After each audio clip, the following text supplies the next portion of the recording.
গাড়িকে ওভারটেক করুন, এটা আমার দেখে বলতে। 4 নম্বর, আমি যখন গাড়ি চালাবো, বাইক চালাবো, আমি মদমত্ত অবস্থায় বাইক চালাইতে পারতাম।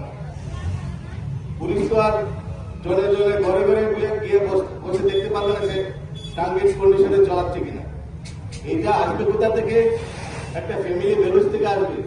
সেই সম্পর্কে জানলেই তবেই সে এটা করবে না। সবাইকে জানতে হবে হেলমেটটা কেন পড়তে হবে, কেন সিট বেল্ট ব্যবহার করতে হবে, রাস্তার কোন পাশ দিয়ে হাঁটবো আমরা কিন্তু এখনো জানি না। আমরা এখনো জানি না রাস্তার কোন পাশ দিয়ে হাঁটবো। আমরা এখন শুরু থেকে যখন আমরা শিখছি, মা বাবা আড়াই নিত, তখন জানতাম রাস্তার বাম পাশ দিয়ে হাঁটতে। ঠিক আছে, রাস্তার বাম পাশ যেমন আইনগত আইন সিদ্ধ, রাস্তার ডান পাশও কিন্তু আইন সিদ্ধ। এবং দেখা গেছে 2021-এ সেই আইনটা পাশ হয়েছে। পেডেস্ট্রিয়ান মানে পথচারী যদি ডান দিকে হাঁটে, এটা আইনগত অপরাধ না, এটা আইনের অপরাধে পড়ে না এটা। এবং দেখা গেছে যদি রাস্তার ডান দিকে হাঁটে তাহলে মারপিট হয়। এর চেয়ে বড় কোনো বড় মুদ্রা নিয়ে কিন্তু এত বেশি মারপিট হয় না। আমরা যদি আমাদের মনের দিকে আমি যদি নিজেকে একটা ভালো মানুষ হিসাবে পরিচয় দিতে পারি এবং সোসাইটিতে যদি আমি দাবি করি, সেটা আমার মধ্যে ইগো ভাবটা রাখতে পারবে। ইগো থাকলে আত্মীয়তা থাকলে আমাদের মধ্যে বিশ্বাসের সম্ভাবনাটা 95% বেড়ে। তার জন্য আমরা ইগো রাখতে পারতাম। কিন্তু আমরা লক্ষ্য করি, আপনারা জানেন স্বামী বিবেকানন্দের একটা বাণী আছে যে হিংসার থেকে ভালোবাসার শক্তি অনেক বেশি। আমরা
আমরা বিশালগড় ফায়ার স্টেশন পলাইছে যে মোটামুটি স্কুলের সামনে একটা অ্যাক্সিডেন্ট হয়েছে।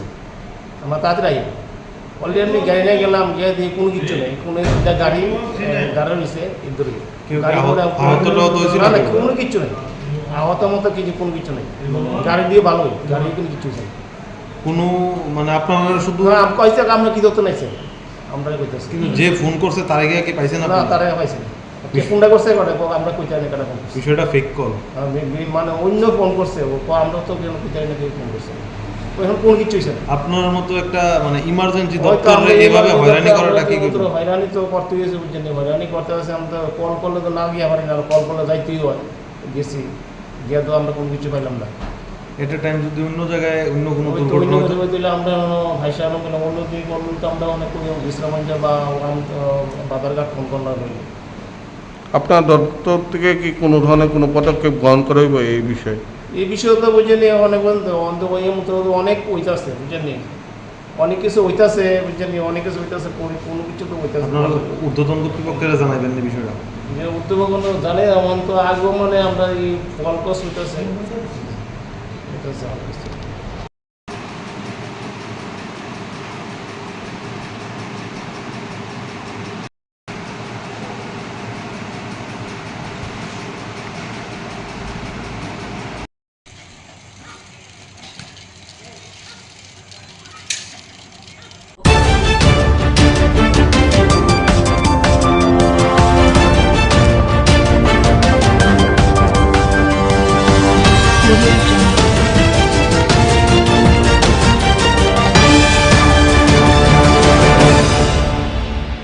উপস্থিত আছেন।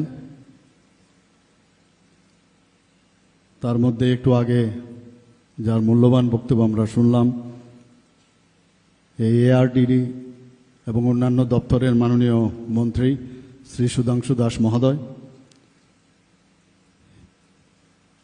এই বিধানসভার যিনি শ্রদ্ধেয় বিধায়ক তথা প্রাক্তন ত্রিপুরা সরকারের মন্ত্রী এবং প্রাক্তন স্পিকার শ্রী রতন চক্রবর্তী মহোদয়, উনিও ওনার মূল্যবান বক্তব্য আমাদের সামনে রেখেছেন। উপস্থিত ওয়েস্ট ত্রিপুরা জেলা পরিষদের সম্মানিত সভাধিপতি শ্রী বিশ্বজিৎ শীল মহোদয়, তাছাড়া সম্মানিত vice chancellor Tripura university professor Shyamal Das উপস্থিত আছেন, এবং যিনি স্বাগত ভাষণ আমাদের সামনে রেখেছেন Shrimati Dipa D Nair, secretary ARDD department.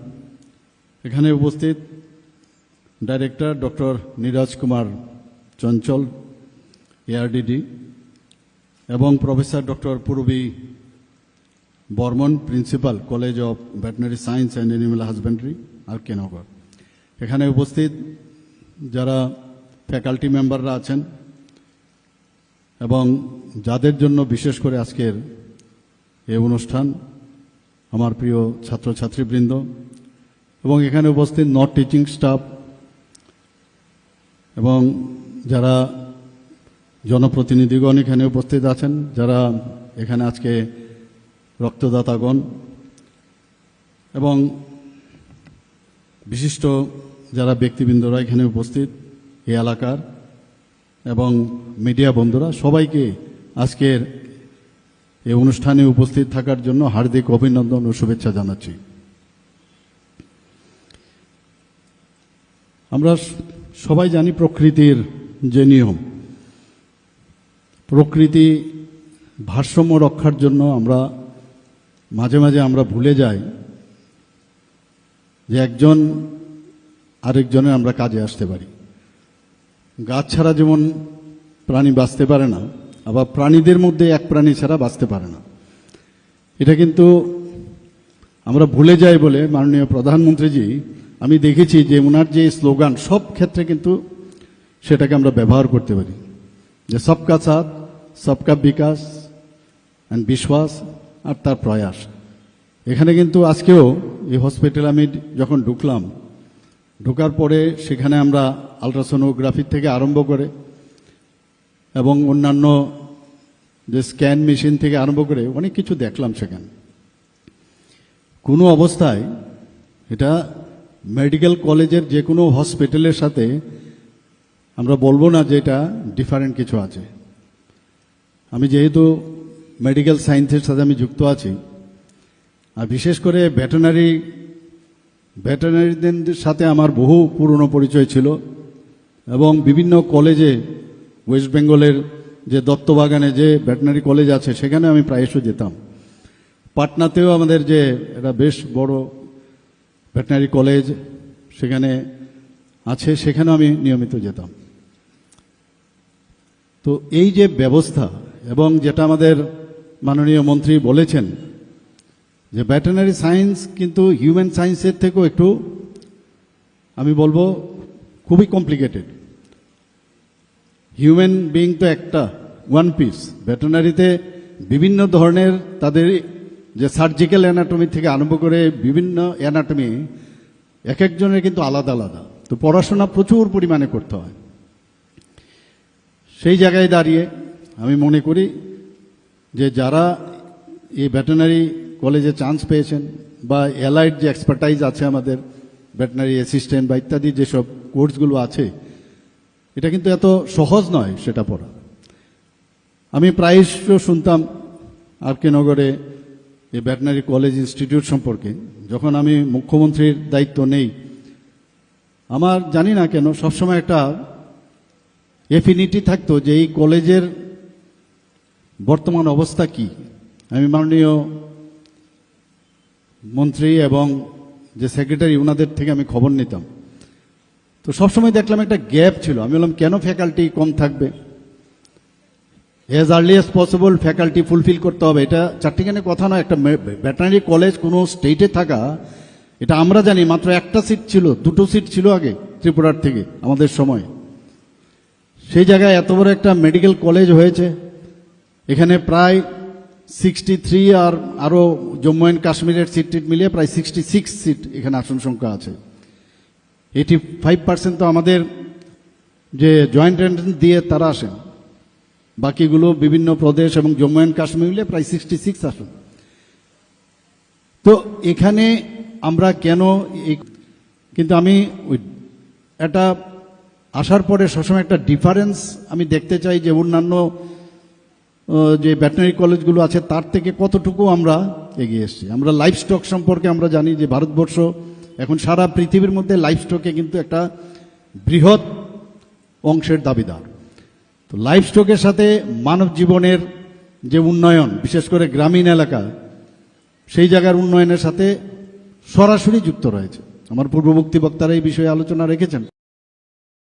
এবং যদিও আমাদের লাইফ স্টক পৃথিবীর মধ্যে সর্বশ্রেষ্ঠ, কিন্তু তার যে দেখভাল করা, তার জন্য মাননীয় প্রধানমন্ত্রীজি যে চিন্তাধারা করছেন প্রতিটা ক্ষেত্রে, যে কোনো না কোনোভাবে যত স্কিম আছে আপনারা গিয়ে দেবেন, যে গ্রামীণ অর্থনীতির সাথে লাইফ স্টকের একটা যে তার যে সম্প্রসারণ করা, তার যে উন্নতি করা, সেগুলো কিন্তু কোনো না কোনোভাবে যুক্ত রয়েছে। তো আজকে যারা এখানে পাঠরত রয়েছেন, যারা ফ্যাকাল্টিরা আছেন, আমি প্রায়শ মাননীয় মন্ত্রীকে আমি বলি যে কোনো অবস্থায় এই কলেজ যাতে সারা ভারতবর্ষের মধ্যে সবাই যেন বলে যে ত্রিপুরাতে একটা ভেটেরিনারি কলেজ আছে, এবং সেখানে পড়ার জন্য যখন সুযোগ পায় বাইরের থেকে, ওনারা যেন he or she should be proud of that college, that আমি এরকম একটা কলেজে আমি চান্স পেয়েছি, সেরকম একটা অবস্থা আমাদের বানাতে হবে। এখন এআই এর যুগ, 5G'র যুগ, সেখানে সব মিলিয়ে এখন পড়াশোনার ক্ষেত্রে মানে স্কাই ইজ দ্য লিমিট। সেখানে আমরা যা জানতে পারবো ততই কম। সেই সায়েন্সকে বেশি করে আরও গুরুত্ব দেওয়া, স্টুডেন্টদেরও এখন খুব সুবিধা হয়ে গেছে। ক্লাসের মধ্যে তো 45 মিনিটস বা 1 ঘন্টায় কতটুকু জানা যাবে, এবং এর মধ্যে ছুটি ছাটা থাকে। কিন্তু নিজেকে তৈরি করা, আপডেট করা, সেটা টিচারই হোক স্টুডেন্টই হোক। আমরা যখন কলেজে যেতাম তৎকালীন সময়, তখন কিন্তু মানে যে বই দেখে বই পড়ে সেটা তো একটা মানে এভরিডে বা এভরি মান্থ এটা একটা নর্মাল যে একটা ফ্রেমওয়ার্ক ছিল, তার উপর ভিত্তি করে আমরা ক্লাস করাতে যেতাম। কারণ আমার কাছে আপ টু ডেট যে আরও কিছু এটার মধ্যে অ্যাড করা যায়, নতুন নতুন কি কি আবিষ্কার হয়েছে, কোনো জিনিস এর মধ্যে অ্যাড করা যায় কিনা, বা নিজেরও কিন্তু পরিষ্কার অনেক সময় আইডিয়া না থাকাতে যতটুকু বুঝলাম ততটুকু আমরা গিয়ে সেখানে বলতাম। এখন 3 ডাইমেনশনাল বিষয় চলে এসছে, এত সুন্দরভাবে আপনি নিজেও বুঝতে পারবেন, আবার অপরদিকে স্টুডেন্টরাও কিন্তু সেভাবে বুঝে ক্লাসে আসে। কাজে যারা শিক্ষক আছে তারাও কিন্তু আন্ডার এস্টিমেট করলে চলবে না যে স্টুডেন্টরা জানে না, কম জানে আমার থেকে, আমি যেটা বলবো তাই। কাজে এই যে একটা কম্পিটিশন, এর মধ্যে যেহেতু টিচার্সদের মধ্যে এদের এক্সপিরিয়েন্স অনেক বেশি, কাজে ন্যাচারালি তার পক্ষে যে জিনিসটা জানা এবং তার পক্ষে ডেলিভারি সিস্টেমটা অনেক স্ট্রং হবে, কনফিডেন্স লেভেলটা অনেক বেশি হবে। তো তার থেকে যে শিক্ষা আমাদের স্টুডেন্টরা পাবে, সেটা আগামী দিন আমার মনে হয় যে আমাদের ত্রিপুরার জন্য একটা উন্নত মানের এখানে ইনস্টিটিউশন হবে। ভিসিআই যেটা আছে আপনাদের ভেটেরিনারি কাউন্সিল অফ ইন্ডিয়া, আমি খবর নিচ্ছিলাম, আমি বলছিলাম রিকগনাইজেশন পেয়েছে কিনা, কারণ আমি তো এই বিষয়গুলো জানি ইনস্টিটিউশনের কি কি। বলছে না, ওটাকে ওই লেটার অফ পারমিশন বা আপাতত দেওয়া হয়েছে, ফ্যাকাল্টি যদি হয়। এখন যেহেতু হোস্টেলের রুম টুম আমাদের এনইসির যে ফান্ড দেওয়া হচ্ছে ন্যাশনাল যে আমাদের নর্থ ইস্টার্ন কাউন্সিল থেকে, আমার কিছুদিন আগেও নর্থ ইস্টার্ন কাউন্সিলের সাথে আমার প্রায়শ বৈঠক হয়, সেখানেও আমরা দেখেছি, সেখানে আমরা যখন আমাদের অর্থনৈতিকের কথা যদি আমরা দুধ, ডিম এবং মাংসের, আমাদের ত্রিপুরা কিন্তু খুব ভালো পজিশন আছে।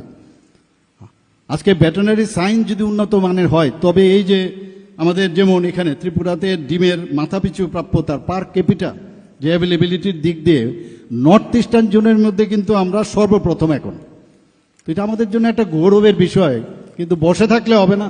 এখান থেকে যারা ফ্যাকাল্টিরা আসবেন আমাদের তাদেরকে যে পশুপালক থেকে শুরু করে তাদের প্রপার ট্রেনিং দেওয়া, এবং যারা পশু পাখি তাদেরকে কিভাবে সুস্বাস্থ্য রাখা যায়। এখানে বলা হয়েছে যে আমাদের কিভাবে যে মোবাইল ভেটেরিনারি মোবাইল যে ভ্যান এখন স্টার্ট হয়েছে, সেগুলো আমি এর আগেও একটা প্রোগ্রামে আমি সেখানে গিয়েছিলাম। এখানে দুধের বিষয়ে যদি আজকে বলুন, আজকে আমরা যদি গুজরাটের কথা বলি, সেখানে এক দুধের যদি আমরা চিন্তা করি, সেখানে কোন জায়গায় চলে গেছে। তো আমুল আপনারা সবাই জানেন আমুল মিল্ক সম্পর্কে। তো আমাদের ত্রিপুরাতেও আমরা চেষ্টা করছি এখানে। তো দুধের দিক দিয়েও নর্থ ইস্টার্ন জোনের মধ্যে আমরা যে প্রোডাকশন, সেই প্রোডাকশন প্রায় দ্বিতীয় স্থানে আমরা নর্থ ইস্টার্ন জোনের মধ্যে রয়েছি। আমরা রাজ্য মাংস উৎপাদনের আমরা যাতে স্বয়ংসম্পূর্ণতা অলরেডি অর্জন করেছি, তবে অদূর ভবিষ্যতে দুধ ও ডিমের উৎপাদন আরও যাতে আমরা সেলফ সাফিসিয়েন্ট হই, সেলফ রিলায়েন্ট হই, সেই কাজটা শুধু সরকার করলে হবে না, আপনাদেরও। কারণ আপনারা আগামী দিনের ভবিষ্যৎ এই গ্রামীণ অর্থনীতির উন্নয়নের জন্য। সেখানে আরও বেশি করে কোনো ইনোভেটিভ যদি কোনো আইডিয়া থাকে, সারা পৃথিবী এখন আপনাদের হাতের মুঠোয়। সব কিছু এক লহমায় আপনারা সব জানতে পারেন যে কিছু করা যায় কিনা। টিচার যারা আছে তাদের সাথে আপনারা কথা বলতে পারেন। আপনাদের এই যে আজকের যে অনুষ্ঠান হলো, সেই রকম যদি আপনারা সায়েন্টিফিক কোনো সেমিনারের মাধ্যমে বা আপনারা কি কি করছেন, এখানে আমি শুনলাম একটা খামারও আছে, বেশ বড় একটা খামার, সেখান থেকে আপনারা যে প্র্যাকটিক্যাল যে নলেজ আপনারা সেটা নেন, আরও কিছু করা যায় কিনা সেই বিষয়ে আপনারা নিশ্চয়ই আগামী দিন আমার চিন্তা করবেন। আমাদের সমবায়কেও এর সাথে যুক্ত করেছি। তো সমবায়ে তো প্রায় 9 লক্ষ মানুষ এর সাথে ডাইরেক্ট ও ইনডাইরেক্ট ওয়েতে যুক্ত রয়েছে। আজকে আমাদের যখনই কোনো কথা হয় যে প্রোটিন আমাদের প্রচণ্ড প্রয়োজন, তো একমাত্র প্রোটিনের উৎপাদন একমাত্র আপনারাই বেশি করে, আপনাদের যে অভিজ্ঞতা তার নিরিখে আগামী দিন ত্রিপুরা রাজ্যের প্রোটিনের যে বেশি করে উৎপাদন, সেটা আপনাদের পক্ষেই সেটা সম্ভব হবে। আমাদের এখানে মাননীয় মন্ত্রী অলরেডি বলেছেন, মুখ্যমন্ত্রী উন্নত গোধন প্রকল্প আমরা শুরু করেছি, প্রাণীপালক সম্মান নিধি আমরা শুরু করেছি। সেখানে 6,000 টাকা করে আর্থিক সহায়তা আমরা দিচ্ছি প্রতিটি যারা অলরেডি বেনিফিশিয়ারি আছেন। এবং এর জন্য আমরা কিন্তু, আমি যখনই এই ধরনের ঘটনা হয়, আমি ক্যাবিনেটে কিন্তু একদম বিন্দুমাত্র চিন্তা করি না, ইট শুড বি ডান। এতে করে 2023-24 এবং 2024-25 সালে প্রায় 800-এর উপরে, 8,000-এর উপরে পরিবার এতে লাভ হয়েছে, এবং তাদেরকে 6,000 টাকা করে আমরা প্রতি বছর আর্থিক সহায়তা করছি। ভ্রাম্যমাণ পশু চিকিৎসা ইউনিট, যেটা আমি একটু আগে বললাম, এখন যারা প্রাণীরা আছেন তাদেরও তো বাঁচতে হবে, তাদের জন্য যে খাদ্য, তার জন্য সবুজ প্রাণী খাদ্য উন্নয়ন প্রকল্প আমরা সেটা শুরু করেছি। এর মধ্যে 286 হেক্টর জমিতে আমরা সবুজ প্রাণী খাদ্য চাষ করা হচ্ছে। মুখ্যমন্ত্রী প্রাণী সম্পদ বিকাশ যোজনায় হাঁস মুরগি যাতে পালন একটা প্রকল্প আমরা শুরু করেছি, তাতে করে হাঁস এবং মুরগির ছানা ইত্যাদি বিতরণ করা আমরা বহু জায়গায় আমরা করছি। ন্যাশনাল প্রোগ্রাম ফর ডেভেলপমেন্ট প্রকল্প একটা, সেটা 15ই মে 2025 বামুটিয়াতে আপনারা নিশ্চয়ই খবর পেয়েছেন, প্রায় 40,000 লিটার ক্ষমতা সম্পন্ন দুগ্ধ প্রক্রিয়াকরণ ও দুগ্ধজাত দ্রব্য উৎপাদন কেন্দ্রের উদ্বোধন করা হয়। এখানে যে মিনি মোবাইল ভেটেরিনারি ইউনিট চালু করা হয়েছে, এর মধ্যে আরও 25-26 যে আমাদের ফাইন্যান্সিয়াল ইয়ার আমরা বাজেটে রেখেছি 4,50 লক্ষ টাকা এর জন্য বরাদ্দ করা হয়েছে, এবং যাতে করে আগামী দিনে আরও 55 নতুন মিনি মোবাইল যে ইউনিট সেটা চালু করা যায়। বন্ধুগণ, আমি আবার আপনাদের বলছি যে আমাদের এই ইনস্টিটিউশন এমন একটা ইনস্টিটিউট হোক, সেটা সারা ভারতবর্ষের না, সারা পৃথিবীর মধ্যে, যাতে একটা সত্যিকারের অর্থেই এখানে একটা ইনস্টিটিউশন সবাই জানে। পাশাপাশি আপনারা দেখুন, আমরা এখানে সিজা হসপিটাল, এখানে আমি আসার জন্য এখানে খুব বেশি লোক তো চলাফেরা করে না, কিন্তু এখানে সিজা হসপিটাল, এখানে আমি 5 তারিখ সম্ভব সেখানে আমি ভূমি পূজন করতে যাচ্ছি। যখন একটা সুপার স্পেশালিটি হসপিটাল হবে তো মানুষ কিন্তু তখন আসবেই, দেখে প্রচুর মানুষ আসবে। তো একটা কম্পিটিশন কিন্তু হবে যে একটা অ্যানিম্যাল হাজবেন্ডারি এবং ভেটেরিনারি সায়েন্স পাশাপাশি এরকম সুপার স্পেশালিটির হসপিটাল দুটো মিলে এখানকে মানুষ যখন যাতায়াত করবে তো আপনাদের সম্পর্কেও জানবে, আপনাদের মধ্যে উৎসাহ এটা আসবে যে আমরা একটা কম্পিটিটিভ মোডে আমরা সবাই মিলে আমরা কাজ করছি সমাজের জন্য, সেটা কিন্তু চলে আসবে। আরও বিভিন্ন যেসব উন্নয়নের বিষয় আছে, যখন আমি নিশ্চিত যে আগামী দিন আমরা সেটা করব। একটা উদাহরণ দিয়ে আমি আমার কথা বলা শেষ করব। যখন আমরা গৌমাতা, আমি গত 10-15 দিন আগে আমি তেলিয়ামোড়াতে গিয়েছিলাম, একটা গৌমাতা সেখানে যে আমরা যে একজন আরেকজনের জন্য একটা গৌমাতা একটা লেট্রিনের মধ্যে পড়ে গিয়েছিল, পুরনো অখাদ্য একটা অবস্থা, মানে বিশ্রী অবস্থা, সেই জায়গার মধ্যে এই গোমাতা পড়েছিল।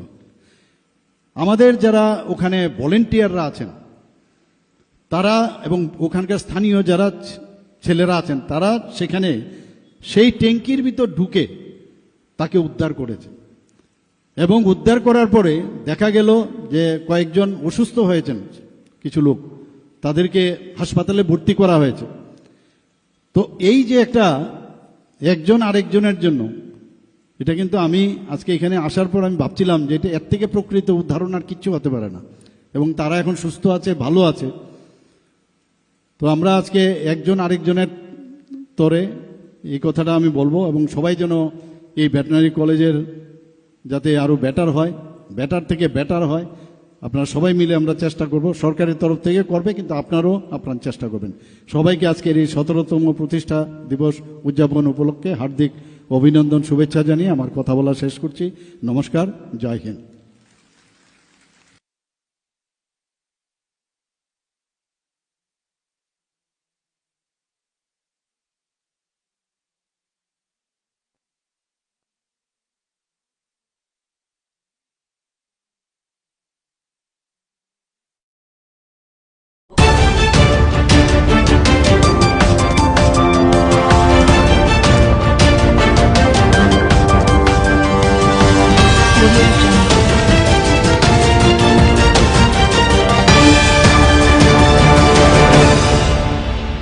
প্রোগ্রামটা কি awareness programme?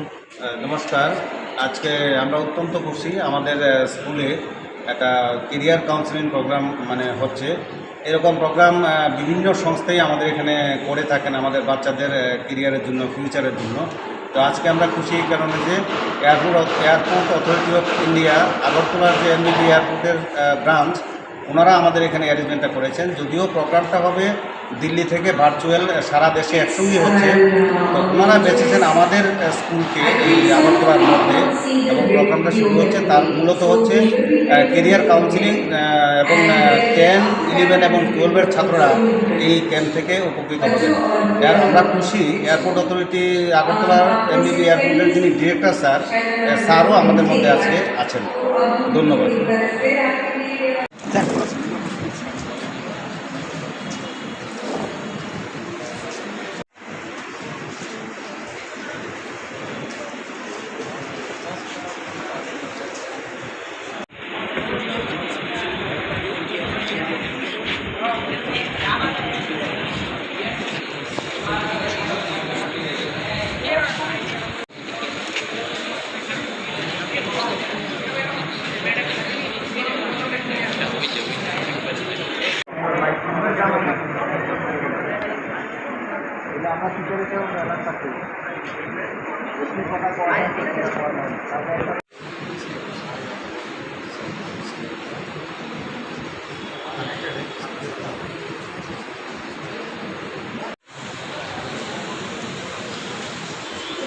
Namaste, ma'am. This is SSKM World Zone.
আমরা এই পূজাটা আরম্ভ করছি আজকে 18 বছর হয়েছে।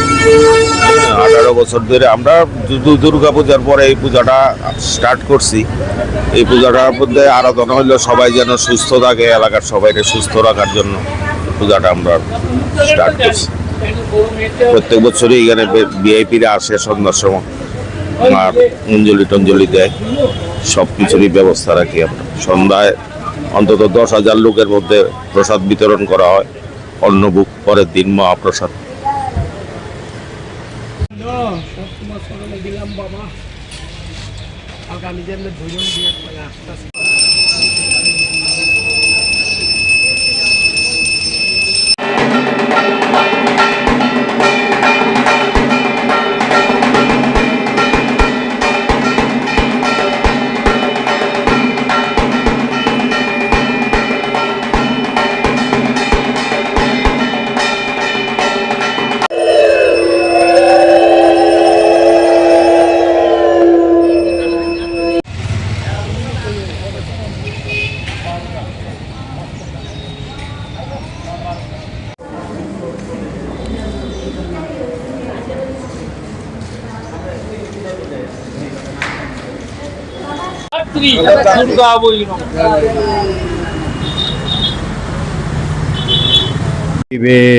सर्वार्थ साधिके शरण्ये त्र्यंबके गौरी नारायणे नमस्तुते। आज कार्तिक मासेर शुक्लपक्षेर नवमी तिथि। আমাদের সনাতন ধর্মের কৃষ্টি সংস্কৃতি ধারক বাহক প্রচারক ছিলেন আমাদের পূর্বপুরুষেরা, ভারতের মুনি ঋষিরা।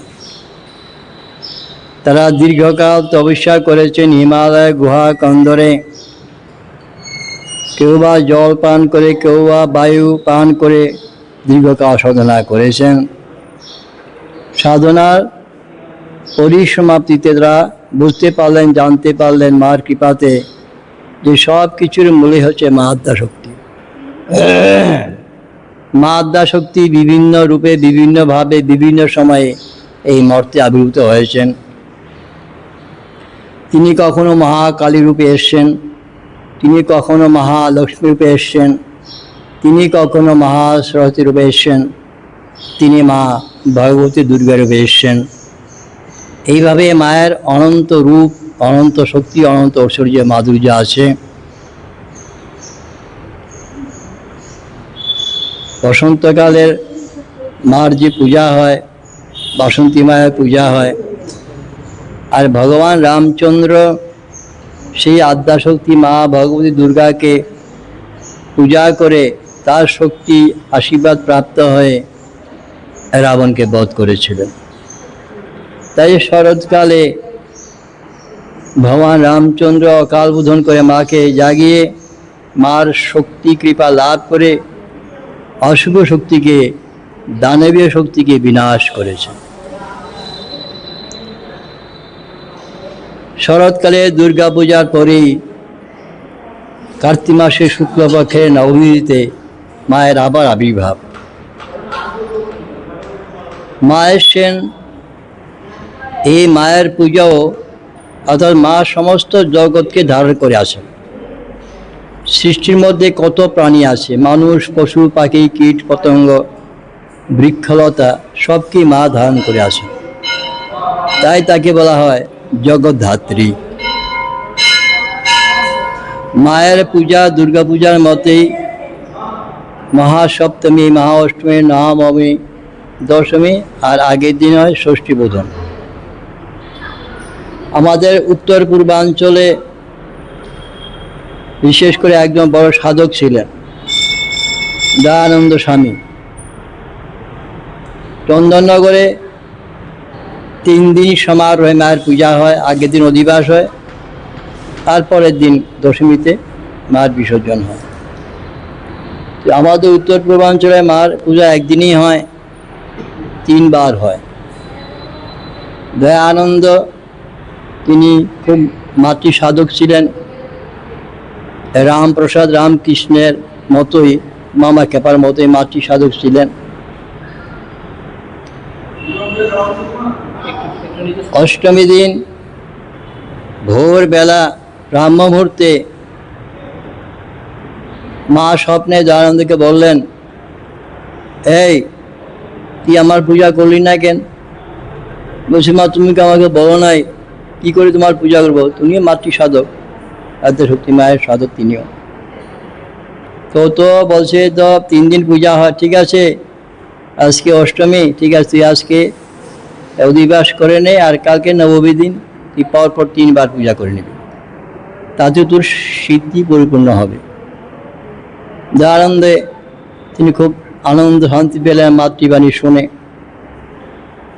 মা বলে দিলেন যে দেখ, পূজার কতগুলি সময় আছে, এই সময়গুলি একটু ফলো করবি।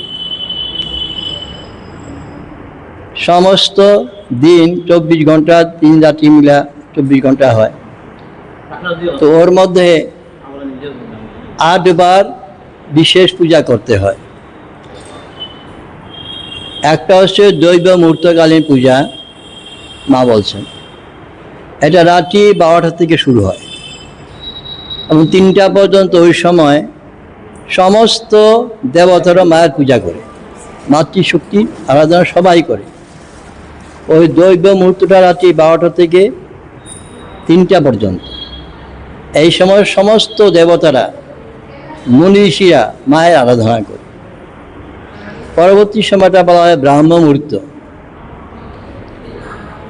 এটা 3টা থেকে শুরু হয়, 4টা 4:30 পর্যন্ত সময়টা। যে সময় মসজিদে আজান দেওয়া হয় এটা ব্রাহ্ম মুহূর্ত সময় বলা হয়। আমাদের সমস্ত দেবালয়ে মঙ্গলাতেই হয়। মা বলছেন ওই সময় আমার একটা পূজা করবি। তারপর সূর্য দেবতা আকাশে প্রকাশিত হলে তখন তুই আরেকবার পূজা করবি, এটা প্রাতঃকালীন পূজা বলা হয়। তারপরে বলছেন 8টা থেকে 9:30 পর্যন্ত একটা সময় আছে রে, এটা পূর্বাহ্নকাল বলা হয়। ওই সময় একটু মায়ের পূজা, আমার পূজা করবি। আর 10:30 থেকে 11:30টার সময় আছে, ওই সময় আমার পূজা করবি, এটা মধ্যাহ্নকালীন পূজা। তারপরে আবার বিকাল 3টা থেকে অপরাহ্নকালীন পূজা, এটাও করে নিবি। সূর্য দেবতা অস্ত গেলে তখন সন্ধ্যাকাল শুরু হয়, তখন আমার পূজা করবে। তারপরে রাত্রি 8টা থেকে 8টার সময় শুরু হয়, এটা হলো রাত্রিকালীন পূজা, শীতল ভোগ। মা বলছেন দেখ, তুই যদি এত না পারিস, তুই সাধক সাধনা সিদ্ধি হয়ে গেছে, তবু তুই 3 বার করে নে, 3 বার আমার পুজোটা করে নে। তো সপ্তমী অষ্টমী নবমীটা তুই একদিনে করে নে, 9 দিনে সাধনা সিদ্ধি লাভ। তো ওই দয়ানন্দের পর থেকেই আমাদের উত্তর পূর্বাঞ্চলে ওই 3 বার পূজার প্রচলন হয়েছে। চন্দননগরে কিন্তু একে সমারোহে মহাসপ্তমী, মহাষ্টমী, মহানবমী হয়, দশমী বিসর্জন, আগের দিন অধিবাস। এখন এই যে মা বলছেন দেখ, আমি সব কিছুর মধ্যে আছি, সমস্ত প্রাণীর দেহগুলো সবারই মাতৃদেহ থেকে উৎপন্ন। আমরা যে মানব দেহ নিয়ে আসি, আমরা মাতৃ জড় থেকে সবাই এসছি। যারা পশু তারা মাতৃ শরীর থেকে আসে, যারা পাখি তারা মাতৃ শরীর থেকে আসে, বৃক্ষলতা বীজ থেকে আসে।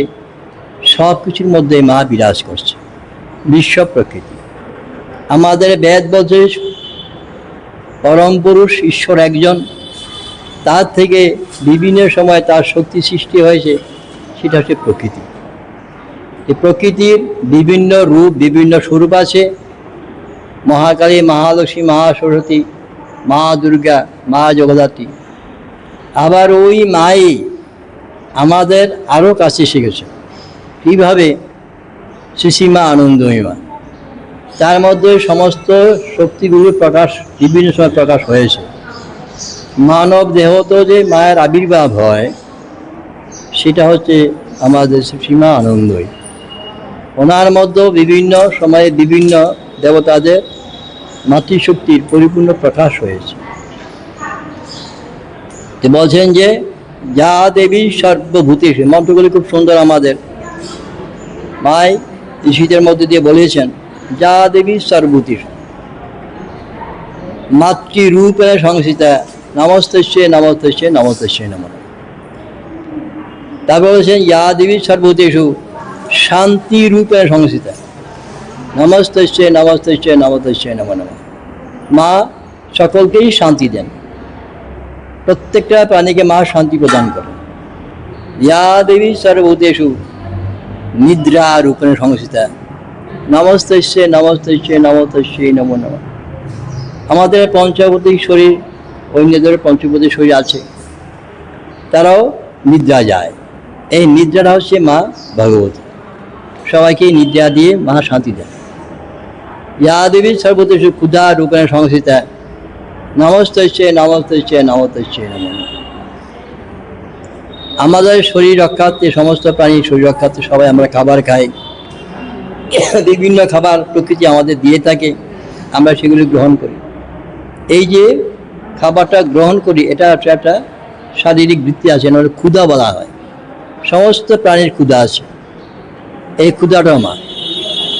ইয়া দেবী সর্বদেশু ক্ষুধা রূপেণ সংস্থিতা নমস্তস্যে নমস্তস্যে নমস্তস্যে নমঃ। ইয়া দেবী সর্বদেশু তৃষ্ণা রূপেণ সংস্থিতা নমস্তস্যে নমস্তস্যে নমস্তস্যে নমঃ। আমাদের শরীর রক্ষাতে, সমস্ত প্রাণীরা রক্ষাতে, শরীর রক্ষাতে জল খায়। জলটা সকল প্রাণীর প্রয়োজন, মানুষ, পশু, পাখি, কীট, পতঙ্গ, বৃক্ষলতা সবাই জল চায়। এটা বলা তৃষ্ণা বলা হয়। এই তৃষ্ণাটাও মা। ক্ষুধাতং সর্বভূতানাং, সমস্ত প্রাণীর ক্ষুধা মা তুমি। বেলাতং সাগরেশ্বচ, সমুদ্রে যে তীরভূমি, ওই তীরভূমিটাও মা। তো ইয়া দেবী সর্বোচ্চ বৃত্তি রূপেণ সংস্থা নমস্তস্যে নমস্তস্যে নমস্তস্যে নমঃ।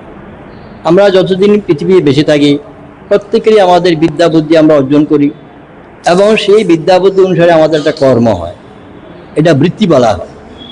এই বৃত্তিটাও মা। এখন আপনারা যারা এখানে আসছেন, যেটা কর্ম নিয়ে আপনার জীবন চলছে, ওটাও মা আছে, ওই বৃত্তিটাও মা। ইয়া দেবী সর্বভূতেষু শক্তি রূপেণ সংস্থিতা নমস্তস্যে নমস্তস্যে নমস্তস্যে নমঃ। আমরা কাজ করতে গিয়ে শক্তির প্রয়োজন, এই শক্তির প্রাণ থেকে শক্তি আসে, এবং সেই শক্তিটাও মা। সর্বস্বরূপে সর্বেশে সর্বশক্তি সমন্বিত ভয়ব্য স্টাইনদেবী দুর্গা দেবী নমস্তে। সর্বস্বরূপে মানে যত রূপ আছে সবটা মা রূপ। সর্বেশে সকল কিছুর মধ্যে, সর্বশক্তি সমন্বিতে সমস্ত প্রাণীর যে সমন্বিত শক্তিটা, সেটা মার মধ্যে থেকে আসে। এইভাবে দেখা যাচ্ছে মা সবসময় আমাদেরকে ধরে আসেন। বিভিন্ন সময়ে মা বিভিন্ন রূপে আসেন। আমরা যখনই ভুলে যাই, তখনই মার একটা আবির্ভাব হয়, মা একটা স্বরূপ নিয়ে আসেন। বিভিন্ন সময় মা আসেন বিভিন্ন রূপ নিয়ে। যেমন ভগবান শ্রীকৃষ্ণ দাপলীলা করেছেন যোগা মাকে, তিনি আদ্যশক্তি। যোগা মাকে বলছে তুমি সব কিছু ঠিক করে দাও, কীভাবে কী হবে। এইভাবে আমরা জগতের কাজ করি। এই যে আমাদের মহালক্ষ্মী সমস্ত ধন সম্পদ দিচ্ছেন, আমাদের মহাসরস্বতী আমাদের বিদ্যা বুদ্ধি দিচ্ছেন, মহাকালী অশুভ শক্তি বিনাশ করে আমাদেরকে রক্ষা করছেন। সমাজ সঙ্গীতগুলি শুনে দেখবেন কত সুন্দর সুন্দর সমাজ সঙ্গীত, অথচ মা কালী গান সবগুলো। মা কালী তো উগ্র নন, অসুর বিনাশের জন্য দানব বিনাশের মায়ের উগ্ররূপ হয়েছিল। তো এইভাবে দেখা যাচ্ছে যে মা সবসময় আমাদের ধরে আছেন। আমরা যখনই ভুলে যাই, তখন মায়ের আবির্ভাব হয়। তো এইভাবে কার্তিক মাসের শুক্লপক্ষ নবমী তিথিতে মায়ের আবির্ভাব হয়েছিল। তিনিও মা দুর্গার অংশ। মন্ত্রের মধ্যে আসে দুর্গা শব্দটা আছে, জগদ্ধাত্রী দুর্গা। তো এইভাবে মা আমরা যখনই ভুলে যাই, তিনি আমাদের মধ্যে আসেন।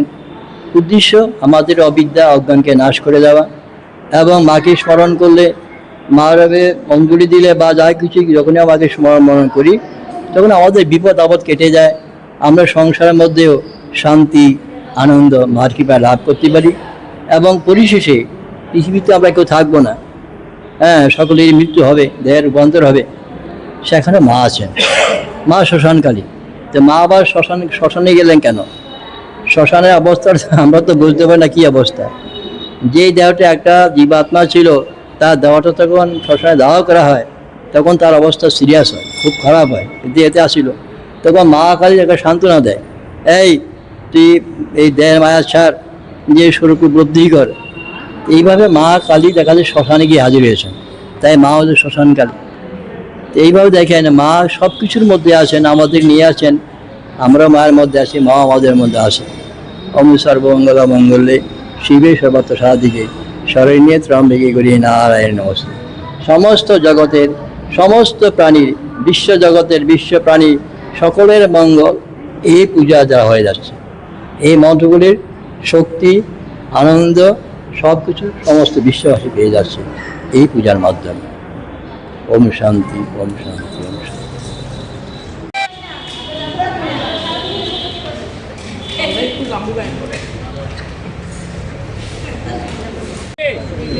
সপ্তাচার প্রিয় দেবী জগদ্ধাত্রী নমস্তুতে।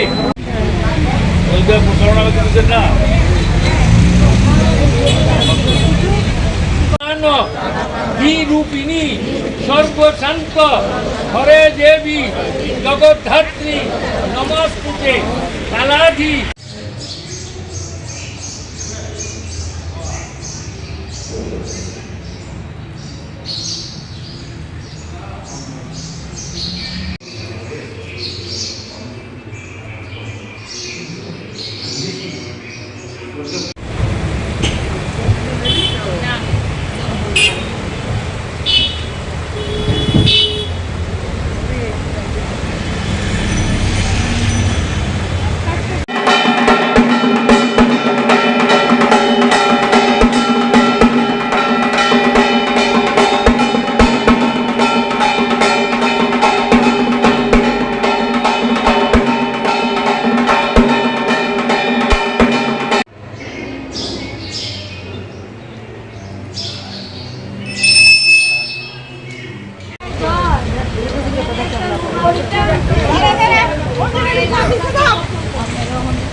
তপদানে নৌপসারে জগন্ময়ী তমেব।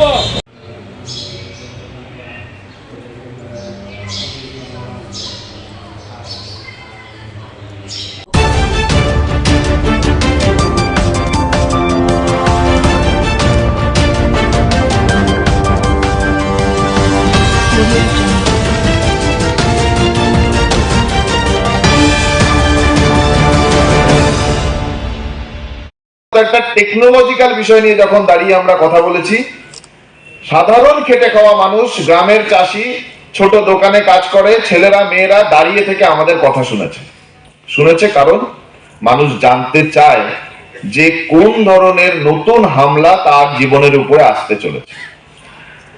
ফলে আমি শুরুতে বললাম যে আজকে একটা বড় জয় যে আমরা এতজন একসাথে উপস্থিত হয়েছি, আর একটা বড় উপলব্ধি যে আমাদের কথা, বিদ্যুতের কথা, মানুষের অধিকারের কথা সংবাদপত্রের প্রথম পাতায় আসার সুযোগ হয়ে গেছে। এই সংবাদের সাথে আজকে সকালবেলায় যদি ন্যাশনাল নিউজের, ন্যাশনাল যেগুলো সংবাদপত্র আছে সেগুলো খুলে দেখেন, কেউ যদি হিন্দু, টাইমস অফ ইন্ডিয়া বা বিজনেস স্ট্যান্ডার্ড খুলে দেখেন আজকে, তাহলে বিদ্যুৎ সংক্রান্ত আরেকটা বড় খবর আছে। খবর কি? খবর হলো যে এ যাবৎকালের সর্ববৃহৎ বেইল আউট প্যাকেজ কেন্দ্রের মোদী সরকার আনতে চলেছে। বেইল আউট প্যাকেজ মানে কি? বেইল আউট প্যাকেজ হলো যে যদি অনেক দেনা হয়ে যায়, লোন হয়ে যায়, তাহলে সরকার একটা বিশেষ প্যাকেজ নিয়ে এসে যারা যারা যারা দেনায় ডুবে গেছেন তাদেরকে উদ্ধার করার চেষ্টা করবেন। কাকে বেল আউট প্যাকেজ দেওয়া হবে? বলা হয়েছে যে ভারতবর্ষের যে বিদ্যুতের যে ডিস্ট্রিবিউশন যে কোম্পানিগুলো আছে, অর্থাৎ বিদ্যুৎ বন্টন যে নিগমগুলো আছে, এরা প্রচুর দেনায় ডুবে গেছে। সত্যি প্রচুর দেনায় ডুবে গেছে। কত দেনা? গোটা ভারতবর্ষে বিদ্যুৎ যে বন্টন কোম্পানি তার মোট দেনা আজকের দিনে 7 লক্ষ কোটি টাকা। মানে সংখ্যা বললে আমাদের মতো মানুষের মাথায় ঢোকে না যে 7 লক্ষ কোটি মানে কি। 7 লক্ষ কোটি টাকা ভারতবর্ষের বিদ্যুৎ বন্টন কোম্পানিগুলোর মোট দেনা আজকের দিনে। কেন্দ্রের সরকার বলেছেন যে আমরা 1 লক্ষ কোটি টাকার বেইল আউট প্যাকেজ নিয়ে আসছি। 1 ট্রিলিয়ন রুপিস, 1 লক্ষ কোটি টাকার বেল আউট প্যাকেজ, এ যাবৎকালের সর্ববৃহৎ বেল আউট প্যাকেজ। খুব ভালো কথা যে বন্টন যে সংস্থা তাদেরকে কেন্দ্রের সরকার সাহায্য করবেন, যে তোমাদের ভাই অনেক দেনা হয়ে গেছে, তাই তোমাদেরকে আমরা কেন্দ্রের কোষ থেকে টাকা দিয়ে রাজ্যের বন্টন কোম্পানিগুলোকে সাহায্য করছি। কিন্তু তার সাথে একটা কন্ডিশন এসেছে। কন্ডিশন কি? কন্ডিশন হলো যে এই রাজ্য সরকারি বন্টন সংস্থাগুলোকে তাদের অন্তত পক্ষে 20% বেসরকারি করে দিতে হবে। 20% সম্পত্তিকে বেসরকারি করে দিতে হবে।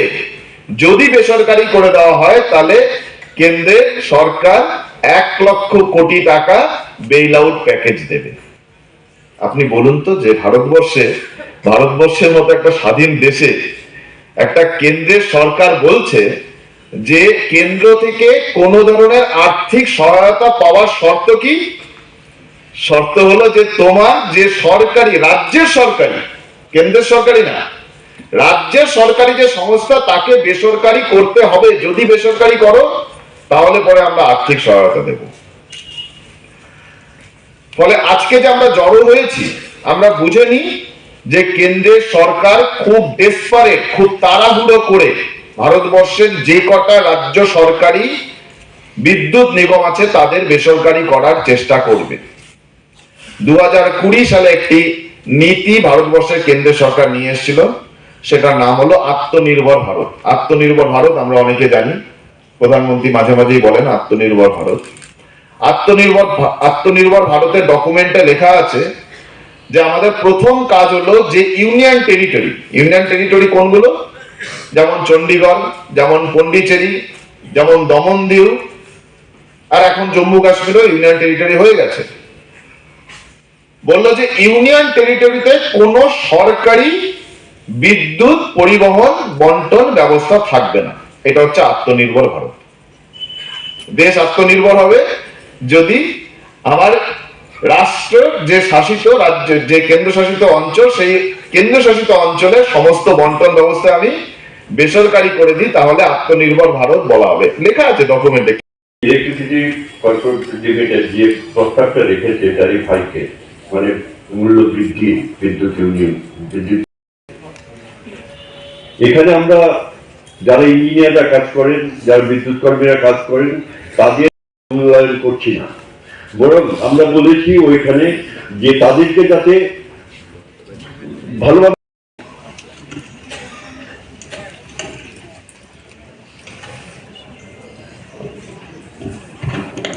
আগামী দিনে আমরা আরো আলোচনা করবো, আপনারা সবাইকে সঙ্গে নিয়ে একসাথে আমরা কিভাবে কাঁপিয়ে দেওয়া সেটাকে আমরা নিন্দা করেছি এবং আমরা বলেছি ইলেকট্রিসিটি রেগুলেটরি অথরিটিকে বলেছি যে সেটা কোন অবস্থানে আমরা। সুধী সজ্জন মন্ডলী, আজকের কনভেনশনে আলাদা করে কর্পোরেটদের হাতে তুলে দেওয়ার চেষ্টা হচ্ছে। রিসিভিং এন্ডে আমরা যারা ভোক্তা, আমরা হলাম তাদের বই। আজকে যাদের ঘরে বিদ্যুৎ আছে, যদি কর্পোরেটদের সব যায়, অনেকের বিদ্যুৎ কানেকশন অফ হয়ে যায়। মানে যার ঘরে আলো ছিল সে অন্ধকারে ডুবে যাবে। ওই শাইনিং ইন্ডিয়া একটা স্লোগান আমরা শুনেছিলাম, তখনই বলা হয়েছিল, সেই সময় যিনি প্রধানমন্ত্রী ছিলেন তিনি বলেছিলেন তাদের নীতি হবে ডাউন সাইজ দি গভর্নমেন্ট, সরকারের বপু ছোট করো। আর গীতার শ্লোক নিয়ে বলেছিলেন সেভাবে চলো, কাজ করে যাও, ফলের আশা করবে না। এরকম নীতিতে এখন দেশ চলছে, তার ফলে আমরা বিপদে। এখন প্রোটেকশন কিভাবে সম্ভব? একা একা লড়াই করে আমরা পারবো না। এই ভোক্তাদের নিয়ে আমরা একটা সংগঠন তৈরি করতে হবে, যেই সংগঠন ভোক্তাদের হয়ে বিভিন্ন ফোরামে সজোরে এই কথাগুলো বলা দরকার, এবং এটা নিয়ে আমরা কিছুটা এই যে একতরফাভাবে আমাদের উপর চাপিয়ে দেওয়া হচ্ছে, এটাকে কিছুটা প্রতিহত করা বা এটাকে থমকে দেওয়ার জন্য চেষ্টা। তো সেই উদ্দেশ্যেই আজকের এই কনভেনশন থেকে একটা সোসাইটি গঠন করার, অ্যাসোসিয়েশন তৈরি করার একটা সিদ্ধান্ত হয়েছে বিদ্যুৎ ভোক্তাদের। সেটা আমাদের রাজ্যে ভোক্তা আদালত আছে ইত্যাদিতে গিয়ে লড়তে গেলেও কে লড়বে? তাহলে সোসাইটি তার হয়ে লড়বে।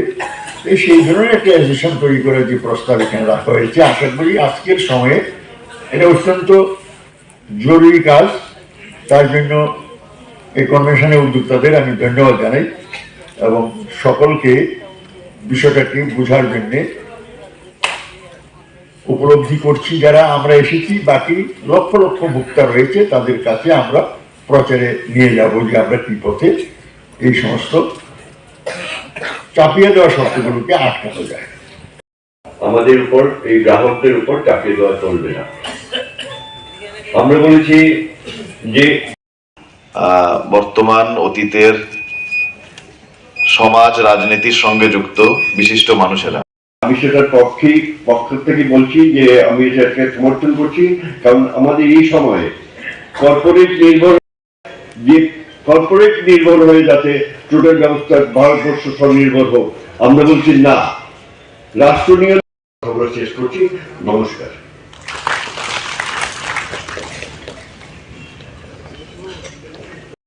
নিয়ে গোটা দেশের সঙ্গে আমাদের রাজ্যে যে অবস্থা, ভোক্তারা অসহায়। ভাষণ শোনেন, অর্থাৎ আমাদের স্বাধীনতা দিবসের লালকেল্লার ভাষণ। তাতে প্রধানমন্ত্রী বলছেন যে বিদ্যুতের ব্যাপক বেসরকারীকরণের প্রয়োজন রয়েছে, এমনকি বিদ্যুৎ উৎপাদন এবং যে বিদ্যুৎ উৎপাদনে কোনোদিন ভারতবর্ষে বেসরকারি সংস্থাকে ঢুকতে দেওয়া হয়নি, অর্থাৎ নিউক্লিয়ার বিদ্যুৎ উৎপাদন, সেই নিউক্লিয়ার বিদ্যুৎ উৎপাদনও আমরা এখন বেসরকারি কোম্পানিকে নিয়ে আসবো, এটা প্রধানমন্ত্রী বলছেন। অর্থাৎ প্রধানমন্ত্রী ঠিক করে নিয়েছেন যে ভারতবর্ষে বিদ্যুতের বেসরকারীকরণ হবে। আর রুখতে যাবে কারা? রুখতে যাবে হচ্ছে বিদ্যুতের যে কর্মীরা, বিদ্যুতের যে শ্রমিকরা, কর্মচারীরা, ইঞ্জিনিয়াররা, তারা হচ্ছে রুখতে যাবে। আপনার এখানে বিদ্যুতের যে নিগম, সেই বিদ্যুৎ নিগমে কতজন কর্মচারী কাজ করেন? 1500, 1200, 1300।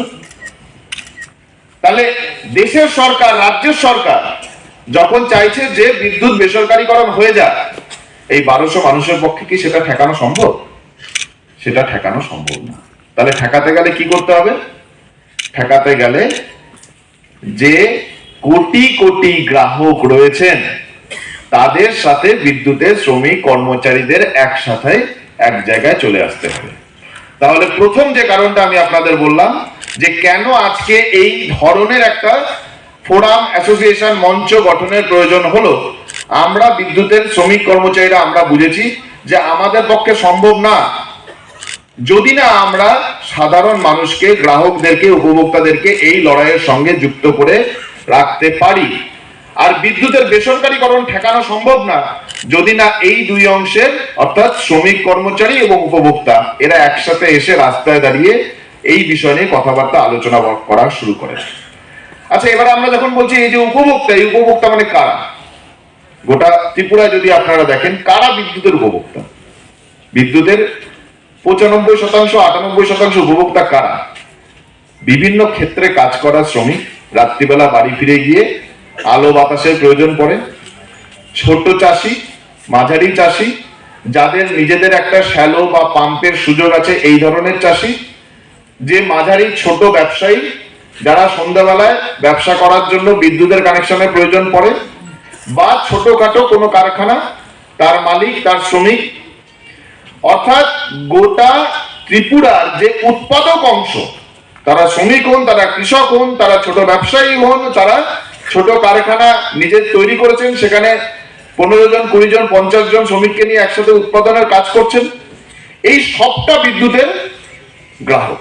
তাহলে বিদ্যুতের গ্রাহক যখন আমরা বলি, আমার মাথায় কিন্তু পরিষ্কার করে ঢুকে যেতে হবে, সেটা হচ্ছে গোটা দেশের উৎপাদক যারা, তাদেরকে আমরা এক জায়গায় আনার কাজ শুরু করলাম। ভানুগল শাহ মহাশয় আপনাদের সামনে আলোচনা করবে। টেকনিক্যাল ব্যাপার, এবং এই সমস্ত নিয়ে সাধারণ মানুষের খুব বেশি উৎসাহ আগ্রহ নেই।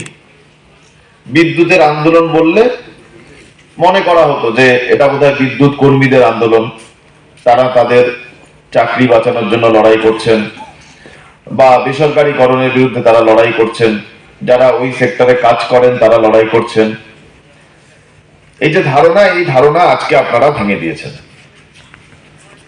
গোটা ত্রিপুরা থেকে সাধারণ বিদ্যুতের গ্রাহক উপভোক্তারা সকালবেলায় ট্রেনে করে, বাসে করে, দূর দূরান্ত থেকে নানা ধরনের বাধা লঙ্ঘন করে আগরতলায় এসে উপস্থিত হয়েছেন এই কথা বলার জন্য যে বিদ্যুতের অধিকার আমাদের জীবনের মৌলিক অধিকারের একটি অধিকার, এবং এই অধিকারের ওপরে হামলা হলে আমরা সাধারণ মানুষ চুপ করে বসে থাকবো না, আমরা জানার, বোঝার, জানানোর, বোঝানোর চেষ্টা করব। ফলে একটা নতুন ধরনের, নতুন চরণের লড়াই সংগ্রামের পথ আজকে খুলে গেল। আমি ধাপে ধাপে কিছু কথা আপনাদের বলার চেষ্টা করব, এবং সে কথা বলতে গিয়ে হয়তো কিছু টেকনিক্যাল কথাও আমাকে বলতে হবে। আমি অনুরোধ করব আপনারা ধৈর্য নিয়ে শুনবেন, যাতে যে উদ্দেশ্যে আজকে গোটা রাজ্য থেকে আমরা এখানে এসে উপস্থিত হয়েছি সেই উদ্দেশ্যটার সম্পর্কে আমাদের বোঝাপড়া, ধারণা, কাজ সেটা পরিষ্কার হয়ে যায়, যাতে এখান থেকে ফিরে গিয়ে এই বিরাট কনভেনশনকে কি করে আমাদের লড়াইয়ের একটা হাতিয়ার হিসেবে গড়ে তোলার প্রথম সোপান হিসেবে আমরা দেখতে পারি, সেই কাজ আমরা শুরু করতে পারি। আমি এপ্রিল মাসে ত্রিপুরাতে এসেছিলাম এবং সেখানে বিদ্যুৎ সংক্রান্ত একটি আলোচনা সভায় আমার উপস্থিত থাকার সুযোগ হয়েছিল। এই যে এপ্রিল মাসে আমি এসেছিলাম, আজকে এপ্রিল থেকে অক্টোবর শেষ, নভেম্বর মাসের শুরুতে আমরা ঢুকতে চলেছি। এই গত কয়েক মাসে ভারতবর্ষের বিদ্যুৎ ক্ষেত্রে, শুধু এই গত কয়েক মাসে কি বড় বড় পরিবর্তন ঘটে গেছে সেটা আপনাদের বলবো। কিন্তু তার আগে প্রথমে আপনাকে বলি যে আজকে সকালবেলার ত্রিপুরার যতগুলো সংবাদপত্র আমি হাতে পেয়েছি, প্রায় সব সংবাদপত্রেই ফ্রন্ট পেজে বা মাঝের পেজে বড় করে খবর এসছে যে সরকার ট্যারিফ বাড়াতে চলেছে। সরকার মানে যে ত্রিপুরার যে রেগুলেটরি কমিশন, তারা প্রস্তাব এনেছে এবং তার বিরুদ্ধে বিভিন্ন ফোরাম থেকে, রাজনৈতিক দল থেকে, সিপিআইএম এর পক্ষ থেকে, অন্যান্য নাগরিক মঞ্চের পক্ষ থেকে তারা গিয়ে সেখানে তাদের বিরোধ জানিয়েছেন। আচ্ছা বলুন তো, যে ত্রিপুরা রাজ্যে বিদ্যুৎ নিয়ে প্রত্যেকটা বড় সংবাদপত্রের ফ্রন্ট পেজে লাস্ট কবে খবর এসেছিল? গত কয়েক মাস ধরে কিন্তু লাগাতার বিদ্যুতের সমস্যা নিয়ে ত্রিপুরার নাগরিকরা রাস্তায় আছেন। ফলে সংবাদপত্র যারা চালান তারাও বুঝতে পেরেছেন যে এই ব্যাপারে মানুষের চাহিদা, আগ্রহ তৈরি হয়েছে। তার জন্য আজকে নিউজ পেপারের ফ্রন্ট পেজে ব্যানার নিউজ করা হয়েছে। তার মানে কি? তার মানে আমরা যে কটা লোকের কাছে পৌঁছতে পেরেছি তার চেয়ে বেশি লোক কিন্তু এই ব্যাপারে জানতে, বুঝতে চাইছে। তাই জন্যই সংবাদপত্রে এর একটা গুরুত্ব তৈরি হয়েছে। তাহলে আমরা যদি আমাদের কথা পৌঁছানোর কাজ করতে পারি, তাহলে যে কজন লোকের কাছে এখনো পৌঁছেছি তার চেয়ে বহু বহু বেশি মানুষ আমাদের কথা শুনবেন। আমার নিজের ব্যক্তিগত অভিজ্ঞতা বলি যে ভারতবর্ষের প্রত্যন্ত গ্রামের ভেতরে স্মার্ট মিটার, সবাই এখন নাম জেনে গেছে স্মার্ট মিটার। আমরা ইলেকট্রিসিটি রেগুলেটরি অথরিটি ত্রিপুরা, সেখানে আমরা গিয়েছিলাম।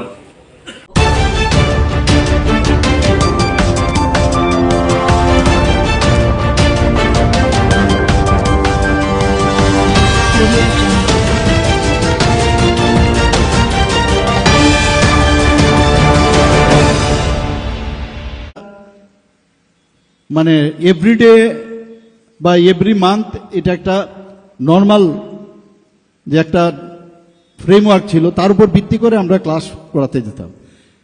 কারণ আমার কাছে আপ টু ডেট যে আরও কিছু এটার মধ্যে অ্যাড করা যায়, নতুন নতুন কি কি আবিষ্কার হয়েছে, কোনো জিনিস এর মধ্যে অ্যাড করা যায় কিনা, বা নিজেরও কিন্তু পরিষ্কার অনেক সময় আইডিয়া না থাকাতে যতটুকু বুঝলাম ততটুকু আমরা গিয়ে সেখানে বলতাম। এখন 3 ডাইমেনশনাল বিষয় চলে এসছে, এত সুন্দরভাবে আপনি নিজেও বুঝতে পারবেন, আবার অপরদিকে স্টুডেন্টরাও কিন্তু সেভাবে বুঝে ক্লাসে আসে। কাজে যারা শিক্ষক আছে তারাও কিন্তু আন্ডার এস্টিমেট করলে চলবে না যে স্টুডেন্টরা জানে না, কম জানে আমার থেকে, আমি যেটা বলবো তাই।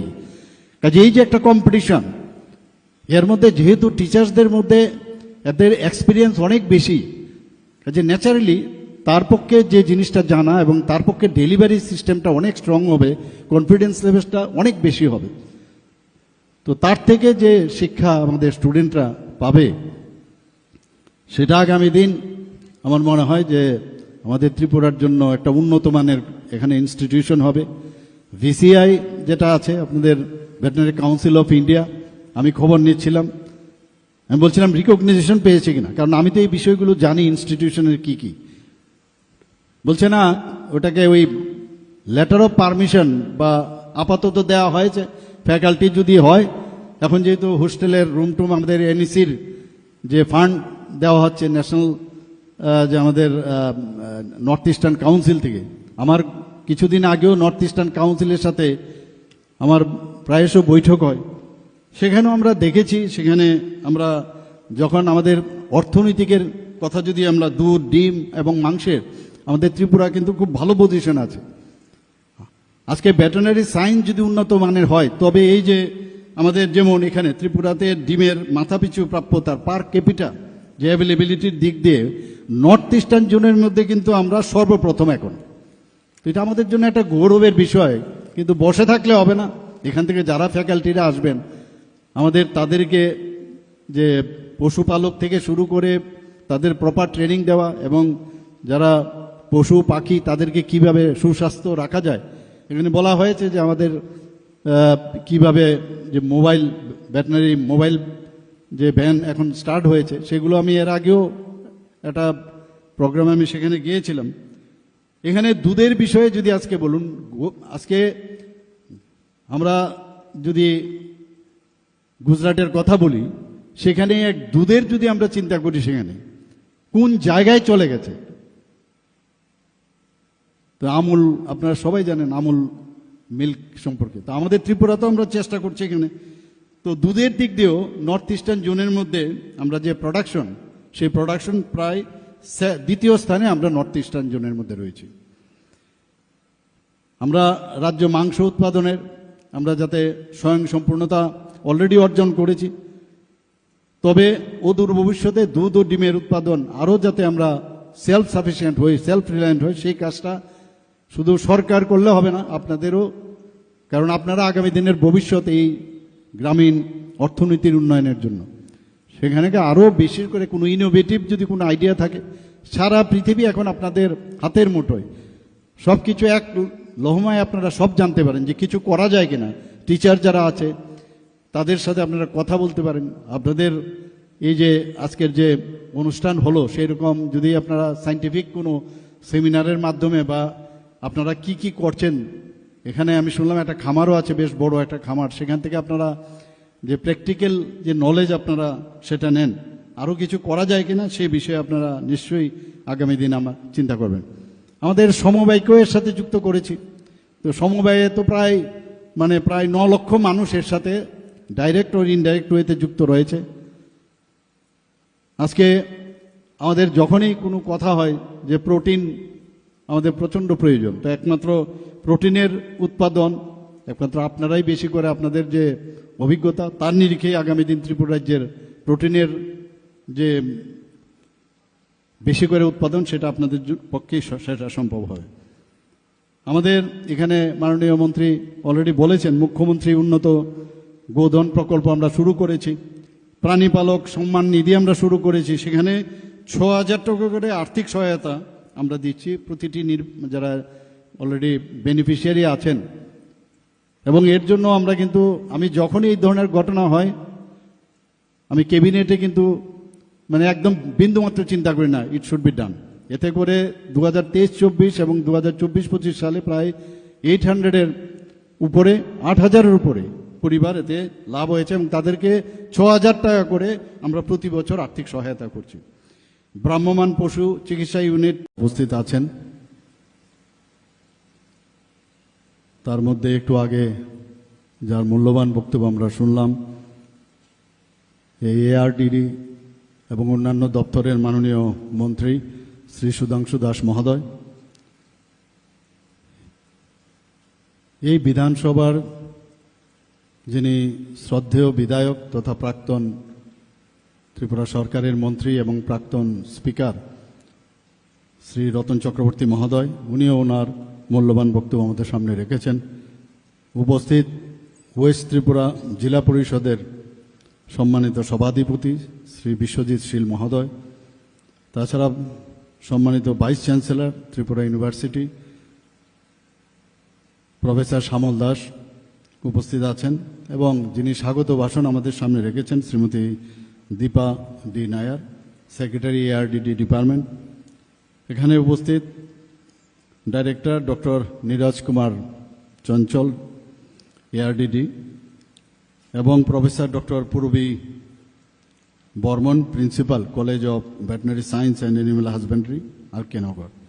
এখানে উপস্থিত যারা ফ্যাকাল্টি মেম্বাররা আছেন এবং যাদের জন্য বিশেষ করে আজকের এই অনুষ্ঠান, আমার প্রিয় ছাত্রছাত্রীবৃন্দ এবং এখানে উপস্থিত non teaching staff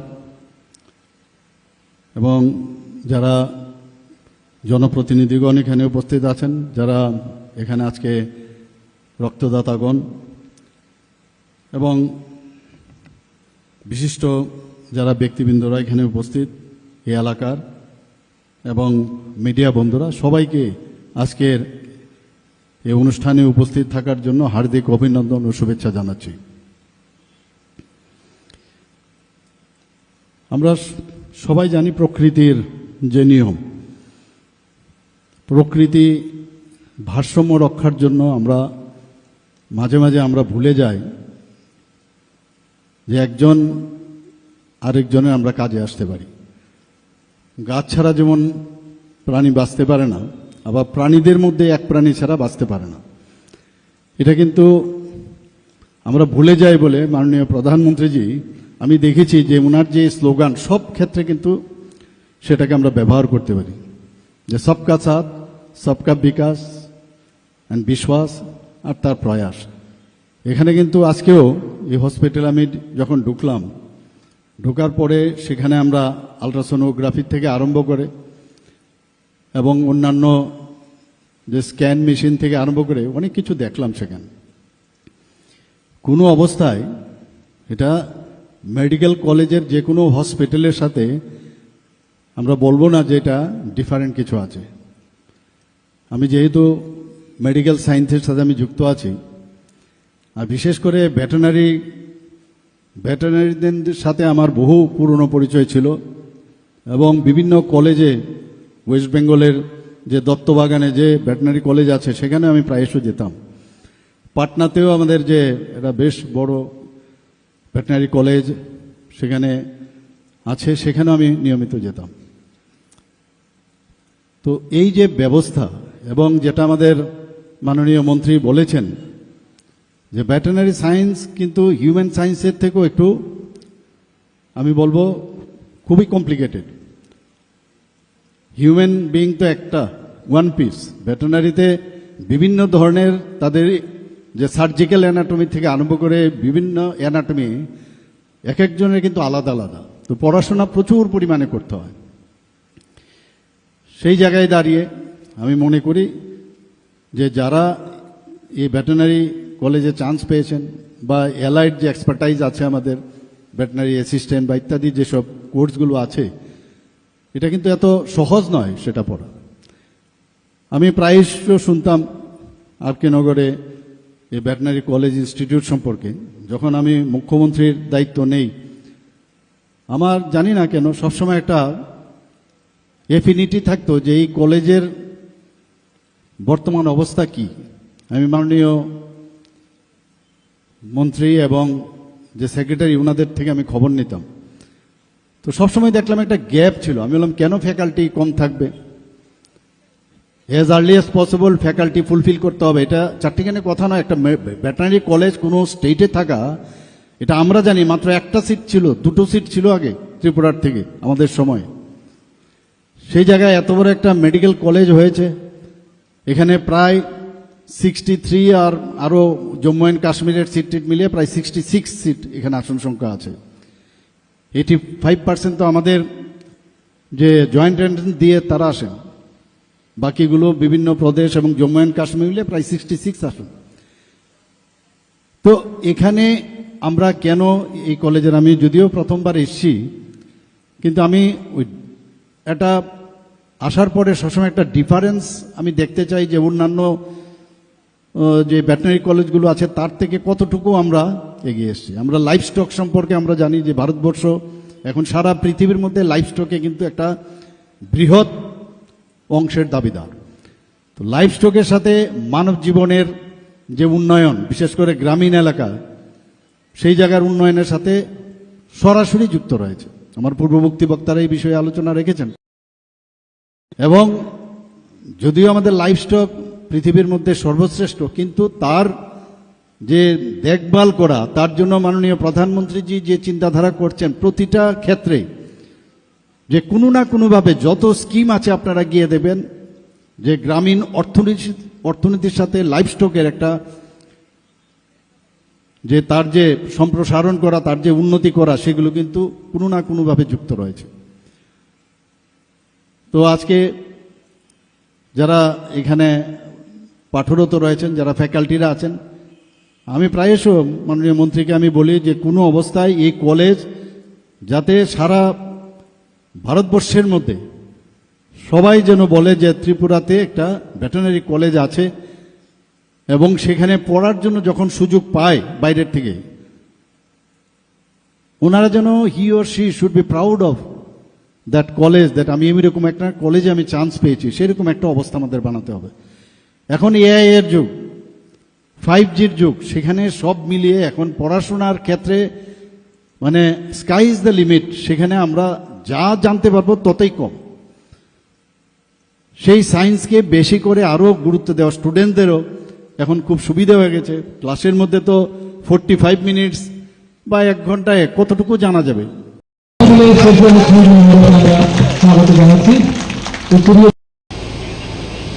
Thank you very much, sir. We have Srimati Deepa D. Nair, ma'am, IFS. She is the Secretary ARDD, Government of Tripura. Ma'am, thank you very much.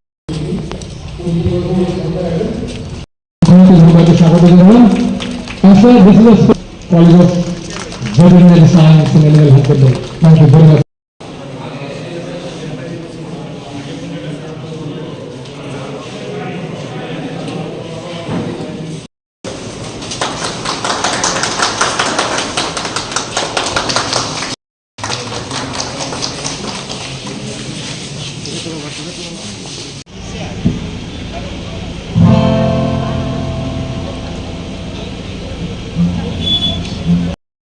माननीय सभापति पश्चिम त्रिपुरा जिला परिषद हमारे माननीय जिला सभापति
দাদা একটু পেছনে আছে।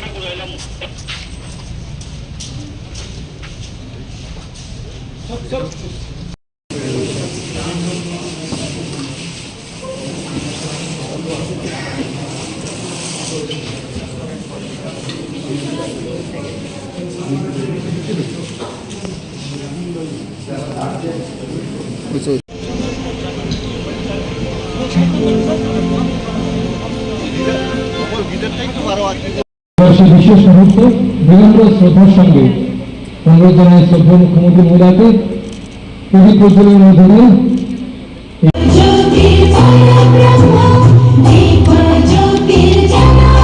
কবি Barman ma'am please come with the dais. সবাইকে অনুরোধ করবো আসন গ্রহণ করার জন্য। আমরা কৃতজ্ঞ। Vice chancellor Tripura university has arrived. My humbly request Honorable VC sir to come over the dais and take a seat. Thank you very much for joining us.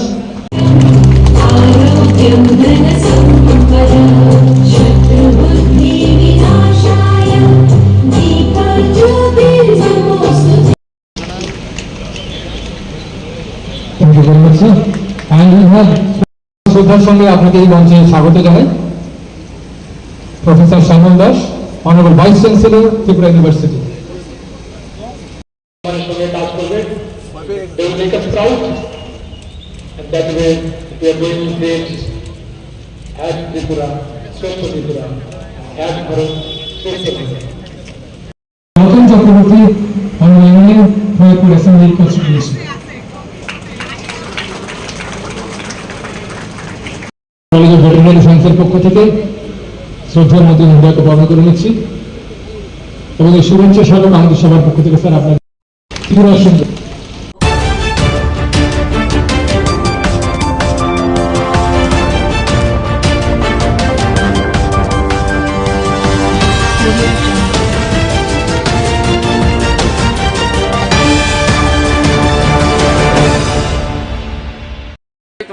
খাওয়া দাওয়া করতেছে আচমকা এসে তারা বাড়ির মধ্যে অনেক খারাপ গালিগালাজ করতেছে। তারপর আমার এক মামারে খুঁজতেছে, আমরা বলছি মামা যেহেতু বাড়িতে নাই আপনারা পরে আইয়েন, না হইতো না, হ্যাঁ তানে রাইতে লাগবো, এই করতে লাগবো, তারা 5-7 জন আছে, ঠিক আছে। তারা আরো হুমকিমূলক কথা কইছে বাড়ির মধ্যে, মহিলার উপর হাত তুলছে, আমরা তারা দত্তাম দিয়েছিল আমার এখানে আমি চিনছি।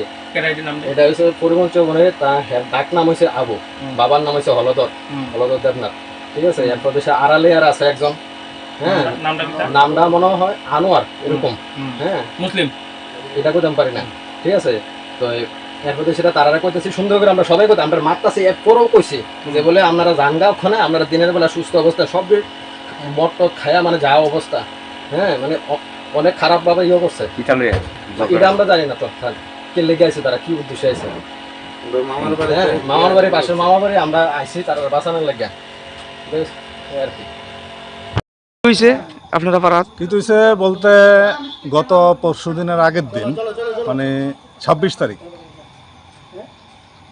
তারিখ আমাকে হঠাৎ করে তাপস নম একজন আমরা পঞ্চায়েত মেম্বার, তখন ওই আমার কইলো যে আপনার লোক একটু কথা আছে, তখন আপনি একটু আইন। তো আইসি এরপরে কইছে কাজটা আপনি টেন্ডার ড্রপ করেন, কাজটা আমরা কথা কইছি, আমরা কথা কইছি। কি কাজ এটা? পিডাব্লিউডির, এটা পরিমল চৌমনির থেকে লোকনাথ সঙ্গ একটা কাজ, বেশি না অল্প কয় টাকা। তখন আমি বলছি আচ্ছা ঠিক আছে দাও না, অসুবিধা কি। আমার ইংলিশ পেনটা নিয়ে ওই জমা দিছে। তখন আজকে এটা আউট হয়েছে, গতকালকে এটা সার্ভে ডাউন ছিল, এটা ওপেনিং হয়েছে না, আজকে হয়েছে। আজকে হওয়ার পরে সন্ধ্যার পরের থেকে আমার খুব হুমকি টুমকি দিছে, খুব বকাবাদ্য, খুব বকাবাদ্য করছে খুব। তারপরে আমার আজকে 4 দিন ধরে শরীর খারাপ, তারপর আমি ডাক্তারের উদ্দেশ্যে আইছি বিশ্রামগঞ্জে, ডাক্তার নাই দেখে আমি বিশালগড়ের আমি উদ্দেশ্যে রওনা দিছি। তখন এই টাইমে বাড়ির থেকে ফোন আইছে যে বাড়ির মধ্যে আচমকা গিয়েছিরা বউ বাচ্চা সবাই গিয়ে মারধর করছে, বাগিনারে মারছে, বাগিনারে ইনজুর করছে। এমন বাগিনা যারা মারছে, বড় বাগিনা, ওরা তো কিছু জানে না। নাম কি বাগিনা? হ্যাঁ, ফারুক ইসলাম। আরেকজন শফিকুল ইসলাম। দুজন আপনার বাগিনা? দুজন আমার। আপনারে না পাইয়া তারারে মারছে? আমারে না পাইয়া তারা কোনো কথা নাই, আর বাগিনার মোবাইল টোবাইলও লয়ে গেছে গা, হয়তো একটা কিছু রেকর্ডিং করতেছে, তারা উত্তেজিত হয়ে গেছে গা, উত্তেজিত হইয়া যা কিছু তারা করার আছে তারা করতেছে। মানে গেছিল আপনার উদ্দেশ্যে? আমার উদ্দেশ্যে গেছে। তাহলে আমার উদ্দেশ্যে আমি কিন্তু সন্ধ্যার সময় ফোনে কথা কইছি, ঠিক আছে যা হইব কালকে আমি কথা কমো, কালকে আমি কথা। কারা মারছে সবার সামনে? হ্যাঁ, আমি চিনি, আর সবাই আমার ফোন রেকর্ডিংও আছে, কে কি কইছে। আমন দেবনাথ, এরপর জাকির, হ্যাঁ জাকিরের ভাই নাকি, জাকিরের ভাই আনোয়ার হোসেন, হ্যাঁ নাকি ওখানে বিজেপির বড় নেতা, হ্যাঁ মানে আমার খুব ধমকি টমকি দিছে, খুবই। সব ফোন রেকর্ড আছে আমার কাছে, সব কিছুই আছে আমার কাছে, প্রমাণ আছে। কিন্তু আমি সুস্থ বিচার চাই বাস। কিন্তু আমার ফ্যামিলির উপর আক্রমণ হইব কেন? আমি তো তারারে পরিষ্কার বলে দিয়েছি যে আমি কালকে কথা কম, আমার শরীর ভালো না। আমি বারবার কিন্তু কইছি, এখন আমার ফোন রেকর্ডিং আছে, সব কিছু আছে। কিন্তু আমি আইনের কাছে এটাই চাই, আমি সুস্থ বিচার চাই বাস, পরিষ্কার। আমি শুধু একদম এইখানে আমি মুসলিম আছি 2 ফ্যামিলি, মাত্র 2 ফ্যামিলি মুসলিম আছি। কি আমি কেন অপরাধ করেছি? আমার ইংলিশম্যানটা নিয়ে অন্য কেউ জমা দিয়েছে, তাহলে এটা কি আমার দোষ? আমার বাড়িতে কি হামলা করতে পারে? কিন্তু আমি এটা মেনে নিতে পারছি না, আমি একদম মেনে নিতে পারছি না। আমি এটা শেষ অব্দি আমি দেখে ছাড়বো বাস। আপনার 2 বাগিনাকে কোথায় পাঠানো হয়েছে? একদম মানে হেরে মাথার মধ্যে মারছে অমন দেবনাথ, হের মোবাইলও নিয়ে গেছে, হের মাথার মধ্যে কানে টানে শুনে না, খুব বেশি জীবিতে রেফার করা হয়েছে। এখন জীবিতে রেফার করেছে, ছোট বাগিনাও জীবিতে রেফার। কোন জায়গাতে ঘটনাটা হয়েছে? ওই শেষরিমায় চাটার্জি কলোনি চলিলাম।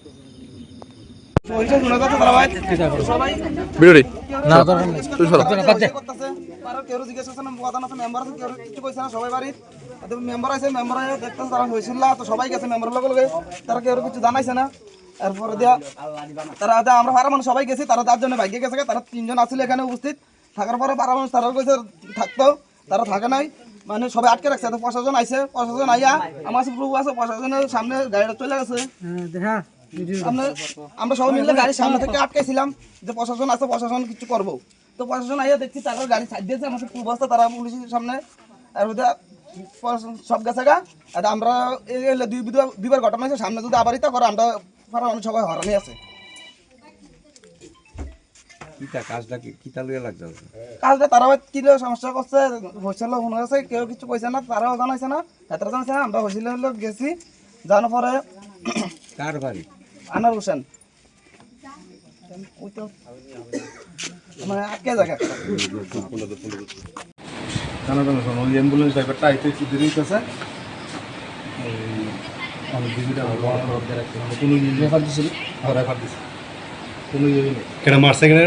আবু তারা মারছে। আবু তার মোবাইলটা খুব ভালো মোবাইল, মোবাইলটা লেগে গেছে।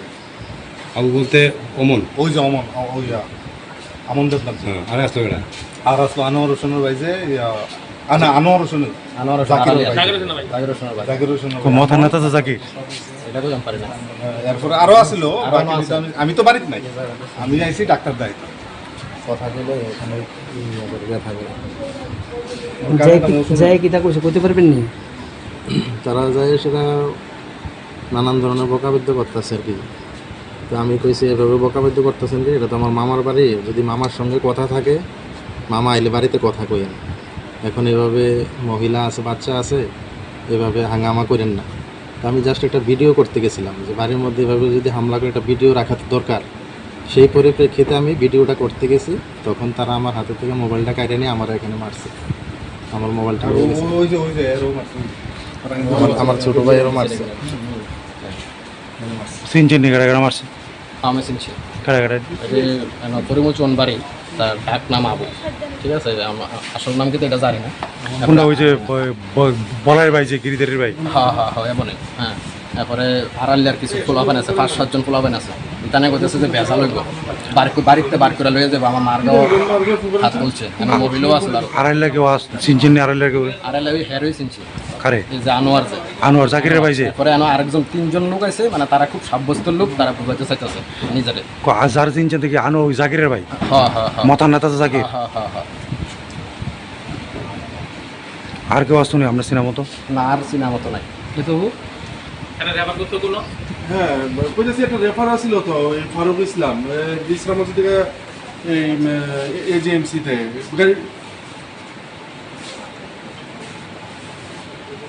হ্যাঁ হ্যাঁ এটা হেড ইঞ্জুরি আছে ধর লেফট সাইড হেড ইঞ্জুরি আছে সব মানুষ হয়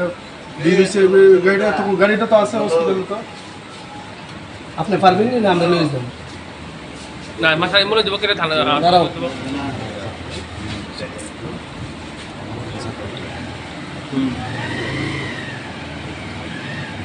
আছে তখন আমার বাড়ি দক্ষিণ চললাম কথা বুঝছো আমার বাড়ি দক্ষিণ চললাম ওখানে যদি কথার কথা আমার বাড়ির সামনে কাজটা যদি এবার আমি মেনে নেব নিলাম না কিন্তু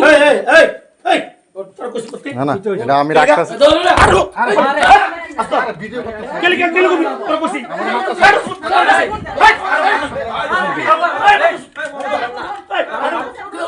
আরে ভিডিও করছি না ভিডিও করছি না পুরো ভিডিও করছি না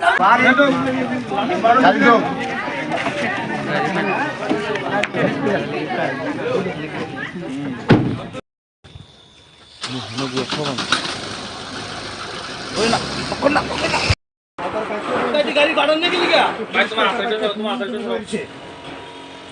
ভাই তোমরা দুজন ভাই? দুজন আক্রান্ত। তোমার মুখে দেখো না, তোমার মুখে একটু দেখো।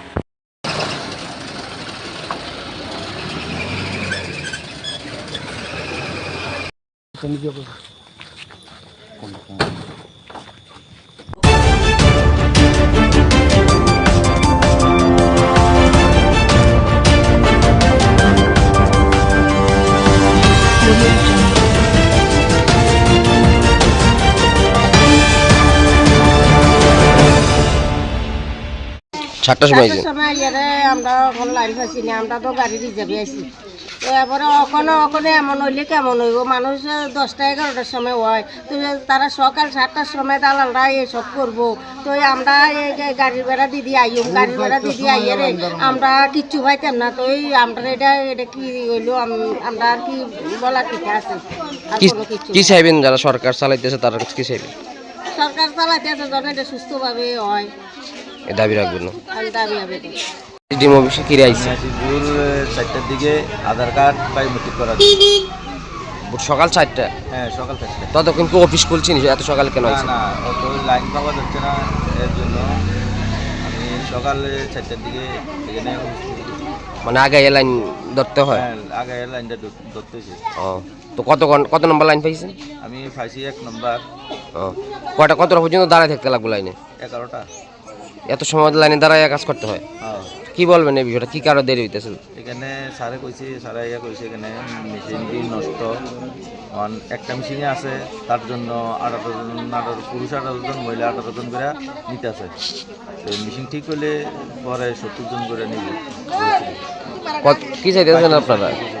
তখন চাইতেছে আমরা যত তাড়াতাড়ি হোক মেশিনগুলো ঠিক করে, যখন মানুষের যে পয়সা নিতে আছে এটার থেকে বিরত রাখার জন্য। বোর্ড সাইডটা কত নম্বর লাইন পাইছেন? 2 নম্বরে বোর্ড সাইডটা। তো সাইডটা কি রাইছেন? কালকে আইয়া গেছি, পরশু দিনও আইছি, লাইন নাই। তো আজকে আইছি, আমার বাচ্চার 5 বছর হয়েছে, আমি আধার কার্ড করতে হয়েছি, আজকে 4টার সময় আমি লাইন করছি। এখন তো অফিস তো রিজার্ভ করে আইছি। কোন জায়গা থেকে আইছেন? মতিনগর থেকে। তো অফিস তো খুলবে 11টায়, তো আমরাও বাচ্চার আধার কার্ড করা লাগবো। এত সময় কি করবেন? গাড়ি রিজার্ভ করে আউট লাগবো। তো এখানে 5 থেকে 6 ঘন্টা লাইন ধরতে থাকবে। খাওয়া লাগবো কি করন? আমরা তো সরকার আমরা দিকে চায় না, মেশিন নষ্ট হয়েছে কতদিন ধরে বলে, মেশিন ঠিক করে না। তো আমরা বাচ্চার আধার কার্ড লাগবো, বাচ্চার কাগজপত্র করার লাগবো, এই কারণে আমরা ভোর 4টার সময় অটো রিজার্ভ করে আসি। এখন যারা সরকার চালাইতেছে বা উপরে স্থানীয় নেতৃত্বরা আছে, তারা কি রাখবেন, দাবি রাখবেন আপনাদের এই দুরবস্থায়? সুস্থভাবে মেশিন যারা তাদের ঠিক করতে পারে, বা আমরাও সুন্দরভাবে এমন কি 4টার সময় না আইতে লাগে, টাইম মতন আমরা 10টা 11টার দিকে আইয়া বাচ্চা যাতে আই কার্ড আধার কার্ড এটা করতে পারি। কি নাম আপনার? সুপ্রিকা নন্দী। আচ্ছা, ওই তো আজকে 4-5 দিন ধরে ঘুরতে আসছি সোনামুড়া ডিএম অফিসে আধার কার্ড আপডেট করার জন্য, কিন্তু বার্থ সার্টিফিকেট অনলাইন লাগে, যার কারণে আমি বারবার এখান থেকে ফিরে যাইতে আসছি। আজকে আইছি 5:30 আসার পরও আমি 18 নম্বর সিরিয়ালে করছি। এখানে মেশিন নষ্ট, একটা মেশিনে কাজ চলছে, এই জন্য 18 জন পুরুষ 18 জন মহিলা নিতে আছে। কাঠালিয়া থেকে অনেক দূর দূর থেকে গাড়ি রিজার্ভ করে আইয়ে ভোরে আইয়া সেরও সিরিয়াল পায় না, যার কারণে মানুষের হয়রান হয়, এখান থেকে আবার ফিরে যেতে হয়। সকাল 5:30টার সময় আপনি আইছেন? হ্যাঁ, 5:30টার সময় আইও আমি 18 নাম্বার সিরিয়াল পাইছি। এই পুরুষ 18 জন, মহিলা 18 জন। এই যে দূর অবস্থা, কি কইবেন? এখানে শুনতে আছি স্যারের মুখে বা এখানে যারা অফিসের দায়িত্বে আছে, মেশিন নষ্ট শুনছে, তো কতদিন লাগবে আরও তা শিউর নাই। মানুষের হয়রানি হইতে আছে। 4টা মেশিন যদি চলতো মিনিমাম 70 থেকে 80 জনের মানুষের কাজ সমাধান করা যেত। মাত্র 18 জনের কাজ সমাধান হইতে আছে। তো কবে নাগাদ মেশিন ঠিক করা হবে তাও সঠিকভাবে জানানো হইতে আছে না অফিস থেকে। এখনও তো সকাল 7টা বাজছে না, আপনারা 11টার পরে কর্মীরা আসবে, তখন কি করবেন? এতক্ষণ এই লাইনের মধ্যে দাঁড়িয়ে থাকতে হবে, কাগজ ঠিক করতে করার নাই। সারাদিন হাজিরা। কত ঘন্টা দাঁড়াতে হয় আপনাকে একটা কাগজ ঠিক করতে গেলে? একটা কাগজ ঠিক করতে গেলে তো মিনিমাম অফিস টিলার মধ্যে 3-4 দিন ধরে আইতে লাগে। আর কত সময় লাইনে দাঁড়াতে লাগে? হয়তো 5:30টা থেকে 11টা পর্যন্ত লাইনে দাঁড়িয়ে থাকতে লাগে। যারা বাচ্চা নিয়ে আইয়ে তারা তো ভীষণ হয়রানি, কারণ বাচ্চা লইয়া কতক্ষণ দাঁড়িয়ে থাকতে পারে লাইনে। কালকে তো থাকবো 4টার দিকে আইছি, আইয়া টিকিট করে গেছি, এরপরে এই দিন ঘুরতেই আমরা লিস্ট কাটতে দিছি। আজকে আইসি আবার 4টার দিকে আইসি, লাইন ধরে লিস্ট হয়েছে, লিস্ট হওয়ার পরে হইতেছে এই দিন স্যারে হইতো না, আপনারা লাইন করেন আবার। আমি বললে একটা আইবু উগ্র আসল ছেলে আইবো, আইয়া ঢুকবো আমরা মাঝে দিয়ে আইয়া পারাবার, আপনারা পারাবারি করে যা করতে করেন। আমি স্যার আমি লোক এইগুলো করলে কি মানে এখানে বলতে ঝগড়া করে আপনারা লাইন ধরতে? হ্যাঁ, ঝগড়া করে লাইন ধরো, শিখলে পরবর্তী আইয়া আবার নিজে লিস্ট করছে, লিস্ট করে লইয়ে গেছে, কইছে যারা এখানে লাইনে থাকতে পারবে 11টা পর্যন্ত মানে কি মনে হয় এত লম্বা লাইনের কারণটা কি? আমরা না খাইয়া স্যার এই দিক সেদিক গেলাম না, লাইন কালকে লাইন অফিস আমরা মাছ আসলে দেখি আইয়া লাইন মানে কি কারণে লম্বা লাইনটা হইতে পারে? লম্বা লাইনটা আধার কার্ডের লেগে স্যার। মানে কি কারণটা কি এত লম্বা? অফিস স্টাফ কম না যন্ত্র? আমরা জানতে পারি না ভিতরের অবস্থা কি, কাজ করে কম। তাদের ঠিকভাবে কাজ করলে যে 18 জন কাজ করে। কতদিন মানে 18 জন ধরে? আর এই অবস্থাটা কতদিন ধরে চলতেছে? এটা তো আমরা 4 দিন আইয়া দেখতেছি খুব ঝামেলা, এর আগে তো আর আমি আইছি 4 দিনের মধ্যে যুদ্ধ দেখলাম খুব ঝামেলা। কি কইবেন যারা উপরে স্থানীয় নেতৃত্ব আছে, যারা মুখ্যমন্ত্রীর কাছে কি বার্তা রাখবেন এই সমস্যাটা নিয়ে? কি বার্তা রাখবেন সরকারের কাছে? সরকারের কি বার্তা রাখবো? আমরা এই পরিশ্রম করে আই না খাই 11টা পর্যন্ত বইয়ে দেয়, এরপর দেখা গেল যে এগুলোর মধ্যে আবার বাচ্চার জায়গা, তো আমরা লাইন দিয়ে কি করবো? কেউ কাটালিয়ে চাইছে 300-400 টাকা রিজার্ভ করে আইয়া পাইছে না, আমরা 3টার দিকে আইয়া লাইন পাইয়া লাইনের পর আবার লাইন করে আমরা কি করবো? কোন সমস্যা কোন সময় আইছেন আপনি বাচ্চাটা লইয়া? লাইন পাইছেন নি 6টা? কত 6টার সময় লাইন পাইছেন না? কুরমাই কি কইছে? এখানে তো এসডিএম আছিল, কি কইছে তারা আইয়া?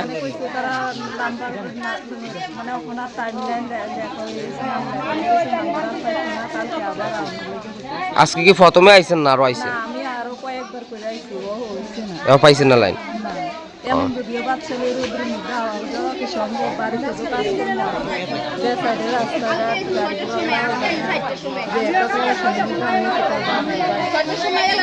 কি কইবেন যারা সরকার চালায় বা যারা উপরে রয়েছে তার কাছে কি দাবি রাখবেন আপনারা? দাবি রাখবো তারা যাতে সমাজটা সুন্দর করে চালায়, মানে তারা মানুষের যাতে নিরিবিলি মানে না করে সুন্দর মতো তারা চালায় যায়, মানুষের উপরে তো প্রেশার না দেয়। এরকম প্রেশার দিলে কি মানুষ বাঁচানো তো সম্ভব? 5টার সময় কি কারণে আইছেন এসডিএম অফিসে? সিআরটিসি করার লাগে। 5টার সময় কি লাইন দিয়েছেন? 5টার সময় 18 জন 19 জন 20 জনের বেশি দিন নেই না, এই জন্য তো পাইছেন না আজকে লাইন? কত নম্বর? আমি সিআরটিসি 3 নম্বরে আছি। তো এই যে সিস্টেমটা কি কারণে এই সমস্যাগুলো হইতেছে? মানুষ সকাল সকাল আইতে লাগতেছে, কি মনে করেন আপনি একজন স্থানীয় নাগরিক হিসেবে? স্টাফের কোনো সংকট আছে কিনা অফিসগুলোতে, কি দেখতেছে? স্টাফও কম আছে, স্টাফে একটা কম্পিউটারে যদি 2 জন থাকে তাইলে খাওয়ার যে একটা 1 ঘন্টা 2 ঘন্টা টাইম এটা যদি ধরেন না 2 জন স্টাফ থাকতো ওইলে 1 ঘন্টা 2 ঘন্টা যেই টাইম দেয় অন্যজন করতে পারছে। সব মিলিয়ে মানে কম্পিউটারও সমস্যা এবং স্টাফেরও সমস্যার কারণে দুরবস্থা। কি নাম আপনার? দেখুন এখন সকাল প্রায় 6:44 বাজে, তারও আগের চিত্র এটা সোনামুড়া আদার সেকশন। আমরা সরাসরি আপনাদেরকে শেষ চিত্র দেখাচ্ছি।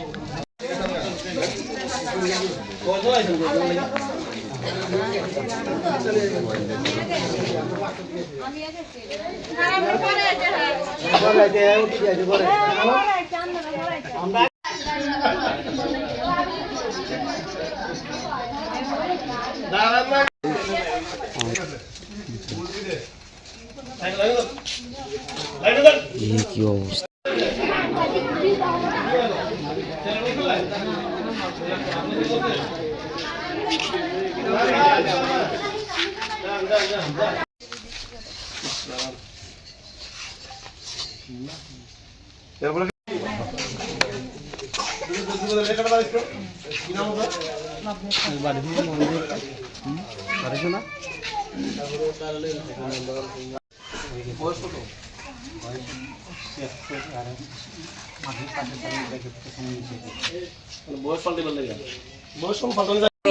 কালকে নিচে একবার বসে কাটতে দিচ্ছেন না আর কবি তুললে কি করব হরানি তো আমরা করতে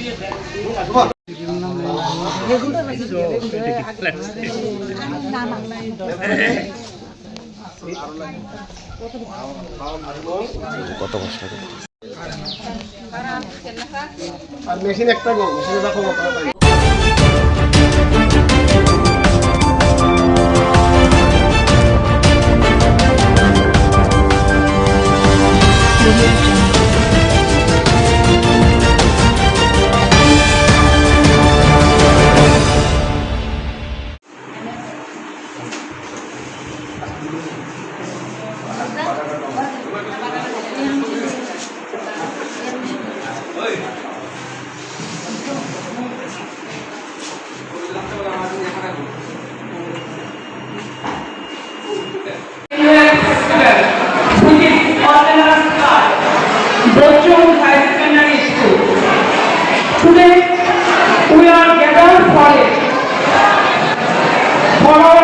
বিষয়টা কি? আমি এই যে টোটাল ফেস্টিভ্যাল কমিটির কনভেনার হিসেবে বলছি। আমাদের আজকে ব্লাড ডোনেশন ক্যাম্প, তিথি ভোজন এবং স্কলারশিপ ডিস্ট্রিবিউশন, এই প্রোগ্রামগুলি নিয়েই আজকের এই অনুষ্ঠান। তো এই অনুষ্ঠানে আমাদের স্কুলে কয়েকজন ডোনার আছেন, ওনাদের যে টাকা, সেই টাকার থেকে ইন্টারেস্ট থেকে আমরা এই প্রোগ্রামগুলি করে থাকি। প্রায় 120 জন স্টুডেন্টকে আমরা আজকে 1000 টাকা করে দেবো। তাছাড়া তৃতীয়জন প্রায় 700 জনের আমাদের আর এক্সিবিশন তো আপনারা দেখেছেনই, আমরা এক্সিবিশনের ব্যবস্থা করেছি। তো এই এক্সিবিশনে আমাদের বিদ্যালয়ের সমস্ত স্টুডেন্টস এবং প্যারেন্টসরা আমাদেরকে সার্বিকভাবে সহায়তা করেছেন এবং আশা করছি আমাদের এই প্রোগ্রামটি সফলভাবে এই প্রোগ্রামটি শেষ হবে। কে কে ছিলেন আজকের এই প্রোগ্রামে? প্রধান অতিথি কে কে ছিলেন? আজকের প্রোগ্রামে আমাদের সেকেন্ডারি এডুকেশনের ডাইরেক্টর স্যার এনসি শর্মা, আমাদের ওয়েস্ট ডিস্ট্রিক্ট এডুকেশন অফিসার পল্লব কান্তি সাহা, আমাদের মেয়রিং কাউন্সিল কর্পোরেটর হিমানী দেববর্মা মহোদয়া এবং সেকেন্ডারি ডাইরেক্টরেটের 2 জন ওএসডি স্যার আমাদের এই প্রোগ্রামে আজকে উপস্থিত রয়েছেন। মেয়র স্যার আসার কথা ছিল, কিন্তু উনি হঠাৎ করে অসুস্থ হয়ে যাওয়াতে উনি আসতে পারেননি। কতজন রক্তদান করেন? আমাদের 40 জনের উপরে। আর কি কি কর্মসূচি থাকবে আগামী দিনে? আগামী দিনে আমরা এই বিদ্যালয়কে উন্নত করার জন্য, আরও ডেভেলপ করার জন্য আমরা অনবরত কাজ করে যাব।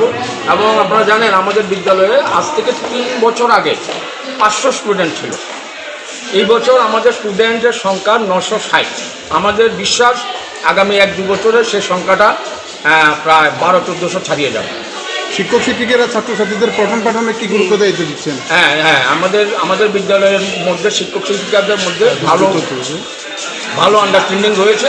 সবাই মিলেই, শিক্ষক শিক্ষিকা সবাই মিলেই আমরা বিদ্যালয়কে উন্নত করার জন্য, ডেভেলপ করার জন্য আমরা অনবরত প্রয়াস চালিয়ে যাচ্ছি। আপনার পরিচয়টা? আমি এই বিদ্যালয়ের এক্স ভাইস প্রিন্সিপাল এবং এই যে ফেস্টিভ্যালটা হচ্ছে এই ফেস্টিভ্যালের convener Nirmal Chandra.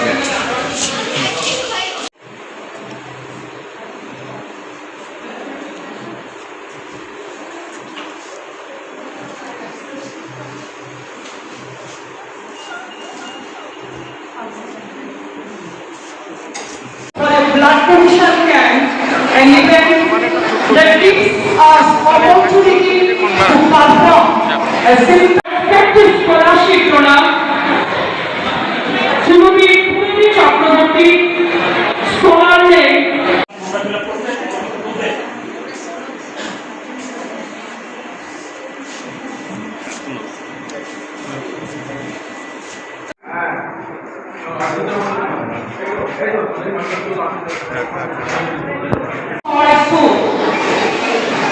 We should also celebrate the spirit of Tithi Bhoja, which will bring the community together.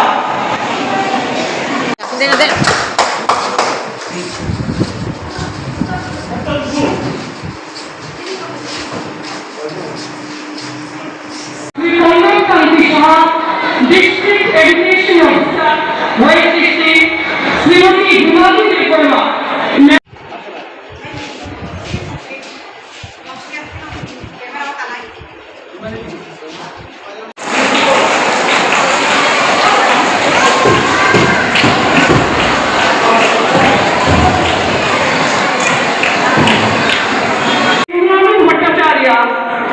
Scholarship name Bhankeshanand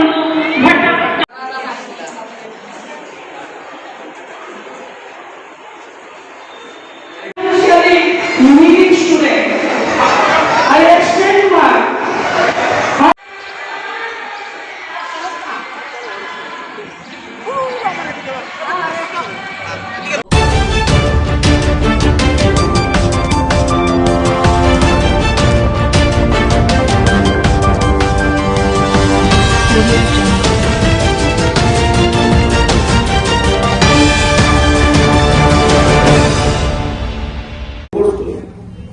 এনফোর্সমেন্টের total যে ক্রাইমগুলো হয় অনলি 20% আমরা এনফোর্সমেন্টের মাধ্যমে এগুলা কমাতে পারি।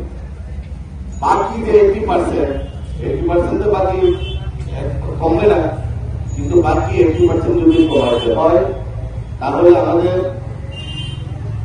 যে বিষয় যেমন নারী নির্যাতনের বিষয়ে আমাদের কেন নারী নির্যাতন হইতেছে, সামাজিকগত কারণ কি কি থাকতে পারে, অর্থনৈতিক কারণে হচ্ছে কিনা, না ফ্যামিলি ভ্যালুজের কারণে হচ্ছে কিনা, সেই বিষয়ে আমাদের অবগত থাকতে সবার মধ্যে এটা অ্যাওয়ারনেস হইতে এবং আমরা এডুকেটেড হইতে যদি শিক্ষা এবং আমাদের জ্ঞান এবং আমাদের জানার যে আগ্রহ এবং সোসাইটিকে একটা ভালো জায়গাতে নিয়ে যাওয়ার জন্য যে প্রয়াস, এইটা যদি আমাদের মধ্যে না আসে তাহলে আমরা সেই অপরাধটা আমরা দমন করতে পারব।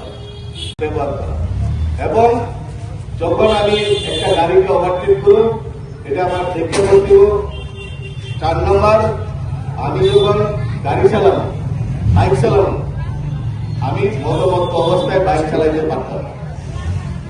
পুলিশ তো আর জনে জনে ঘরে ঘরে গিয়ে বসে দেখতে পারবে না যে টার্গেট কন্ডিশনে চালাচ্ছে কিনা। এটা আসবে কোথা থেকে? একটা ফ্যামিলি ভ্যালুস থেকে আসবে। সেই সম্পর্কে জানলেই তবেই সে এটা করবে না। সবাইকে জানতে হবে হেলমেটটা কেন পড়তে হবে, কেন সিট বেল্ট ব্যবহার করতে হবে, রাস্তার কোন পাশ দিয়ে হাঁটবো আমরা কিন্তু এখনো জানি না। আমরা এখনো জানি না রাস্তার কোন পাশ দিয়ে হাঁটবো। আমরা এখন শুরু থেকে যখন আমরা শিখছি, মা বাবা আড়াই নিত, তখন জানতাম রাস্তার বাম পাশ দিয়ে হাঁটতে, ঠিক না? রাস্তার বাম পাশ যেমন আইনগত আইন সিদ্ধ, রাস্তার ডান পাশও কিন্তু আইন সিদ্ধ। এবং দেখা গেছে 2021-এ সেই আইনটা পাশ হয়েছে। পেডেস্ট্রিয়ান মানে পথচারী যদি ডান দিকে হাঁটে, এটা আইনগত অপরাধ না, এটা আইনের অপরাধে পড়ে না এটা। এবং দেখা গেছে যদি রাস্তার ডান দিকে হাঁটে তাহলে মারপিট করে। এর চেয়ে বড় কোন বড় মুদ্রা নেই, কিন্তু এত বেশি মারপিট হয় না। আমরা যদি আমাদের মনের দিকে আমি যদি নিজেকে একটা ভালো মানুষ হিসাবে পরিচয় দিতে পারি এবং সোসাইটিতে যদি আমি দাবি করি, তাহলে আমার মধ্যে ইগো ভাবটা রাখতে পারে। ইগো থাকলে আত্মীয়তা থাকলে আমাদের মধ্যে বিশ্বাসের সম্ভাবনাটা 95% বেড়ে। তার জন্য আমরা ইগো রাখতে পারতাম। কিন্তু আমরা লক্ষ্য করি, আপনারা জানেন স্বামী বিবেকানন্দের একটা বাণী আছে যে হিংসার থেকে ভালোবাসার শক্তি অনেক বেশি। আমরা একজনে যদি 10 জনকে একলা পিড়াইতে পারে, সে বেশি তোমাদের হারেই মারপিট করে। এর চেয়ে বড় কোনো বড় মুদ্রা নিয়ে কিন্তু এত বেশি মারপিট হয় না। আমরা যদি আমাদের মনের দিকে আমি যদি নিজেকে একটা ভালো মানুষ হিসেবে পরিচয় দিতে পারি এবং সোসাইটিতে যদি আমি দাবি করি, তাহলে আমার মধ্যে ইগো ভাবটা রাখতে পারবে। ইগো থাকলে আত্মীয়তা থাকলে আমাদের মধ্যে বিশ্বাসের সম্ভাবনাটা 95% বেড়ে। তার জন্য আমরা ইগো রাখতে পারতাম। কিন্তু আমরা লক্ষ্য করি, আপনারা জানেন স্বামী বিবেকানন্দের একটা বাণী আছে যে হিংসার থেকে ভালোবাসার শক্তি অনেক বেশি। আমরা একজনে যদি 10 জনকে একলা পিড়াইতে পারে, সে বেশি তোমাদের হারেই।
আমরা বিশালগড় ফায়ার স্টেশন পলাইছে যে মোড়াবাড়ি স্কুলের সামনে একটা অ্যাক্সিডেন্ট হয়েছে। আমরা তাড়াতাড়ি অলরেডি আমি গাড়ি নিয়ে গেলাম, গিয়ে দিয়ে কোনো কিছু নেই, কোনো একটা গাড়ি দাঁড়া রয়েছে ইন্দুরে, কোনো কিছু নেই, আহত মতো কিছু কোনো কিছু নেই, গাড়ি দিয়ে ভালোই, গাড়ি কোনো কিছু নেই। কোনো মানে আপনারা শুধু কয়েছে আমরা কি ধরতে নাইছে আমরা কইতেছি, কিন্তু যে ফোন করছে তার আগে কি পাইছেন না? তার আগে পাইছেন ফোনটা করছে আমরা কই জানি কেন ফোন করছে, বিষয়টা ফেক কল মানে অন্য ফোন করছে, আমরা তো কেন কই জানি না কেউ ফোন করছে, এখন কোন কিছু হইছে। আপনার মতো একটা মানে ইমার্জেন্সি দপ্তরে এইভাবে হয়রানি করাটা কি হয়রানি তো করতে গেছে, বুঝছেন, হয়রানি করতে গেছে। আমরা তো কল করলে তো না গিয়ে পারি না, কল করলে যাইতেই হয়, গেছি গিয়ে তো আমরা কোনো কিছু পাইলাম না। এটা টাইম যদি অন্য জায়গায় অন্য কোনো দুর্ঘটনা দিলে আমরা ভাইসা অন্য দিকে করলে তো আমরা অনেক বিশ্রামঞ্জ বা বাজারঘাট ফোন করলাম। আপনার দপ্তর থেকে কি কোনো ধরনের কোনো পদক্ষেপ গ্রহণ করা হইব এই বিষয়ে?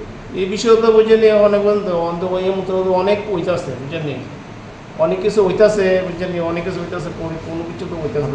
ঊর্ধ্বতন কর্তৃপক্ষের জানাইবেন না বিষয়টা? ঊর্ধ্বতন জানে, এমন তো আগেও মানে আমরা এই ফল কস হইতেছে।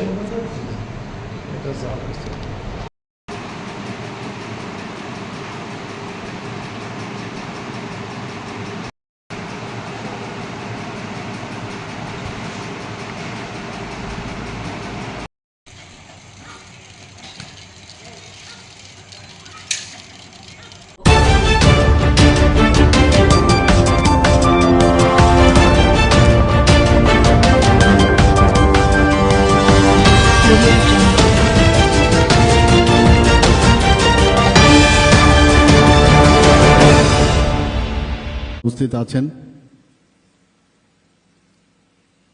তার মধ্যে একটু আগে যার মূল্যবান বক্তব্য আমরা শুনলাম, এই এআরডিডি এবং অন্যান্য দপ্তরের মাননীয় মন্ত্রী শ্রী সুধাংশু দাস মহোদয়, এই বিধানসভার যিনি শ্রদ্ধেয় বিধায়ক তথা প্রাক্তন ত্রিপুরা সরকারের মন্ত্রী এবং প্রাক্তন স্পিকার শ্রী রতন চক্রবর্তী মহোদয়, উনিও ওনার মূল্যবান বক্তব্য আমাদের সামনে রেখেছেন। উপস্থিত ওয়েস্ট ত্রিপুরা জেলা পরিষদের সম্মানিত সভাধিপতি শ্রী বিশ্বজিৎ শীল মহোদয়, তাছাড়া সম্মানিত vice chancellor Tripura university professor Shyamal Das উপস্থিত আছেন, এবং যিনি স্বাগত ভাষণ আমাদের সামনে রেখেছেন Shrimati Dipa D Nair, secretary ARDD department.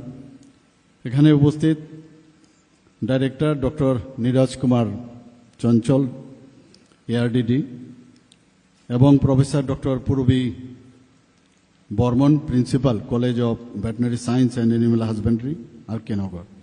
এখানে উপস্থিত যারা ফ্যাকাল্টি মেম্বাররা আছেন এবং যাদের জন্য বিশেষ করে আজকের এই অনুষ্ঠান, আমার প্রিয় ছাত্রছাত্রীবৃন্দ এবং এখানে উপস্থিত নন টিচিং স্টাফ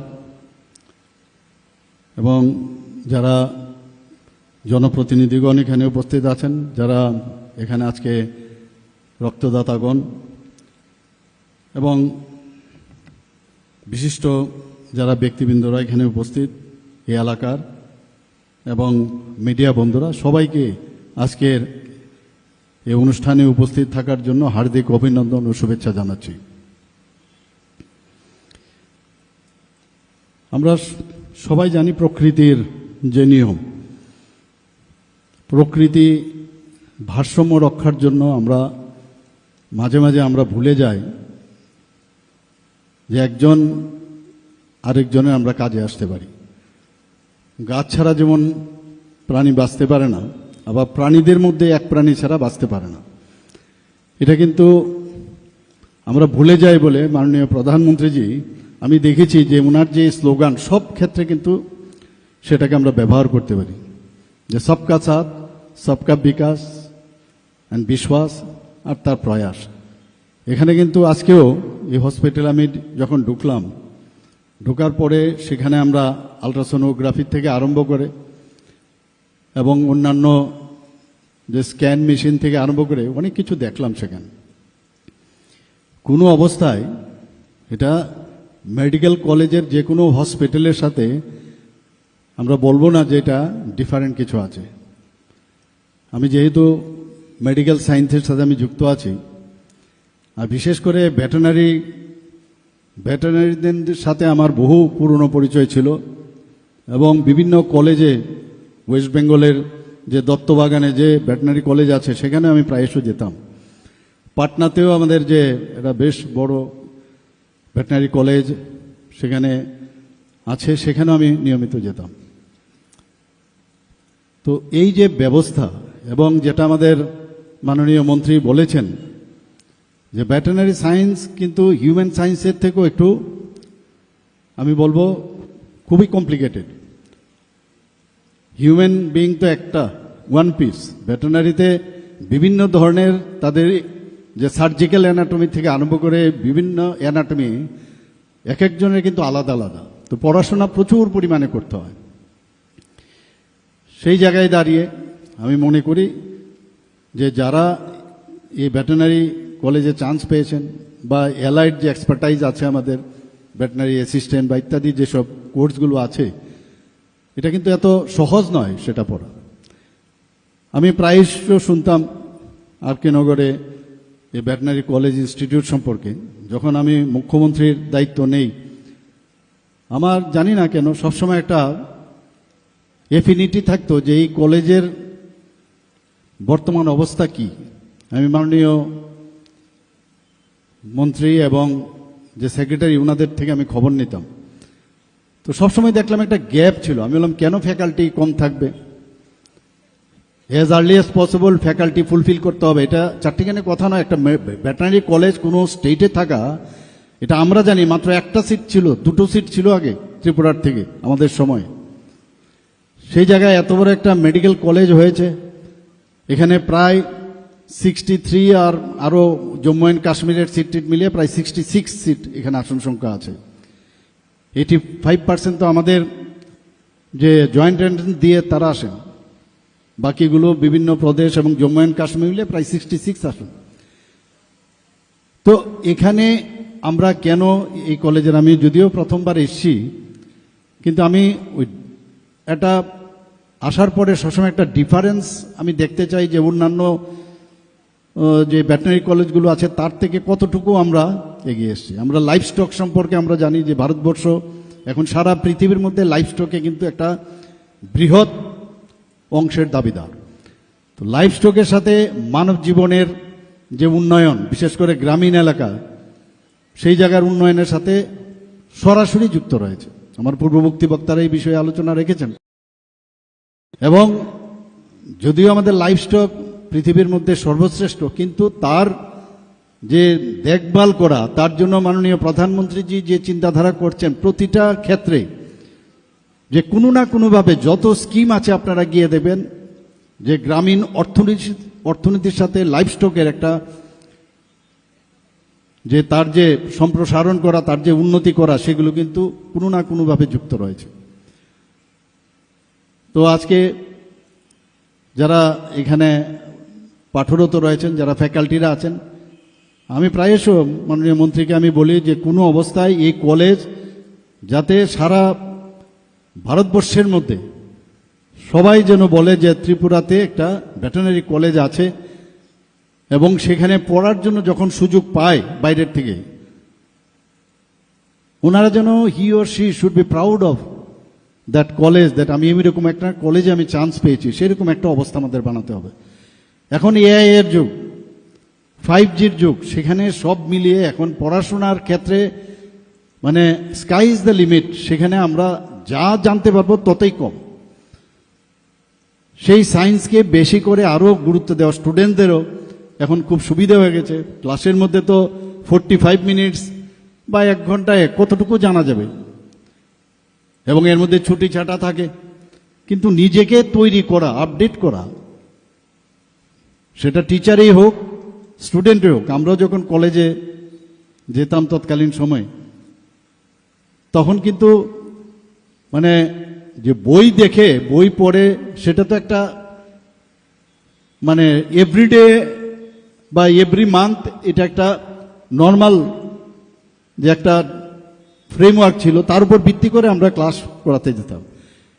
কারণ আমার কাছে আপ টু ডেট যে আরও কিছু এটার মধ্যে অ্যাড করা যায়, নতুন নতুন কি কি আবিষ্কার হয়েছে, কোনো জিনিস এর মধ্যে অ্যাড করা যায় কিনা, বা নিজেরও কিন্তু পরিষ্কার অনেক সময় আইডিয়া না থাকাতে যতটুকু বুঝলাম ততটুকু আমরা গিয়ে সেখানে বলতাম। এখন 3 ডাইমেনশনাল বিষয় চলে এসছে, এত সুন্দরভাবে আপনি নিজেও বুঝতে পারবেন, আবার অপরদিকে স্টুডেন্টরাও কিন্তু সেভাবে বুঝে ক্লাসে আসে।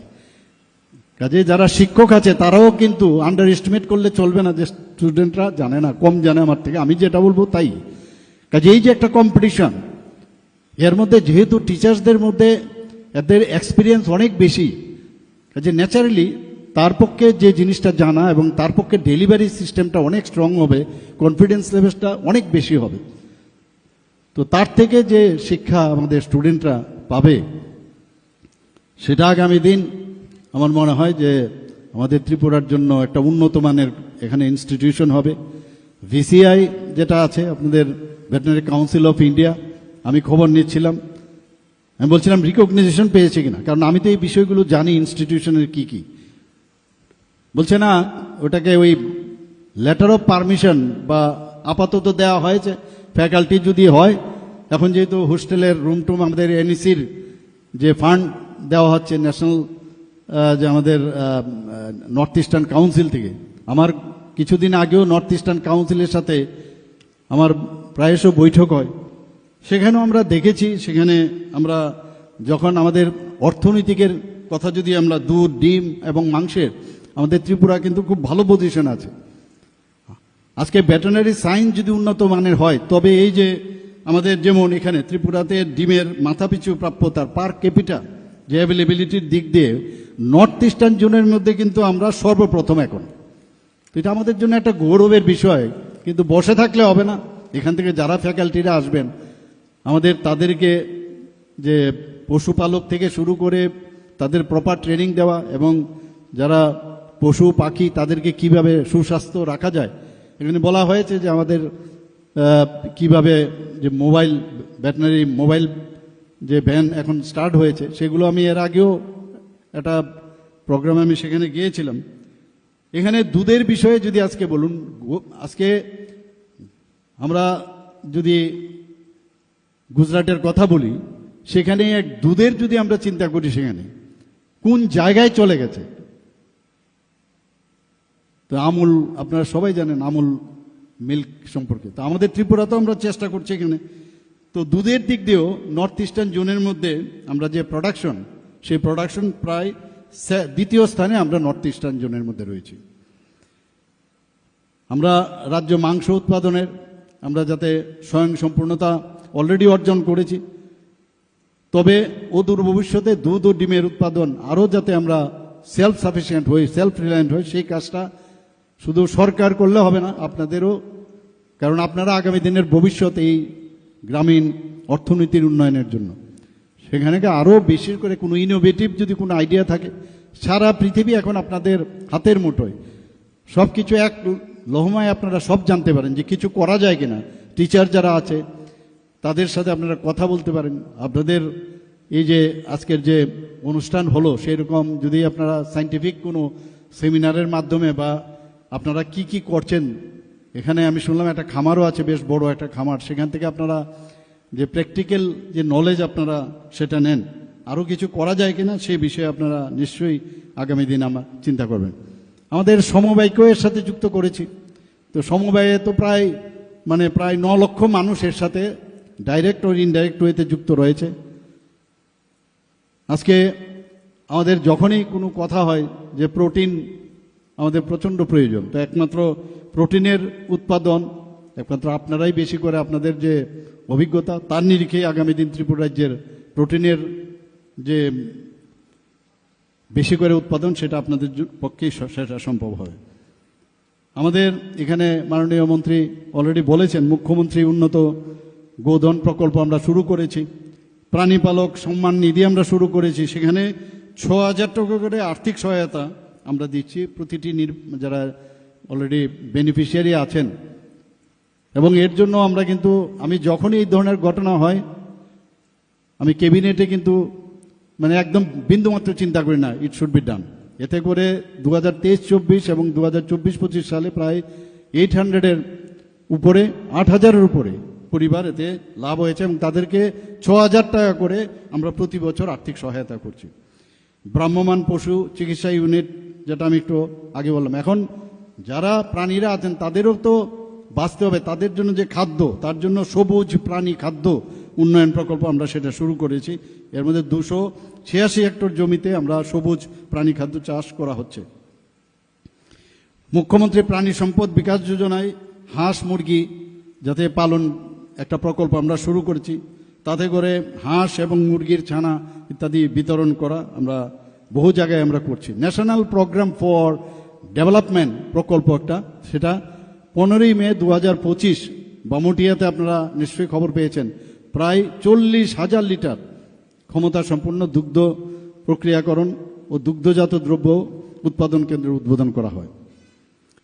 এখানে যে মিনি মোবাইল ভেটেরিনারি ইউনিট চালু করা হয়েছে, এর মধ্যে আরও 25-26 যে আমাদের ফাইন্যান্সিয়াল ইয়ার আমরা বাজেটে রেখেছি 4,50 লক্ষ টাকার জন্য বরাদ্দ করা হয়েছে, এবং যাতে করে আগামী দিনে আরও 55 নতুন মিনি মোবাইল যে ইউনিট সেটা চালু করা যায়।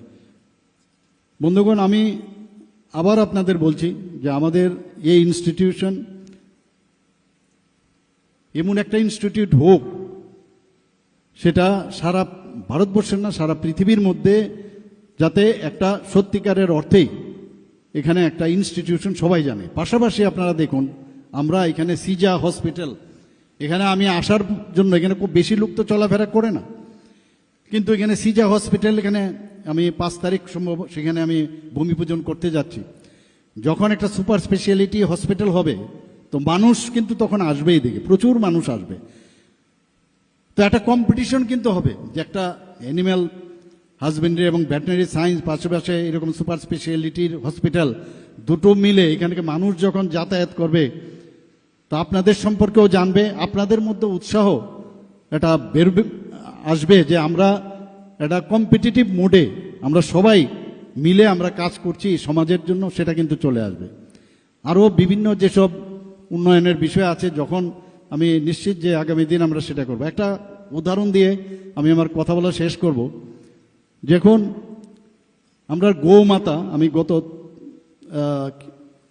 10-15 দিন আগে আমি তেলিয়ামুড়াতে গিয়েছিলাম, একটা গৌমাতা, সেখানে যে আমরা যে একজন আরেকজনের জন্য, একটা গৌমাতা একটা ল্যাট্রিনের মধ্যে পড়ে গেছিল, পুরনো অখাদ্য একটা অবস্থা, মানে বিশ্রী অবস্থা, সেই জায়গার মধ্যে এই গোমাতা পড়েছিল।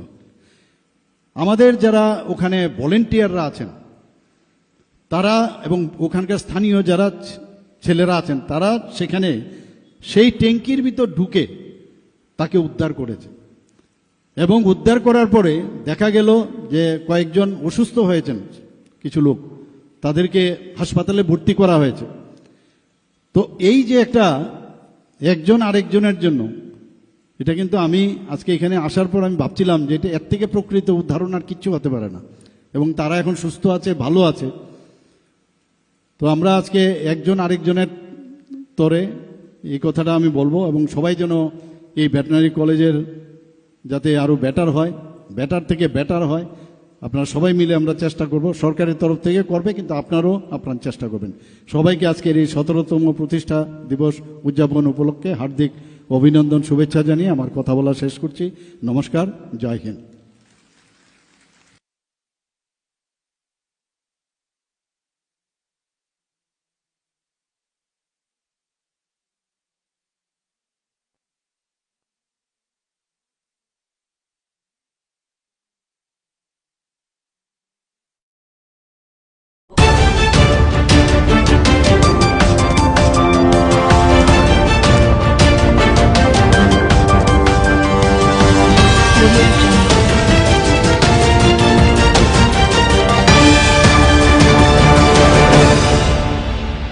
প্রোগ্রামটা কি awareness programme?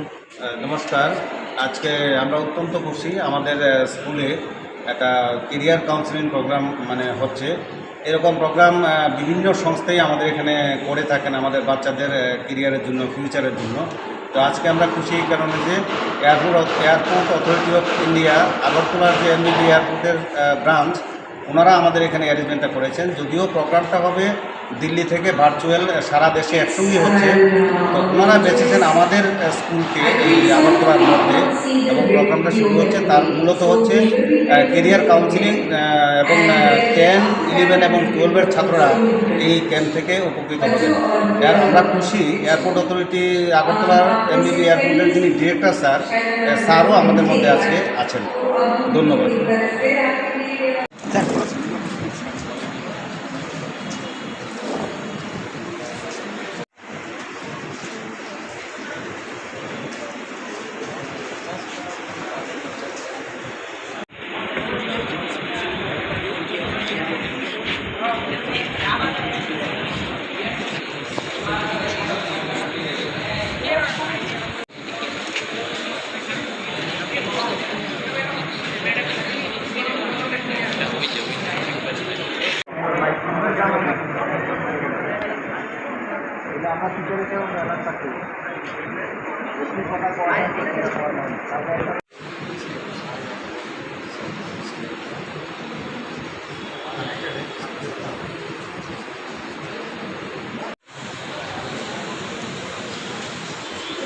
Namaste, ma'am. This is SSKM World Center.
আমরা এই পূজাটা আরম্ভ করছি আজকে 18 বছর হয়েছে। 18 বছর ধরে আমরা দুর্গা পূজার পরে এই পূজাটা স্টার্ট করছি। এই পূজাটার মধ্যে আরাধনা হলো সবাই যেন সুস্থ থাকে, এলাকার সবাইকে সুস্থ রাখার জন্য পূজাটা আমরা স্টার্ট করছি। প্রত্যেক বছরই এখানে ভিআইপিরা আসে সন্ধ্যার সময়, আর অঞ্জলি টঞ্জলি দেয়, সব কিছুরই ব্যবস্থা রাখি আমরা। সন্ধ্যায় অন্তত 10,000 লোকের মধ্যে প্রসাদ বিতরণ করা হয়, অন্নভোগ, পরের দিন মহাপ্রসাদ।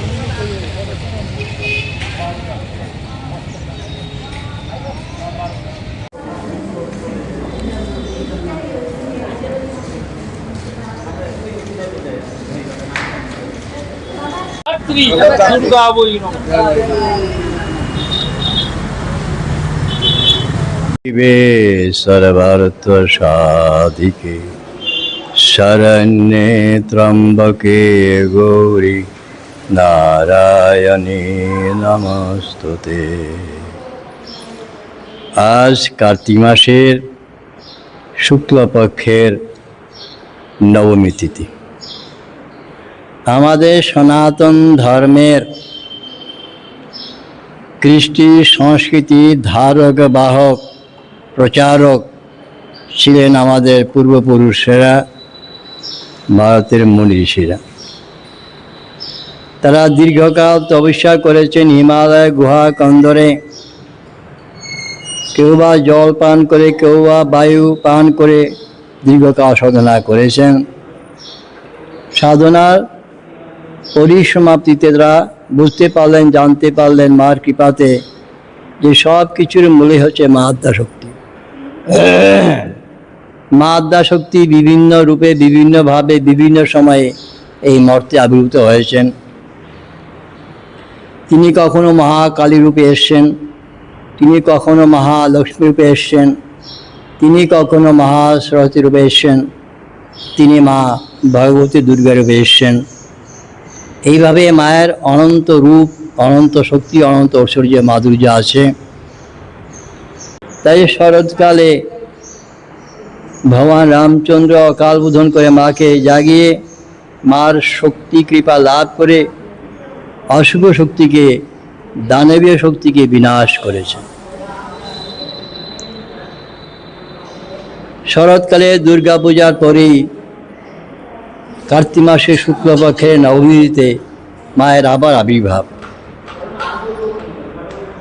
মা এসছেন, এই মায়ের পূজাও অর্থাৎ মা সমস্ত জগৎকে ধারণ করে আছেন।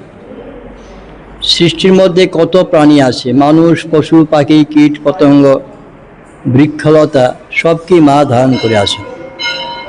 তাই তাকে বলা হয় জগদ্ধাত্রী। মায়ের পূজা দুর্গা পূজার মতেই মহাসপ্তমী, মহাঅষ্টমী, নবমী, দশমী আর আগের দিন হয় ষষ্ঠী বোধন। আমাদের উত্তর পূর্বাঞ্চলে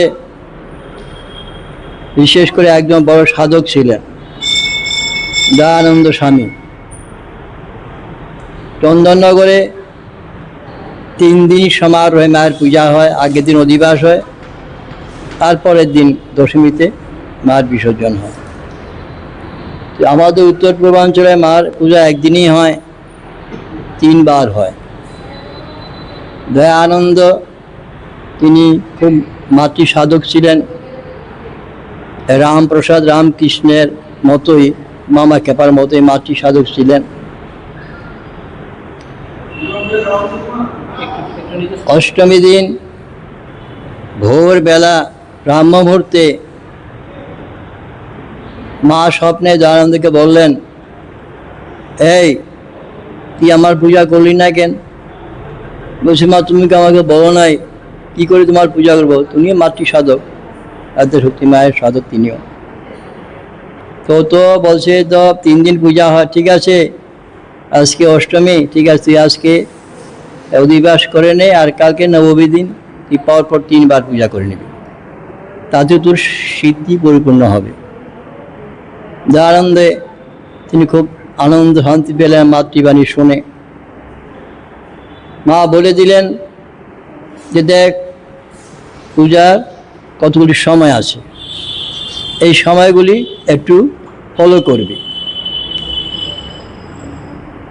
সমস্ত দিন 24 ঘন্টা, 3 রাত্রি মিলা 24 ঘন্টা হয়, তো ওর মধ্যে 8 বার বিশেষ পূজা করতে হয়। একটা হচ্ছে দৈব মুহূর্তকালীন পূজা, মা বলছেন এটা রাত্রি 12টা থেকে শুরু হয় এবং 3টা পর্যন্ত। ওই সময় সমস্ত দেবতারা মায়ের পূজা করে, মাতৃশক্তির আরাধনা সবাই করে।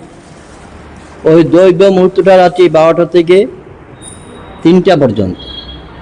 এই সময় সমস্ত দেবতারা মনীষীরা মায়ের আরাধনা করে। পরবর্তী সময়টা বলা হয় ব্রাহ্ম মুহূর্ত, এটা 3টা থেকে শুরু হয়, 4টা 4:30 পর্যন্ত সময়টা আজান দেওয়া হয়, এটা ব্রাহ্ম মুহূর্ত সময় বলা হয়। আমাদের সমস্ত দেবালয়ে মঙ্গলাতেই হয়। মা বলছেন ওই সময় আমার একটা পূজা করবি। তারপর সূর্য দেবতা আকাশে প্রকাশিত হলে তখন তুই আরেকবার পূজা করবি, এটা প্রাতঃকালীন পূজা বলা হয়। তারপরে বলছেন 8টা থেকে 9:30 পর্যন্ত একটা সময় আছে রে, এটা পূর্বাহ্নকাল বলা হয়। ওই সময় একটু মায়ের আমার পূজা করবি। আর 10:30 থেকে 11:30টার সময় আছে, ওই সময় আমার পূজা করবি, এটা মধ্যাহ্নকালীন পূজা। তারপরে আবার বিকাল 3টা থেকে অপরাহ্নকালীন পূজা, এটাও করে নিবি। সূর্য দেবতা অস্ত গেলে তখন সন্ধ্যাকাল শুরু হয়, তখন আমার পূজা করবে। তারপরে রাত্রি 8টা থেকে 8টার সময় শুরু হয়, এটা হলো রাত্রিকালীন পূজা, শীতল ভোগ। মা বলছেন দেখ তুই যদি এত না পারিস, তুই সাধক সাধনা সিদ্ধি হয়ে গেছে, তবু তুই 3 বার করে নে, 3 বার আমার পুজোটা করে নে। তো সপ্তমী অষ্টমী নবমীটা তুই একদিনে করে নে, 9 দিনে সাধনা সিদ্ধি লাভ। তো ওই দয়ানন্দের পর থেকেই আমাদের উত্তর পূর্বাঞ্চলে ওই 3 বার পূজার প্রচলন হয়েছে। চন্দননগরে কিন্তু একে সমারোহে মহাসপ্তমী, মহাষ্টমী, মহানবমী হয়, দশমীতে বিসর্জন, আগের দিন অধিবাস। এখন এই যে মা বলছেন দেখ আমি সব কিছুর মধ্যে আছি, সমস্ত প্রাণীর দেহগুলো সবারই মাতৃদেহ থেকে উৎপন্ন। আমরা যে মানব দেহ নিয়ে আসি, আমরা মাতৃ জড় থেকে সবাই এসছি। যারা পশু তারা মাতৃ শরীর থেকে আসে, যারা পাখি তারা মাতৃ শরীর থেকে আসে, বৃক্ষলতা বীজ থেকে আসে। সব কিছুর মধ্যে মা বিরাজ করছে, বিশ্ব প্রকৃতি। আমাদের বেদ বলছে পরম পুরুষ ঈশ্বর একজন, তার থেকে বিভিন্ন সময় তার শক্তি সৃষ্টি হয়েছে, সেটা হচ্ছে প্রকৃতি। এই প্রকৃতির বিভিন্ন রূপ, বিভিন্ন স্বরূপ আছে। মহাকালী, মহালক্ষ্মী, মহাসরস্বতী, মা দুর্গা, মা জগদ্ধাত্রী। আবার ওই মাই আমাদের আরও কাছে শিখেছে। কীভাবে? শ্রীসীমা আনন্দময়ী মা, তার মধ্যে সমস্ত শক্তিগুলোর প্রকাশ বিভিন্ন সময় প্রকাশ হয়েছে। মানব দেহত যে মায়ের আবির্ভাব হয়, সেটা হচ্ছে আমাদের শ্রীসীমা আনন্দময়ী।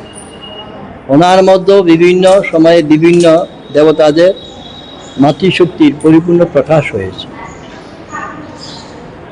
বলছেন যে যা দেবী সর্বভূতেষু, মন্ত্রগুলি খুব সুন্দর। আমাদের মাই ঋষিদের মধ্যে দিয়ে বলেছেন যা দেবী সর্বভূতেষু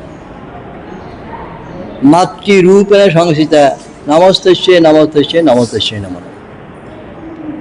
তারপর বলছেন ইয়া দেবী সর্বভূতেষু শান্তি রূপে সংস্থিতা নমস্তস্যে নমস্তস্যে নমস্তস্যে নমঃ নমঃ।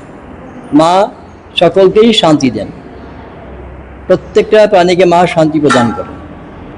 ইয়া দেবী সর্বভূতেষু নিদ্রা রূপেণ সংস্থিতা নমস্তস্যে নমস্তস্যে নমস্তস্যে নমো নমঃ। আমাদের পঞ্চভূতিক শরীর, অন্যদের পঞ্চভূতিক শরীর আছে, তারাও নিদ্রা যায়। এই নিদ্রাটা হচ্ছে মা ভগবতী, সবাইকে নিদ্রা দিয়ে মা শান্তি দেন।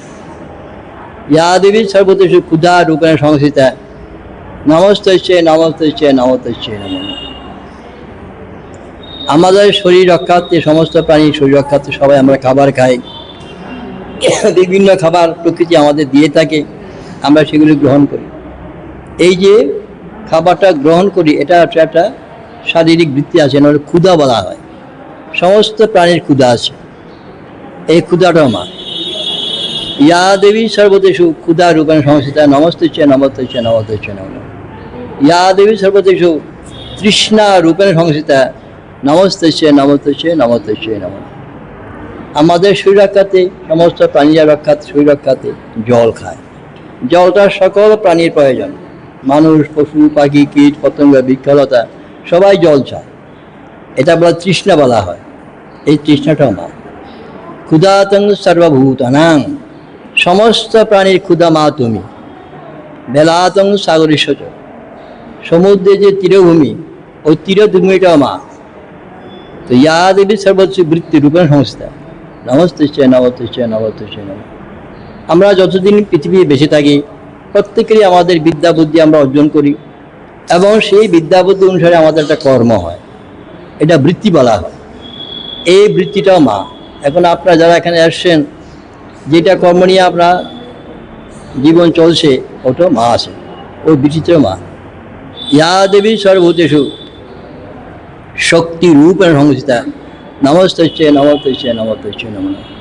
আমরা কাজ করতে গিয়ে শক্তির প্রয়োজন, এই শক্তির প্রাণ থেকে শক্তি আসে, এবং সেই শক্তিটাও মা। সর্বস্বরূপে সর্বেশে সর্বশক্তি সমন্বিত ভয়ব্যস্টানেদেবী দুর্গাদেবী নমস্তে। সর্বস্বরূপে মানে যত রূপ আছে সবটা মা রূপ। সর্বেশে সকল কিছুর মধ্যে, সর্বশক্তি সমন্বিতে সমস্ত প্রাণীর যে সমন্বিত শক্তিটা, সেটা মার মধ্যে থেকে আসে। এইভাবে দেখা যাচ্ছে মা সবসময় আমাদেরকে ধরে আসেন। বিভিন্ন সময়ে মা বিভিন্ন রূপে আসেন। আমরা যখনই ভুলে যাই, তখনই মার একটা আবির্ভাব হয়, মা একটা স্বরূপ নিয়ে আসেন। বিভিন্ন সময় মা আসছেন বিভিন্ন রূপ নিয়ে। যেমন ভগবান শ্রীকৃষ্ণ দাপলীলা করেছেন যোগা মাকে, তিনি আদ্যশক্তি। যোগা মাকে বলছে তুমি সব কিছু ঠিক করে দাও, কীভাবে কী হবে। তো এইভাবে আমরা জগতের কাজ করি।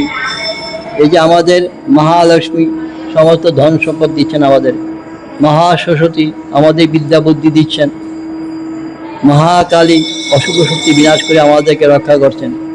সমাজ সঙ্গীতগুলি শুনে দেখবেন কত সুন্দর সুন্দর সমাজ সঙ্গীত, অথচ মা কালী গান সবগুলো। মা কালী তো উগ্র নন, অসুর বিনাশের জন্য দানব বিনাশের মায়ের উগ্ররূপ হয়েছিল। তো এইভাবে দেখা যাচ্ছে যে মা সবসময় আমাদের ধরে আছেন। আমরা যখনই ভুলে যাই, তখন মায়ের আবির্ভাব হয়। তো এইভাবে কার্তিক মাসের শুক্লপক্ষ নবমীতে যে মায়ের আবির্ভাব হয়েছিল, তিনিও মা দুর্গার অংশ। মন্ত্রের মধ্যে আসে দুর্গা শব্দটা আছে, জগদ্ধাত্রী দুর্গা। তো এইভাবে মা আমরা যখনই ভুলে যাই, তিনি আমাদের মধ্যে আসেন। উদ্দেশ্য আমাদের অবিদ্যা অজ্ঞানকে নাশ করে দেওয়া, এবং মাকে স্মরণ করলে, মার অঞ্জলি দিলে বা যা কিছু যখনই মাকে স্মরণ করি, তখন আমাদের বিপদ আপদ কেটে যায়। আমরা সংসারের মধ্যেও শান্তি, আনন্দ, মার কৃপা লাভ করতে পারি। এবং পরিশেষে পৃথিবীতে আমরা কেউ থাকবো না, সকলেরই মৃত্যু হবে, দেহের রূপান্তর হবে, সেখানে মা আছেন, মা শ্মশানকালী। তো মা আবার শ্মশানে গেলেন কেন? শ্মশানের অবস্থা আমরা তো বুঝতে পারি না কী অবস্থা। যেই দেহটা একটা জীবাত্মা ছিল, তার দেহটা তখন শ্মশানে দাহ করা হয়, তখন তার অবস্থা সিরিয়াস হয়, খুব খারাপ হয়, দেহেতে আসিল। তখন মা কালী একটা সান্ত্বনা দেয়, এই তুই এই দেহের মায়া ছাড়, যে স্বরূপ উপলব্ধি কর। এইভাবে মা কালী দেখা যায় শ্মশানে গিয়ে হাজির হয়েছেন, তাই মা হচ্ছে শ্মশান কালী। তো এইভাবে দেখেন মা সব কিছুর মধ্যে আছেন, আমাদের নিয়ে আছেন, আমরা মায়ের মধ্যে আছি, মা আমাদের মধ্যে আছে। ওম সর্বমঙ্গল মঙ্গলে শিবে সর্বত্র সাদিকে শরণ্যে ত্রম্বিকে গৌরী নারায়ণ নমস্তে। সমস্ত জগতের সমস্ত প্রাণীর, বিশ্ব জগতের বিশ্ব প্রাণী সকলের মঙ্গল এই পূজা যা হয়ে যাচ্ছে, এই মন্ত্রগুলির শক্তি আনন্দ সব কিছু সমস্ত বিশ্ববাসী পেয়ে যাচ্ছে এই পূজার মাধ্যমে। ওম শান্তি, ওম শান্তি, ওম শান্তি।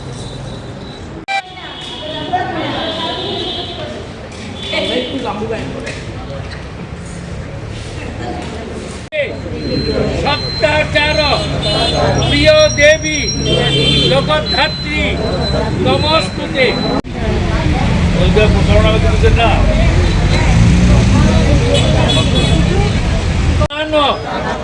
রূপিণী সর্বশান্ত হরে দেবী জগদ্ধাত্রী নমস্তুতে। কালাধি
তীর্থযজ্ঞ তপোদানে নৌকসারে জগন্ময়ী তমেব।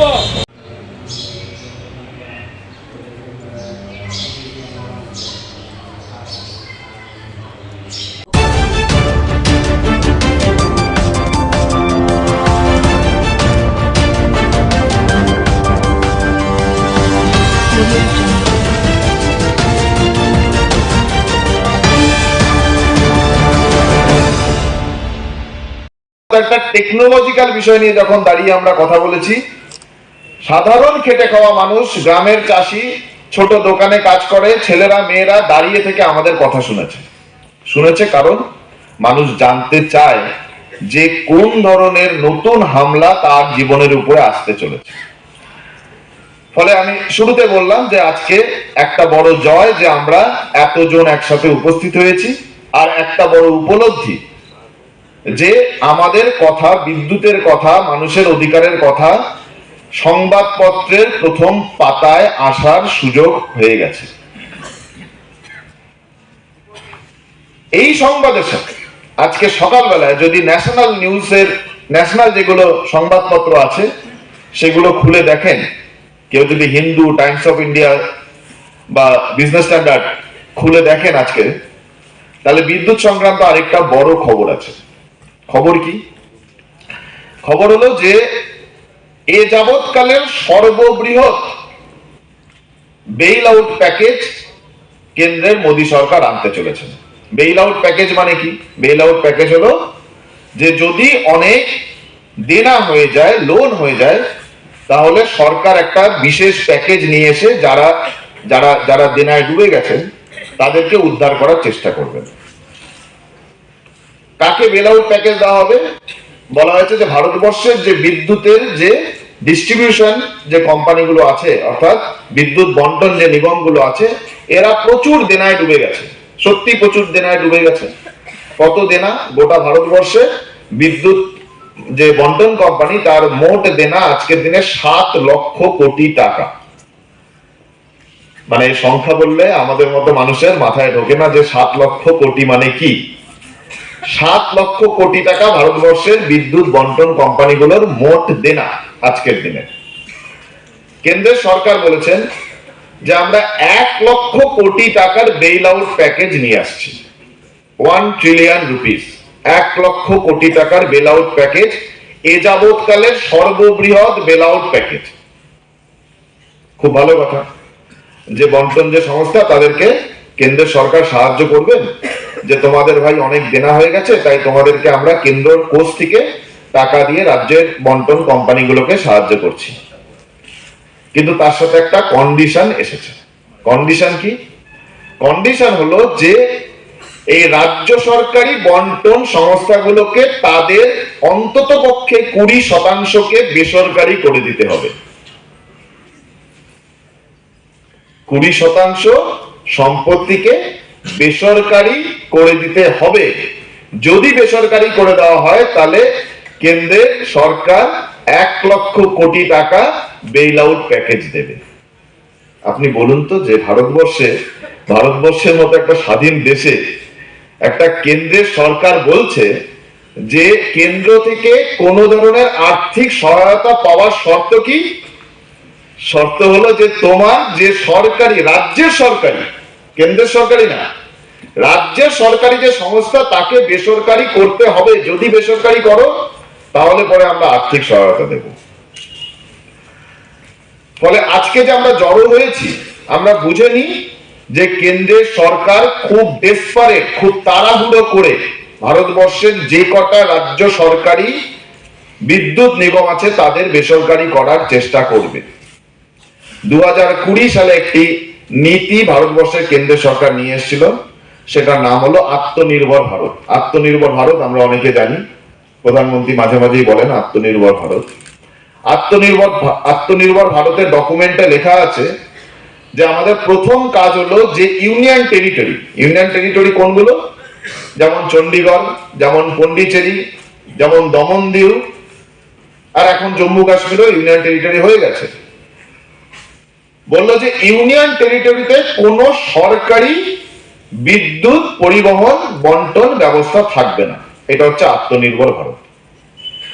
দেশ আত্মনির্ভর হবে যদি আমার রাষ্ট্র যে শাসিত রাজ্য, যে কেন্দ্রশাসিত অঞ্চল, সেই কেন্দ্রশাসিত অঞ্চলের সমস্ত বন্টন ব্যবস্থা আমি বেসরকারি করে দিই, তাহলে আত্মনির্ভর ভারত বলা হবে। লেখা আছে ডকুমেন্টে। ইলেকট্রিসিটি কর্পোরেট লিমিটেড যে প্রস্তাবটা রেখেছে ট্যারিফ হাইকে, মানে মূল্য বৃদ্ধি, বিদ্যুৎ ইউনিয়ন, এখানে আমরা যারা ইঞ্জিনিয়াররা কাজ করেন, যারা বিদ্যুৎ কর্মীরা কাজ করেন, তাদের মূল্যায়ন করছি না, বরং আমরা বলেছি ওইখানে যে তাদেরকে যাতে ভালোভাবে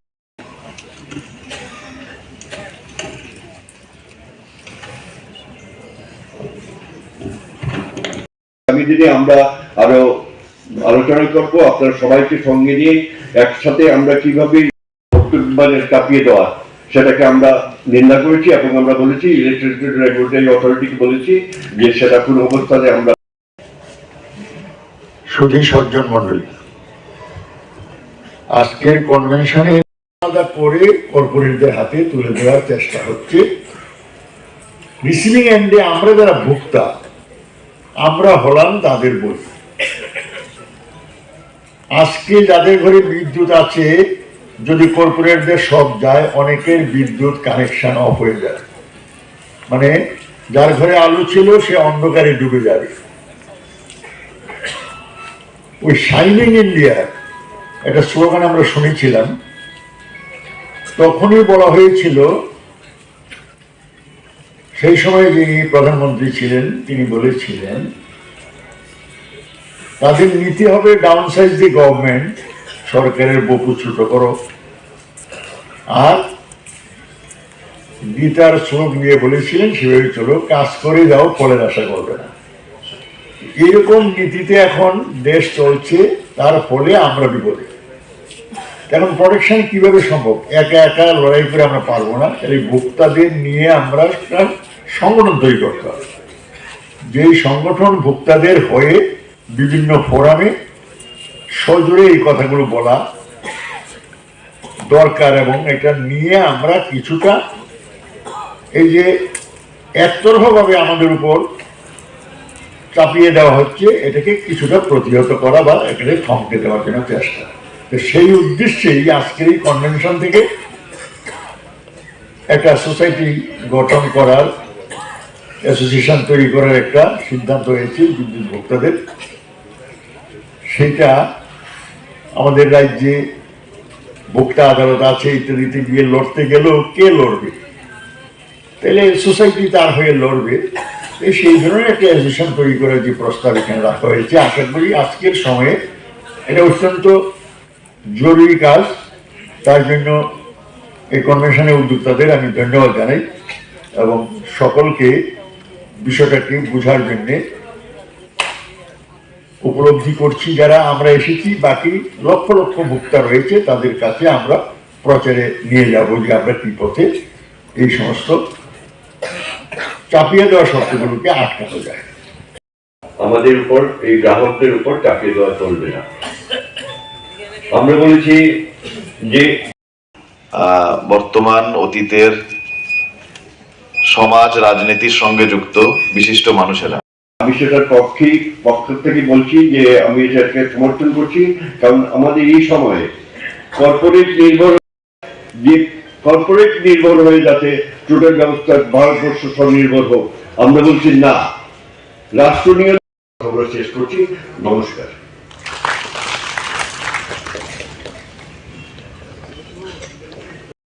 নিয়ে ভোক্তা দেশের সঙ্গে আমাদের রাজ্যে যে অবস্থা, ভোক্তারা অসহায়। ভাষণ শোনেন, অর্থাৎ আমাদের স্বাধীনতা দিবসের লালকেল্লার ভাষণ। তাতে প্রধানমন্ত্রী বলছেন যে বিদ্যুতের ব্যাপক বেসরকারীকরণের প্রয়োজন রয়েছে, এমনকি বিদ্যুৎ উৎপাদন এবং যে বিদ্যুৎ উৎপাদনে কোনোদিন ভারতবর্ষে বেসরকারি সংস্থাকে ঢুকতে দেওয়া হয়নি, অর্থাৎ নিউক্লিয়ার বিদ্যুৎ উৎপাদন, সেই নিউক্লিয়ার বিদ্যুৎ উৎপাদনও আমরা এখন বেসরকারি কোম্পানিকে নিয়ে আসবো, এটা প্রধানমন্ত্রী বলছেন। অর্থাৎ প্রধানমন্ত্রী ঠিক করে নিয়েছেন যে ভারতবর্ষে বিদ্যুতের বেসরকারীকরণ হবে।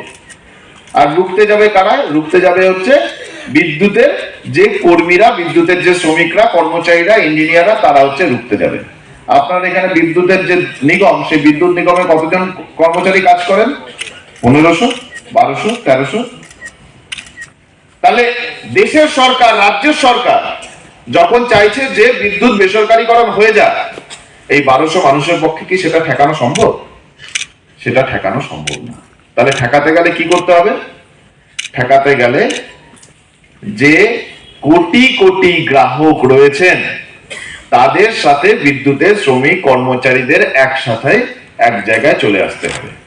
তাহলে প্রথম যে কারণটা আমি আপনাদের বললাম যে কেন আজকে এই ধরনের একটা ফোরাম, অ্যাসোসিয়েশন, মঞ্চ গঠনের প্রয়োজন হলো, আমরা বিদ্যুতের শ্রমিক কর্মচারীরা আমরা বুঝেছি যে আমাদের পক্ষে সম্ভব না যদি না আমরা সাধারণ মানুষকে, গ্রাহকদেরকে, উপভোক্তাদেরকে এই লড়াইয়ের সঙ্গে যুক্ত করে রাখতে পারি। আর বিদ্যুতের বেসরকারীকরণ ঠেকানো সম্ভব না যদি না এই দুই অংশের, অর্থাৎ শ্রমিক কর্মচারী এবং উপভোক্তা, এরা একসাথে এসে রাস্তায় দাঁড়িয়ে এই বিষয় নিয়ে কথাবার্তা আলোচনা করা শুরু করে। আচ্ছা, এবারে আমরা যখন বলছি এই যে উপভোক্তা, এই উপভোক্তা মানে কারা? গোটা ত্রিপুরায় যদি আপনারা দেখেন, কারা বিদ্যুতের উপভোক্তা? বিদ্যুতের 95%, 98% উপভোক্তা কারা? বিভিন্ন ক্ষেত্রে কাজ করা শ্রমিক, রাত্রিবেলা বাড়ি ফিরে গিয়ে আলো বাতাসের প্রয়োজন পড়ে, ছোট চাষি, মাঝারি চাষি, যাদের নিজেদের একটা শ্যালো বা পাম্পের সুযোগ আছে, এই ধরনের চাষি, যে মাঝারি ছোট ব্যবসায়ী, যারা সন্ধ্যাবেলায় ব্যবসা করার জন্য বিদ্যুতের কানেকশনের প্রয়োজন পড়ে, বা ছোটখাটো কোনো কারখানা, তার মালিক, তার শ্রমিক। অর্থাৎ গোটা ত্রিপুরার যে উৎপাদক অংশ, তারা শ্রমিক হন, তারা কৃষক হন, তারা ছোট ব্যবসায়ী হন, তারা ছোট কারখানা নিজের তৈরি করেছেন, সেখানে 15 জন, 20 জন, 50 জন শ্রমিককে নিয়ে একসাথে উৎপাদনের কাজ করছেন, এই সবটা বিদ্যুতের গ্রাহক। তাহলে বিদ্যুতের গ্রাহক যখন আমরা বলি, আমার মাথায় কিন্তু পরিষ্কার করে ঢুকে যেতে হবে, সেটা হচ্ছে গোটা দেশের উৎপাদক যারা, তাদেরকে আমরা এক জায়গায় আনার কাজ শুরু করলাম। আপনাদের সামনে আলোচনা করবে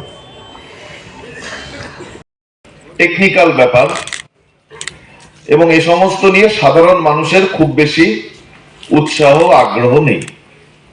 বিদ্যুতের আন্দোলন বললে মনে করা হতো যে এটা বোধহয় বিদ্যুৎ কর্মীদের আন্দোলন, তারা তাদের চাকরি বাঁচানোর জন্য লড়াই করছেন, বা বেসরকারীকরণের বিরুদ্ধে তারা লড়াই করছেন, যারা ওই সেক্টরে কাজ করেন তারা লড়াই করছেন।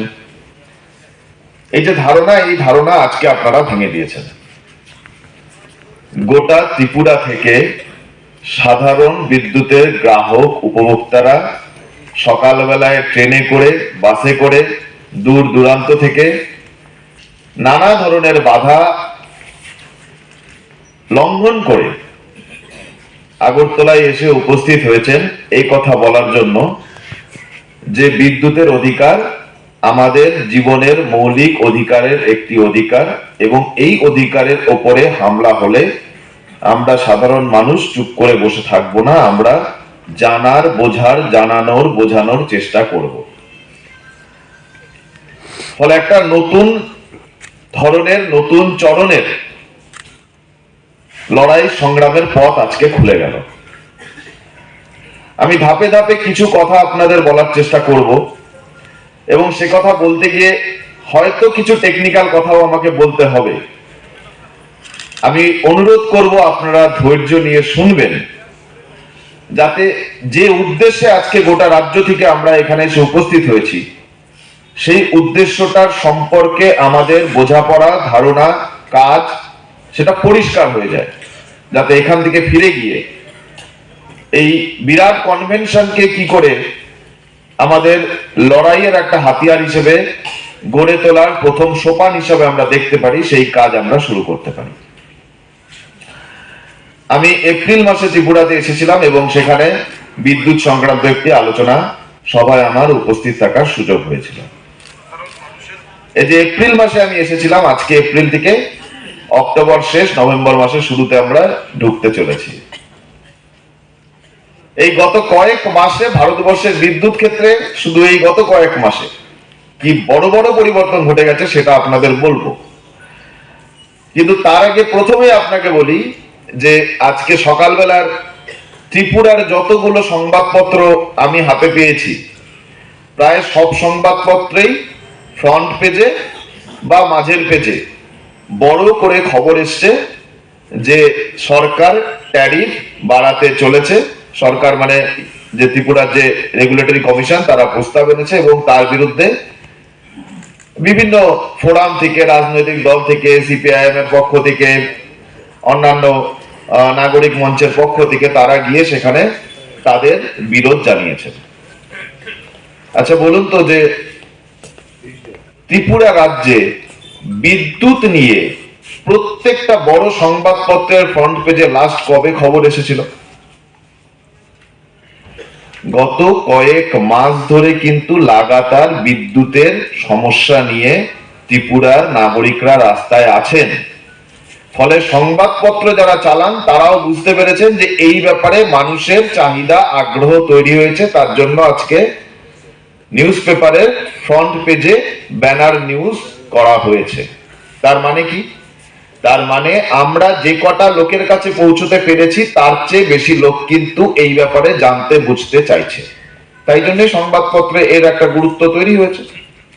তাহলে আমরা যদি আমাদের কথা পৌঁছানোর কাজ করতে পারি, তাহলে যে কজন লোকের কাছে এখনো পৌঁছেছি তার চেয়ে বহু বহু বেশি মানুষ আমাদের কথা শুনবেন। আমার নিজের ব্যক্তিগত অভিজ্ঞতা বলি যে ভারতবর্ষের প্রত্যন্ত গ্রামের ভেতরে স্মার্ট মিটার, সবাই এখন নাম জেনে গেছে স্মার্ট মিটার। আমরা ইলেকট্রিসিটি রেগুলেটরি অথরিটি ত্রিপুরা, সেখানে আমরা গিয়েছিলাম।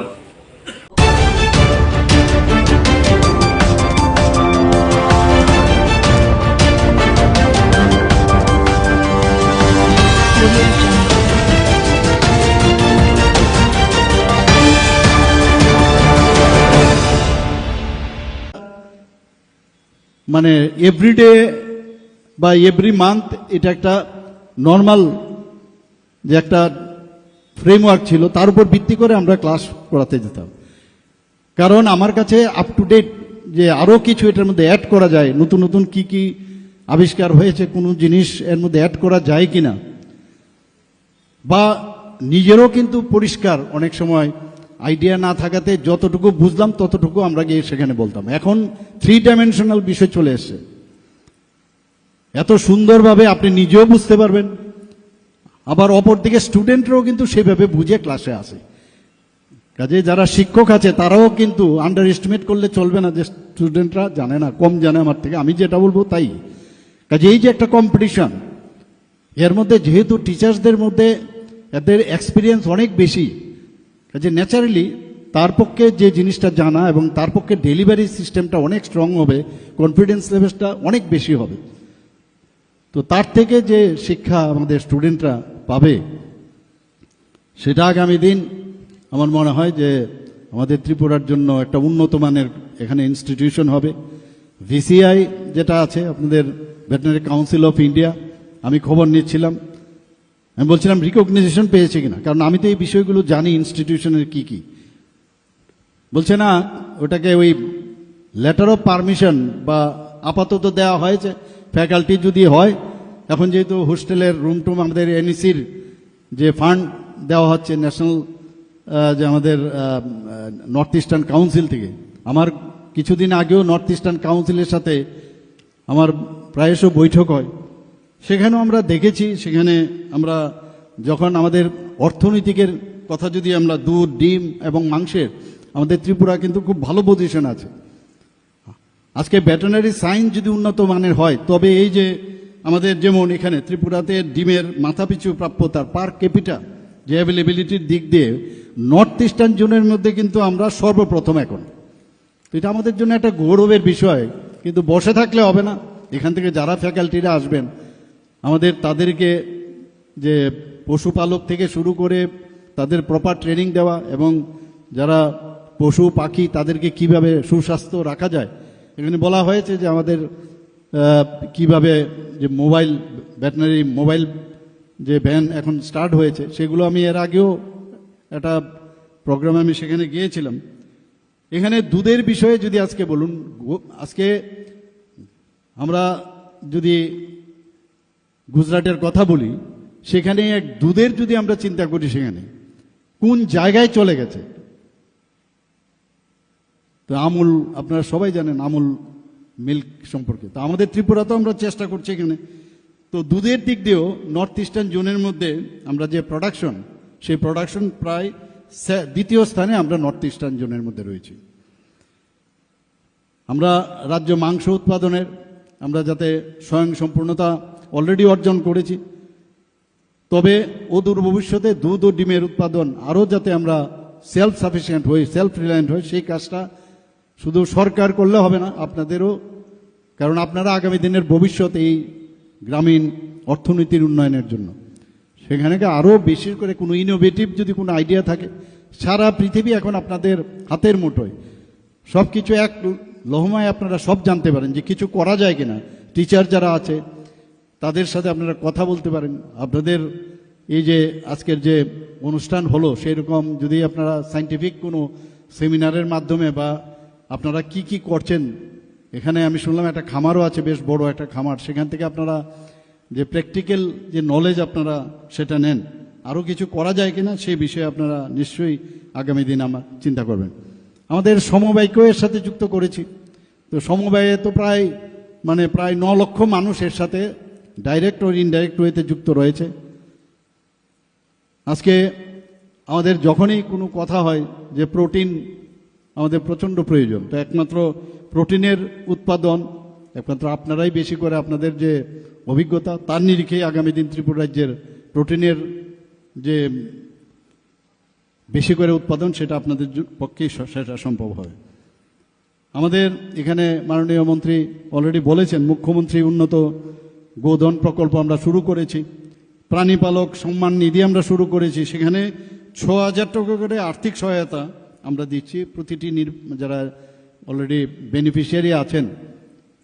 এবং এর জন্য আমরা কিন্তু, আমি যখনই এই ধরনের ঘটনা হয়, আমি ক্যাবিনেটে কিন্তু একদম বিন্দুমাত্র চিন্তা করি না, ইট শুড বি ডান। এতে করে 2023-24 এবং 2024-25 সালে প্রায় 800-এর উপরে, 8,000-এর উপরে পরিবার এতে লাভ হয়েছে, এবং তাদেরকে 6,000 টাকা করে আমরা প্রতি বছর আর্থিক সহায়তা করছি। ভ্রাম্যমাণ পশু চিকিৎসা ইউনিট উপস্থিত আছেন,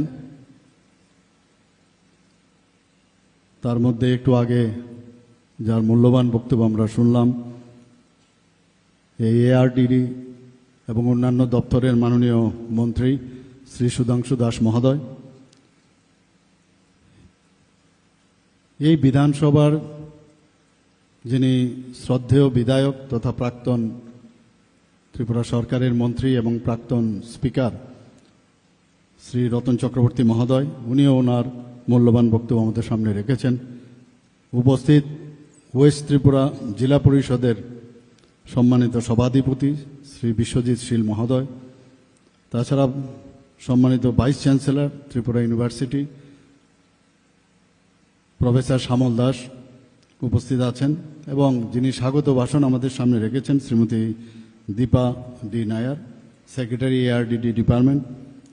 এখানে উপস্থিত director doctor Neeraj Kumar Chanchal ARDD এবং professor doctor Purbi Barman, principal college of veterinary science and animal husbandry R K. Nagar. এখানে উপস্থিত যারা ফ্যাকাল্টি মেম্বাররা আছেন এবং যাদের জন্য বিশেষ করে আজকের এই অনুষ্ঠান, আমার প্রিয় ছাত্রছাত্রীবৃন্দ এবং এখানে উপস্থিত নন টিচিং স্টাফ এবং যারা জনপ্রতিনিধিগণ এখানে উপস্থিত আছেন, যারা এখানে আজকে রক্তদাতাগণ এবং বিশিষ্ট যারা ব্যক্তিবৃন্দরা এখানে উপস্থিত এই এলাকার এবং মিডিয়া বন্ধুরা, সবাইকে আজকের এই অনুষ্ঠানে উপস্থিত থাকার জন্য হার্দিক অভিনন্দন ও শুভেচ্ছা জানাচ্ছি। আমরা সবাই জানি প্রকৃতির যে নিয়ম, প্রকৃতি ভারসাম্য রক্ষার জন্য আমরা মাঝে মাঝে আমরা ভুলে যাই যে একজন আরেকজনের আমরা কাজে আসতে পারি। গাছ ছাড়া যেমন প্রাণী বাঁচতে পারে না, আবার প্রাণীদের মধ্যে এক প্রাণী ছাড়া বাঁচতে পারে না। এটা কিন্তু আমরা ভুলে যাই বলে মাননীয় প্রধানমন্ত্রীজি, আমি দেখেছি যে ওনার যে স্লোগান সব ক্ষেত্রে কিন্তু সেটাকে আমরা ব্যবহার করতে পারি, যে সবকা সাথ সবকা বিকাশ অ্যান্ড বিশ্বাস আর তার প্রয়াস। এখানে কিন্তু আজকেও এই হসপিটাল আমি যখন ঢোকার পরে সেখানে আমরা আলট্রাসোনোগ্রাফি থেকে আরম্ভ করে এবং অন্যান্য যে স্ক্যান মেশিন থেকে আরম্ভ করে অনেক কিছু দেখলাম সেখানে। কোনো অবস্থায় এটা মেডিকেল কলেজের যে কোনো হসপিটালের সাথে আমরা বলবো না যে এটা ডিফারেন্ট কিছু আছে। আমি যেহেতু মেডিকেল সায়েন্সের সাথে আমি যুক্ত আছি, আর বিশেষ করে ভেটেরিনারিদের সাথে আমার বহু পুরনো পরিচয় ছিল এবং বিভিন্ন কলেজে ওয়েস্ট বেঙ্গলের যে দত্তবাগানে যে ভেটেরিনারি কলেজ আছে সেখানে আমি প্রায়শ যেতাম। পাটনাতেও আমাদের যে এটা বেশ বড় ভেটেরিনারি কলেজ সেখানে আছে, সেখানেও আমি নিয়মিত যেতাম। তো এই যে ব্যবস্থা এবং যেটা আমাদের মাননীয় মন্ত্রী বলেছেন যে ভেটেরিনারি সায়েন্স কিন্তু হিউম্যান সায়েন্সের থেকেও একটু আমি বলবো খুবই কমপ্লিকেটেড।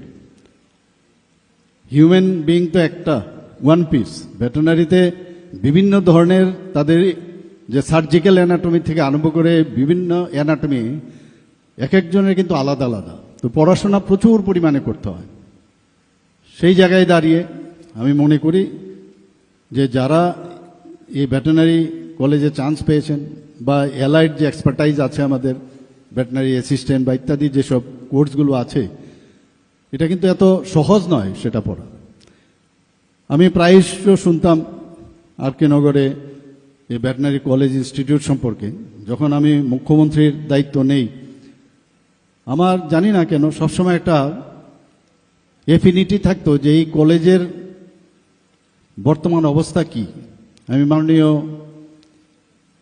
মন্ত্রী এবং যে সেক্রেটারি ওনাদের থেকে আমি খবর নিতাম, তো সবসময় দেখলাম একটা গ্যাপ ছিল। আমি বললাম কেন ফ্যাকাল্টি কম থাকবে, as early as possible faculty fulfil করতে হবে। এটা চারটিখানে কথা নয়। একটা ভেটেরিনারি কলেজ কোনো স্টেটে থাকা, এটা আমরা জানি মাত্র একটা সিট ছিল, দুটো সিট ছিল আগে ত্রিপুরার থেকে আমাদের সময়। সেই জায়গায় এত বড় একটা মেডিকেল কলেজ হয়েছে, এখানে প্রায় 63 আর আরও জম্মু অ্যান্ড কাশ্মীরের সিট টিট মিলিয়ে প্রায় 66 সিট এখানে আসন সংখ্যা আছে। 85% তো আমাদের যে জয়েন্ট এন্ট্রান্স দিয়ে তারা আসেন, বাকিগুলো বিভিন্ন প্রদেশ এবং জম্মু অ্যান্ড কাশ্মীর মিলে প্রায় 66 আসন। তো এখানে আমরা কেন এই কলেজের, আমি যদিও প্রথমবার এসেছি, কিন্তু আমি এটা আসার পরে সবসময় একটা ডিফারেন্স আমি দেখতে চাই যে অন্যান্য যে ভেটেরিনারি কলেজগুলো আছে তার থেকে কতটুকু আমরা এগিয়ে এসেছি। আমরা লাইফ স্টক সম্পর্কে আমরা জানি যে ভারতবর্ষ এখন সারা পৃথিবীর মধ্যে লাইফ স্টকে কিন্তু একটা বৃহৎ অংশের দাবিদার। তো লাইফ স্টকের সাথে মানব জীবনের যে উন্নয়ন, বিশেষ করে গ্রামীণ এলাকা, সেই জায়গার উন্নয়নের সাথে সরাসরি যুক্ত রয়েছে। আমার পূর্ববর্তী বক্তারা এই বিষয়ে আলোচনা রেখেছেন। এবং যদিও আমাদের লাইফ স্টক পৃথিবীর মধ্যে সর্বশ্রেষ্ঠ, কিন্তু তার যে দেখভাল করা, তার জন্য মাননীয় প্রধানমন্ত্রীজি যে চিন্তাধারা করছেন প্রতিটা ক্ষেত্রে, যে কোনো না কোনোভাবে যত স্কিম আছে আপনারা গিয়ে দেবেন, যে গ্রামীণ অর্থনীতির সাথে লাইফ স্টকের একটা যে তার যে সম্প্রসারণ করা, তার যে উন্নতি করা, সেগুলো কিন্তু কোনো না কোনোভাবে যুক্ত রয়েছে। তো আজকে যারা এখানে পাঠরত রয়েছেন, যারা ফ্যাকাল্টিরা আছেন, আমি প্রায়শ মাননীয় মন্ত্রীকে আমি বলি যে কোনো অবস্থায় এই কলেজ যাতে সারা ভারতবর্ষের মধ্যে সবাই যেন বলে যে ত্রিপুরাতে একটা ভেটেরিনারি কলেজ আছে, এবং সেখানে পড়ার জন্য যখন সুযোগ পায় বাইরের থেকে, ওনারা যেন he or she should be proud of that college, that আমি এরকম একটা কলেজে আমি চান্স পেয়েছি, সেরকম একটা অবস্থা আমাদের বানাতে হবে। এখন এআই এর যুগ, 5G'র যুগ, সেখানে সব মিলিয়ে এখন পড়াশোনার ক্ষেত্রে মানে স্কাই ইজ দ্য লিমিট। সেখানে আমরা যা জানতে পারবো ততই কম। সেই সায়েন্সকে বেশি করে আরও গুরুত্ব দেওয়া, স্টুডেন্টদেরও এখন খুব সুবিধা হয়ে গেছে। ক্লাসের মধ্যে তো 45 মিনিটস বা 1 ঘন্টায় কতটুকু জানা যাবে।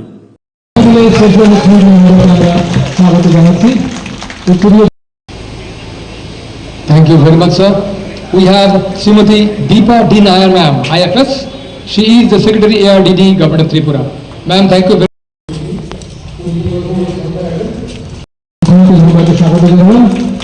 Sir, this is a College of Veterinary Science and Animal Husbandry. Thank you very much.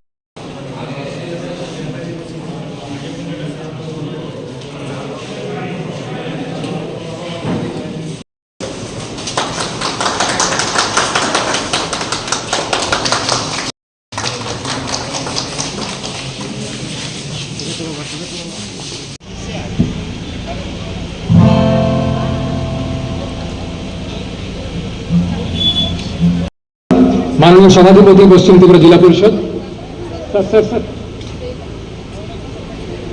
हमारे माननीय जिला सभापति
দাদা একটু পেছনে আছে।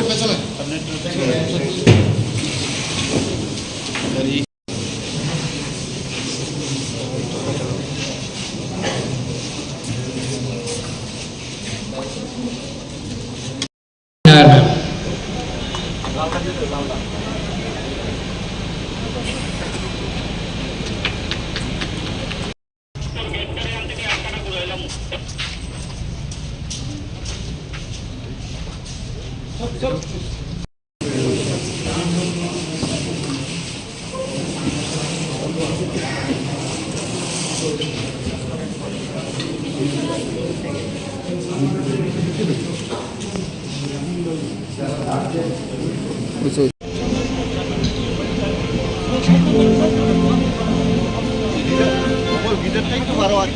বর্ষের বিশেষ মুহূর্ত বিনম্র শ্রদ্ধার সঙ্গে অনুরোধ জানাই শ্রদ্ধা মুখ্যমন্ত্রী মহোদয়কে পুঁজি প্রজ্বলন মাধ্যমে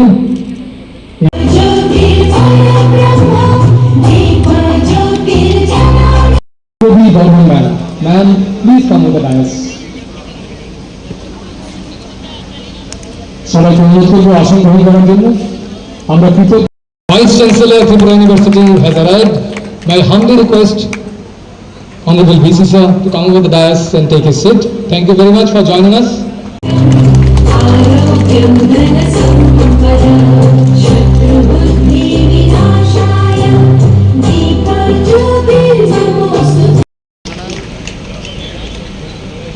Thank you very much sir. And we have শ্রদ্ধার সঙ্গে আপনাকে এই মঞ্চে স্বাগত জানাই professor Shyamal Das, Honorable Vice Chancellor, Tripura University. They will make us proud, and that way we are going to create as Tripura, Swasth Tripura, as Bharat, Swasth Tripura. Welcome Chakraborty on the Union Mayapur Assembly Constituency. College of Veterinary Sciences পক্ষ থেকে শ্রদ্ধার মধ্যে হৃদয়কে বর্ণনা করে নিচ্ছি এবং এই শুভেচ্ছা স্বাগত আমাদের সবার পক্ষ থেকে স্যার আপনার ত্রিপুরার সঙ্গে।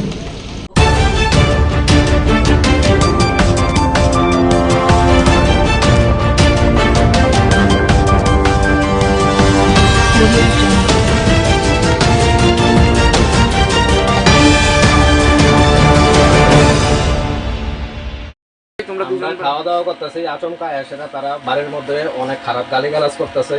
তারপর আমার এক মামারে খুঁজতেছে, আমরা বলছি মামা যেহেতু বাড়িতে নাই আপনারা পরে আইয়েন, না হইতো না, হ্যাঁ তানে রাইতে লাগবো, এই করতে লাগবো, কতজন তারা 5-7 জন আছে, ঠিক আছে। তারা আরো হুমকিমূলক কথা কইছে, বাড়ির মধ্যে মহিলার পর্যন্ত হাত তুলছে, আমরা তারা দত্তাম দিয়েছে আমার এখানে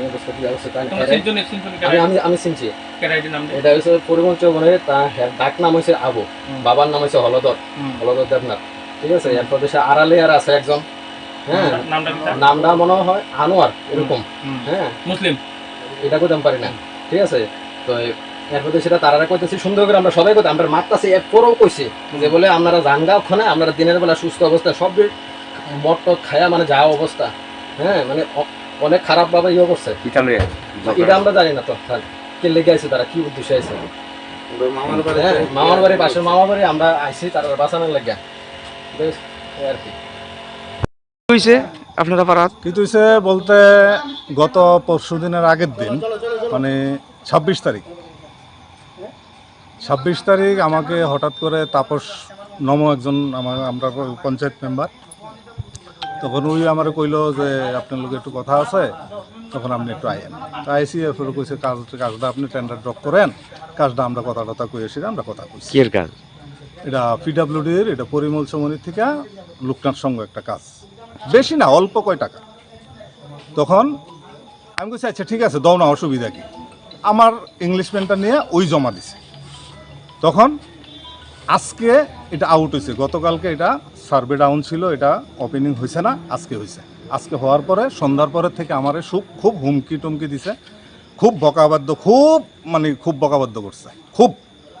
তারপরে আমার আজকে 4 দিন ধরে শরীর খারাপ, তারপর আমি ডাক্তারের উদ্দেশ্যে আইছি বিশ্রামগঞ্জে, ডাক্তার নাই দেখে আমি বিশালগড়ের আমি উদ্দেশ্যে রওনা দিছি। তখন এই টাইমে বাড়ির থেকে ফোন আইছে যে বাড়ির মধ্যে আচমকা গিয়েছিরা বউ বাচ্চা সবাই গিয়ে মারধর করছে, বাগিনারে মারছে, বাগিনারে ইনজুর করছে। এমন বাগিনা যারা মারছে বড় বাগিনা, ওরা তো কিছু জানে না। নাম কি বাগিনা? হ্যাঁ ফারুক ইসলাম, আরেকজন শফিকুল ইসলাম, দুজন আপনার বাগিনা। দুজন আপনারে না পাইয়া তারারে মারছে? আমারে না পাইয়া তারা কোনো কথা নাই, আর বাগিনার মোবাইল টোবাইল লয়ে গেছে গা। হয়তো একটা কিছু রেকর্ডিং করতেছে, তারা উত্তেজিত হয়ে গেছে উত্তেজিত হইয়া যা কিছু তারা করার আছে তারা করতেছে। মানে গেছিল আপনার উদ্দেশ্যে? আমার উদ্দেশ্যে গেছে। তাহলে আমার উদ্দেশ্যে আমি কিন্তু সন্ধ্যার সময় ফোনে কথা কইছি, ঠিক আছে যা হইব কালকে আমি কথা কম, কালকে আমি কথা কারা মারছে সবার সামনে। হ্যাঁ আমি চিনি, আর সবাই আমার ফোন রেকর্ডিংও আছে, কে কি কইছে। আমন দেবনাথ, এরপর জাকির, হ্যাঁ জাকিরের ভাই নাকি, জাকিরের ভাই আনোয়ার হোসেন, হ্যাঁ নাকি ওখানে বিজেপির বড় নেতা, হ্যাঁ মানে আমার খুব ধমকি টমকি দিছে, খুবই সব ফোন রেকর্ড আছে আমার কাছে, সব কিছুই আছে আমার কাছে, প্রমাণ আছে। কিন্তু আমি সুস্থ বিচার চাই বাস। কিন্তু আমার ফ্যামিলির উপর আক্রমণ হইব কেন? আমি তো তারারে পরিষ্কার বলে দিয়েছি যে আমি কালকে কথা কম, আমার শরীর ভালো না। আমি বারবার কিন্তু কইছি, বারবার। এখন আমার ফোন রেকর্ডিং আছে, সব কিছু আছে। কিন্তু আমি আইনের কাছে এটাই চাই, আমি সুস্থ বিচার চাই বাস, পরিষ্কার। আমি শুধু একদম এইখানে আমি মুসলিম আছি 2 ফ্যামিলি, মাত্র 2 ফ্যামিলি মুসলিম আছি। কি আমি কেন অপরাধ করেছি? আমার ইংলিশম্যানটা নিয়ে অন্য কেউ জমা দিয়েছে, তাহলে এটা কি আমার দোষ? এটা কি আমার দোষ? আমার বাড়িতে কি হামলা করতে পারে? কিন্তু আমি এটা মেনে নিতে পারছি না, আমি একদম মেনে নিতে পারছি না। আমি এটা শেষ অব্দি আমি দেখে ছাড়বো বাস। আপনার 2 ভাগিনাকে কোথায় পাঠানো হয়েছে? একদম মানে হেরে মাথার মধ্যে মারছে অমন দেবনাথ, হের মোবাইলও নিয়ে গেছে, হের মাথার মধ্যে কানে টানে শুনে না, খুব বেশি জীবিতে রেফার করা হয়েছে। এখন জীবিতে রেফার করেছে, ছোট বাগিনও জীবিতে রেফার। কোন জায়গাতে ঘটনাটা হয়েছে? ওই শেষরিমে চাকরজি কলোনি চড়িলাম।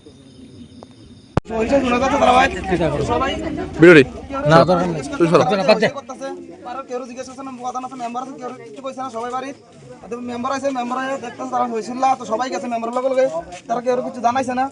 এরপরে দিয়া তারা আমরা ভাড়া মানুষ সবাই গেছি, তারা 4 জনে বাইকে গেছে, তারা 3 জন আসছিল এখানে উপস্থিত থাকার পরে ভাড়া মানুষ তারা কইছে থাকতো, তারা থাকে নাই, মানে সবাই আটকে রাখছে। তো প্রশাসন আইছে, প্রশাসন আইয়া আমার প্রভু আছে, প্রশাসনের সামনে গাড়িটা চলে গেছে। আমরা সবাই মিলে গাড়ির সামনে থেকে আটকেছিলাম যে প্রশাসন আছে, প্রশাসন কিছু করবো। তো প্রশাসন আইয়া দেখছি তারা গাড়ি ছাড় দিয়েছে আমার খুব অবস্থা, তারা পুলিশের সামনে আর সব গেছে গা। আমরা দুইবার ঘটনা হয়েছে, সামনে যদি আবার ইতা করে আমরা সবাই হরানি আছে। কাজটা তারা কি সমস্যা করছে হয়েছিল মনে হয়েছে, কেউ কিছু কইছে না, তারাও জানাইছে না, এতটা জানাইছে না। আমরা হয়েছিল গেছি, জানার পরে কার বাড়ি? আনোয়ার হোসেন, ওই তো মানে আটকে জায়গা ওই অ্যাম্বুলেন্স ড্রাইভারটা আইতে দেরি হইতেছে,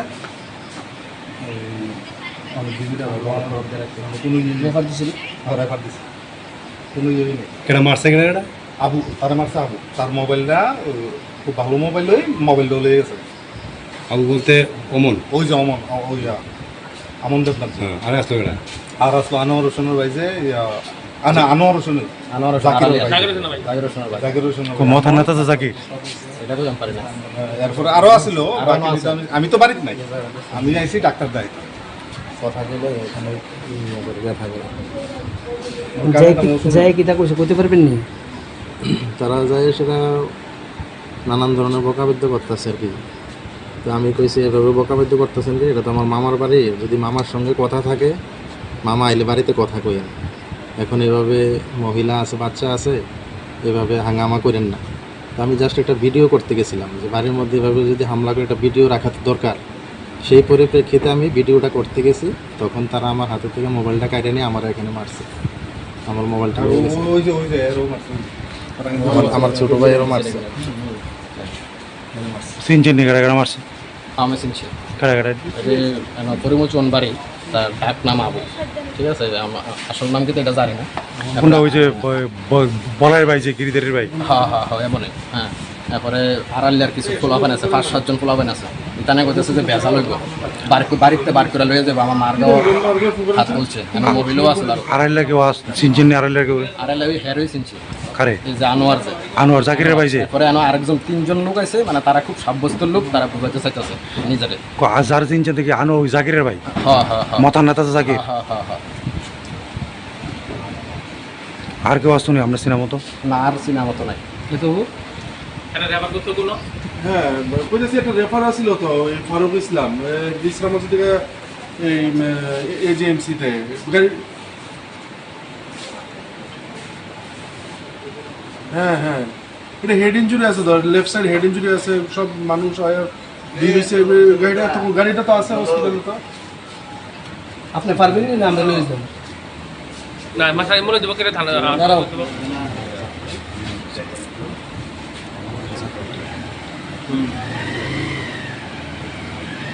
আছে যেমন আমার বাড়ি দক্ষিণ চললাম কথা বুঝছো আমার বাড়ি দক্ষিণ চললাম ওখানে যদি কথার কথা আমার বাড়ির সামনে কাজটা যদি এবার আমি মেনে নেব নিলাম না কিন্তু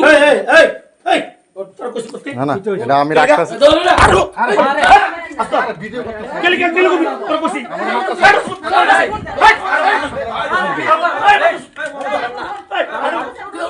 আরে ভিডিও করছি না ভিডিও করছি না পুরো ভিডিও করছি না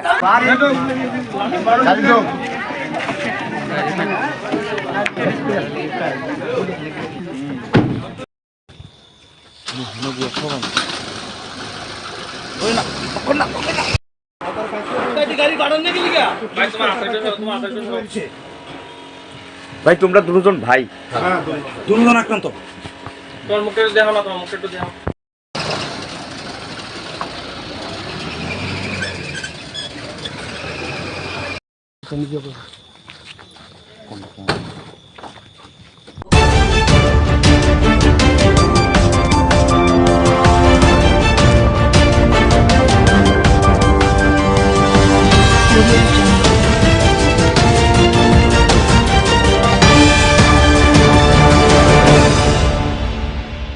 সাতটার সময় আমরা লাইন পাইছি না আমরা তো গাড়ি রিজার্ভে আছি এরপরে ওখানে এমন হইলে কেমন হইব মানুষ 10টা 11টার সময় হয় তো তারা সকাল 7টার সময় দালালরা এসব করবো তো আমরা এই গাড়ির ভাড়া দিদি আইম গাড়ির ভাড়া দিদি আইয়ে রে আমরা কিচ্ছু পাইতাম না তো এই আমরা এটা কি হইলো আমরা আর কি বলার ঠিক আছে কি চাইবেন যারা সরকার চালাইতেছে তারা কি চাইবেন সরকার চালাইতেছে যেন এটা সুস্থভাবে হয় দাবি রাখবেন না আমি দাবি হবে ডিম অফিসে কি আইছে ভোর 4টার দিকে আধার কার্ড বায়োমেট্রিক করা সকাল 4টা হ্যাঁ সকাল 4টা ততক্ষণ কি অফিস খুলছি এত সকালে কেন আছে না অত লাইন পাওয়া যাচ্ছে না এর জন্য আমি সকালে 4টার দিকে এখানে মানে আগে লাইন ধরতে হয় হ্যাঁ আগে লাইনটা ধরতে হয়েছে ও তো কত নম্বর লাইন পাইছেন আমি পাইছি 1 নম্বর ও কতটা পর্যন্ত দাঁড়ায় থাকতে লাগবে লাইনে 11টা এত সময় লাইনে দাঁড়ায় কাজ করতে হয়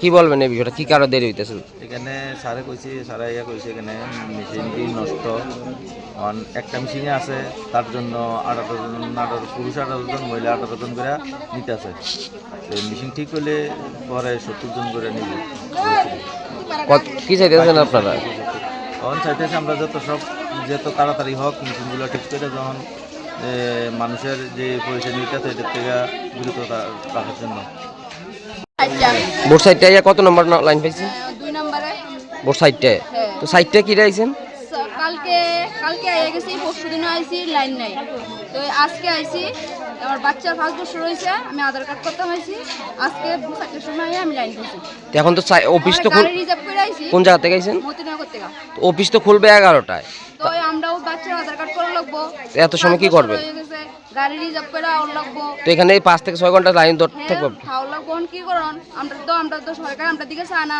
মেশিন নষ্ট হয়েছে কতদিন ধরে বলে মেশিন ঠিক করে না তো আমরা বাচ্চার আধার কার্ড লাগবো বাচ্চার কাগজপত্র করার লাগবো এই কারণে আমরা ভোর 4টার সময় অটো রিজার্ভ করে আসি এখন যারা সরকার চালাইতেছে বা উপরে স্থানীয় নেতৃত্বরা আছে তারা কি রাখবেন দাবি রাখবেন আপনাদের এই দুরবস্থা সুস্থভাবে মেশিন যারা তাদের ঠিক করতে পারে বা আমরাও সুন্দরভাবে এমন কি 4টার সময় না হইতে লাগে টাইম মতন আমরা 10টা 11টার দিকে আইয়া বাচ্চা যাতে আই কার্ড আধার কার্ড এটা করতে পারি কি নাম আপনার সুপ্রিকা নন্দী আশা হয়তো আজকে 4-5 দিন ধরে ঘুরতে আসছি সোনামুড়া ডিএম অফিসে আধার কার্ড আপডেট করার জন্য কিন্তু বার্থ সার্টিফিকেট অনলাইন লাগে যার কারণে আমি বারবার এখান থেকে ফিরে যেতে আসছি আজকে আইছি 5:30 আসার পরও আমি 18 নম্বর সিরিয়ালে করছি এখানে মেশিন নষ্ট একটা মেশিনে কাজ চলছে এই জন্য 18 জন পুরুষ 18 জন মহিলা নিতে আছে কাঠালিয়া থেকে অনেক দূর থেকে গাড়ি রিজার্ভ করে আইয়ে ভোরে আইয়া সেরও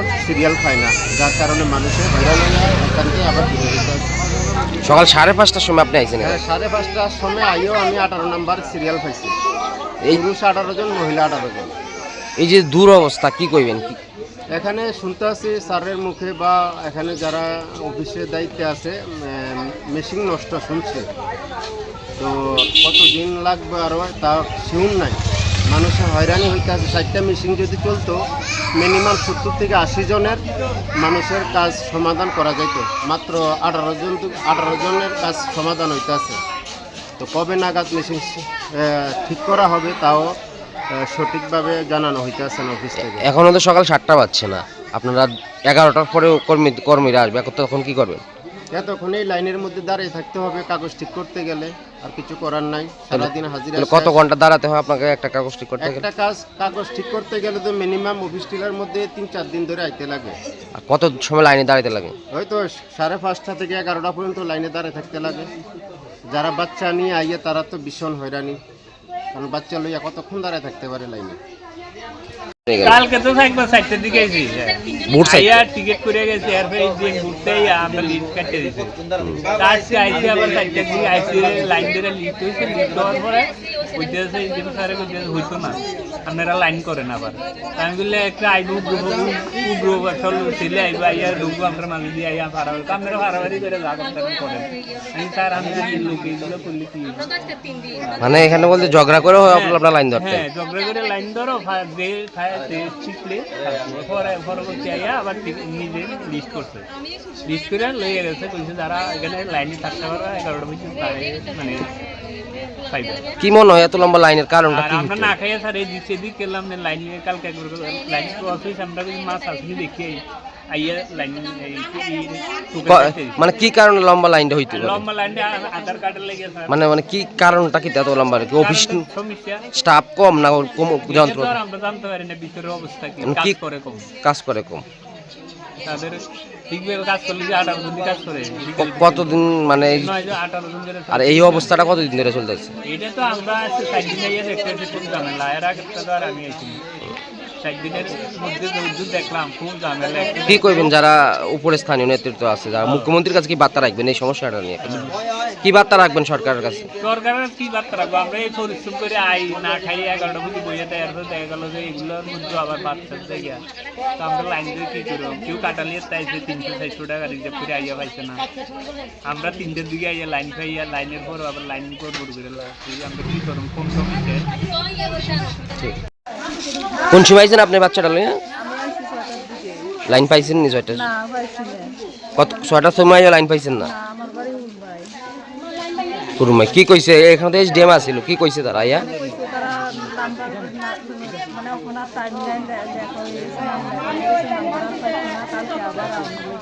আজকে কি প্রথমে আইছেন না আরো আইছেন? এও পাইছেন না লাইন? এমন যদিও বাচ্চাদের রোদ্রের মধ্যে হাওয়া যাওয়াকে সম্ভব বাড়িতে তো কাজ করে না যে সাইডে রাস্তাঘাট।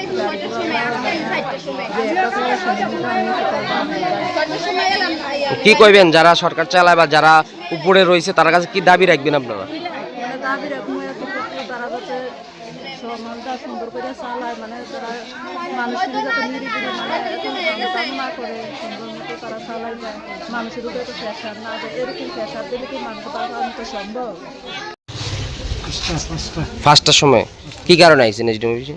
আমি সিআরটিসি করার লেগেছি। 5টার সময় কি লাইন দিছেন? 5টার সময় 18 জন 19 জন 20 জনের বেশি তো নেই না, এই জন্য তো পাইছেন না আজকে লাইন? কত নম্বরে? আমি সিআরটিসি 3 নম্বরে আছি। তো এই যে সিস্টেমটা কি কারণে এই সমস্যাগুলো হইতেছে? মানুষ সকাল সকাল আইতে লাগতেছে, কি মনে করেন আপনি স্থানীয় নাগরিক হিসেবে? স্টাফের কোনো সংকট আছে কিনা অফিসগুলোতে কি দেখতেছে? স্টাফও কম আছে। স্টাফ একটা কম্পিউটারে যদি 2 জন থাকে তাইলে খাওয়ার যে একটা 1 ঘন্টা 2 ঘন্টা টাইম এটা যদি ধরেন না 2 জন স্টাফ থাকতো হইলে 1 ঘন্টা 2 ঘন্টা যেই টাইম দেয় এইটা অন্যজন করতে পারত। সব মিলিয়ে মানে কম্পিউটারও সমস্যা এবং স্টাফেরও সমস্যার কারণে দুরবস্থা। কি নাম আপনার? দেখুন এখন সকাল প্রায় 6:45 বাজে, তারও আগের চিত্র এটা সোনামুড়া আদার সেকশন। আমরা সরাসরি আপনাদেরকে শেষ চিত্র দেখাচ্ছি।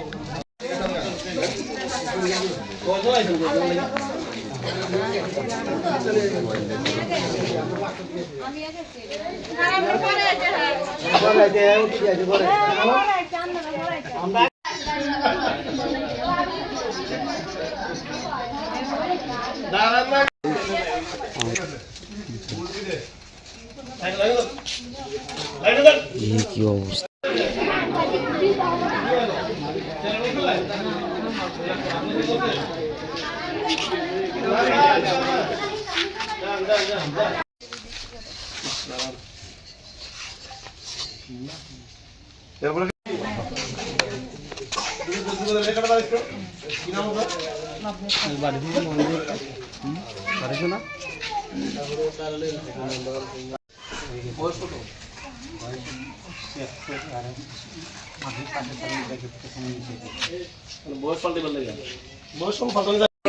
কালকে নিচে একবার বসে কাটতে দিচ্ছে না আর কবি তুললে কি করো হরানি তো আমরা পড় দিয়ে দেন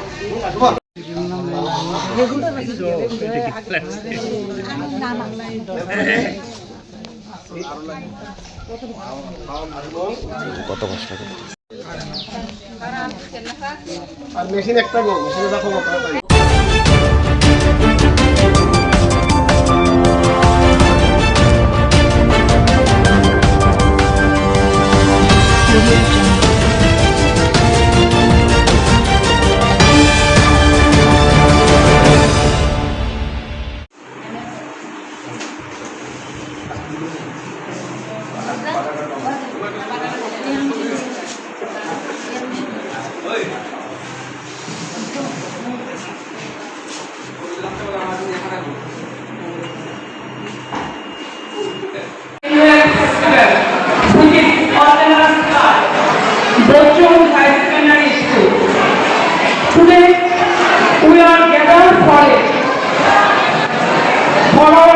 বিষয়টা কি? আমি এই যে টোটাল ফেস্টিভ্যাল কমিটির কনভেনার হিসেবে বলছি। আমাদের আজকে ব্লাড ডোনেশন ক্যাম্প, তিথি ভোজন এবং স্কলারশিপ ডিস্ট্রিবিউশন এই প্রোগ্রামগুলি নিয়েই আজকের এই অনুষ্ঠান। তো এই অনুষ্ঠানে আমাদের স্কুলে কয়েকজন ডোনার আছেন, ওনাদের যে টাকা সেই টাকার থেকে ইন্টারেস্ট থেকে আমরা এই প্রোগ্রামগুলি করে থাকি। প্রায় 120 জন স্টুডেন্টকে আমরা আজকে 1000 টাকা করে দেবো। তাছাড়া তৃতীয়জন বা 700 জনের আমাদের আর এক্সিবিশন তো আপনারা দেখেছেনই, আমরা এক্সিবিশনের ব্যবস্থা করেছি। তো এই এক্সিবিশনে আমাদের বিদ্যালয়ের সমস্ত স্টুডেন্টস এবং প্যারেন্টসরা আমাদেরকে সার্বিকভাবে সাহায্য সহায়তা করেছেন এবং আশা করছি আমাদের এই প্রোগ্রামটি সফলভাবে এই প্রোগ্রামটি শেষ হবে। কে কে ছিলেন আজকের এই প্রোগ্রামে? প্রধান অতিথি কে কে ছিলেন? হ্যাঁ, আজকের প্রোগ্রামে আমাদের সেকেন্ডারি এডুকেশনের ডাইরেক্টর স্যার এনসি শর্মা, আমাদের ওয়েস্ট ডিস্ট্রিক্ট এডুকেশন অফিসার পল্লব কান্তি সাহা, আমাদের মেয়রিং কাউন্সিল কর্পোরেটর হিমানী দেববর্মা মহোদয়া এবং সেকেন্ডারি ডাইরেক্টরেটের 2 জন ওএসডি স্যার আমাদের এই প্রোগ্রামে আজকে উপস্থিত রয়েছে। মেয়র স্যার আসার কথা ছিল, কিন্তু উনি হঠাৎ করে অসুস্থ হয়ে যাওয়াতে উনি আসতে পারেননি। কতজন রক্তদান? হ্যাঁ, আমাদের 40 জনের উপরে। আর কি কি কর্মসূচি থাকবে আগামী দিনে? আগামী দিনে আমরা এই বিদ্যালয়কে উন্নত করার জন্য, আরও ডেভেলপ করার জন্য আমরা অনবরত কাজ করে যাব। এবং আপনারা জানেন আমাদের বিদ্যালয়ে আজ থেকে 3 বছর আগে 500 স্টুডেন্ট ছিল। এই বছর আমাদের স্টুডেন্টের সংখ্যা 960। আমাদের বিশ্বাস আগামী 1-2 বছরে সেই সংখ্যাটা প্রায় 1200-1400 ছাড়িয়ে যাবে। শিক্ষক শিক্ষিকারা ছাত্রছাত্রীদের পঠন পাঠনে কি গুরুত্ব দায়িত্ব দিচ্ছেন? হ্যাঁ, আমাদের বিদ্যালয়ের মধ্যে শিক্ষক শিক্ষিকাদের মধ্যে ভালো আন্ডারস্ট্যান্ডিং রয়েছে। সবাই মিলেই, শিক্ষক শিক্ষিকা সবাই মিলেই আমরা বিদ্যালয়কে উন্নত করার জন্য, ডেভেলপ করার জন্য আমরা অনবরত প্রয়াস চালিয়ে যাচ্ছি। আপনার পরিচয়টা? আমি এই বিদ্যালয়ের এক্স ভাইস প্রিন্সিপাল এবং এই যে ফেস্টিভ্যালটা হচ্ছে এই ফেস্টিভ্যালের convener Nirmal Chandra.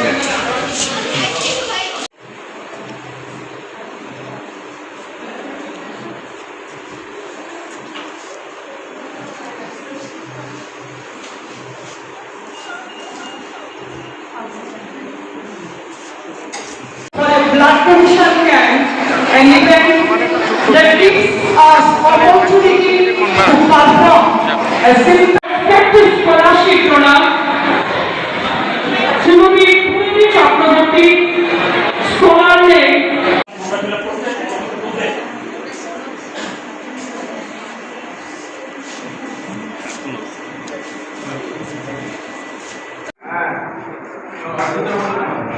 our school.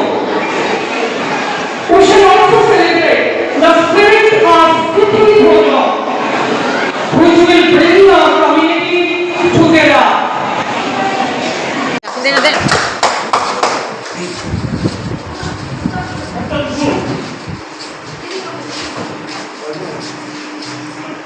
We convene on behalf District Education Officer, West District, Srimati Dhumati Devarma.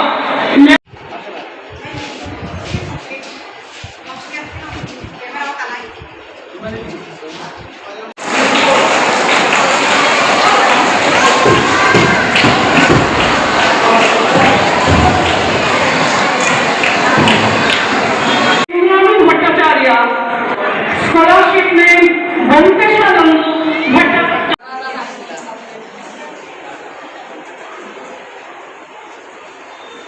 Financially needy student, I extend my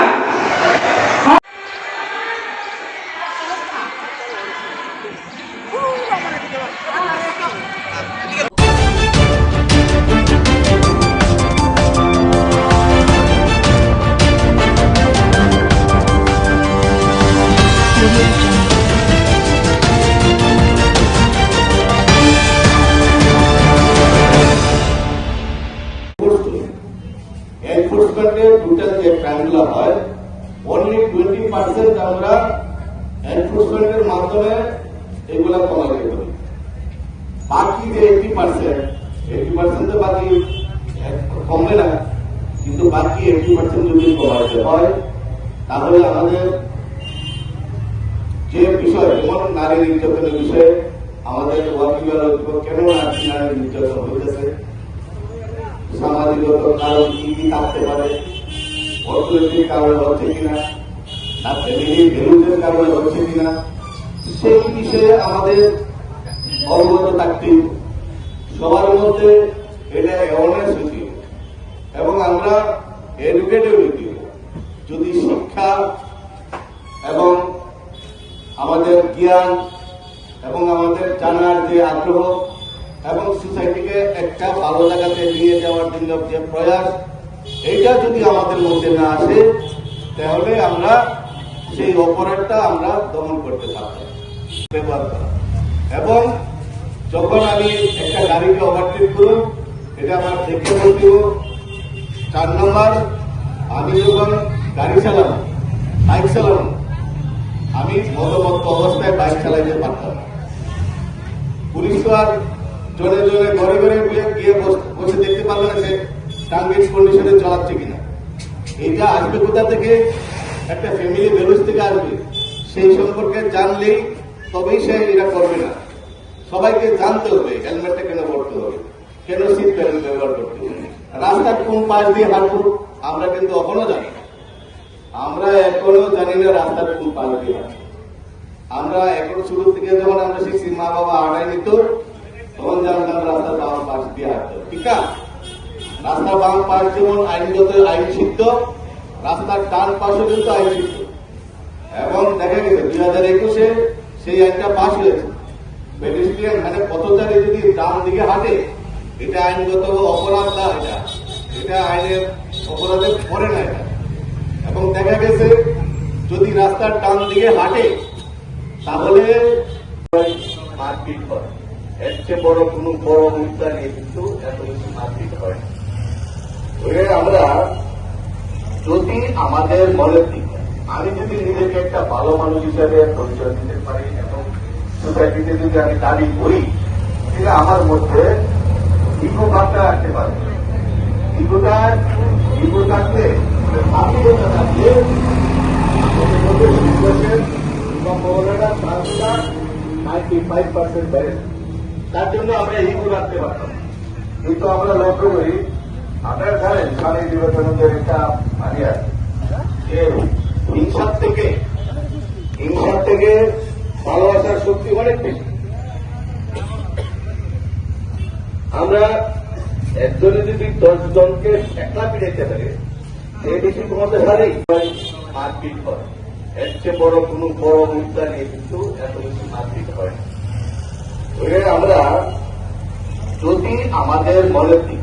আমি যদি নিজেকে একটা ভালো মানুষ হিসেবে পরিচয় দিতে পারি এবং সোসাইটিতে যদি আমি দাবি করি, তাহলে আমার মধ্যে ইগো ভাবটা আসতে পারে।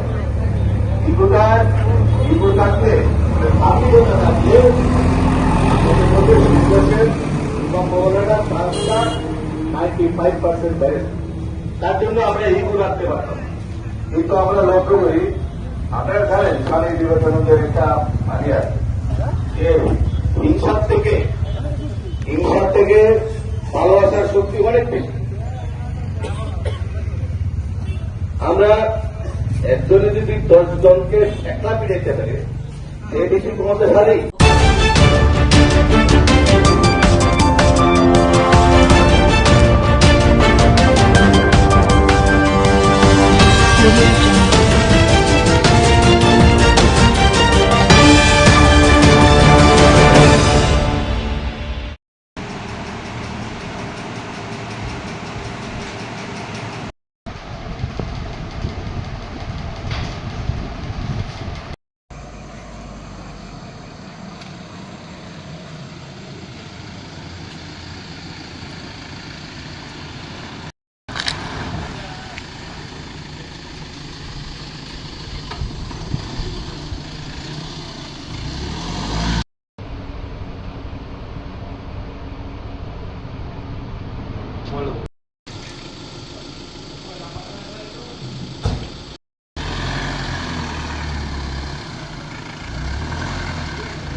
আমরা বিশালগড় ফায়ার স্টেশন পলাইছে যে মোড়াবাড়ি স্কুলের সামনে একটা অ্যাক্সিডেন্ট হয়েছে। আমরা তাড়াতাড়ি অলরেডি আমি গাড়ি নিয়ে গেলাম, গিয়ে দিয়ে কোনো কিছু নেই, কোনো একটা গাড়ি রয়েছে ইন্দুরে,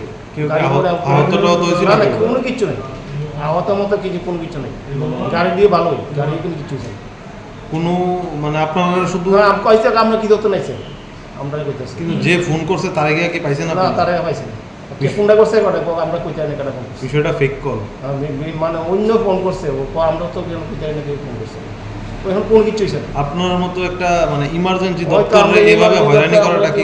হয়রানি তো করতে হয়েছে, বুঝছেন, হয়রানি করতে হয়েছে। আমরা তো কল করলে তো না গিয়ে পারি না, কল করলে যাইতেই হয়, গেছি গিয়ে তো আমরা কোনো কিছু পাইলাম না। এটা টাইম যদি অন্য জায়গায় অন্য কোনো দুর্ঘটনা দিলে আমরা ভাইসা অন্য দিক বলুন তো আমরা অনেক বিশ্রামঞ্চল বা বাজারঘাট ফোন করলাম। আপনার দপ্তর থেকে কি কোনো ধরনের কোনো পদক্ষেপ গ্রহণ করা হইব এই বিষয়ে? এই বিষয়ে তো বুঝেনি অনেক অনেক হইতাছে, বুঝেনি, অনেক কিছু হইতাছে, বুঝেনি, অনেক কিছু হইতাছে, কোনো কিছু তো হইতাছে। ঊর্ধ্বতন কর্তৃপক্ষের জানাইবেন এই বিষয়টা? যে উদ্যোগ জানে এমন তো আগমনে আমরা এই ফলকস হইতাছে।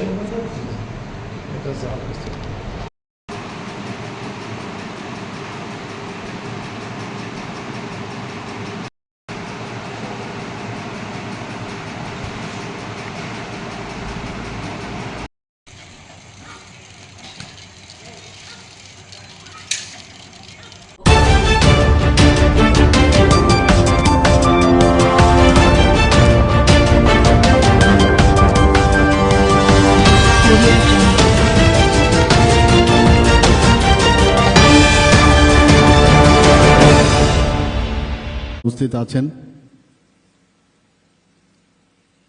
তার মধ্যে একটু আগে যার মূল্যবান বক্তব্য আমরা শুনলাম, এই এআরডিডি এবং অন্যান্য দপ্তরের মাননীয় মন্ত্রী শ্রী সুধাংশু দাস মহোদয়, এই বিধানসভার যিনি শ্রদ্ধেয় বিধায়ক তথা প্রাক্তন ত্রিপুরা সরকারের মন্ত্রী এবং প্রাক্তন স্পিকার শ্রী রতন চক্রবর্তী মহোদয়, উনিও ওনার মূল্যবান বক্তব্য আমাদের সামনে রেখেছেন। উপস্থিত ওয়েস্ট ত্রিপুরা জেলা পরিষদের সম্মানিত সভাধিপতি শ্রী বিশ্বজিৎ শীল মহোদয়, তাছাড়া সম্মানিত vice chancellor Tripura university professor Shyamal Das, উপস্থিত আছেন এবং যিনি স্বাগত ভাষণ আমাদের সামনে রেখেছেন Shrimati Dipa D Nair, secretary ARDD department. এখানে উপস্থিত director doctor Neeraj Kumar Chanchal, ARDD, এবং professor doctor Purbi Barman, principal, college of veterinary science and animal husbandry, R K. Nagar. এখানে উপস্থিত যারা ফ্যাকাল্টি মেম্বাররা আছেন এবং যাদের জন্য বিশেষ করে আজকের এই অনুষ্ঠান, আমার প্রিয় ছাত্রছাত্রীবৃন্দ এবং এখানে উপস্থিত নন টিচিং স্টাফ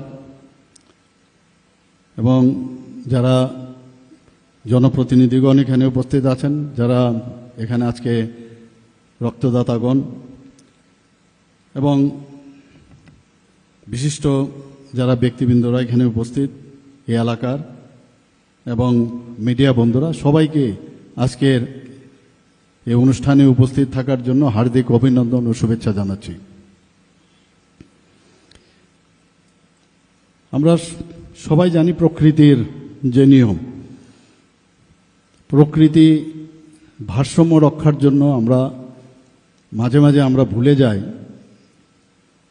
যে একজন আরেকজনের আমরা কাজে আসতে পারি। গাছ ছাড়া যেমন প্রাণী বাঁচতে পারে না, আবার প্রাণীদের মধ্যে এক প্রাণী ছাড়া বাঁচতে পারে না। এটা কিন্তু আমরা ভুলে যাই বলে মাননীয় প্রধানমন্ত্রীজি, আমি দেখেছি যে ওনার যে স্লোগান সব ক্ষেত্রে কিন্তু সেটাকে আমরা ব্যবহার করতে পারি, যে সবকা সাথ, সবকা বিকাশ অ্যান্ড বিশ্বাস, আর তার প্রয়াস।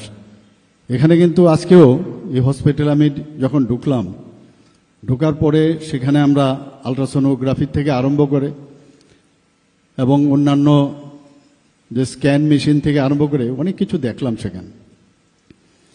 কোনো অবস্থায় এটা মেডিকেল কলেজের যে কোনো হসপিটালের সাথে আমরা বলবো না যে এটা ডিফারেন্ট কিছু আছে।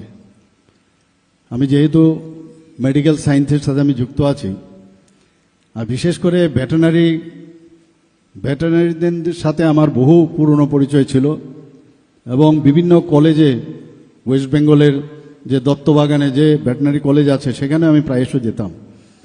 পাটনাতেও আমাদের যে এটা বেশ বড় ভেটেনারি কলেজ সেখানে আছে, সেখানেও আমি নিয়মিত যেতাম। তো এই যে ব্যবস্থা এবং যেটা আমাদের মাননীয় মন্ত্রী বলেছেন যে ভেটেনারি সায়েন্স কিন্তু হিউম্যান সায়েন্সের থেকেও একটু আমি বলবো খুবই কমপ্লিকেটেড। হিউম্যান বিইং তো একটা ওয়ান পিস, ভেটেনারিতে বিভিন্ন ধরনের তাদের যে সার্জিক্যাল অ্যানাটমি থেকে আরম্ভ করে বিভিন্ন অ্যানাটমি এক একজনের কিন্তু আলাদা আলাদা। তো পড়াশোনা প্রচুর পরিমাণে করতে হয়। সেই জায়গায় দাঁড়িয়ে আমি মনে করি যে যারা এই ভেটেনারি কলেজে চান্স পেয়েছেন বা অ্যালাইড যে এক্সপার্টাইজ আছে আমাদের ভেটেনারি অ্যাসিস্ট্যান্ট বা ইত্যাদি যেসব কোর্সগুলো আছে, এটা কিন্তু এত সহজ নয় সেটা পড়া। আমি প্রায়শ শুনতাম আর.কে. নগরে এই ভেটেনারি কলেজ ইনস্টিটিউট সম্পর্কে। যখন আমি মুখ্যমন্ত্রীর দায়িত্ব নেই, আমার জানি না কেন সবসময় একটা এফিনিটি থাকতো যে এই কলেজের বর্তমান অবস্থা কি। আমি মাননীয় মন্ত্রী এবং যে সেক্রেটারি ওনাদের থেকে আমি খবর নিতাম। তো সবসময় দেখলাম একটা গ্যাপ ছিল। আমি বললাম কেন ফ্যাকাল্টি কম থাকবে, as early as possible faculty fulfil করতে হবে। এটা চারটিখানে কথা নয়। একটা ভেটেনারি কলেজ কোনো স্টেটে থাকা, এটা আমরা জানি মাত্র একটা সিট ছিল, দুটো সিট ছিল আগে ত্রিপুরার থেকে আমাদের সময়। সেই জায়গায় এত বড় একটা মেডিকেল কলেজ হয়েছে, এখানে প্রায় 63 আর আরও জম্মু অ্যান্ড কাশ্মীরের সিট মিলিয়ে প্রায় 66 সিট এখানে আসন সংখ্যা আছে। 85% তো আমাদের যে জয়েন্ট এন্ট্রান্স দিয়ে তারা আসেন, বাকিগুলো বিভিন্ন প্রদেশ এবং জম্মু অ্যান্ড কাশ্মীর মিলিয়ে প্রায় 66 আসন। তো এখানে আমরা কেন এই কলেজের, আমি যদিও প্রথমবার এসেছি, কিন্তু আমি এটা আসার পরে সবসময় একটা ডিফারেন্স আমি দেখতে চাই যে অন্যান্য যে ভেটেনারি কলেজগুলো আছে তার থেকে কতটুকু আমরা এগিয়ে এসেছি। আমরা লাইফ স্টক সম্পর্কে আমরা জানি যে ভারতবর্ষ এখন সারা পৃথিবীর মধ্যে লাইফ স্টকে কিন্তু একটা বৃহৎ অংশের দাবিদার। তো লাইফ স্টকের সাথে মানব জীবনের যে উন্নয়ন, বিশেষ করে গ্রামীণ এলাকা, সেই জায়গার উন্নয়নের সাথে সরাসরি যুক্ত রয়েছে। আমার পূর্ববর্তী বক্তারা এই বিষয়ে আলোচনা রেখেছেন। এবং যদিও আমাদের লাইফ স্টক পৃথিবীর মধ্যে সর্বশ্রেষ্ঠ, কিন্তু তার যে দেখভাল করা, তার জন্য মাননীয় প্রধানমন্ত্রীজি যে চিন্তাধারা করছেন প্রতিটা ক্ষেত্রে, যে কোনো না কোনোভাবে যত স্কিম আছে আপনারা গিয়ে দেবেন, যে গ্রামীণ অর্থনীতির সাথে লাইফ স্টকের একটা যে তার যে সম্প্রসারণ করা, তার যে উন্নতি করা, সেগুলো কিন্তু কোনো না কোনোভাবে যুক্ত রয়েছে। তো আজকে যারা এখানে পাঠরত রয়েছেন, যারা ফ্যাকাল্টিরা আছেন, আমি প্রায়শ মাননীয় মন্ত্রীকে আমি বলি যে কোনো অবস্থায় এই কলেজ যাতে সারা ভারতবর্ষের মধ্যে সবাই যেন বলে যে ত্রিপুরাতে একটা ভেটেরিনারি কলেজ আছে, এবং সেখানে পড়ার জন্য যখন সুযোগ পায় বাইরের থেকে,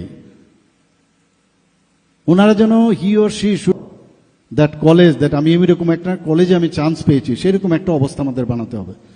এখন এআই এর যুগ, 5G'র যুগ, সেখানে সব মিলিয়ে এখন পড়াশোনার ক্ষেত্রে মানে স্কাই ইজ দ্য লিমিট। সেখানে আমরা যা জানতে পারবো ততই কম।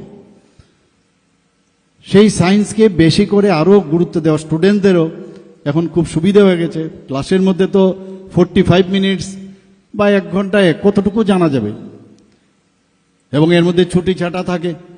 কিন্তু নিজেকে তৈরি করা, আপডেট করা, সেটা টিচারই হোক, স্টুডেন্টই হোক। আমরা যখন কলেজে যেতাম তৎকালীন সময়, তখন কিন্তু মানে যে বই দেখে বই পড়ে, সেটা তো একটা মানে এভরিডে বা এভরি মান্থ এটা একটা নর্মাল যে একটা ফ্রেমওয়ার্ক ছিল, তার উপর ভিত্তি করে আমরা ক্লাস করাতে যেতাম। কারণ আমার কাছে আপ টু ডেট যে আরও কিছু এটার মধ্যে অ্যাড করা যায়, নতুন নতুন কি কি আবিষ্কার হয়েছে, কোনো জিনিস এর মধ্যে অ্যাড করা যায় কিনা, বা নিজেরও কিন্তু পরিষ্কার অনেক সময় আইডিয়া না থাকাতে যতটুকু বুঝলাম ততটুকু আমরা গিয়ে সেখানে বলতাম। এখন 3 ডাইমেনশনাল বিষয় চলে এসছে, এত সুন্দরভাবে আপনি নিজেও বুঝতে পারবেন, আবার অপরদিকে স্টুডেন্টরাও কিন্তু সেভাবে বুঝে ক্লাসে আসে। কাজে যারা শিক্ষক আছে তারাও কিন্তু আন্ডার এস্টিমেট করলে চলবে না যে স্টুডেন্টরা জানে না, কম জানে আমার থেকে, আমি যেটা বলবো তাই। কাজে এই যে একটা কম্পিটিশন, এর মধ্যে যেহেতু টিচার্সদের মধ্যে এদের এক্সপিরিয়েন্স অনেক বেশি, কাজে ন্যাচারালি তার পক্ষে যে জিনিসটা জানা এবং তার পক্ষে ডেলিভারি সিস্টেমটা অনেক স্ট্রং হবে, কনফিডেন্স লেভেলটা অনেক বেশি হবে। তো তার থেকে যে শিক্ষা আমাদের স্টুডেন্টরা পাবে, সেটা আগামী দিন আমার মনে হয় যে আমাদের ত্রিপুরার জন্য একটা উন্নত মানের এখানে ইনস্টিটিউশন হবে। ভিসিআই যেটা আছে আপনাদের ভেটেরিনারি কাউন্সিল অফ ইন্ডিয়া, আমি খবর নিচ্ছিলাম, আমি বলছিলাম রিকগনাইজেশন পেয়েছে কিনা, কারণ আমি তো এই বিষয়গুলো জানি ইনস্টিটিউশনের কি কি। বলছে না, ওটাকে ওই লেটার অফ পারমিশন বা আপাতত দেওয়া হয়েছে, ফ্যাকাল্টি যদি হয়, এখন যেহেতু হোস্টেলের রুম টুম আমাদের এনইসির যে ফান্ড দেওয়া হচ্ছে ন্যাশনাল যে আমাদের নর্থ ইস্টার্ন কাউন্সিল থেকে, আমার কিছুদিন আগেও নর্থ ইস্টার্ন কাউন্সিলের সাথে আমার প্রায়শ বৈঠক হয়, সেখানেও আমরা দেখেছি, সেখানে আমরা যখন আমাদের অর্থনৈতিকের কথা যদি আমরা দুধ, ডিম এবং মাংসের, আমাদের ত্রিপুরা কিন্তু খুব ভালো পজিশন আছে। আজকে ভেটেরিনারি সায়েন্স যদি উন্নত মানের হয়, তবে এই যে আমাদের যেমন এখানে ত্রিপুরাতে ডিমের মাথাপিছু প্রাপ্যতার পার ক্যাপিটা যে অ্যাভেলেবিলিটির দিক দিয়ে নর্থ ইস্টার্ন জোনের মধ্যে কিন্তু আমরা সর্বপ্রথম এখন। তো এটা আমাদের জন্য একটা গৌরবের বিষয়, কিন্তু বসে থাকলে হবে না। এখান থেকে যারা ফ্যাকাল্টিরা আসবেন, আমাদের তাদেরকে যে পশুপালক থেকে শুরু করে তাদের প্রপার ট্রেনিং দেওয়া, এবং যারা পশু পাখি তাদেরকে কিভাবে সুস্বাস্থ্য রাখা যায়। এখানে বলা হয়েছে যে আমাদের কিভাবে যে মোবাইল ভেটেরিনারি মোবাইল যে ভ্যান এখন স্টার্ট হয়েছে, সেগুলো আমি এর আগেও একটা প্রোগ্রামে আমি সেখানে গিয়েছিলাম। এখানে দুধের বিষয়ে যদি আজকে বলুন, আজকে আমরা যদি গুজরাটের কথা বলি, সেখানে এক দুধের যদি আমরা চিন্তা করি, সেখানে কোন জায়গায় চলে গেছে। তো তো আমুল আপনারা সবাই জানেন আমুল মিল্ক সম্পর্কে। তো আমাদের ত্রিপুরাতেও আমরা চেষ্টা করছি এখানে। তো দুধের দিক দিয়েও নর্থ ইস্টার্ন জোনের মধ্যে আমরা যে প্রোডাকশন, সেই প্রোডাকশন প্রায় দ্বিতীয় স্থানে আমরা নর্থ ইস্টার্ন জোনের মধ্যে রয়েছি। আমরা রাজ্য মাংস উৎপাদনের আমরা যাতে স্বয়ং সম্পূর্ণতা অলরেডি অর্জন করেছি, তবে অদূর ভবিষ্যতে দুধ ও ডিমের উৎপাদন আরও যাতে আমরা সেলফ সাফিসিয়েন্ট হই, সেলফ রিলায়েন্ট হই, সেই কাজটা শুধু সরকার করলে হবে না, আপনাদেরও, কারণ আপনারা আগামী দিনের ভবিষ্যৎ এই গ্রামীণ অর্থনীতির উন্নয়নের জন্য। সেখানে আরও বেশি করে কোনো ইনোভেটিভ যদি কোনো আইডিয়া থাকে, সারা পৃথিবী এখন আপনাদের হাতের মুঠোয়, সব কিছু এক লহমায় আপনারা সব জানতে পারেন যে কিছু করা যায় কিনা। টিচার যারা আছে তাদের সাথে আপনারা কথা বলতে পারেন। আপনাদের এই যে আজকের যে অনুষ্ঠান হলো, সেই রকম যদি আপনারা সায়েন্টিফিক কোনো সেমিনারের মাধ্যমে বা আপনারা কি কি করছেন, এখানে আমি শুনলাম একটা খামারও আছে, বেশ বড় একটা খামার, সেখান থেকে আপনারা যে প্র্যাকটিক্যাল যে নলেজ আপনারা সেটা নেন, আরও কিছু করা যায় কিনা সেই বিষয়ে আপনারা নিশ্চয়ই আগামী দিন আমরা চিন্তা করবেন। আমাদের সমবায়কেও এর সাথে যুক্ত করেছি। তো সমবায়ে তো প্রায় 9 লক্ষ মানুষ এর সাথে ডাইরেক্ট ও ইনডাইরেক্ট ওয়েতে যুক্ত রয়েছে। আজকে আমাদের যখনই কোনো কথা হয় যে প্রোটিন আমাদের প্রচণ্ড প্রয়োজন, তো একমাত্র প্রোটিনের উৎপাদন একমাত্র আপনারাই বেশি করে, আপনাদের যে অভিজ্ঞতা তার নিরিখে আগামী দিন ত্রিপুরা রাজ্যের প্রোটিনের যে বেশি করে উৎপাদন সেটা আপনাদের পক্ষেই সেটা সম্ভব হবে। আমাদের এখানে মাননীয় মন্ত্রী অলরেডি বলেছেন, মুখ্যমন্ত্রী উন্নত গোধন প্রকল্প আমরা শুরু করেছি, প্রাণীপালক সম্মান নিধি আমরা শুরু করেছি, সেখানে 6,000 টাকা করে আর্থিক সহায়তা আমরা দিচ্ছি প্রতিটি যারা অলরেডি বেনিফিশিয়ারি আছেন।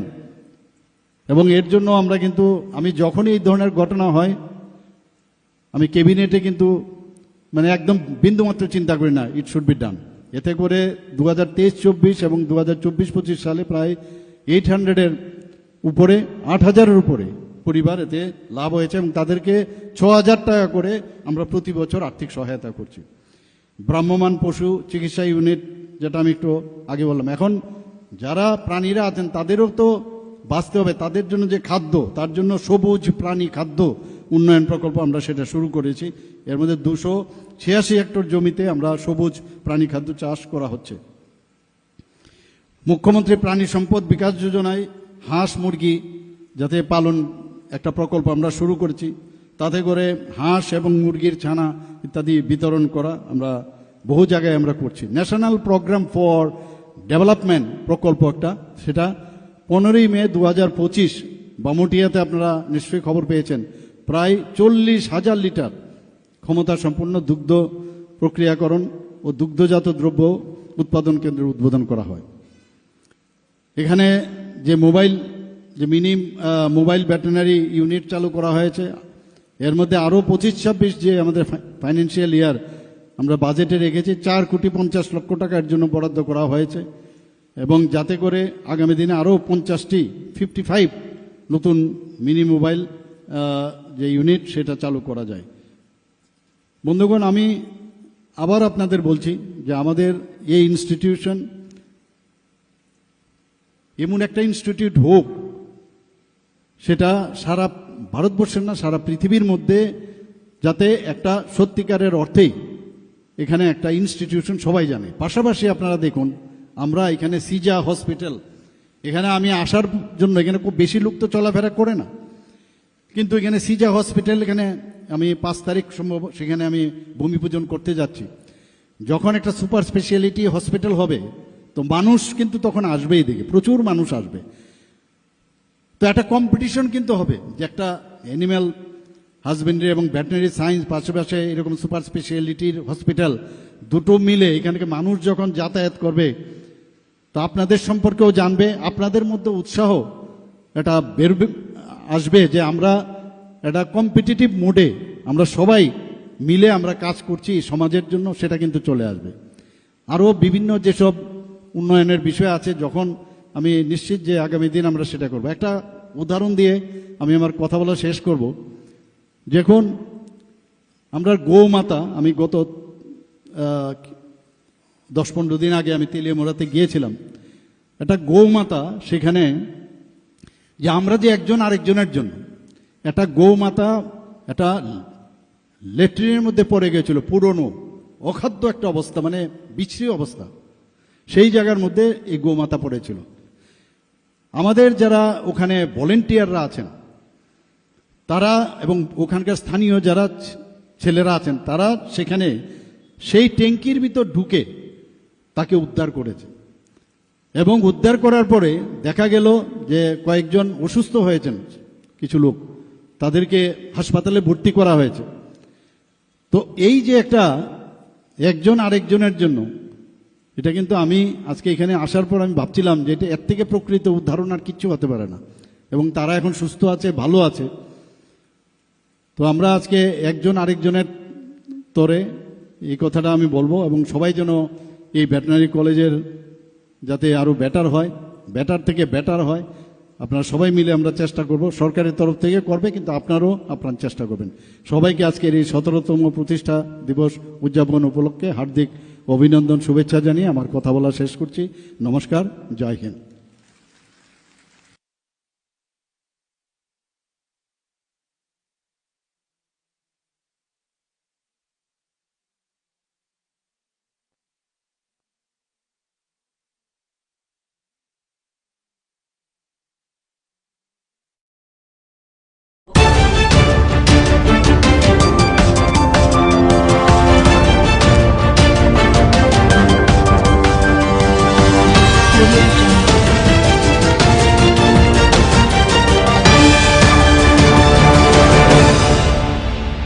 প্রোগ্রামটা কি অ্যাওয়ারনেস প্রোগ্রাম? নমস্কার, আজকে আমরা অত্যন্ত খুশি, আমাদের স্কুলে একটা কেরিয়ার কাউন্সেলিং প্রোগ্রাম হচ্ছে। এরকম প্রোগ্রাম বিভিন্ন সংস্থাই আমাদের এখানে করে থাকেন আমাদের বাচ্চাদের কেরিয়ারের জন্য, ফিউচারের জন্য। তো আজকে আমরা খুশি এই কারণে যে এয়ারপোর্ট অথরিটি অফ ইন্ডিয়া আগরতলার যে এমবিবি এয়ারপোর্টের ব্রাঞ্চ, ওনারা আমাদের এখানে অ্যারেঞ্জমেন্টটা করেছেন। যদিও প্রোগ্রামটা হবে দিল্লি থেকে ভার্চুয়াল, সারা দেশে একসঙ্গে হচ্ছে, তো ওনারা বেছেছেন আমাদের স্কুলকে এই আগরতলার মধ্যে, এবং প্রোগ্রামটা শুরু হচ্ছে তার মূলত হচ্ছে কেরিয়ার কাউন্সিলিং, এবং 10, 11 এবং 12-এর ছাত্ররা এই ক্যাম্প থেকে উপকৃত হবেন। আমরা খুশি, এয়ারপোর্ট অথরিটি আগরতলার এমবিবি এয়ারপোর্টের যিনি ডিরেক্টর স্যারও আমাদের মধ্যে আছেন। ধন্যবাদ।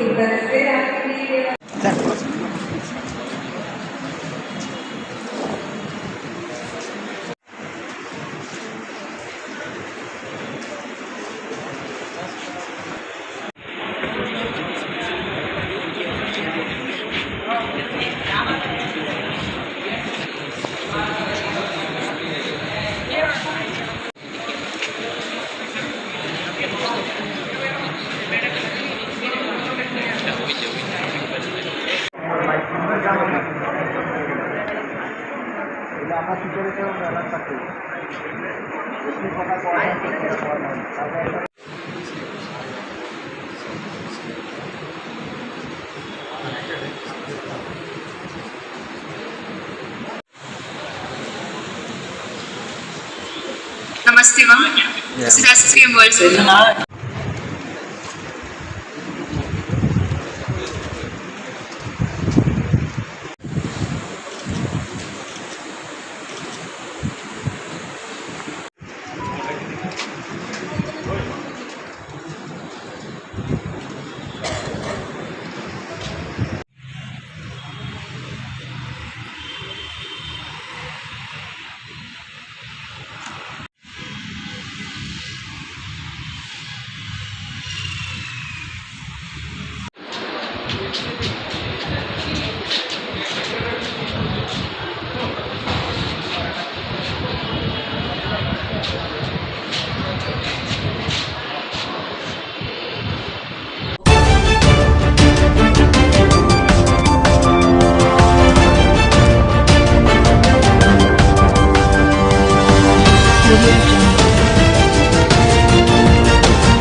আমরা এই পূজাটা আরম্ভ করছি আজকে 18 বছর হয়েছে। 18 বছর ধরে আমরা দুর্গা পূজার পরে এই পূজাটা স্টার্ট করছি। এই পূজাটার মধ্যে আরাধনা হইলো সবাই যেন সুস্থ থাকে, এলাকার সবাইকে সুস্থ রাখার জন্য। পূজাটা আমরা স্টার্ট করছি। প্রত্যেক বছরই এখানে ভিআইপিরা আসে সন্ধ্যার সময়, আর অঞ্জলি টঞ্জলি দেয়, সব কিছুরই ব্যবস্থা রাখি আমরা। সন্ধ্যায় অন্তত 10,000 লোকের মধ্যে প্রসাদ বিতরণ করা হয়, অন্নভোগ, পরের দিন মহাপ্রসাদ।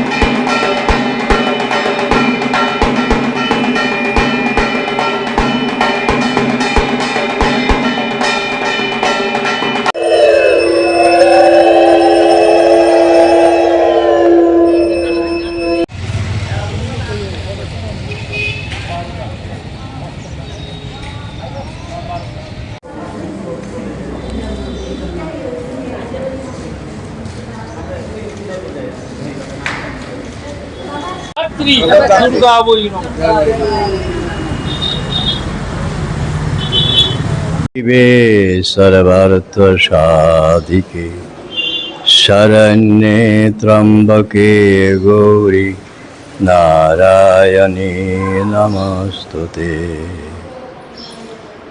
आज कार्तिक मासेर शुक्लपक्षेर नवमी तिथि। আমাদের সনাতন ধর্মের কৃষ্টি সংস্কৃতি ধারক বাহক প্রচারক ছিলেন আমাদের পূর্বপুরুষেরা, ভারতের মুনি ঋষিরা। তারা দীর্ঘকাল তপস্যা করেছেন হিমালয় গুহা কন্দরে। কেউ বা জল পান করে, কেউ বা বায়ু পান করে দীর্ঘকাল সাধনা করেছেন। সাধনার পরিসমাপ্তিতে তারা বুঝতে পারলেন, জানতে পারলেন মার কৃপাতে যে সব কিছুর মূলে হচ্ছে মা আদ্যাশক্তি। মা আদ্যাশক্তি বিভিন্ন রূপে, বিভিন্নভাবে, বিভিন্ন সময়ে এই মর্তে আবির্ভূত হয়েছেন। তিনি কখনো মহাকালী রূপে এসছেন, তিনি কখনো মহালক্ষ্মী রূপে এসছেন, তিনি কখনো মহাসরস্বতী রূপে এসছেন, তিনি মা ভগবতী দুর্গা রূপে এসছেন। এইভাবে মায়ের অনন্ত রূপ, অনন্ত শক্তি, অনন্ত ঐশ্বর্য মাধুর্য আছে। বসন্তকালের মার যে পূজা হয়, বাসন্তী মায়ের পূজা হয়। আর ভগবান রামচন্দ্র সেই আদ্যাশক্তি মা ভগবতী দুর্গাকে পূজা করে তার শক্তি আশীর্বাদ প্রাপ্ত হয়ে রাবণকে বধ করেছিলেন। তাই শরৎকালে ভগবান রামচন্দ্র অকাল বোধন করে মাকে জাগিয়ে মার শক্তি কৃপা লাভ করে অশুভ শক্তিকে, দানবীয় শক্তিকে বিনাশ করেছে। শরৎকালে দুর্গা পূজার পরেই কার্তিক মাসের শুক্লপক্ষের নবমীতে মায়ের আবার আবির্ভাব। মায়ের সেন এই মায়ের পূজাও, অর্থাৎ মা সমস্ত জগৎকে ধারণ করে আছেন। সৃষ্টির মধ্যে কত প্রাণী আছে, মানুষ, পশু, পাখি, কীট পতঙ্গ, বৃক্ষলতা সবকে মা ধারণ করে আসেন। তাই তাকে বলা হয় জগদ্ধাত্রী। মায়ের পূজা দুর্গা পূজার মতেই মহাসপ্তমী, মহাঅষ্টমী, নবমী, দশমী আর আগের দিন হয় ষষ্ঠী বোধন। আমাদের উত্তর পূর্বাঞ্চলে বিশেষ করে একজন বড় সাধক ছিলেন দয়ানন্দ স্বামী। চন্দননগরে 3 দিন সমারোহে মায়ের পূজা হয়। আগের দিন অধিবাস হয়, তারপরের দিন দশমীতে মায়ের বিসর্জন হয়। আমাদের উত্তর পূর্বাঞ্চলে মার পূজা একদিনই হয়, 3 বার হয়। দয়ানন্দ তিনি খুব মাতৃ সাধক ছিলেন। রামপ্রসাদ রামকৃষ্ণের মতোই, মামা খেপার মতোই মাতৃ সাধক ছিলেন। অষ্টমী দিন ভোরবেলা ব্রাহ্ম মুহূর্তে মা স্বপ্নে দয়ানন্দকে বললেন, এই তুই আমার পূজা করলি না কেন? বলছি, মা তুমি কি আমাকে বলো নাই কি করে তোমার পূজা করবো? তুমিও মাতৃ সাধক, এত শক্তি মায়ের সাধক তিনিও। তো বলছে তো 3 দিন পূজা হয়, ঠিক আছে আজকে অষ্টমী, ঠিক আছে তুই আজকে অধিবাস করে নে, আর কালকে নবমী দিন তুই পর 3 বার পূজা করে নিবি, তাতে তোর সিদ্ধি পরিপূর্ণ হবে। দয়ানন্দে তিনি খুব আনন্দ শান্তি পেলেন মাতৃবাণী শুনে। মা বলে দিলেন যে দেখ, পূজার কতগুলি সময় আছে, এই সময়গুলি একটু ফলো করবি। সমস্ত দিন 24 ঘন্টা, 3 রাত্রি মিলা 24 ঘন্টা হয়, তো ওর মধ্যে 8 বার বিশেষ পূজা করতে হয়। একটা হচ্ছে দৈব মুহূর্তকালীন পূজা, মা বলছেন এটা রাত্রি 12টা থেকে শুরু হয় এবং 3টা পর্যন্ত। ওই সময় সমস্ত দেবতারা মায়ের পূজা করে, মাতৃশক্তির আরাধনা সবাই করে। ওই দৈব মুহূর্তটা রাত্রি 12টা থেকে 3টা পর্যন্ত। এই সময় সমস্ত দেবতারা মুনি ঋষিরা মায়ের আরাধনা করে। পরবর্তী সময়টা বলা হয় ব্রাহ্ম মুহূর্ত, এটা 3টা থেকে শুরু হয়, 4টা 4:30 পর্যন্ত সময়টা। যে সময় মসজিদে আজান দেওয়া হয় এটা ব্রাহ্ম মুহূর্ত সময় বলা হয়। আমাদের সমস্ত দেবালয়ে মঙ্গলাতেই হয়। মা বলছেন ওই সময় আমার একটা পূজা করবি। তারপর সূর্য দেবতা আকাশে প্রকাশিত হলে তখন তুই আরেকবার পূজা করবি, এটা প্রাতঃকালীন পূজা বলা হয়। তারপরে বলছেন 8টা থেকে 9:30 পর্যন্ত একটা সময় আছে রে, এটা পূর্বাহ্নকাল বলা হয়। ওই সময় একটু মায়ের আমার পূজা করবি। আর 10:30 থেকে 11:30টার সময় আছে, ওই সময় আমার পূজা করবি, এটা মধ্যাহ্নকালীন পূজা। তারপরে আবার বিকাল 3টা থেকে অপরাহ্নকালীন পূজা, এটাও করে নিবি। সূর্য দেবতা অস্ত গেলে তখন সন্ধ্যাকাল শুরু হয়, তখন আমার পূজা করবে। তারপরে রাত্রি 8টা থেকে 8টার সময় শুরু হয়, এটা হলো রাত্রিকালীন পূজা, শীতল ভোগ। মা বলছেন দেখ, তুই যদি এত না পারিস, তুই সাধক সাধনা সিদ্ধি হয়ে গেছে, তবু তুই 3 বার করে নে, 3 বার আমার পুজোটা করে নে। তো সপ্তমী অষ্টমী নবমীটা তুই একদিনে করে নে, 9 দিনে সাধনা সিদ্ধি লাভ। তো ওই দয়ানন্দের পর থেকেই আমাদের উত্তর পূর্বাঞ্চলে ওই 3 বার পূজার প্রচলন হয়েছে। চন্দননগরে কিন্তু একে সমারোহে মহাসপ্তমী, মহাষ্টমী, মহানবমী হয়, দশমীতে বিসর্জন, আগের দিন অধিবাস। এখন এই যে মা বলছেন দেখ, আমি সব কিছুর মধ্যে আছি, সমস্ত প্রাণীর দেহগুলো সবারই মাতৃদেহ থেকে উৎপন্ন। আমরা যে মানব দেহ নিয়ে আসি, আমরা মাতৃ জড় থেকে সবাই এসছি। যারা পশু তারা মাতৃ শরীর থেকে আসে, যারা পাখি তারা মাতৃ শরীর থেকে আসে, বৃক্ষলতা বীজ থেকে আসে। সব কিছুর মধ্যে মা বিরাজ করছে, বিশ্ব প্রকৃতি। আমাদের বেদ বলছে পরম পুরুষ ঈশ্বর একজন, তার থেকে বিভিন্ন সময় তার শক্তি সৃষ্টি হয়েছে, সেটা হচ্ছে প্রকৃতি। এই প্রকৃতির বিভিন্ন রূপ, বিভিন্ন স্বরূপ আছে।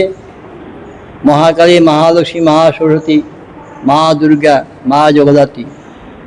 আবার ওই মাই আমাদের আরও কাছে শিখেছে। কীভাবে? শ্রীমা আনন্দময়ী মা, তার মধ্যে সমস্ত শক্তিগুলোর প্রকাশ বিভিন্ন সময় প্রকাশ হয়েছে। মানব দেহ তো যে মায়ের আবির্ভাব হয়, সেটা হচ্ছে আমাদের শ্রীমা আনন্দময়ী। ওনার মধ্যেও বিভিন্ন সময়ে বিভিন্ন দেবতাদের মাতৃশক্তির পরিপূর্ণ প্রকাশ হয়েছে। বলছেন যে যা দেবী সর্বভূতেষু, মন্ত্রগুলি খুব সুন্দর আমাদের। মাই এই শীতের মধ্যে দিয়ে বলেছেন যা দেবী সর্বতী নিদ্রা রূপেণ সংস্থিতা নমস্তস্যে নমস্তস্যে নমস্তস্যে নমো নমঃ। আমাদের পঞ্চভৌতিক শরীর, অন্যদের পঞ্চভৌতিক শরীর আছে, তারাও নিদ্রা যায়। এই নিদ্রাটা হচ্ছে মা ভগবতী, সবাইকে নিদ্রা দিয়ে মা শান্তি দেয়। ইয়া দেবী সর্বতেষু ক্ষুধা রূপেণ সংস্থিতা নমস্তস্যে নমস্তস্যে নমস্তস্যে নমো নমঃ। আমাদের শরীর রক্ষার্থে, সমস্ত প্রাণীর শরীর রক্ষার্থে সবাই আমরা খাবার খাই, বিভিন্ন খাবার প্রকৃতি আমাদের দিয়ে থাকে, আমরা সেগুলি গ্রহণ করি। এই যে খাবারটা গ্রহণ করি, এটা একটা শারীরিক বৃত্তি আছে, না ক্ষুধা বলা হয়। সমস্ত প্রাণীর ক্ষুধা আছে, এই ক্ষুধাটাও মা। ইয়া দেবী সর্বতেষু ক্ষুধা রূপেণ সংস্থিতা নমস্তস্যে নমস্তস্যে নমস্তস্যে নমঃ। ইয়া দেবী সর্বতেষু তৃষ্ণা রূপেণ সংস্থিতা নমস্তস্যে নমস্তস্যে নমস্তস্যে নমঃ। আমাদের শরীর রক্ষাতে, সমস্ত প্রাণীরা রক্ষাতে, শরীর রক্ষাতে জল খায়। জলটা সকল প্রাণীর প্রয়োজন, মানুষ, পশু, পাখি, কীট, পতঙ্গ, বৃক্ষলতা সবাই জল চায়। এটা বলা তৃষ্ণা বলা হয়। এই তৃষ্ণাটাও মা। ক্ষুধাতং সর্বভূতানাং, সমস্ত প্রাণীর ক্ষুধা মা তুমি। বেলাতং সাগরেশ্বর, সমুদ্রে যে তীরভূমি, ওই তীরভূমিটাও মা। তো ইয়া দেবী সর্বোচ্চ বৃত্তি রূপেণ সংস্থা নমস্তস্যে নমস্তস্যে নমস্তস্যে নমঃ। আমরা যতদিন পৃথিবী বেঁচে থাকি, প্রত্যেকেরই আমাদের বিদ্যা বুদ্ধি আমরা অর্জন করি, এবং সেই বিদ্যা বুদ্ধি অনুসারে আমাদের একটা কর্ম হয়, এটা বৃত্তি বলা হয়। এই বৃত্তিটাও মা। এখন আপনারা যারা এখানে আসছেন, যেটা কর্ম নিয়ে আপনার জীবন চলছে, ওটাও মা আছে, ওই বৃত্তিটাও মা। ইয়া দেবী সর্বভূতেষু শক্তি রূপেণ সংস্থিতা নমস্তস্যে নমস্তস্যে নমস্তস্যে নমঃ। আমরা কাজ করতে গিয়ে শক্তির প্রয়োজন, এই শক্তির প্রাণ থেকে শক্তি আসে, এবং সেই শক্তিটাও মা। সর্বস্বরূপে সর্বেশে সর্বশক্তি সমন্বিত ভয়ব্য স্টাইনদেবী দুর্গাদেবী নমস্তে। সর্বস্বরূপে মানে যত রূপ আছে সবটা মা রূপ। সর্বেশে সকল কিছুর মধ্যে, সর্বশক্তি সমন্বিতে সমস্ত প্রাণীর যে সমন্বিত শক্তিটা, সেটা মার মধ্যে থেকে আসে। এইভাবে দেখা যাচ্ছে মা সবসময় আমাদেরকে ধরে আসেন। বিভিন্ন সময় মা বিভিন্ন রূপে আসেন। আমরা যখনই ভুলে যাই, তখনই মার একটা আবির্ভাব হয়, মা একটা স্বরূপ নিয়ে আসেন। বিভিন্ন সময় মা আসছেন বিভিন্ন রূপ নিয়ে। যেমন ভগবান শ্রীকৃষ্ণ দাপলীলা করেছেন যোগা মাকে, তিনি আদ্য সতী। যোগা মাকে বলছে তুমি সব কিছু ঠিক করে দাও, কীভাবে কী হবে। এইভাবে আমরা জগতের কাজ করি।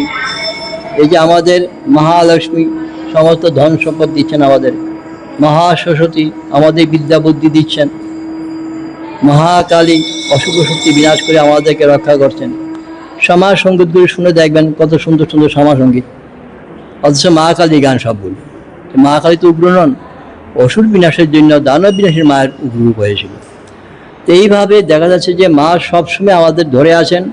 আমরা যখনই ভুলে যাই, তখন মায়ের একটা আবির্ভাব হয়। তো এইভাবে কার্তিক মাসের শুক্লপক্ষ নবমী যে মায়ের আবির্ভাব হয়েছিল, তিনিও মা দুর্গার অংশ। মন্ত্রের মধ্যে আসে দুর্গা শব্দটা আছে, জগদ্ধাত্রী দুর্গা। তো এইভাবে মা আমরা যখনই ভুলে যাই, তিনি আমাদের মধ্যে আসেন। উদ্দেশ্য আমাদের অবিদ্যা অজ্ঞানকে নাশ করে দেওয়া, এবং মাকে স্মরণ করলে, মার অঞ্জলি দিলে বা যা কিছু যখনই আমাকে স্মরণ করি, তখন আমাদের বিপদ আপদ কেটে যায়। আমরা সংসারের মধ্যেও শান্তি আনন্দ মার কৃপা লাভ করতে পারি, এবং পরিশেষে পৃথিবীতে আমরা কেউ থাকবো না, সকলেরই মৃত্যু হবে, দেহের রূপান্তর হবে। সেখানে মা আছেন, মা শ্মশানকালী। তো মা আবার শ্মশানে গেলেন কেন? শ্মশানের অবস্থার আমরা তো বুঝতে পারি না কী অবস্থা। যেই দেহটা একটা জীবাত্মা ছিল, তার দেহটা তখন শ্মশানে দাহ করা হয়, তখন তার অবস্থা সিরিয়াস হয়, খুব খারাপ হয়, এতে আসিল। তখন মা কালী একটা সান্ত্বনা দেয়, এই তুই এই দেহের মায়া ছাড়, যে স্বরূপ উপলব্ধি কর। এইভাবে মা কালী দেখা যায় শ্মশানে গিয়ে হাজির হয়েছেন, তাই মা হচ্ছে শ্মশান কালী। এইভাবে দেখেন মা সব কিছুর মধ্যে আছেন, আমাদের নিয়ে আছেন।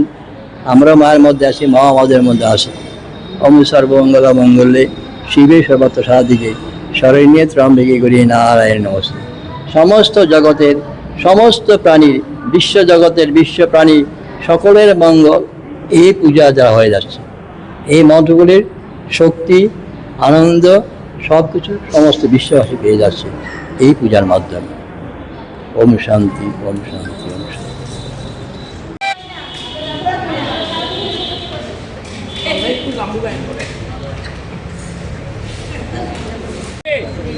সপ্তাচার প্রিয় দেবী জগদ্ধাত্রী নমস্তুতে।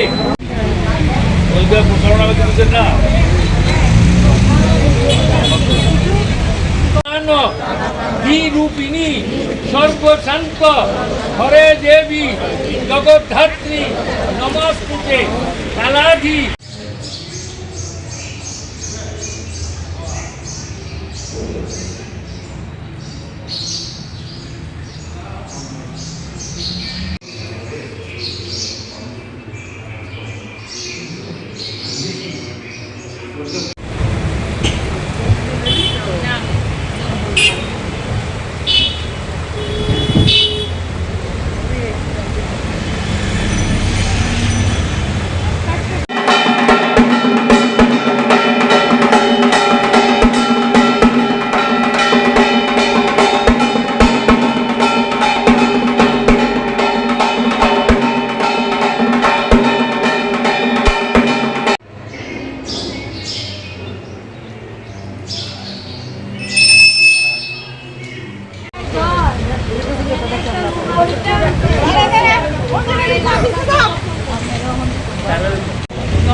দ্রব্য তপোদানে নৌকসারে জগন্ময়ী তমেব।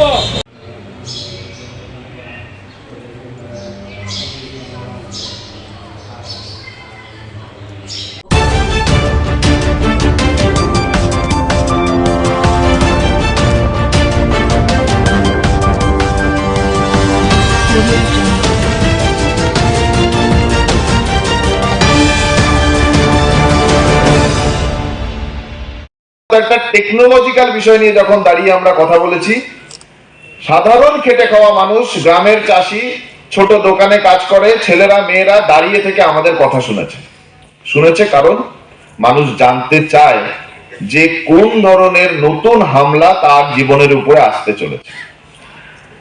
ফলে আমি শুরুতে বললাম যে আজকে একটা বড় জয় যে আমরা এতজন একসাথে উপস্থিত হয়েছি, আর একটা বড় উপলব্ধি যে আমাদের কথা, বিদ্যুতের কথা, মানুষের অধিকারের কথা সংবাদপত্রের প্রথম পাতায় আসার সুযোগ হয়ে গেছে। এই সংবাদের সাথে আজকে সকালবেলায় যদি ন্যাশনাল নিউজের, ন্যাশনাল যেগুলো সংবাদপত্র আছে সেগুলো খুলে দেখেন, কেউ যদি হিন্দু, টাইমস অফ ইন্ডিয়া বা বিজনেস স্ট্যান্ডার্ড খুলে দেখেন আজকে, তাহলে বিদ্যুৎ সংক্রান্ত আরেকটা বড় খবর আছে। খবর কি? খবর হলো যে এ যাবৎকালের সর্ববৃহৎ বেইল আউট প্যাকেজ কেন্দ্রের মোদী সরকার আনতে চলেছেন। বেইল আউট প্যাকেজ মানে কি? বেইল আউট প্যাকেজ হলো যে যদি অনেক দেনা হয়ে যায়, লোন হয়ে যায়, তাহলে সরকার একটা বিশেষ প্যাকেজ নিয়ে এসে যারা যারা যারা দেনায় ডুবে গেছেন তাদেরকে উদ্ধার করার চেষ্টা করবেন। কাকে বেল আউট প্যাকেজ দেওয়া হবে? বলা হয়েছে যে ভারতবর্ষের যে বিদ্যুতের যে ডিস্ট্রিবিউশন যে কোম্পানিগুলো আছে, অর্থাৎ বিদ্যুৎ বন্টন যে নিগমগুলো আছে, এরা প্রচুর দেনায় ডুবে গেছে। সত্যি প্রচুর দেনায় ডুবে গেছে। কত দেনা? গোটা ভারতবর্ষে বিদ্যুৎ যে বন্টন কোম্পানি তার মোট দেনা আজকের দিনে 7 লক্ষ কোটি টাকা। মানে এই সংখ্যা বললে আমাদের মতো মানুষের মাথায় ঢোকে না যে 7 লক্ষ কোটি মানে কি। 7 লক্ষ কোটি টাকা ভারতবর্ষের বিদ্যুৎ বন্টন কোম্পানিগুলোর মোট দেনা আজকের দিনে। কেন্দ্রের সরকার বলেছেন যে আমরা 1 লক্ষ কোটি টাকার বেইল আউট প্যাকেজ নিয়ে আসছি। 1 ট্রিলিয়ন কোটি টাকার বেইল আউট প্যাকেজ, এ যাবৎকালের সর্ববৃহৎ বেইল আউট প্যাকেজ।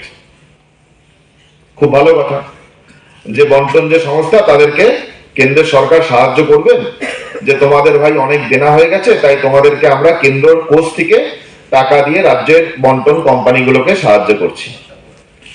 কিন্তু তার সাথে একটা কন্ডিশন এসেছে। কন্ডিশন কি? কন্ডিশন হলো যে এই রাজ্য সরকারি বন্টন সংস্থাগুলোকে তাদের অন্তত পক্ষে 20% বেসরকারি করে দিতে হবে। 20% সম্পত্তিকে বেসরকারি করে দিতে হবে। যদি বেসরকারি করে দেওয়া হয় তাহলে কেন্দ্রের সরকার 1 লক্ষ কোটি টাকা বেইল আউট প্যাকেজ দেবে। আপনি বলুন তো যে ভারতবর্ষের মতো একটা স্বাধীন দেশে একটা কেন্দ্রের সরকার বলছে যে কেন্দ্র থেকে কোন ধরনের আর্থিক সহায়তা পাওয়ার শর্ত কি? শর্ত হলো যে তোমার যে সরকারি, রাজ্যের সরকারি, কেন্দ্রের সরকারি না, রাজ্যের সরকারি যে সংস্থা তাকে বেসরকারি করতে হবে। যদি বেসরকারি করো তাহলে পরে আমরা আর্থিক সহায়তা দেব।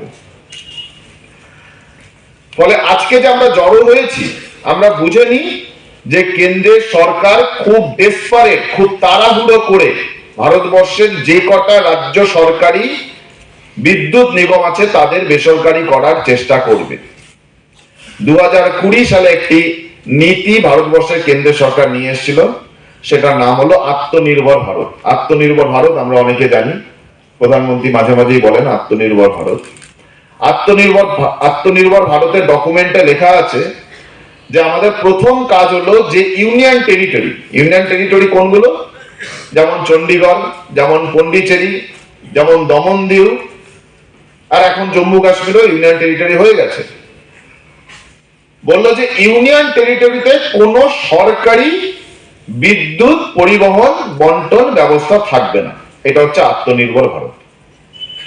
দেশ আত্মনির্ভর হবে যদি আমার রাষ্ট্র যে শাসিত রাজ্য, যে কেন্দ্রশাসিত অঞ্চল, সেই কেন্দ্রশাসিত অঞ্চলের সমস্ত বন্টন ব্যবস্থা আমি বেসরকারি করে দিই, তাহলে আত্মনির্ভর ভারত বলা হবে। লেখা আছে ডকুমেন্টে। ইলেকট্রিসিটি কর্পোরেট যে প্রস্তাবটা রেখেছে ট্যারিফ হাইকে, মানে মূল্য বৃদ্ধি, বিদ্যুৎ ইউনিয়ন বিদ্যুৎ,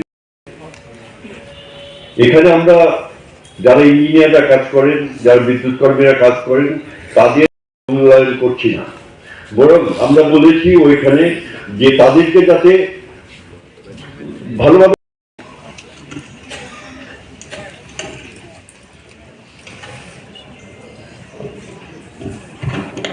আগামী দিনে আমরা আরো আলোচনা করবো, আপনারা সবাইকে সঙ্গে নিয়ে একসাথে আমরা কিভাবে কাঁপিয়ে দেওয়া সেটাকে আমরা নিন্দা করেছি এবং আমরা বলেছি ইলেকট্রিসিটি রেগুলেটরি অথরিটিকে বলেছি যে সেটা কোন অবস্থানে আমরা। সুধী সজ্জন মন্ডলী, আজকের কনভেনশনে আলাদা করে কর্পোরেটদের হাতে তুলে দেওয়ার চেষ্টা হচ্ছে। রিসিভিং এন্ডে আমরা যারা ভোক্তা, আমরা হলাম তাদের বই। আজকে যাদের ঘরে বিদ্যুৎ আছে, যদি কর্পোরেটদের সব যায়, অনেকের বিদ্যুৎ কানেকশন অফ হয়ে যায়। মানে যার ঘরে আলো ছিল সে অন্ধকারে ডুবে যাবে।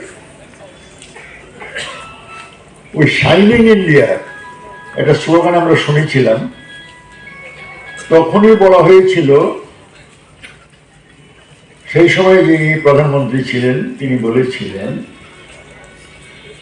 তাদের নীতি হবে ডাউন সাইজ দি গভর্নমেন্ট, সরকারের বপু ছোট করো। আর গীতার শ্লোক নিয়ে বলেছিলেন সেভাবে চলো, কাজ করে যাও, ফলের আশা করবে না। এরকম নীতিতে এখন দেশ চলছে, তার ফলে আমরা বিপদে। এখন প্রোটেকশন কিভাবে সম্ভব? একা একা লড়াই করে আমরা পারবো না, এই ভোক্তাদের নিয়ে আমরা একটা সংগঠন তৈরি করতে হবে। যেই সংগঠন ভোক্তাদের হয়ে বিভিন্ন ফোরামে সজোরে এই কথাগুলো বলা দরকার, এবং এটা নিয়ে আমরা কিছুটা এই যে একতরফাভাবে আমাদের উপর চাপিয়ে দেওয়া হচ্ছে, এটাকে কিছুটা প্রতিহত করা বা এটাকে থমকে দেওয়ার জন্য চেষ্টা। তো সেই উদ্দেশ্যেই আজকের এই কনভেনশন থেকে একটা সোসাইটি গঠন করার, অ্যাসোসিয়েশন তৈরি করার একটা সিদ্ধান্ত হয়েছে বিদ্যুৎ ভোক্তাদের। সেটা আমাদের রাজ্যে ভোক্তা আদালত আছে, ইত্যাদিতে গিয়ে লড়তে গেলেও কে লড়বে? তাহলে সোসাইটি তার হয়ে লড়বে। সেই ধরনের একটা অ্যাসোসিয়েশন তৈরি করার যে প্রস্তাব এখানে রাখা হয়েছে, আশা করি আজকের সময়ে এটা অত্যন্ত জরুরি কাজ। তার জন্য এই কনভেনশনের উদ্যোক্তাদের আমি ধন্যবাদ জানাই এবং সকলকে বিষয়টাকে বোঝার জন্যে উপলব্ধি করছি যারা আমরা এসেছি, বাকি লক্ষ লক্ষ ভোক্তা রয়েছে তাদের কাছে আমরা প্রচারে নিয়ে যাব যে আমরা কি পথে এই সমস্ত চাপিয়ে দেওয়া শর্তগুলোকে আটকানো যায়। আমাদের উপর এই গ্রাহকদের উপর চাপিয়ে দেওয়া চলবে না। আমরা বলেছি যে বর্তমান অতীতের সমাজ রাজনীতির সঙ্গে যুক্ত বিশিষ্ট মানুষেরা, আমি সেটার পক্ষ থেকে বলছি যে আমি সেটাকে সমর্থন করছি, কারণ আমাদের এই সময়ে কর্পোরেট নির্ভর হয়ে যাতে টোটাল ব্যবস্থা ভারতবর্ষ স্বনির্ভর হোক, আমরা বলছি না, রাষ্ট্র নিয়ে আমরা শেষ করছি। নমস্কার।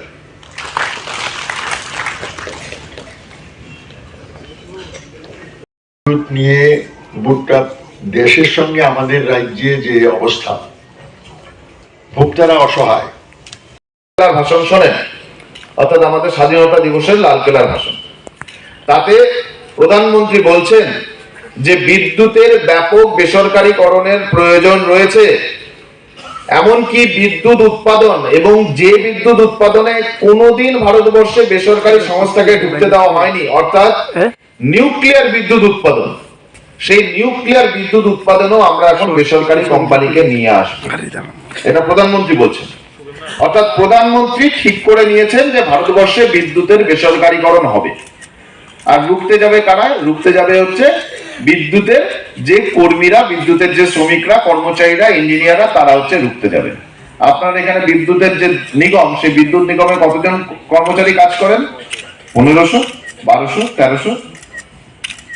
তাহলে দেশের সরকার, রাজ্যের সরকার যখন চাইছে যে বিদ্যুৎ বেসরকারীকরণ হয়ে যায়, এই 1200 মানুষের পক্ষে কি সেটা ঠেকানো সম্ভব? সেটা ঠেকানো সম্ভব না। তাহলে ঠেকাতে গেলে কি করতে হবে? ঠেকাতে গেলে যে কোটি কোটি গ্রাহক রয়েছেন তাদের সাথে বিদ্যুতের শ্রমিক কর্মচারীদের একসাথে এক জায়গায় চলে আসতে হবে। তাহলে প্রথম যে কারণটা আমি আপনাদের বললাম যে কেন আজকে এই ধরনের একটা ফোরাম, অ্যাসোসিয়েশন, মঞ্চ গঠনের প্রয়োজন হলো, আমরা বিদ্যুতের শ্রমিক কর্মচারীরা আমরা বুঝেছি যে আমাদের পক্ষে সম্ভব না যদি না আমরা সাধারণ মানুষকে, গ্রাহকদেরকে, উপভোক্তাদেরকে এই লড়াইয়ের সঙ্গে যুক্ত করে রাখতে পারি। আর বিদ্যুতের বেসরকারীকরণ ঠেকানো সম্ভব না যদি না এই দুই অংশের, অর্থাৎ শ্রমিক কর্মচারী এবং উপভোক্তা, এরা একসাথে এসে রাস্তায় দাঁড়িয়ে এই বিষয় নিয়ে কথাবার্তা আলোচনা করা শুরু করে। আচ্ছা, এবারে আমরা যখন বলছি এই যে উপভোক্তা, এই উপভোক্তা মানে কারা? গোটা ত্রিপুরায় যদি আপনারা দেখেন কারা বিদ্যুতের উপভোক্তা, বিদ্যুতের 95%, 98% উপভোক্তা কারা?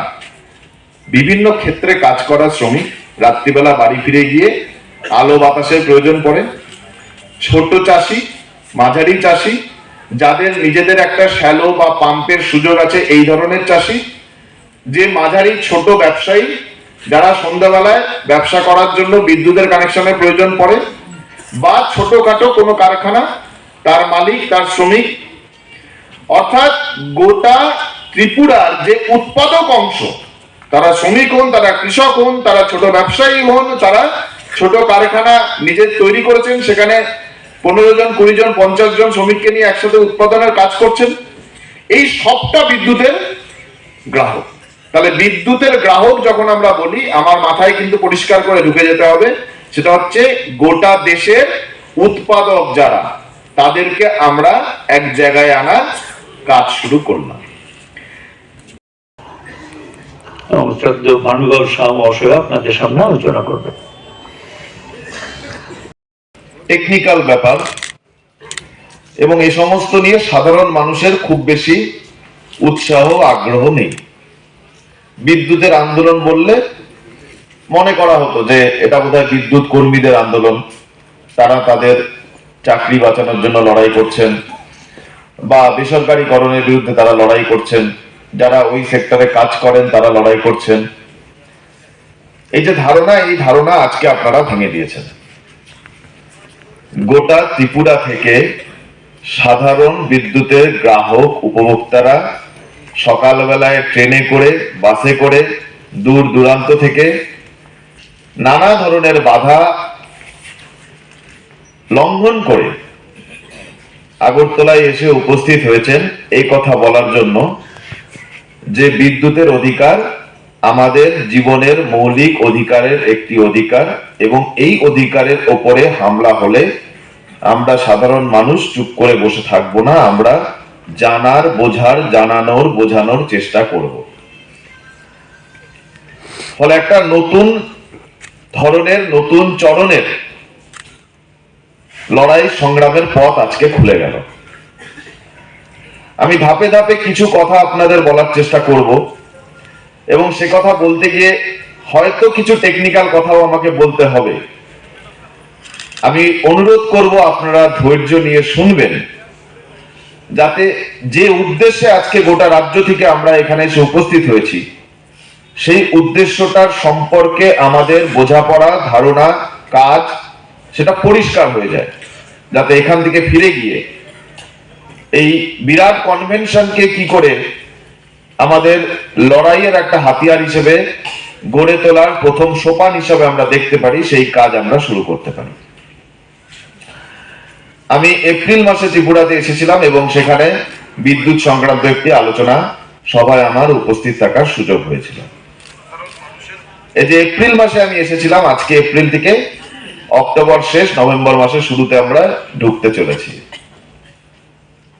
এই গত কয়েক মাসে ভারতবর্ষের বিদ্যুৎ ক্ষেত্রে, শুধু এই গত কয়েক মাসে কি বড় বড় পরিবর্তন ঘটে গেছে সেটা আপনাদের বলবো।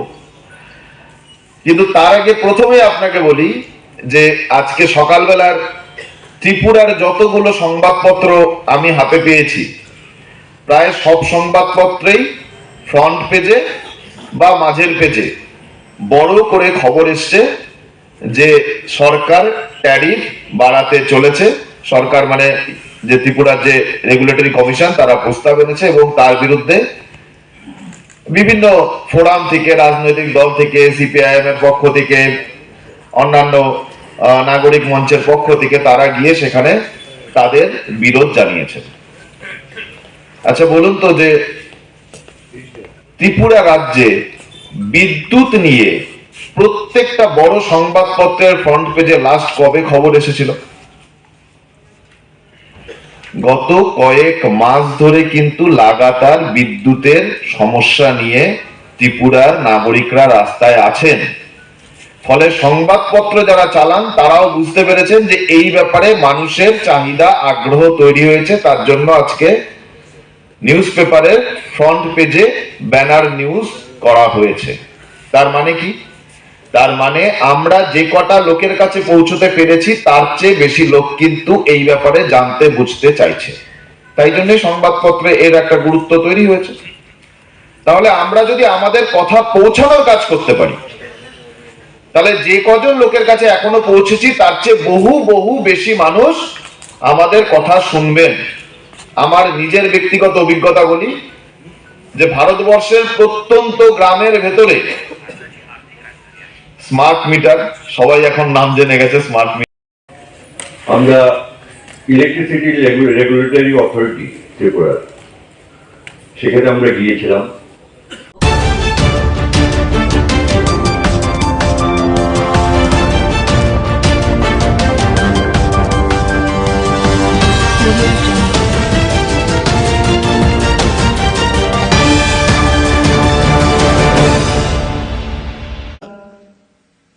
মানে এভরিডে বা এভরি মান্থ এটা একটা নর্মাল যে একটা ফ্রেমওয়ার্ক ছিল, তার উপর ভিত্তি করে আমরা ক্লাস করাতে যেতাম।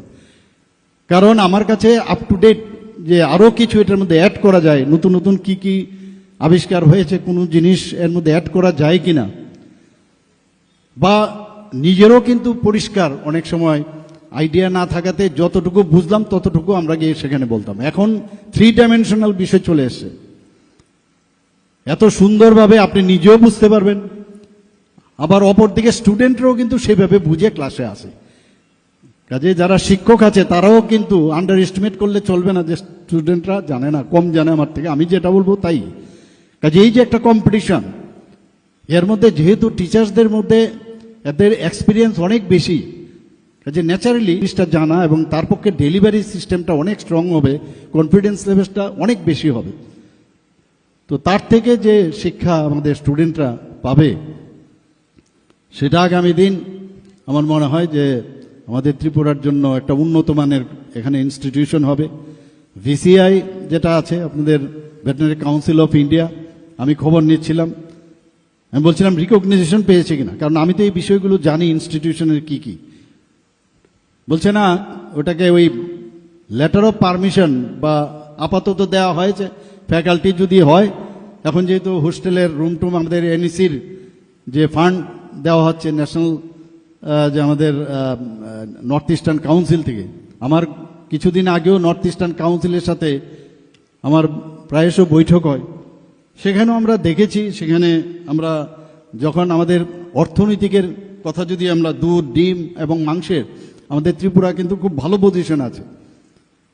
আজকে ভেটেরিনারি সায়েন্স যদি উন্নত মানের হয়, তবে এই যে আমাদের যেমন এখানে ত্রিপুরাতে ডিমের মাথাপিছু প্রাপ্যতার পার ক্যাপিটা যে অ্যাভেলেবিলিটির দিক দিয়ে নর্থ ইস্টার্ন জোনের মধ্যে কিন্তু আমরা সর্বপ্রথম এখন। তো এটা আমাদের জন্য একটা গৌরবের বিষয়, কিন্তু বসে থাকলে হবে না। এখান থেকে যারা ফ্যাকাল্টিরা আসবেন আমাদের তাদেরকে যে পশুপালক থেকে শুরু করে তাদের প্রপার ট্রেনিং দেওয়া, এবং যারা পশু পাখি তাদেরকে কিভাবে সুস্বাস্থ্য রাখা যায়।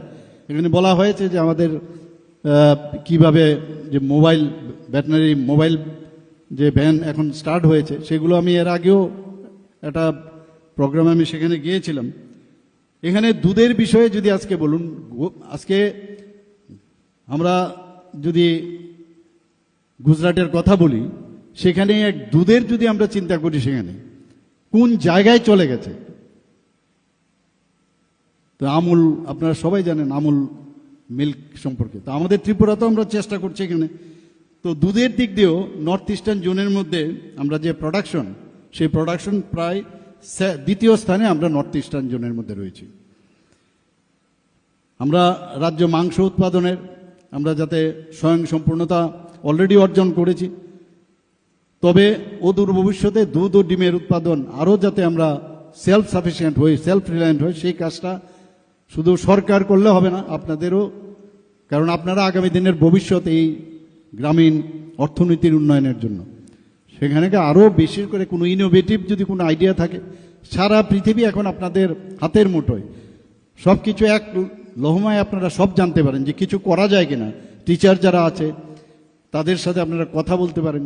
আপনাদের এই যে আজকের যে অনুষ্ঠান হলো, সেরকম যদি আপনারা সায়েন্টিফিক কোনো সেমিনারের মাধ্যমে বা আপনারা কি কি করছেন, এখানে আমি শুনলাম একটা খামারও আছে, বেশ বড় একটা খামার, সেখান থেকে আপনারা যে প্র্যাকটিক্যাল যে নলেজ আপনারা সেটা নেন, আরও কিছু করা যায় কিনা সেই বিষয়ে আপনারা নিশ্চয়ই আগামী দিন আমরা চিন্তা করবেন।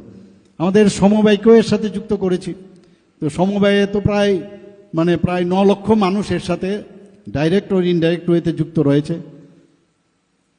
আজকে আমাদের যখনই কোনো কথা হয় যে প্রোটিন আমাদের প্রচণ্ড প্রয়োজন, তো একমাত্র প্রোটিনের উৎপাদন একমাত্র আপনারাই বেশি করে, আপনাদের যে অভিজ্ঞতা তার নিরিখে আগামী দিন ত্রিপুরা রাজ্যের প্রোটিনের যে বেশি করে উৎপাদন, সেটা আপনাদের পক্ষেই সেটা সম্ভব হবে। আমাদের এখানে মাননীয় মন্ত্রী অলরেডি বলেছেন, মুখ্যমন্ত্রী উন্নত গোধন প্রকল্প আমরা শুরু করেছি, প্রাণীপালক সম্মান নিধি আমরা শুরু করেছি, সেখানে 6,000 টাকা করে আর্থিক সহায়তা আমরা দিচ্ছি প্রতিটি যারা অলরেডি বেনিফিশিয়ারি আছেন। এবং এর জন্য আমরা কিন্তু, আমি যখনই এই ধরনের ঘটনা হয়, আমি ক্যাবিনেটে কিন্তু একদম বিন্দুমাত্র চিন্তা করি না, ইট শুড বি ডান। এতে করে 2023-24 এবং 2024-25 সালে প্রায় 800-এর উপরে, 8,000-এর উপরে পরিবার এতে লাভ হয়েছে, এবং তাদেরকে 6,000 টাকা করে আমরা প্রতি বছর আর্থিক সহায়তা করছি। ভ্রাম্যমাণ পশু চিকিৎসা ইউনিট উপস্থিত আছেন, তার মধ্যে একটু আগে যার মূল্যবান বক্তব্য আমরা শুনলাম, এই এআরডিডি এবং অন্যান্য দপ্তরের মাননীয় মন্ত্রী শ্রী সুধাংশু দাস মহোদয়, এই বিধানসভার যিনি শ্রদ্ধেয় বিধায়ক তথা প্রাক্তন ত্রিপুরা সরকারের মন্ত্রী এবং প্রাক্তন স্পিকার শ্রী রতন চক্রবর্তী মহোদয়, উনিও ওনার মূল্যবান বক্তব্য আমাদের সামনে রেখেছেন। উপস্থিত ওয়েস্ট ত্রিপুরা জেলা পরিষদের সম্মানিত সভাধিপতি শ্রী বিশ্বজিৎ শীল মহোদয়, তাছাড়া সম্মানিত vice chancellor Tripura university professor Shyamal Das উপস্থিত আছেন, এবং যিনি স্বাগত ভাষণ আমাদের সামনে রেখেছেন Shrimati Dipa D Nair, secretary ARDD department. এখানে উপস্থিত director doctor Neeraj Kumar Chanchal ARDD, এবং professor doctor Purbi Barman, principal college of veterinary science and animal husbandry, RK Nagar. এখানে উপস্থিত যারা ফ্যাকাল্টি মেম্বাররা আছেন এবং যাদের জন্য বিশেষ করে আজকের এই অনুষ্ঠান, আমার প্রিয় ছাত্রছাত্রীবৃন্দ, এবং এখানে উপস্থিত নন টিচিং স্টাফ এবং যারা জনপ্রতিনিধিগণ এখানে উপস্থিত আছেন, যারা এখানে আজকে রক্তদাতাগণ এবং বিশিষ্ট যারা ব্যক্তিবৃন্দরা এখানে উপস্থিত এই এলাকার, এবং মিডিয়া বন্ধুরা, সবাইকে আজকের এই অনুষ্ঠানে উপস্থিত থাকার জন্য হার্দিক অভিনন্দন ও শুভেচ্ছা জানাচ্ছি। আমরা সবাই জানি প্রকৃতির যে নিয়ম, প্রকৃতি ভারসাম্য রক্ষার জন্য আমরা মাঝে মাঝে আমরা ভুলে যাই যে একজন আরেকজনের আমরা কাজে আসতে পারি। গাছ ছাড়া যেমন প্রাণী বাঁচতে পারে না, আবার প্রাণীদের মধ্যে এক প্রাণী ছাড়া বাঁচতে পারে না।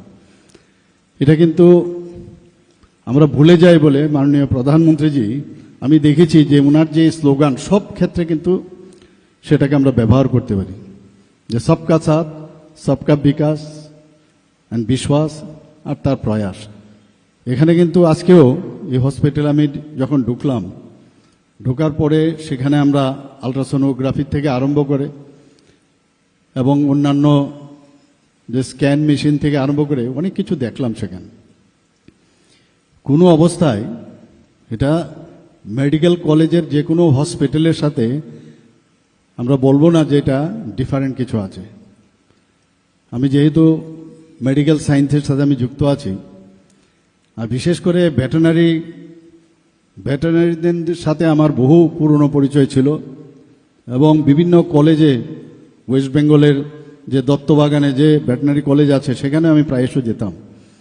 পাটনাতেও আমাদের যে এটা বেশ বড় ভেটেরিনারি কলেজ সেখানে আছে, সেখানেও আমি নিয়মিত যেতাম।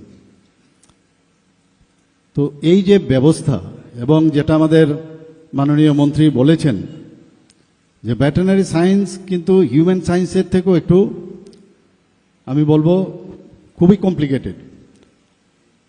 হিউম্যান বিং তো একটা ওয়ান পিস, ভেটেরিনারিতে বিভিন্ন ধরনের তাদের যে সার্জিক্যাল অ্যানাটমি থেকে আরম্ভ করে বিভিন্ন অ্যানাটমি এক একজনের কিন্তু আলাদা আলাদা। তো পড়াশোনা প্রচুর পরিমাণে করতে হয়। সেই জায়গায় দাঁড়িয়ে আমি মনে করি যে যারা এই ভেটেরিনারি কলেজে চান্স পেয়েছেন বা অ্যালাইড যে এক্সপার্টাইজ আছে আমাদের ভেটেরিনারি অ্যাসিস্ট্যান্ট বা ইত্যাদি যেসব কোর্সগুলো আছে, এটা কিন্তু এত সহজ নয় সেটা পড়া। আমি প্রায়শ শুনতাম RK নগরে এই ভেটেরিনারি কলেজ ইনস্টিটিউট সম্পর্কে। যখন আমি মুখ্যমন্ত্রীর দায়িত্ব নেই, আমার জানি না কেন সবসময় একটা এফিনিটি থাকতো যে এই কলেজের বর্তমান অবস্থা কি। আমি মাননীয় মন্ত্রী এবং যে সেক্রেটারি ওনাদের থেকে আমি খবর নিতাম, তো সবসময় দেখলাম একটা গ্যাপ ছিল। আমি বললাম কেন ফ্যাকাল্টি কম থাকবে, as early as possible faculty fulfil করতে হবে। এটা চারটিখানে কথা নয়। একটা ভেটেরিনারি কলেজ কোনো স্টেটে থাকা, এটা আমরা জানি মাত্র একটা সিট ছিল, দুটো সিট ছিল আগে ত্রিপুরার থেকে আমাদের সময়। সেই জায়গায় এত বড় একটা মেডিকেল কলেজ হয়েছে, এখানে প্রায় 63 আর আরও জম্মু অ্যান্ড কাশ্মীরের সিট টিট মিলিয়ে প্রায় 66 সিট এখানে আছে। 85% তো আমাদের যে জয়েন্ট এন্ট্রান্স দিয়ে তারা আসেন, বাকিগুলো বিভিন্ন প্রদেশ এবং জম্মু অ্যান্ড কাশ্মীর মিলিয়ে প্রায় 66 আসেন। তো এখানে আমরা কেন এই কলেজের, আমি যদিও প্রথমবার এসেছি, কিন্তু আমি এটা আসার পরে সবসময় একটা ডিফারেন্স আমি দেখতে চাই যে অন্যান্য যে ভেটেরিনারি কলেজগুলো আছে তার থেকে কতটুকু আমরা এগিয়ে এসেছি। আমরা লাইফ স্টক সম্পর্কে আমরা জানি যে ভারতবর্ষ এখন সারা পৃথিবীর মধ্যে লাইফ স্টকে কিন্তু একটা বৃহৎ অংশের দাবিদার। তো লাইফ স্টকের সাথে মানব জীবনের যে উন্নয়ন, বিশেষ করে গ্রামীণ এলাকা, সেই জায়গার উন্নয়নের সাথে সরাসরি যুক্ত রয়েছে। আমার পূর্ববর্তী বক্তারা এই বিষয়ে আলোচনা রেখেছেন। এবং যদিও আমাদের লাইফ স্টক পৃথিবীর মধ্যে সর্বশ্রেষ্ঠ, কিন্তু তার যে দেখভাল করা, তার জন্য মাননীয় প্রধানমন্ত্রীজি যে চিন্তাধারা করছেন প্রতিটা ক্ষেত্রে, যে কোনো না কোনোভাবে যত স্কিম আছে আপনারা গিয়ে দেবেন, যে গ্রামীণ অর্থনীতির সাথে লাইফ স্টকের একটা যে তার যে সম্প্রসারণ করা, তার যে উন্নতি করা, সেগুলো কিন্তু কোনো না কোনোভাবে যুক্ত রয়েছে। তো আজকে যারা এখানে পাঠরত রয়েছেন, যারা ফ্যাকাল্টিরা আছেন, আমি প্রায়শ মাননীয় মন্ত্রীকে আমি বলি যে কোনো অবস্থায় এই কলেজ যাতে সারা ভারতবর্ষের মধ্যে সবাই যেন বলে যে ত্রিপুরাতে একটা ভেটেরিনারি কলেজ আছে, এবং সেখানে পড়ার জন্য যখন সুযোগ পায় বাইরের থেকে, ওনারা যেন he or she should be proud of that college, that আমি এরকম একটা কলেজে আমি চান্স পেয়েছি। সেরকম একটা অবস্থা আমাদের বানাতে হবে। এখন এআই এর যুগ, 5Gর যুগ, সেখানে সব মিলিয়ে এখন পড়াশোনার ক্ষেত্রে মানে স্কাই ইজ দ্য লিমিট। সেখানে আমরা যা জানতে পারবো ততই কম। সেই সায়েন্সকে বেশি করে আরও গুরুত্ব দেওয়া, স্টুডেন্টদেরও এখন খুব সুবিধা হয়ে গেছে। ক্লাসের মধ্যে তো 45 মিনিটস বা 1 ঘন্টায় কতটুকু জানা যাবে।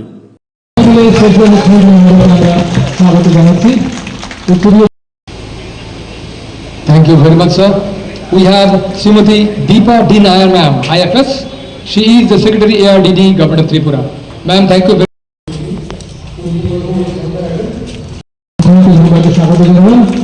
This is a College of Veterinary Science and Animal Hospital.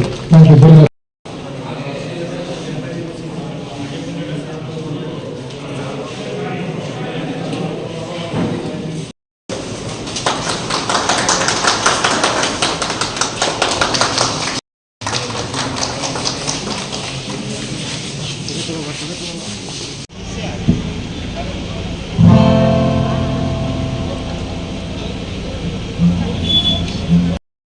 মাননীয় সভাধিপতি পশ্চিম ত্রিপুরা জেলা পরিষদ,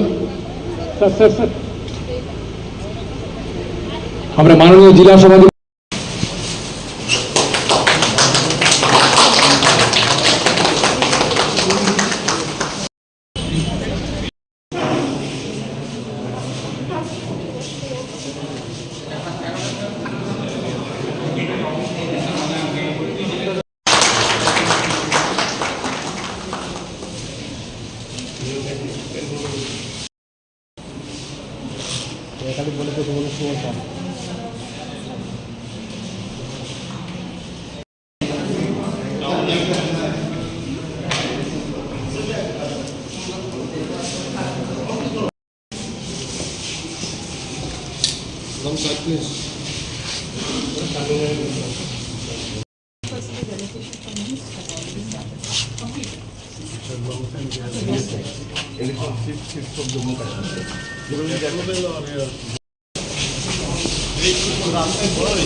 দাদা একটু পেছনে আসেন।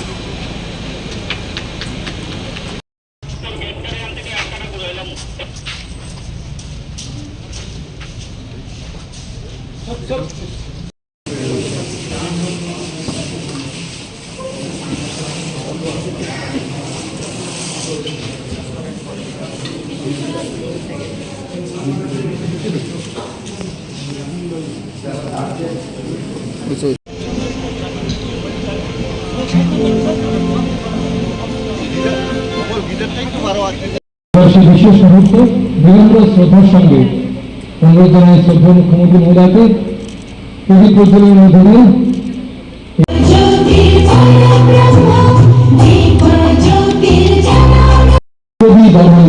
Ma'am please come over the dais. সবাইকে অনুরোধ করবো আসন গ্রহণ করার জন্য। আমরা কৃতজ্ঞ। Vice chancellor Tripura university has arrived. My humbly request Honorable VC sir to come over the dais and take his seat. Thank you very much for joining us.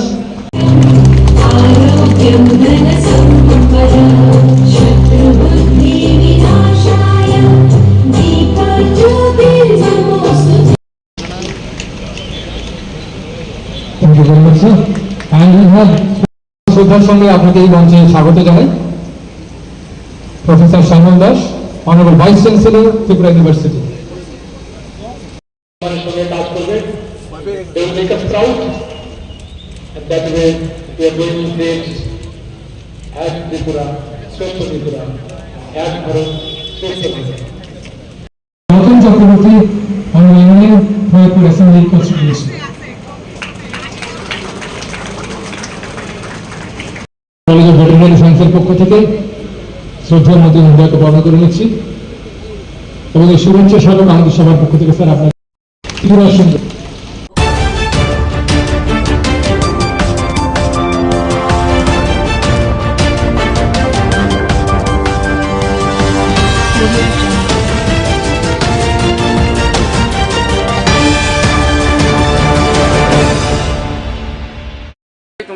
খাওয়া দাওয়া করতেছে আচমকা সেটা তারা বাড়ির মধ্যে অনেক খারাপ গালিগালাজ করতেছে। তারপর আমার এক মামারে খুঁজতেছে, আমরা বলছি মামা যেহেতু বাড়িতে নাই আপনারা পরে আইয়েন, না হইতো না, হ্যাঁ তানে রাইতে লাগবো, এই করতে লাগবো, কতজন তারা 5-7 জন আছে, ঠিক আছে। তারা আরো হুমকিমূলক কথা কইছে, বাড়ির মধ্যে মহিলার উপরে তো হাত তুলছে, আমরা তারা দত্তাম দিয়েছিল আমার এখানে আমি চিনছি। এটা হচ্ছে পরিবহন চৌবনে, তার ডাক নাম হয়েছে আবু, বাবার নাম হয়েছে হলদর দেবনাথ, ঠিক আছে। এরপর দেশে আড়ালে আর আছে একজন, হ্যাঁ নামটা মনে হয় আনোয়ার এরকম, হ্যাঁ মুসলিম, এটা করতে পারি না, ঠিক আছে। তো এরপর সেটা তারা কইতেছি সুন্দর করে আমরা সবাই কথা আমরা মারতাছি, এরপরেও কইছি যে বলে আপনারা জানগা ওখানে আপনারা দিনের বেলা সুস্থ অবস্থা সব মদ টদ খায়া মানে যাওয়া অবস্থা, হ্যাঁ মানে অনেক খারাপ ভাবে ইয়ে করছে। এটা আমরা জানি না তো কে লেগে আছে, তারা কি উদ্দেশ্যে আছে। মামার বাড়ি পাশের মামার বাড়ি আমরা আইসি তারা বাঁচানোর লাগিয়া আর কি আপনারা পাড়া কিন্তু হয়েছে বলতে গত পরশু দিনের আগের দিন মানে 26 তারিখ আমাকে হঠাৎ করে তাপস নম একজন আমরা পঞ্চায়েত মেম্বার, তখন ওই আমার কইল যে আপনার লোক একটু কথা আছে, তখন আপনি একটু আইয়েন। আইসি এরপরে কইছে কাজটা আপনি টেন্ডার ড্রপ করেন, কাজটা আমরা কথা কইছি, আমরা কথা কইছি। কি কাজ এটা পিডাব্লিউডির, এটা পরিমল চৌমনির থেকে লোকনাথ সঙ্গে একটা কাজ, বেশি না অল্প কয় টাকা। তখন আমি বলছি আচ্ছা ঠিক আছে দাও না, অসুবিধা কি। আমার ইংলিশ পেনটা নিয়ে ওই জমা দিছে। তখন আজকে এটা আউট হয়েছে, গতকালকে এটা সার্ভে ডাউন ছিল, এটা ওপেনিং হয়েছে না, আজকে হয়েছে। আজকে হওয়ার পরে সন্ধ্যার পরের থেকে আমারে খুব হুমকি টুমকি দিছে, খুব বকাবাদ্য, খুব বকাবাদ্য করছে খুব। তারপরে আমার আজকে 4 দিন ধরে শরীর খারাপ, তারপর আমি ডাক্তারের উদ্দেশ্যে আইছি বিশ্রামগঞ্জে, ডাক্তার নাই দেখে আমি বিশালগড়ের আমি উদ্দেশ্যে রওনা দিছি। তখন এই টাইমে বাড়ির থেকে ফোন আইছে যে বাড়ির মধ্যে আচমকা গিয়েছিরা বউ বাচ্চা সবাই গিয়ে মারধর করছে, বাগিনারে মারছে, বাগিনারে ইনজুর করছে। বড় বাগিনা, ওরা তো কিছু জানে না। নাম কি বাগিনা? হ্যাঁ ফারুক ইসলাম, আরেকজন শফিকুল ইসলাম, দুজন আপনার বাগিনা। আপনারে না পাইয়া তারা মারছে, আমারে না পাইয়া তারা কোনো কথা নাই। আর বাগিনার মোবাইল টোবাইলও লয়ে গেছে গা, হয়তো একটা কিছু রেকর্ডিং করতেছে, তারা উত্তেজিত হয়ে গেছে গা, উত্তেজিত হইয়া যা কিছু তারা করার আছে তারা করতেছে। মানে গেছিল আপনার উদ্দেশ্যে? আমার উদ্দেশ্যে গেছে। তাহলে আমার উদ্দেশ্যে আমি কিন্তু সন্ধ্যার সময় ফোনে কথা কইছি, ঠিক আছে যা হইব কালকে আমি কথা কম, কালকে আমি কথা কারা মারছে সবার সামনে। হ্যাঁ আমি চিনি, আর সবাই আমার ফোন রেকর্ডিংও আছে, কে কি কইছে। আমন দেবনাথ, এরপর জাকির, হ্যাঁ জাকিরের ভাই নাকি, জাকিরের ভাই আনোয়ার হোসেন, হ্যাঁ নাকি ওখানে বিজেপির বড় নেতা, হ্যাঁ মানে খুব ধমকি টমকি দিছে, খুবই সব ফুল রেকর্ড আছে আমার কাছে, সব কিছুই আছে আমার কাছে, প্রমাণ আছে। কিন্তু আমি সুস্থ বিচার চাই বাস।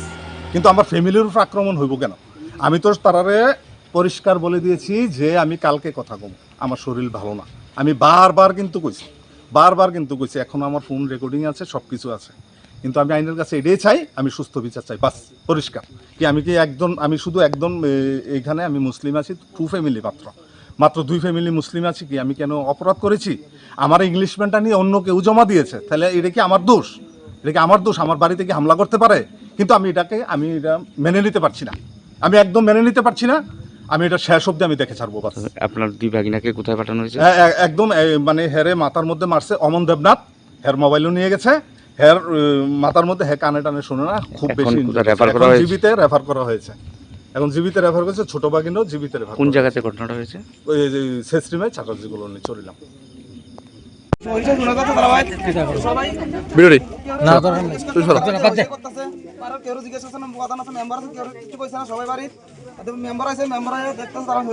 সবাই গেছে মেম্বারের লগে, তারা কেউ কিছু জানাইছে না। এরপরে দিয়া তারা আমরা ভাড়া মানুষ সবাই গেছি, তারা 4 জনে বাইকে গেছে, তারা 3 জন আসলে এখানে উপস্থিত থাকার পরে ভাড়া মানুষ তারা কইছে থাকতো, তারা থাকে নাই, মানে সবাই আটকে রাখছে। তো প্রশাসন আইছে, প্রশাসন আইয়া আমার প্রভু আছে, প্রশাসনের সামনে গাড়িটা চলে গেছে। আমরা সবাই মিলে গাড়ির সামনে থেকে আটকেছিলাম যে প্রশাসন আছে, প্রশাসন কিছু করবো।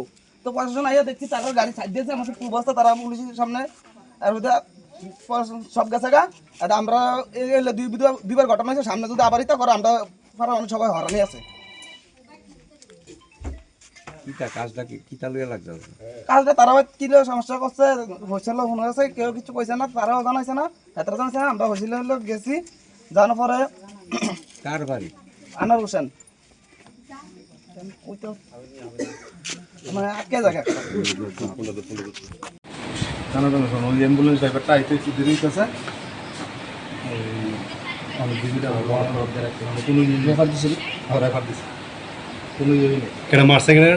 আবু তারা মারছে, আবু তার মোবাইলটা খুব ভালো মোবাইল, মোবাইলটা লয়ে গেছে। আবু বলতে অমন, ওই যে অমন, ওই আমন দেবনাথ।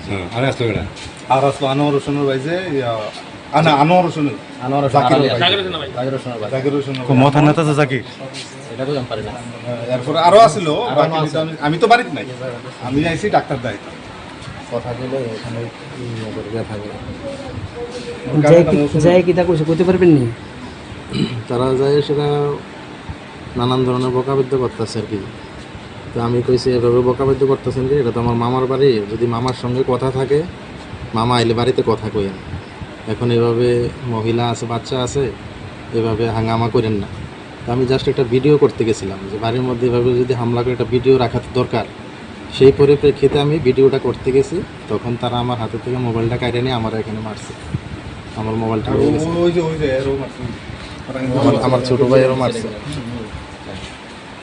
সিনচেন কারা মারছে? আমি চিনছি কারা পরিমল চন বাড়ি, তার ডাক নাম আবু, ঠিক আছে, আসল নাম কিন্তু এটা জানি না। কোনটা ওই যে বলার ভাই, যে গিরিধারের ভাই? হ্যাঁ এমনই। হ্যাঁ, তারপরে আড়ালিয়ার কিছু ফোলাফান আছে, 5-7 জন ফোলাফান আছে, তানে কইতেছে যে বেচা লইব, বাড়িতে বার করে লয়ে যাবো, আমার মার্গাও হাত বলছে, আমার মোবাইলও আসলে। আড়াইলা কেউ চিনছেন? আড়াইলা কেউ? আড়াইলা ওই হেরোই চিনছি। কারে? এই যে আনোয়ার, যে আনোয়ার জাকিরের ভাই। যে পরে আরেকজন 3 জন লোক আছে, মানে তারা খুব সাব্যস্ত লোক, তারা বুঝাইতে চাইতেছে নিজেরে। হাজার চিনছেন দেখি আনোয়ার ওই জাকিরের ভাই? হ্যাঁ, মাথার নেতা জাকির। আর কেউ আসতো না আপনার সিনেমা মতো?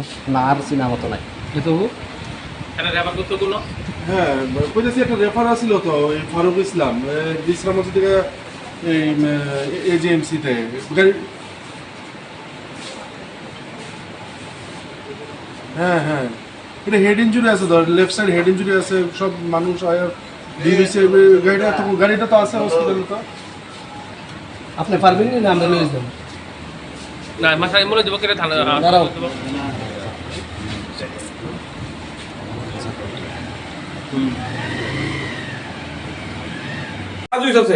আমার বাড়ি দক্ষিণ চললাম, কথা বুঝছো? আমার বাড়ি দক্ষিণ চললাম, ওখানে যদি কথার কথা আমার বাড়ির সামনে কাজটা যদি আমি মেনে নেবো নিলাম না, কিন্তু না, এটা আমি রাখতেছি।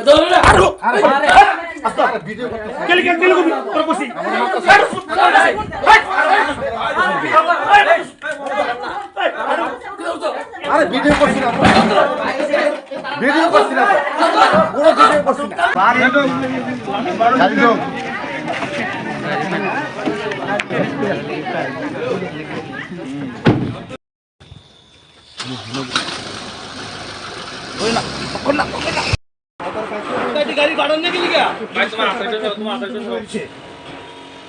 ভাই তোমরা দুজন ভাই, দুজন আক্রান্ত। তোর মুখে দেখাও না, তোমার মুখে একটু দেখাও।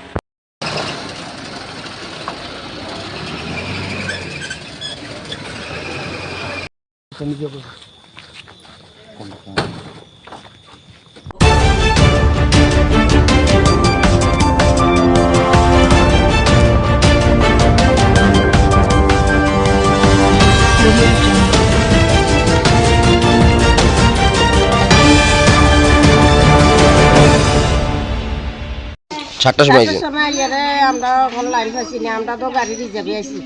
তো এবারে ওখানে এমন হইলে কেমন হইব, মানুষ 10টা 11টার সময় হয়, তো তারা সকাল 7টার সময় দালালরা এসব করবো। তো আমরা এই গাড়ির ভাড়া দিদি আইম, গাড়ির ভাড়া দিদি আইয়ে রে আমরা কিচ্ছু পাইতাম না। তো এই আমরা এটা কি হইলো, আমরা আর কি বলার ঠিক আছে? আর কোনো কিছু কি চাইবেন যারা সরকার চালাইতেছে তারা কি চাইবেন? সরকার চালাইতে আছে যেন এটা সুস্থভাবে হয়, এই দাবি রাখবেন না? আমি দাবি হবে। ডিম অফিসে কিরে আইছে ভোর 4টার দিকে আধার কার্ড বায়োমেট্রিক করা সকাল 4টা? হ্যাঁ সকাল 4টা। ততক্ষণ কি অফিস খুলছি নি? এত সকাল কেন আইছে? না অত লাইন পাওয়া যাচ্ছে না, এর জন্য আমি সকাল 4টার দিকে এখানে মানে আগে এই লাইন ধরতে হয়? হ্যাঁ আগে লাইনটা ধরতেছি। ও তো কত নম্বর লাইন পাইছেন? আমি পাইছি 1 নম্বর। ও কতটা পর্যন্ত দাঁড়ায় থাকতে লাগবে লাইনে? 11টা। এত সময় লাইনে দাঁড়ায় কাজ করতে হয়? হ্যাঁ। কি বলবেন এই বিষয়টা, কি কারণে দেরি হইতেছে? এখানে স্যারে কইছি, স্যারে ইয়া কইছে এখানে মেশিনটি নষ্ট, একটা মেশিনে আছে তার জন্য 18 জন, পুরুষ 18 জন, মহিলা 18 জন করে নিতে আছে। তো মেশিন ঠিক হলে পরে 70 জন করে নিব। কি চাইতেছেন আপনারা? তখন চাইতেছি আমরা যত তাড়াতাড়ি হোক মেশিনগুলো ঠিক করে, যখন মানুষের যে পয়সা নিতে আছে এটার থেকে বিরত রাখার জন্য। বোর্ড সাইডটা কত নম্বর লাইন পাইছেন? 2 নম্বরে বোর্ড সাইডটা। তো সাইডটা কি রাইছেন? কালকে আইয়া গেছি, পরশু দিনও আইছি, লাইন নাই। তো আজকে আইছি, আমার বাচ্চার 5 বছর হয়েছে, আমি আধার কার্ড করতে আইছি, আজকে 4টার সময় আমি লাইন পাইছি। এখন তো অফিস তো রিজার্ভ করে আইছি। কোন জায়গা থেকে আইছেন? মতিনগর থেকে। তো অফিস তো খুলবে 11টায়। তো আমরাও বাচ্চার আধার কার্ড করা লাগবো, এত সময় কি করবেন? গাড়ি রিজার্ভ করে আওয়ার লাগবো। তো এখানে 5 থেকে 6 ঘন্টা লাইন ধরতে থাকবে। খাওয়া লাগবো, কি করুন? আমরা তো সরকার আমরা দিকে চায় না, মেশিন নষ্ট হয়েছে কতদিন ধরে বলে, মেশিন ঠিক করে না। তো আমরা বাচ্চার আধার কার্ড লাগবো, বাচ্চার কাগজপত্র করার লাগবো, এই কারণে আমরা ভোর 4টার সময় অটো রিজার্ভ করে আসি। এখন যারা সরকার চালাইতেছে বা উপরে স্থানীয় নেতৃত্বরা আছে তারা কি রাখবেন, দাবি রাখবেন আপনাদের এই দুরবস্থা? সুস্থভাবে মেশিন যারা তাদের ঠিক করতে পারে, বা আমরাও সুন্দরভাবে এমন কি 4টার সময় না আইতে লাগে, টাইম মতন আমরা 10টা 11টার দিকে আইয়া বাচ্চা যাতে আই কার্ড আধার কার্ডটা করতে পারি। কি নাম আপনার? সুপ্রিকা নন্দী। ওই তো আজকে 4-5 দিন ধরে ঘুরতে আসছি সোনামুড়া ডিএম অফিসে আধার কার্ড আপডেট করার জন্য, কিন্তু বার্থ সার্টিফিকেট অনলাইন লাগে, যার কারণে আমি বারবার এখান থেকে ফিরে যাইতে আসছি। আজকে আইছি 5:30 আসার পরও আমি 18 নম্বর সিরিয়ালে করছি। এখানে মেশিন নষ্ট, একটা মেশিনে কাজ চলছে, এই জন্যে 18 জন পুরুষ 18 জন মহিলা নিতে আছে। কাঠালিয়া থেকে অনেক দূর থেকে গাড়ি রিজার্ভ করে আইয়ে ভোরে আইয়া সেরও সিরিয়াল পায় না, যার কারণে মানুষের হয়রান হয়ে এখান থেকে আবার ফিরে যেতে হয়। সকাল 5:30টার সময় আপনি আইছেন? হ্যাঁ 5:30টার সময় আইও আমি 18 নম্বর সিরিয়াল পাইছি। এই পুরুষ 18 জন, মহিলা 18 জন। এই যে দূর অবস্থা কি কইবেন? এখানে শুনতে আছি স্যারের মুখে বা এখানে যারা অফিসে দায়িত্বে আছে, মেশিন নষ্ট শুনছে, তো কতদিন লাগবে আরও তা শিউন নাই। মানুষের হয়রানি হইতে আছে। 4টা মেশিন যদি চলতো মিনিমাম 70 থেকে 80 জনের মানুষের কাজ সমাধান করা যেত, মাত্র 18 জনের কাজ সমাধান হইতে আছে। তো কবে নাগাদ মেশিন ঠিক করা হবে তাও সঠিকভাবে জানানো হইতে আছে না অফিস থেকে। এখনও তো সকাল 7টা বাজছে না, আপনারা 11টার পরেও কর্মীরা আসবে, তখন কি করবেন? এতক্ষণ এই লাইনের মধ্যে দাঁড়িয়ে থাকতে হবে কাগজ ঠিক করতে গেলে, আর কিছু করার নাই। সারাদিন হাজিরা। কত ঘন্টা দাঁড়াতে হয় আপনাকে একটা কাগজ ঠিক করতে গেলে? একটা কাগজ ঠিক করতে গেলে তো মিনিমাম অফিস টিলার মধ্যে 3-4 দিন ধরে আইতে লাগে। আর কত সময় লাইনে দাঁড়াতে লাগে? হয়তো 5:30 থেকে 11টা পর্যন্ত লাইনে দাঁড়িয়ে থাকতে লাগে। যারা বাচ্চা নিয়ে আইয়ে তারা তো ভীষণ হয়রানি, কারণ বাচ্চা লইয়া কতক্ষণ দাঁড়িয়ে থাকতে পারে লাইনে। কালকে তো একবার 4টার দিকে আইছি, টিকিট করে গেছি, এরপরে ঘুরতেই আমরা লিস্ট কাটতে দিছি। আজকে আইসি আবার 4টার দিকে আইসি, লাইন ধরে লিস্ট হয়েছে, লিস্ট হওয়ার পরে বুঝতেছে ইঞ্জিন স্যারে হইতো না, আপনারা লাইন করেন আবার। আমি বললে একটা আইব উগ্র ছেলে আইব, আইয়া ঢুকবো আমরা মাঝে দিয়ে আইয়া পারাবারি, আপনারা পারাবারি করে যা করতে করেন। আমি স্যার আমি লোক এইগুলো করলে কি মানে এখানে বলতে ঝগড়া করে আপনার লাইন ধরতে? হ্যাঁ, ঝগড়া করে লাইন ধরো, শিখলে পরবর্তী আইয়া আবার নিজে লিস্ট করছে, লিস্ট করে লইয়ে গেছে, কইছে যারা এখানে লাইনে থাকতে পারবে 11টা পর্যন্ত মানে কি মনে হয় এত লম্বা লাইনের কারণটা কি? আমরা না খাইয়া স্যার এই দিক সেদিক করলাম না, লাইন নিয়ে কালকে একবার লাইন অফিস আমরা মাছ আসলে দেখি আইয়া লাইন মানে কি কারণে লম্বা লাইনটা হইতে পারে? লম্বা লাইনটা আধার কার্ডের লেগে স্যার। মানে কি কারণটা কি এত লম্বা? অফিস স্টাফ কম না কম যন্ত্র? আমরা জানতে পারি না ভিতরের অবস্থা কি, কাজ করে কম তাদের ঠিকভাবে কাজ করলে যে 18 জন কাজ করে। কতদিন মানে 18 জন ধরে? আর এই অবস্থাটা কতদিন ধরে চলতেছে? এটা তো আমরা 4 দিন আগে দেখতেছি খুব ঝামেলা, এর আগে তো আর আমি আইছি 4 দিনের মধ্যে যুদ্ধ দেখলাম খুব ঝামেলা। কি কইবেন যারা উপরে স্থানীয় নেতৃত্ব আছে, যারা মুখ্যমন্ত্রীর কাছে কি বার্তা রাখবেন এই সমস্যাটা নিয়ে? কি বার্তা রাখবেন সরকারের কাছে? সরকারের কি বার্তা রাখবো, আমরা এই পরিশ্রম করে আই না খাই 11টা বসে বইয়ে দেয়, এরপর দেখা গেল যে এগুলোর মধ্যে আবার বাচ্চার জায়গা, তো আমরা লাইন দিয়ে কি করবো? কেউ কাটালিয়ে চাইছে 300-400 টাকা রিজার্ভ করে আইয়া পাইছে না, আমরা 3টার দিকে আইয়া লাইন পাইয়া লাইনের পর আবার লাইন করবো করে আমরা কি করবো? কোন সময় কোন সময় আইছেন আপনি বাচ্চাটা লইয়া? লাইন পাইছেন নি 6টা? কত 6টার সময় লাইন পাইছেন না? কুরুমাই কি কইছে? এখানে তো এসডিএম আছিল, কি কইছে তারা আইয়া?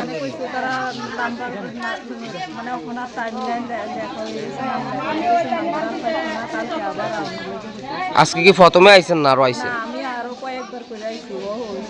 পাইছেন না লাইন? এমন যদিও বাচ্চাদের রোদ্রের মধ্যে আওয়া যাওয়া কি সম্ভব? বাড়িতে তো কাজ করতে হবে, রাস্তাঘাট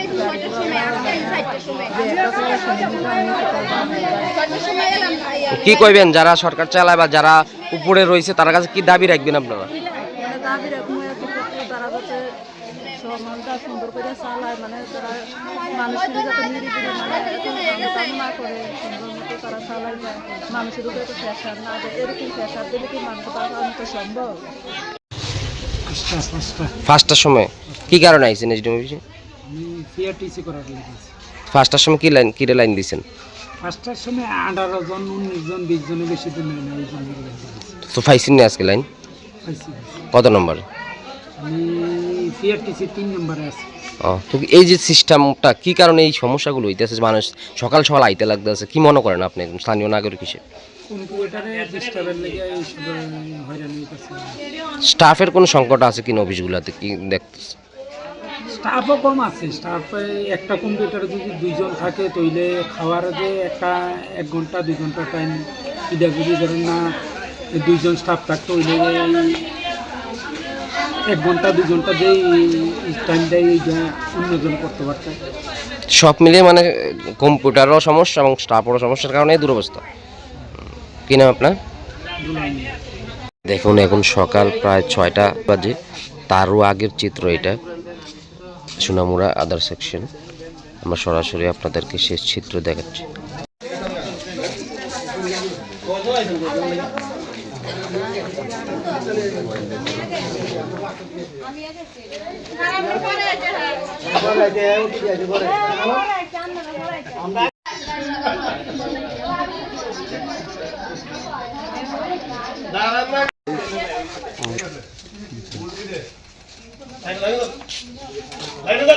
কি অবস্থা!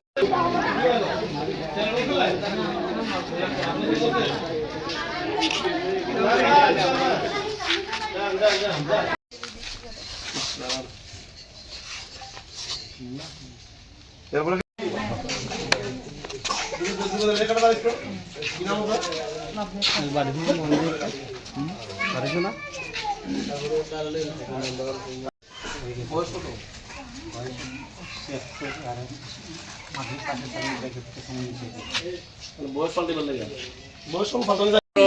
কালকে নিচে একবার বসে কাটতে দিচ্ছে না আর কবি তুলে কি করো হরানি তো আমরা কষ্ট দিয়ে দেয়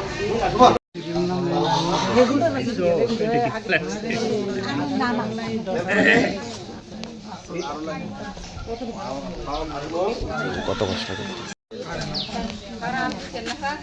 আর মেশিন একটা গো মেশিনে দেখো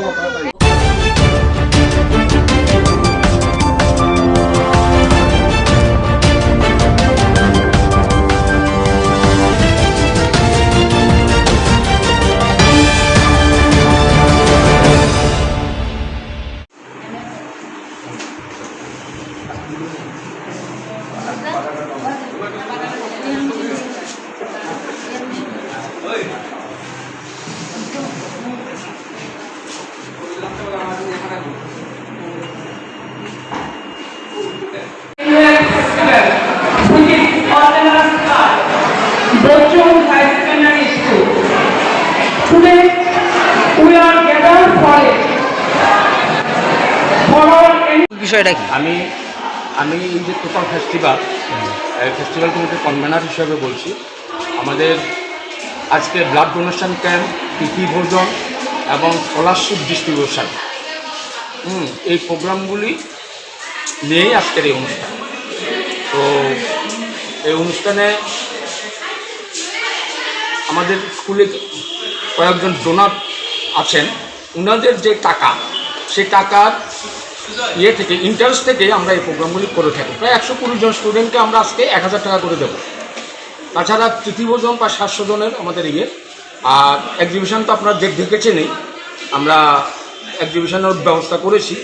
তো এই এক্সিবিশনে আমাদের বিদ্যালয়ের সমস্ত স্টুডেন্টস এবং প্যারেন্টসরা আমাদেরকে সার্বিকভাবে সাহায্য সহায়তা করেছেন এবং আশা করছি আমাদের এই প্রোগ্রামটি সফলভাবে এই প্রোগ্রামটি শেষ হবে। কে ছিলেন আজকের এই প্রোগ্রামে? প্রধান অতিথি কে ছিলেন? হ্যাঁ, আজকের প্রোগ্রামে আমাদের সেকেন্ডারি এডুকেশনের ডাইরেক্টর স্যার এনসি শর্মা, আমাদের ওয়েস্ট ডিস্ট্রিক্ট এডুকেশন অফিসার পল্লব কান্তি সাহা, আমাদের মেয়রিং কাউন্সিল কর্পোরেটর হিমানী দেববর্মা মহোদয়া এবং সেকেন্ডারি ডাইরেক্টরেটের 2 জন ওএসডি স্যার আমাদের এই প্রোগ্রামে আজকে উপস্থিত রয়েছে। মেয়র স্যার আসার কথা ছিল, কিন্তু উনি হঠাৎ করে অসুস্থ হয়ে যাওয়াতে উনি আসতে পারেননি।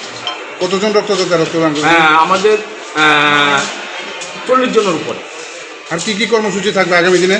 আগামী দিনে আমরা এই বিদ্যালয়কে উন্নত করার জন্য, আরও ডেভেলপ করার জন্য আমরা অনবরত কাজ করে যাব। এবং আপনারা জানেন আমাদের বিদ্যালয়ে আজ থেকে 3 বছর আগে 500 স্টুডেন্ট ছিল। এই বছর আমাদের স্টুডেন্টের সংখ্যা 960। আমাদের বিশ্বাস আগামী 1-2 বছরে সেই সংখ্যাটা প্রায় 1200-1400 ছাড়িয়ে যাবে। শিক্ষক শিক্ষিকারা ছাত্রছাত্রীদের পঠন পাঠনে কি গুরুত্ব দায়িত্ব দিচ্ছেন? হ্যাঁ, আমাদের বিদ্যালয়ের মধ্যে শিক্ষক শিক্ষিকাদের মধ্যে ভালো আন্ডারস্ট্যান্ডিং রয়েছে। সবাই মিলেই, শিক্ষক শিক্ষিকা সবাই মিলেই আমরা বিদ্যালয়কে উন্নত করার জন্য, ডেভেলপ করার জন্য আমরা অনবরত প্রয়াস চালিয়ে যাচ্ছি। আপনার পরিচয়টা? আমি এই বিদ্যালয়ের এক্স ভাইস প্রিন্সিপাল এবং এই যে ফেস্টিভ্যালটা হচ্ছে এই ফেস্টিভ্যালের convener Nirmal Chandra.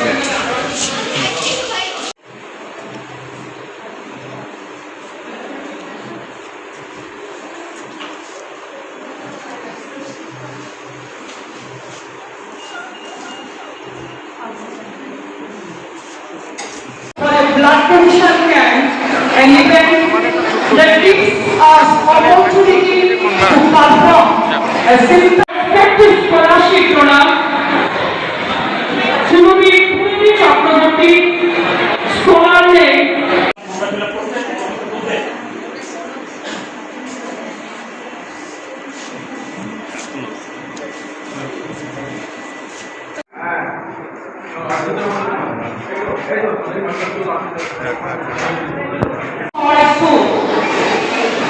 We shall also celebrate the spirit of Tithi Bhojan, which will bring our community together.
Total যে ক্রাইমগুলো হয় অনলি 20% আমরা এনফোর্সমেন্টের মাধ্যমে এগুলা কমাতে পারি।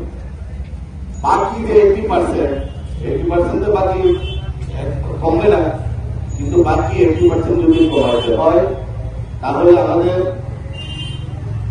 যে বিষয় যেমন নারী নির্যাতনের বিষয়ে আমাদের কেন নারী নির্যাতন হইতেছে, সামাজিকগত কারণ কি কি থাকতে পারে, অর্থনৈতিক কারণে হচ্ছে কিনা, আর ফ্যামিলি ভ্যালুজের কারণে হচ্ছে কিনা, সেই বিষয়ে আমাদের অবগত থাকতে সবার মধ্যে এটা অ্যাওয়ারনেস হইতে এবং আমরা এডুকেটেড হইতে যদি শিক্ষা এবং আমাদের জ্ঞান এবং আমাদের জানার যে আগ্রহ এবং সোসাইটিকে একটা ভালো জায়গাতে নিয়ে যাওয়ার জন্য যে প্রয়াস, এইটা যদি আমাদের মধ্যে না আসে তাহলে আমরা সেই অপরাধটা আমরা দমন করতে পারব। ব্যবহার করা এবং যখন আমি একটা গাড়িকে ওভারটেক করব এটা আমার দেখে বলতে 4 নম্বর, আমি যখন গাড়ি চালাবো বাইক চালাবো আমি মদমত্ত অবস্থায় বাইক চালাইতে পারতাম না। পুলিশ তো আর জনে জনে ঘরে ঘরে গিয়ে বসে দেখতে পারবে না সে টাঙ্গেজ কন্ডিশনে চালাচ্ছে কিনা। এটা আসবে কোথা থেকে? একটা ফ্যামিলি ভ্যালুস থেকে আসবে। সেই সম্পর্কে জানলেই তবেই সে এটা করবে না।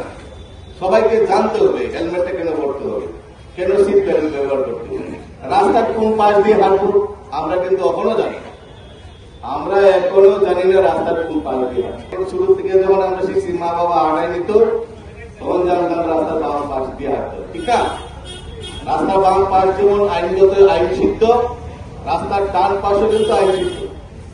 এবং দেখা গেছে 2021-এ সেই আইনটা পাশ হয়েছে। পেডেস্ট্রিয়ান মানে পথচারী যদি ডান দিকে হাঁটে এটা আইনগত অপরাধ না, এটা আইনের অপরাধে পড়ে না এটা। এবং দেখা গেছে যদি রাস্তার ডান দিকে হাঁটে তাহলে মারপিট হয়। এর চেয়ে বড় কোনো বড় মুদ্রা নেই, কিন্তু এত বেশি মারপিট হয়। আমরা যদি আমাদের মনের দিকে আমি যদি নিজেকে একটা ভালো মানুষ হিসেবে পরিচয় দিতে পারি এবং সোসাইটিতে যদি আমি দাবি করি তাহলে আমার মধ্যে ইগো ভাবটা রাখতে পারে। ইগো থাকলে আত্মীয়তা থাকলে সম্ভাবনাটা 95% বেড়ে। তার জন্য আমরা ইগো রাখতে পারতাম, কিন্তু আমরা লক্ষ্য করি আপনারা জানেন স্বামী বিবেকানন্দের একটা আগে আছে যে হিংসার থেকে ভালোবাসার শক্তি অনেক বেশি। আমরা একজনে যদি 10 জনকে একলা পিড়াইতে পারে সে বেশি কমাতে পারেই মারপিট হয়। এর চেয়ে বড় কোনো বড় মুদ্রা নেই, কিন্তু এত বেশি মারপিট হয়। আমরা যদি আমাদের মনের দিকে আমি যদি নিজেকে একটা ভালো মানুষ হিসেবে পরিচয় দিতে পারি এবং সোসাইটিতে যদি আমি দাবি করি তাহলে আমার মধ্যে ইগো ভাবটা রাখতে পারে। ইগো থাকলে আত্মীয়তা থাকলে সম্ভাবনাটা 95% বেড়ে। তার জন্য আমরা ইগো রাখতে পারতাম, কিন্তু আমরা লক্ষ্য করি আপনারা জানেন স্বামী বিবেকানন্দের একটা আগে আছে যে হিংসার থেকে ভালোবাসার শক্তি অনেক বেশি। আমরা একজনে যদি 10 জনকে একলা পিড়াইতে পারে সে বেশি কমাতে পারেই।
হয়েছে আমরা বিশালগড় ফায়ার স্টেশন পলাইছে যে মোড়াবাড়ি স্কুলের সামনে একটা অ্যাক্সিডেন্ট হয়েছে। আমরা তাড়াতাড়ি অলরেডি আমি গাড়ি নিয়ে গেলাম, গিয়ে দিয়ে কোনো কিছু নেই, কোনো একটা গাড়ি দাঁড়া রয়েছে এর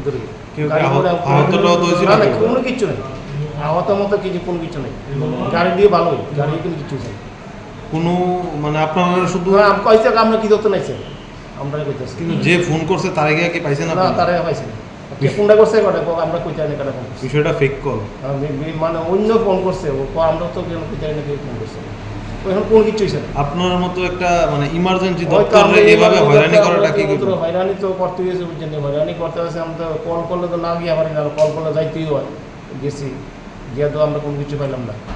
এটা টাইম যদি অন্য জায়গায় অন্য কোনো দুর্ঘটনা দিলে আমরা ভাইসা অন্য দিকে করলে তো আমরা অনেক বিশ্রামঞ্চ বা বাজারঘাট ফোন করলাম। আপনার দপ্তর থেকে কি কোনো ধরনের কোনো পদক্ষেপ গ্রহণ করা হইব এই বিষয়ে? এই বিষয়ে তো বুঝেনি অনেক অনেক হইতাছে বুঝেনি, অনেক কিছু হইতাছে বুঝেনি, অনেক কিছু হইতাছে, কোনো কিছু তো হইতাছে। আপনারা ঊর্ধ্বতন কর্তৃপক্ষের জানাবেন এই বিষয়টা? যে উদ্যোগ জানে এমন তো আগে মানে আমরা এই ফল কস হইতাছে অনেক কিছু।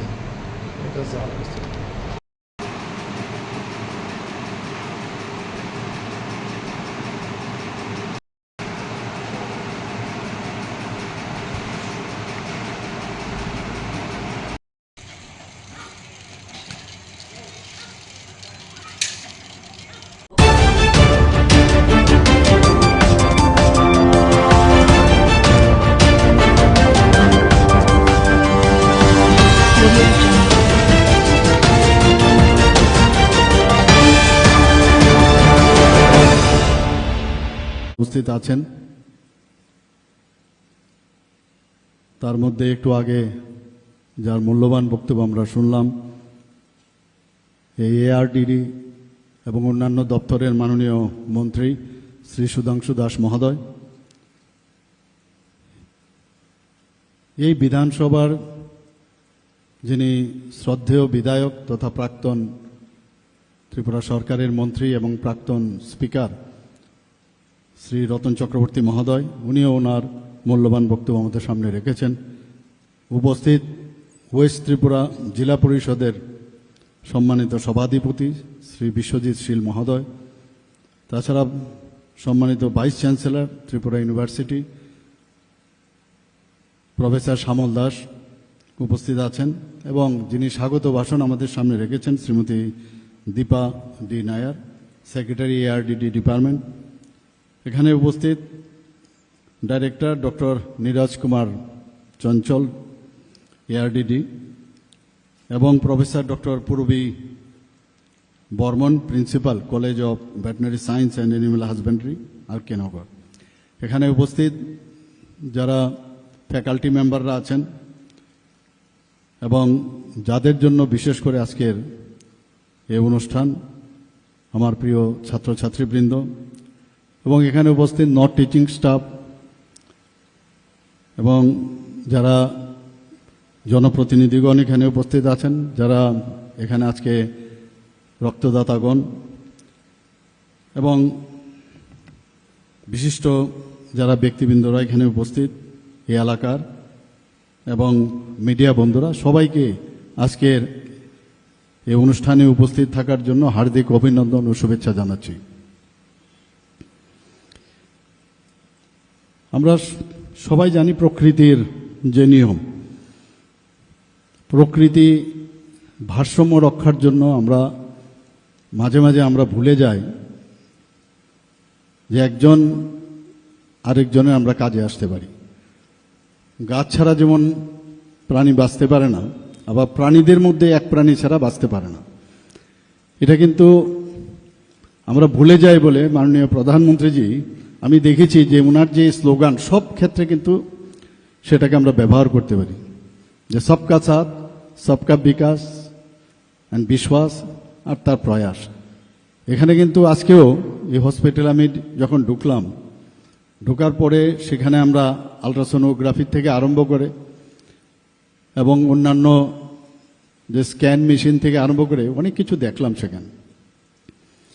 কোনো অবস্থায় এটা মেডিকেল কলেজের যে কোনো হসপিটালের সাথে আমরা বলবো না যে এটা ডিফারেন্ট কিছু আছে।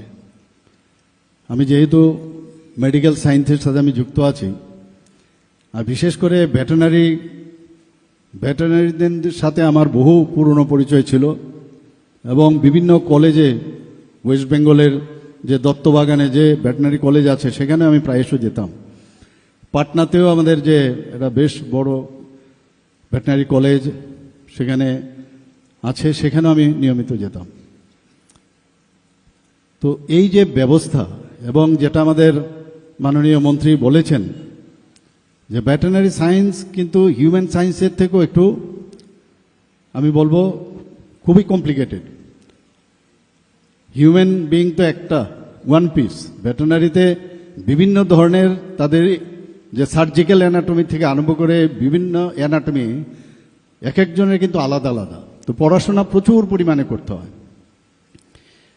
সেই জায়গায় দাঁড়িয়ে আমি মনে করি যে যারা এই ভেটেরিনারি কলেজে চান্স পেয়েছেন বা অ্যালাইড যে এক্সপার্টাইজ আছে আমাদের ভেটেরিনারি অ্যাসিস্ট্যান্ট বা ইত্যাদি যেসব কোর্সগুলো আছে, এটা কিন্তু এত সহজ নয় সেটা পড়া।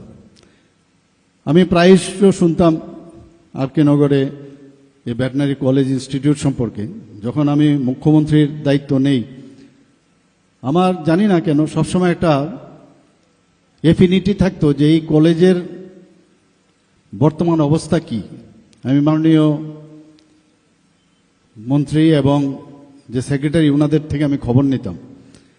তো সবসময় দেখলাম একটা গ্যাপ ছিল। আমি বললাম কেন ফ্যাকাল্টি কম থাকবে, as early as possible faculty fulfil করতে হবে। এটা চারটিখানে কথা নয়। একটা ভেটেরিনারি কলেজ কোনো স্টেটে থাকা, এটা আমরা জানি মাত্র একটা সিট ছিল, দুটো সিট ছিল আগে ত্রিপুরার থেকে আমাদের সময়। সেই জায়গায় এত বড় একটা মেডিকেল কলেজ হয়েছে, এখানে প্রায় 63 আর আরও জম্মু অ্যান্ড কাশ্মীরের সিট মিলিয়ে প্রায় 66 সিট এখানে আসন সংখ্যা আছে। 85% তো আমাদের যে জয়েন্ট এন্ট্রান্স দিয়ে তারা আসেন, বাকিগুলো বিভিন্ন প্রদেশ এবং জম্মু অ্যান্ড কাশ্মীর মিলে প্রায় 66 আসন। তো এখানে আমরা কেন এই কলেজের, আমি যদিও প্রথমবার এসেছি, কিন্তু আমি ওই এটা আসার পরে সবসময় একটা ডিফারেন্স আমি দেখতে চাই যে অন্যান্য যে ভেটেরিনারি কলেজগুলো আছে তার থেকে কতটুকু আমরা এগিয়ে এসেছি। আমরা লাইফ স্টক সম্পর্কে আমরা জানি যে ভারতবর্ষ এখন সারা পৃথিবীর মধ্যে লাইফ স্টকে কিন্তু একটা বৃহৎ অংশের দাবিদার।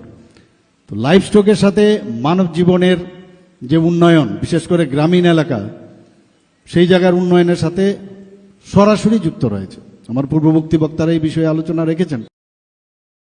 এবং যদিও আমাদের লাইফ স্টক পৃথিবীর মধ্যে সর্বশ্রেষ্ঠ, কিন্তু তার যে দেখভাল করা, তার জন্য মাননীয় প্রধানমন্ত্রীজি যে চিন্তাধারা করছেন প্রতিটা ক্ষেত্রে, যে কোনো না কোনোভাবে যত স্কিম আছে আপনারা গিয়ে দেবেন যে গ্রামীণ অর্থনীতির সাথে লাইফ স্টকের একটা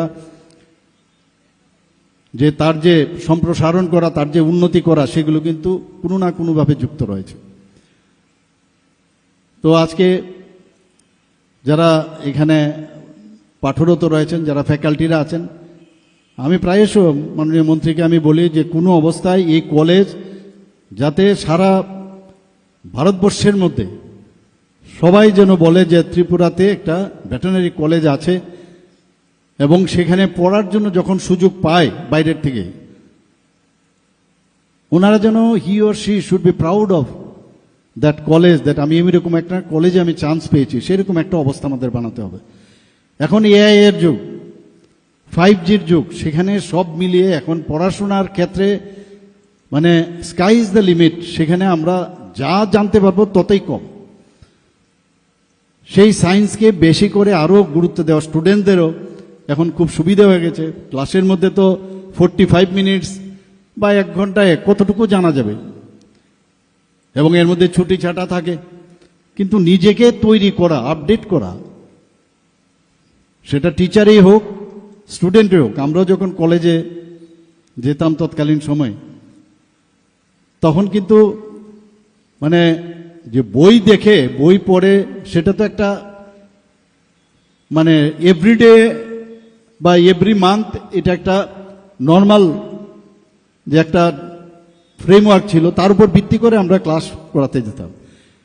কারণ আমার কাছে আপ টু ডেট যে আরও কিছু এটার মধ্যে অ্যাড করা যায়, নতুন নতুন কি কি আবিষ্কার হয়েছে, কোনো জিনিস এর মধ্যে অ্যাড করা যায় কিনা, বা নিজেরও কিন্তু পরিষ্কার অনেক সময় আইডিয়া না থাকাতে যতটুকু বুঝলাম ততটুকু আমরা গিয়ে সেখানে বলতাম। এখন 3 ডাইমেনশনাল বিষয় চলে এসছে, এত সুন্দরভাবে আপনি নিজেও বুঝতে পারবেন, আবার অপরদিকে স্টুডেন্টরাও কিন্তু সেভাবে বুঝে ক্লাসে আসে।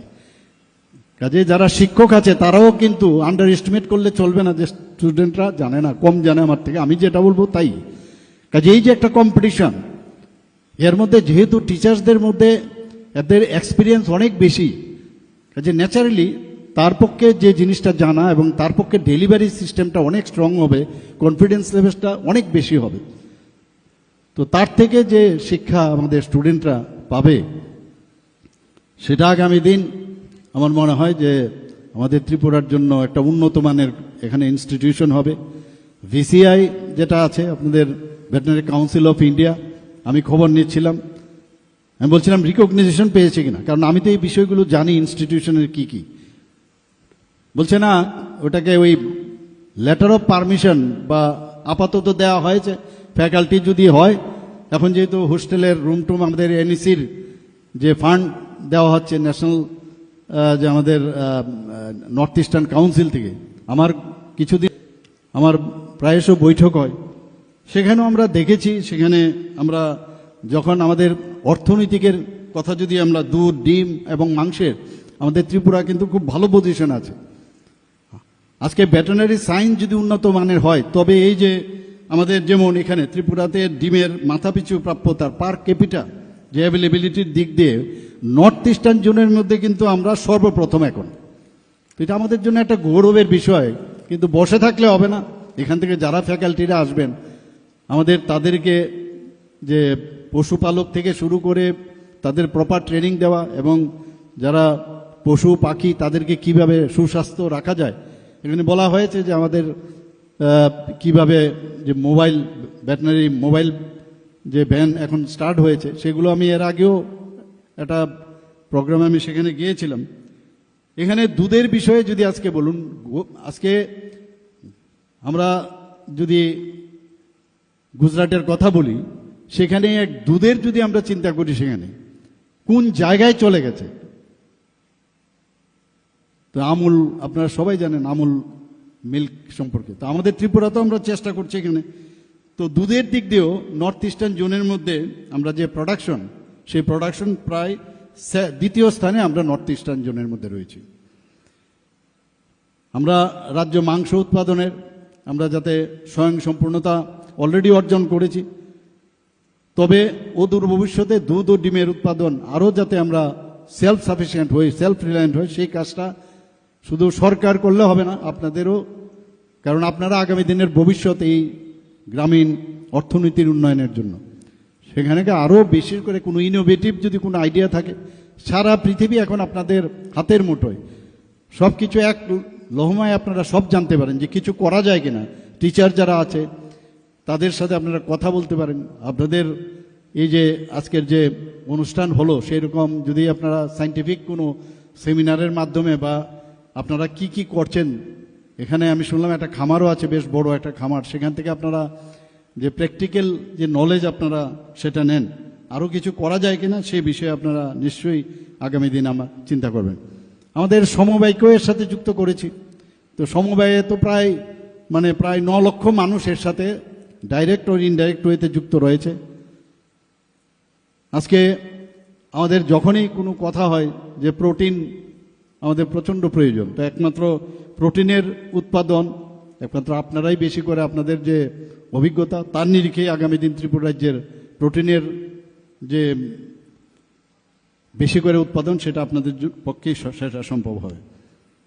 আমাদের এখানে মাননীয় মন্ত্রী অলরেডি বলেছেন, মুখ্যমন্ত্রী উন্নত গোধন প্রকল্প আমরা শুরু করেছি, প্রাণীপালক সম্মান নিধি আমরা শুরু করেছি, সেখানে 6,000 টাকা করে আর্থিক সহায়তা আমরা দিচ্ছি প্রতিটি যারা অলরেডি বেনিফিশিয়ারি আছেন।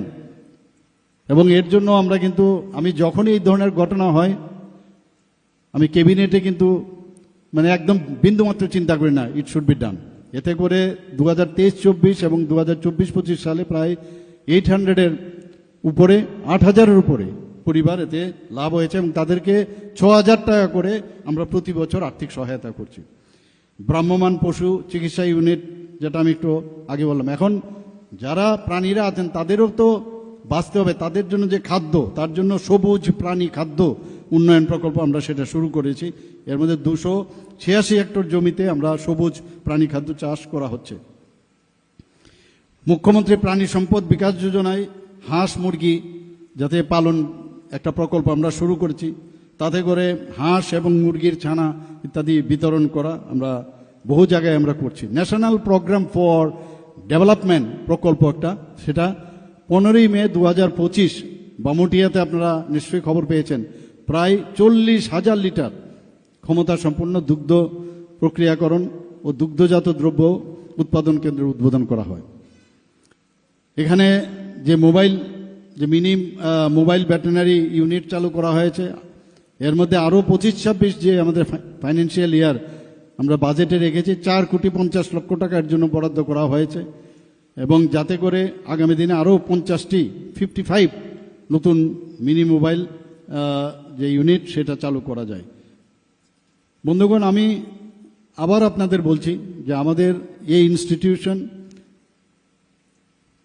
এমন একটা ইনস্টিটিউট হোক, সেটা সারা ভারতবর্ষের না সারা পৃথিবীর মধ্যে, যাতে একটা সত্যিকারের অর্থেই এখানে একটা ইনস্টিটিউশন সবাই জানে। পাশাপাশি আপনারা দেখুন, আমরা এখানে সিজা হসপিটাল, এখানে আমি আসার জন্য এখানে খুব বেশি লোক তো চলাফেরা করে না, কিন্তু এখানে সিজা হসপিটাল, এখানে আমি 5 তারিখ সম্ভব সেখানে আমি ভূমি পূজন করতে যাচ্ছি।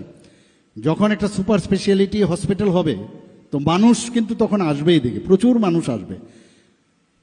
তো একটা কম্পিটিশন কিন্তু হবে যে একটা অ্যানিম্যাল হাজবেন্ডারি এবং ভেটেরিনারি সায়েন্স পাশাপাশি এরকম সুপার স্পেশালিটির হসপিটাল দুটো মিলে এখানকে মানুষ যখন যাতায়াত করবে তো আপনাদের সম্পর্কেও জানবে, আপনাদের মধ্যে উৎসাহ এটা বেরোবে, আসবে যে আমরা একটা কম্পিটিটিভ মোডে আমরা সবাই মিলে আমরা কাজ করছি সমাজের জন্য, সেটা কিন্তু চলে আসবে।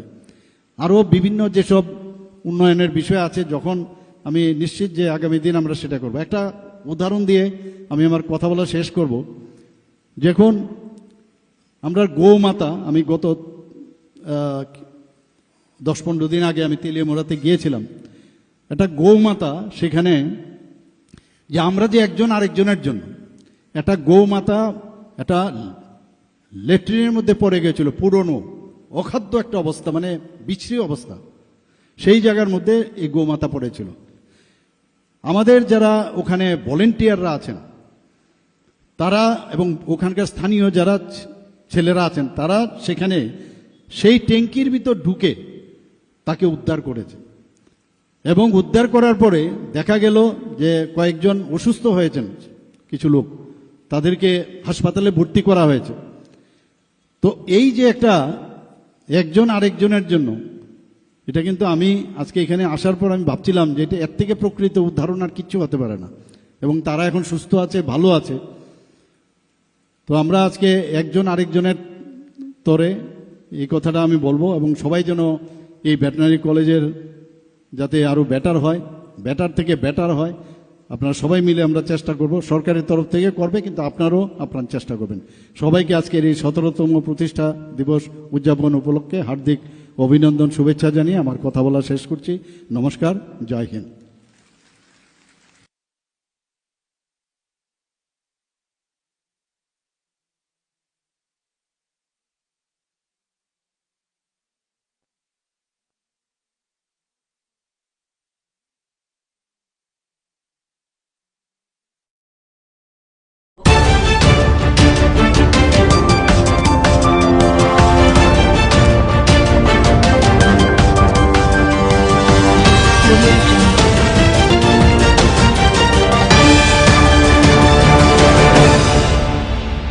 প্রোগ্রামটা কি অ্যাওয়ারনেস প্রোগ্রাম? নমস্কার, আজকে আমরা অত্যন্ত খুশি, আমাদের স্কুলে একটা কেরিয়ার কাউন্সেলিং প্রোগ্রাম মানে হচ্ছে। এরকম প্রোগ্রাম বিভিন্ন সংস্থাই আমাদের এখানে করে থাকেন আমাদের বাচ্চাদের কেরিয়ারের জন্য, ফিউচারের জন্য।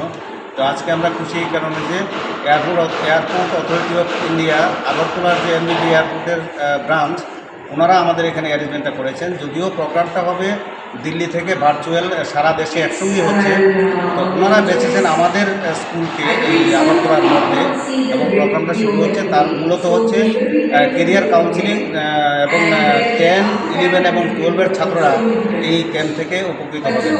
আর আমরা খুশি এয়ারপোর্ট অথরিটি আগরতলার এমবিবি এয়ারপোর্টের যিনি ডিরেক্টর স্যারও আমাদের মধ্যে আছেন। ধন্যবাদ।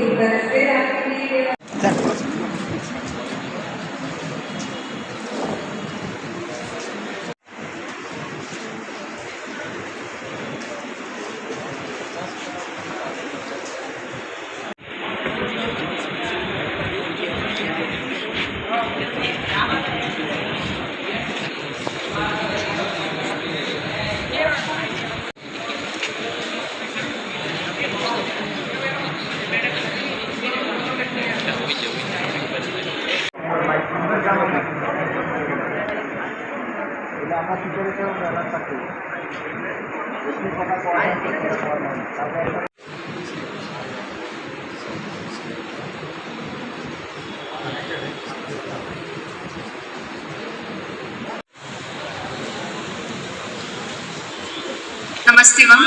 This is SSKM World Center.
আমরা এই পূজাটা আরম্ভ করছি আজকে 18 বছর হয়েছে।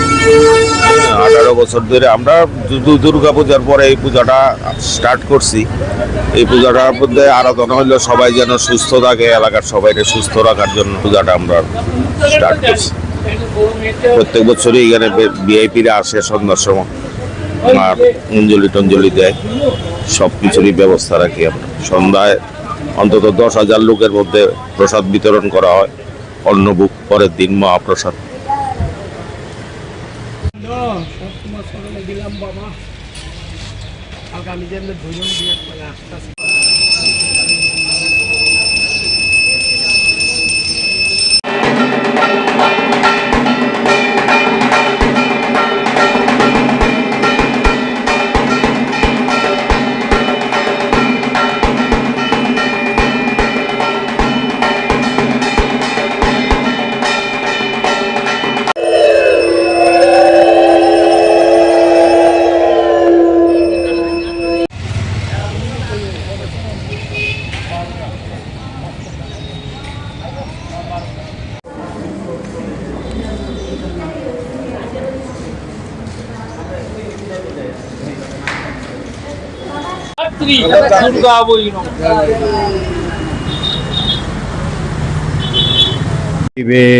सर्वार्थ साधिके शरण्ये त्र्यंबके गौरी नारायणे नमस्तुते। आज कार्तिक मासेर शुक्लपक्षेर नवमी तिथि। आमादेर सनातन धर्मेर कृष्टि संस्कृति धारक बाहक प्रचारक ছিলেন আমাদের পূর্বপুরুষেরা, ভারতের মুনি ঋষিরা। তারা দীর্ঘকাল তপস্যা করেছেন হিমালয় গুহা কন্দরে কেউ বা জল পান করে, কেউ বা বায়ু পান করে দীর্ঘকাল সাধনা করেছেন। সাধনার পরিসমাপ্তিতে তারা বুঝতে পারলেন, জানতে পারলেন মার কৃপাতে যে সব কিছুর মূলে হচ্ছে মা আদ্যাশক্তি। মা আদ্যাশক্তি বিভিন্ন রূপে, বিভিন্নভাবে, বিভিন্ন সময়ে এই মর্তে আবির্ভূত হয়েছেন। তিনি কখনো মহাকালী রূপে এসছেন, তিনি কখনো মহালক্ষ্মী রূপে এসছেন, তিনি কখনো মহাসরস্বতী রূপে এসছেন, তিনি মা ভগবতী দুর্গা রূপে এসছেন। এইভাবে মায়ের অনন্ত রূপ, অনন্ত শক্তি, অনন্ত ঐশ্বর্য, মাধুর্য আছে। বসন্তকালের মার যে পূজা হয়, বাসন্তী মায়ের পূজা হয়। আর ভগবান রামচন্দ্র সেই আদ্যাশক্তি মা ভগবতী দুর্গাকে পূজা করে তার শক্তি আশীর্বাদ প্রাপ্ত হয়ে রাবণকে বধ করেছিলেন। তাই শরৎকালে ভগবান রামচন্দ্র অকাল বোধন করে মাকে জাগিয়ে মার শক্তি কৃপা লাভ করে অশুভ শক্তিকে, দানবীয় শক্তিকে বিনাশ করেছেন। শরৎকালে দুর্গা পূজার পরেই কার্তিক মাসের শুক্লপক্ষের নবমীতে মায়ের আবার আবির্ভাব। মায়ের সেন এই মায়ের পূজাও, অর্থাৎ মা সমস্ত জগৎকে ধারণ করে আসেন। সৃষ্টির মধ্যে কত প্রাণী আছে, মানুষ, পশু, পাখি, কীট, পতঙ্গ, বৃক্ষলতা সবকে মা ধারণ করে আসেন। তাই তাকে বলা হয় জগদ্ধাত্রী। মায়ের পূজা দুর্গা পূজার মতেই মহাসপ্তমী, মহাঅষ্টমী, নবমী, দশমী আর আগের দিন হয় ষষ্ঠী বোধন। আমাদের উত্তর পূর্বাঞ্চলে বিশেষ করে একজন বড় সাধক ছিলেন দয়ানন্দ স্বামী। চন্দননগরে 3 দিন সমারোহে মায়ের পূজা হয়। আগের দিন অধিবাস হয়, তারপরের দিন দশমীতে মার বিসর্জন হয়। তো আমাদের উত্তর পূর্বাঞ্চলে মার পূজা একদিনই হয়, 3 বার হয়। দয়ানন্দ তিনি খুব মাতৃ সাধক ছিলেন। রামপ্রসাদ রামকৃষ্ণের মতোই, মামা কেপার মতোই মাতৃ সাধক ছিলেন। অষ্টমী দিন ভোরবেলা ব্রাহ্ম মুহূর্তে মা স্বপ্নে দয়ানন্দকে বললেন, এই তুই আমার পূজা করলি না কেন? বলছি, মা তুমি কি আমাকে বলো নাই কি করে তোমার পূজা করবো? তুমি মাতৃ সাধক, আদ্যাশক্তি মায়ের সাধক তিনিও। তো বলছে তো 3 দিন পূজা হয়, ঠিক আছে আজকে অষ্টমী, ঠিক আছে তুই আজকে অধিবাস করে নে, আর কালকে নবমী দিন তুই পর 3 বার পূজা করে নিবি, তাতে তোর সিদ্ধি পরিপূর্ণ হবে। দয়ানন্দে তিনি খুব আনন্দ শান্তি পেলেন মাতৃবাণী শুনে। মা বলে দিলেন যে দেখ, পূজার কতগুলি সময় আছে, এই সময়গুলি একটু ফলো করবি। সমস্ত দিন 24 ঘন্টা, 3 রাত্রি মিলা 24 ঘন্টা হয়। তো ওর মধ্যে 8 বার বিশেষ পূজা করতে হয়। একটা হচ্ছে দৈব মুহূর্তকালীন পূজা, মা বলছেন এটা রাত্রি 12টা থেকে শুরু হয় এবং 3টা পর্যন্ত। ওই সময় সমস্ত দেবতারা মায়ের পূজা করে, মাতৃশক্তি আরাধনা সবাই করে। ওই দৈব মুহূর্তটা রাত্রি 12টা থেকে 3টা পর্যন্ত। এই সময় সমস্ত দেবতারা, মনীষীরা মায়ের আরাধনা করে। পরবর্তী সময়টা বলা হয় ব্রাহ্ম মুহূর্ত। এটা 3টা থেকে শুরু হয়, 4টা 4:30 পর্যন্ত সময়টা। যে সময় মসজিদে আজান দেওয়া হয় এটা ব্রাহ্ম মুহূর্ত সময় বলা হয়। আমাদের সমস্ত দেবালয়ে মঙ্গলাতেই হয়। মা বলছেন ওই সময় আমার একটা পূজা করবি। তারপর সূর্য দেবতা আকাশে প্রকাশিত হলে তখন তুই আরেকবার পূজা করবি। এটা প্রাতঃকালীন পূজা বলা হয়। তারপরে বলছেন 8টা থেকে 9:30 পর্যন্ত একটা সময় আছে রে, এটা পূর্বাহ্নকাল বলা হয়। ওই সময় একটু মায়ের আমার পূজা করবি। আর 10:30 থেকে 11:30 সময় আছে, ওই সময় আমার পূজা করবি, এটা মধ্যাহ্নকালীন পূজা। তারপরে আবার বিকাল 3টা থেকে অপরাহ্নকালীন পূজা, এটাও করে নিবি। সূর্য দেবতা অস্ত গেলে তখন সন্ধ্যাকাল শুরু হয়, তখন আমার পূজা করবে। তারপরে রাত্রি 8টা থেকে 8টার সময় শুরু হয়, এটা হলো রাত্রিকালীন পূজা, শীতল ভোগ। মা বলছেন, দেখ তুই যদি এত না পারিস, তুই সাধনা সিদ্ধি হয়ে গেছে, তবু তুই 3বার করে নে, 3বার আমার পুজোটা করে নে। তো সপ্তমী, অষ্টমী, নবমীটা তুই একদিনে করে নে, 90 দিনে সাধনা সিদ্ধি লাভ। তো ওই দয়ানন্দের পর থেকেই আমাদের উত্তর পূর্বাঞ্চলে ওই 3বার পূজার প্রচলন হয়েছে। চন্দননগরে কিন্তু একে সমারোহে মহাসপ্তমী, মহাষ্টমী, মহানবমী হয়, দশমীতে বিসর্জন, আগের দিন অধিবাস। এখন এই যে মা বলছেন, দেখ আমি সব কিছুর মধ্যে আছি, সমস্ত প্রাণীর দেহগুলো সবারই মাতৃদেহ থেকে উৎপন্ন। আমরা যে মানব দেহ নিয়ে আসি, আমরা মাতৃ জড় থেকে সবাই এসছি। যারা পশু তারা মাতৃ শরীর থেকে আসে, যারা পাখি তারা মাতৃ শরীর থেকে আসে, বৃক্ষলতা বীজ থেকে আসে। সব কিছুর মধ্যে মা বিরাজ করছে, বিশ্ব প্রকৃতি। আমাদের বেদ বলছে পরম পুরুষ ঈশ্বর একজন, তার থেকে বিভিন্ন সময় তার শক্তি সৃষ্টি হয়েছে, সেটা হচ্ছে প্রকৃতি। এই প্রকৃতির বিভিন্ন রূপ, বিভিন্ন স্বরূপ আছে। মহাকালী, মহালক্ষ্মী, মহাসরস্বতী, মা দুর্গা, মা জগদ্ধাত্রী। আবার ওই মাই আমাদের আরও কাছে শিখেছে। কীভাবে? শ্রীসীমা আনন্দময়ী মা, তার মধ্যে সমস্ত শক্তিগুলোর প্রকাশ বিভিন্ন সময় প্রকাশ হয়েছে। মানব দেহতে যে মায়ের আবির্ভাব হয়, সেটা হচ্ছে আমাদের শ্রীসীমা আনন্দময়ী। ওনার মধ্যে বিভিন্ন সময়ে বিভিন্ন দেবতাদের মাতৃশক্তির পরিপূর্ণ প্রকাশ হয়েছে। বলছেন যে যা দেবী সর্বভূতেষু, মন্ত্রগুলি খুব সুন্দর। আমাদের মাই ঋষিদের মধ্যে দিয়ে বলেছেন, যা দেবী সর্বভূতেষু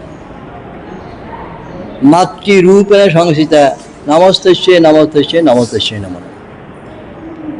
তারপর বলেছেন, ইয়া দেবী সর্বভূতেষু শান্তিরূপে সংস্থিতা, নমস্তস্যে নমস্তস্যে নমস্তস্যে নমঃ নমঃ। মা সকলকেই শান্তি দেন, প্রত্যেকটা প্রাণীকে মা শান্তি প্রদান করেন। ইয়া দেবী সর্বভূতেষু নিদ্রা রূপেণ সংস্থিতা, নমস্তস্যে নমস্তস্যে নমস্তস্যে নমো নমঃ। আমাদের পঞ্চভৌতিক শরীর, অন্যদের পঞ্চভৌতিক শরীর আছে, তারাও নিদ্রা যায়। এই নিদ্রাটা হচ্ছে মা ভগবতী, সবাইকে নিদ্রা দিয়ে মা শান্তি দেন। ইয়া দেবী সর্বভূতেষু ক্ষুধা রূপেণ সংস্থিতা, নমস্তস্যে নমস্তস্যে নমস্তস্যে নমঃ। আমাদের শরীর রক্ষার্থে, সমস্ত প্রাণীর শরীর রক্ষার্থে সবাই আমরা খাবার খাই। বিভিন্ন খাবার প্রকৃতি আমাদের দিয়ে থাকে, আমরা সেগুলি গ্রহণ করি।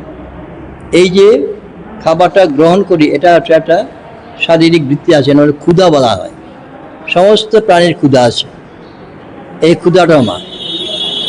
ইয়া দেবী সর্বদেশু ক্ষুধা রূপেণ সংস্থিতা, নমস্তস্যে নমস্তস্যে নমস্তস্যে নমঃ। ইয়া দেবী সর্বদেশু তৃষ্ণা রূপেণ সংস্থিতা, নমস্তস্যে নমস্তস্যে নমস্তস্যে নমঃ। আমাদের শরীর রক্ষাতে, সমস্ত প্রাণীরা রক্ষাতে, শরীর রক্ষাতে জল খায়। জলটা সকল প্রাণীর প্রয়োজন। মানুষ, পশু, পাখি, কীট, পতঙ্গ, বৃক্ষলতা সবাই জল চায়। এটা বলা তৃষ্ণা বলা হয়। এই তৃষ্ণাটাও মা। ক্ষুধাতং সর্বভূতানাং, সমস্ত প্রাণীর ক্ষুধা মা তুমি।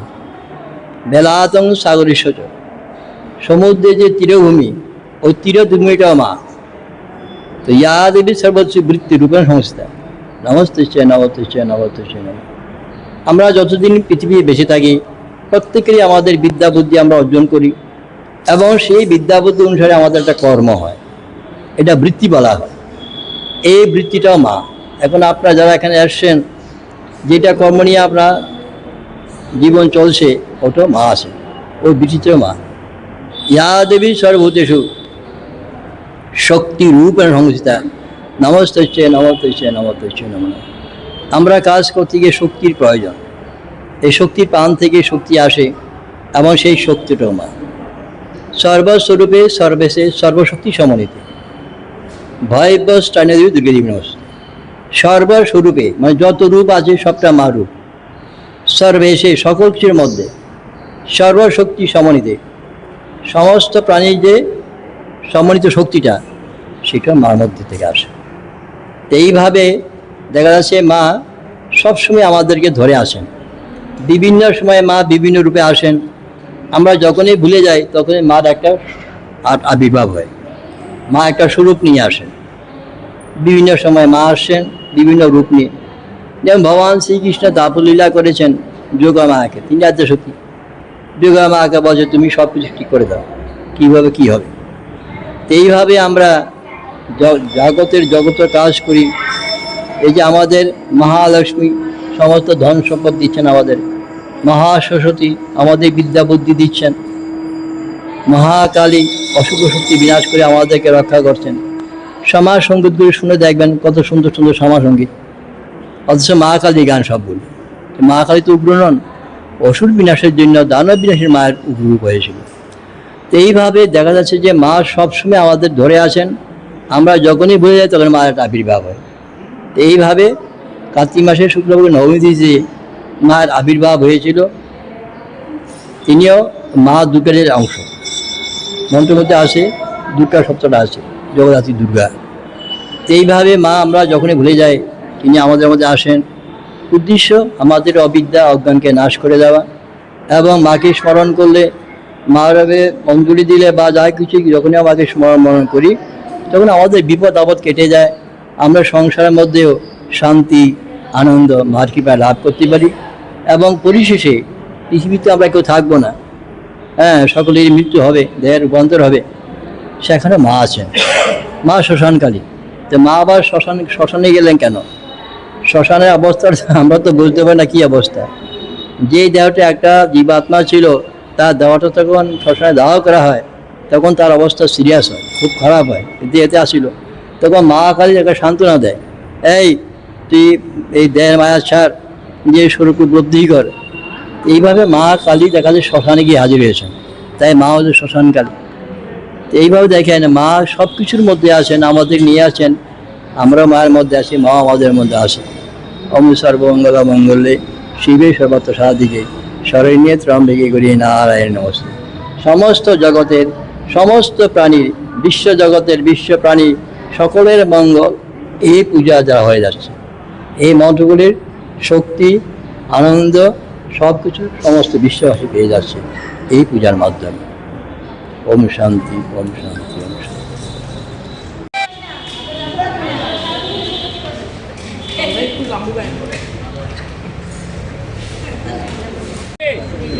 সপ্তাচার প্রিয় দেবী জগদ্ধাত্রী নমস্তুতে।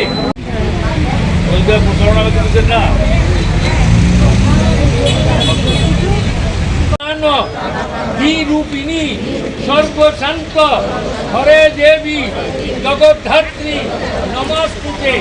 কালাধি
স্থানে নৌকো স্থানে জগন্ময়ী তমেব।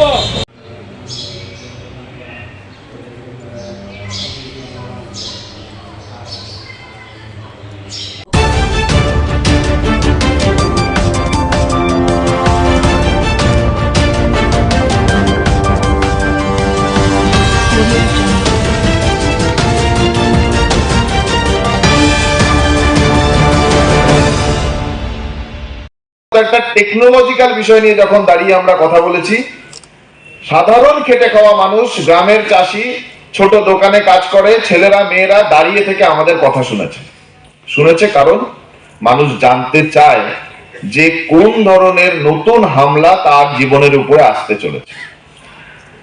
ফলে আমি শুরুতে বললাম যে আজকে একটা বড় জয় যে আমরা এতজন একসাথে উপস্থিত হয়েছি, আর একটা বড় উপলব্ধি যে আমাদের কথা, বিদ্যুতের কথা, মানুষের অধিকারের কথা সংবাদপত্রের প্রথম পাতায় আসার সুযোগ হয়ে গেছে।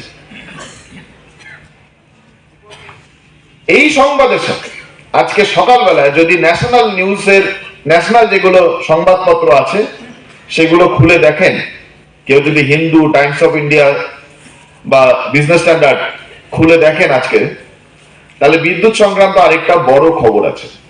খবর কি? খবর হলো যে এ যাবৎকালের সর্ববৃহৎ বেইল আউট প্যাকেজ কেন্দ্রের মোদী সরকার আনতে চলেছে। বেইল আউট প্যাকেজ মানে কি? বেইল আউট প্যাকেজ হলো যে যদি অনেক দেনা হয়ে যায়, লোন হয়ে যায়, তাহলে সরকার একটা বিশেষ প্যাকেজ নিয়ে এসে যারা যারা যারা দেনায় ডুবে গেছেন তাদেরকে উদ্ধার করার চেষ্টা করবেন। কাকে বেল আউট প্যাকেজ দেওয়া হবে? বলা হয়েছে যে ভারতবর্ষের যে বিদ্যুতের যে ডিস্ট্রিবিউশন যে কোম্পানিগুলো আছে, অর্থাৎ বিদ্যুৎ বন্টন যে নিগমগুলো আছে, এরা প্রচুর দেনায় ডুবে গেছে। সত্যি প্রচুর দেনায় ডুবে গেছে। কত দেনা? গোটা ভারতবর্ষে বিদ্যুৎ যে বন্টন কোম্পানি তার মোট দেনা আজকের দিনে 7 লক্ষ কোটি টাকা। মানে এই সংখ্যা বললে আমাদের মতো মানুষের মাথায় ঢোকে না যে 7 লক্ষ কোটি মানে কি। 7 লক্ষ কোটি টাকা ভারতবর্ষের বিদ্যুৎ বন্টন কোম্পানিগুলোর মোট দেনা আজকের দিনে। কেন্দ্রের সরকার বলেছেন যে আমরা 1 লক্ষ কোটি টাকার বেইল আউট প্যাকেজ নিয়ে আসছি। 1 ট্রিলিয়ন রুপিস, 1 লক্ষ কোটি টাকার বেল আউট প্যাকেজ, এ যাবৎকালের সর্ববৃহৎ বেল আউট প্যাকেজ। খুব ভালো কথা যে বন্টন যে সংস্থা তাদেরকে কেন্দ্রের সরকার সাহায্য করবেন, যে তোমাদের ভাই অনেক দেনা হয়ে গেছে, তাই তোমাদেরকে আমরা কেন্দ্র কোষ থেকে টাকা দিয়ে রাজ্যের বন্টন কোম্পানিগুলোকে সাহায্য করছি। কিন্তু তার সাথে একটা কন্ডিশন এসেছে। কন্ডিশন কি? কন্ডিশন হলো যে এই রাজ্য সরকারি বন্টন সংস্থাগুলোকে তাদের অন্তত পক্ষে 20% বেসরকারি করে দিতে হবে। 20% সম্পত্তিকে বেসরকারি করে দিতে হবে। যদি বেসরকারি করে দেওয়া হয় তাহলে কেন্দ্রের সরকার 1 লক্ষ কোটি টাকা বেইল আউট প্যাকেজ দেবে। আপনি বলুন তো যে ভারতবর্ষের মতো একটা স্বাধীন দেশে একটা কেন্দ্রের সরকার বলছে যে কেন্দ্র থেকে কোন ধরনের আর্থিক সহায়তা পাওয়ার শর্ত কি? শর্ত হলো যে তোমার যে সরকারি, রাজ্যের সরকারি, কেন্দ্রের সরকারি না, রাজ্যের সরকারি যে সংস্থা তাকে বেসরকারি করতে হবে। যদি বেসরকারি করো তাহলে পরে আমরা আর্থিক সহায়তা দেব। ফলে আজকে যে আমরা জড়ো হয়েছি, আমরা বুঝে নিই যে কেন্দ্রের সরকার খুব ডেসপারেট, খুব তাড়াহুড়ো করে ভারতবর্ষের যে কটা রাজ্য সরকারি বিদ্যুৎ নিগম আছে তাদের বেসরকারি করার চেষ্টা করবে। 2020 সালে একটি নীতি ভারতবর্ষের কেন্দ্রের সরকার নিয়ে এসেছিল, সেটার নাম হলো আত্মনির্ভর ভারত। আত্মনির্ভর ভারত আমরা অনেকে জানি, প্রধানমন্ত্রী মাঝে মাঝেই বলেন আত্মনির্ভর ভারত। আত্মনির্ভর ভারতের ডকুমেন্টে লেখা আছে যে আমাদের প্রথম কাজ হলো যে ইউনিয়ন টেরিটরি কোনগুলো? যেমন চণ্ডীগড়, যেমন পন্ডিচেরি, যেমন দমন-দিউ, আর এখন জম্মু কাশ্মীরও ইউনিয়ন টেরিটরি হয়ে গেছে। বললো যে ইউনিয়ন টেরিটরিতে কোনো সরকারি বিদ্যুৎ পরিবহন বন্টন ব্যবস্থা থাকবে না। এটা হচ্ছে আত্মনির্ভর ভারত। দেশ আত্মনির্ভর হবে যদি আমার রাষ্ট্র যে শাসিত রাজ্য, যে কেন্দ্রশাসিত অঞ্চল, সেই কেন্দ্রশাসিত অঞ্চলের সমস্ত বন্টন ব্যবস্থা আমি বেসরকারি করে দিই, তাহলে আত্মনির্ভর ভারত বলা হবে। লেখা আছে ডকুমেন্টে। ইলেকট্রিসিটি কর্পোরেশন লিমিটেড যে প্রস্তাবটা রেখেছে ট্যারিফ হাইকে, মানে মূল্য বৃদ্ধি, বিদ্যুৎ ইউনিয়ন, এখানে আমরা যারা ইঞ্জিনিয়াররা কাজ করেন, যারা বিদ্যুৎ কর্মীরা কাজ করেন, তাদের মূল্যায়ন করছি না, বরং আমরা বলেছি ওইখানে যে তাদেরকে যাতে ভালোভাবে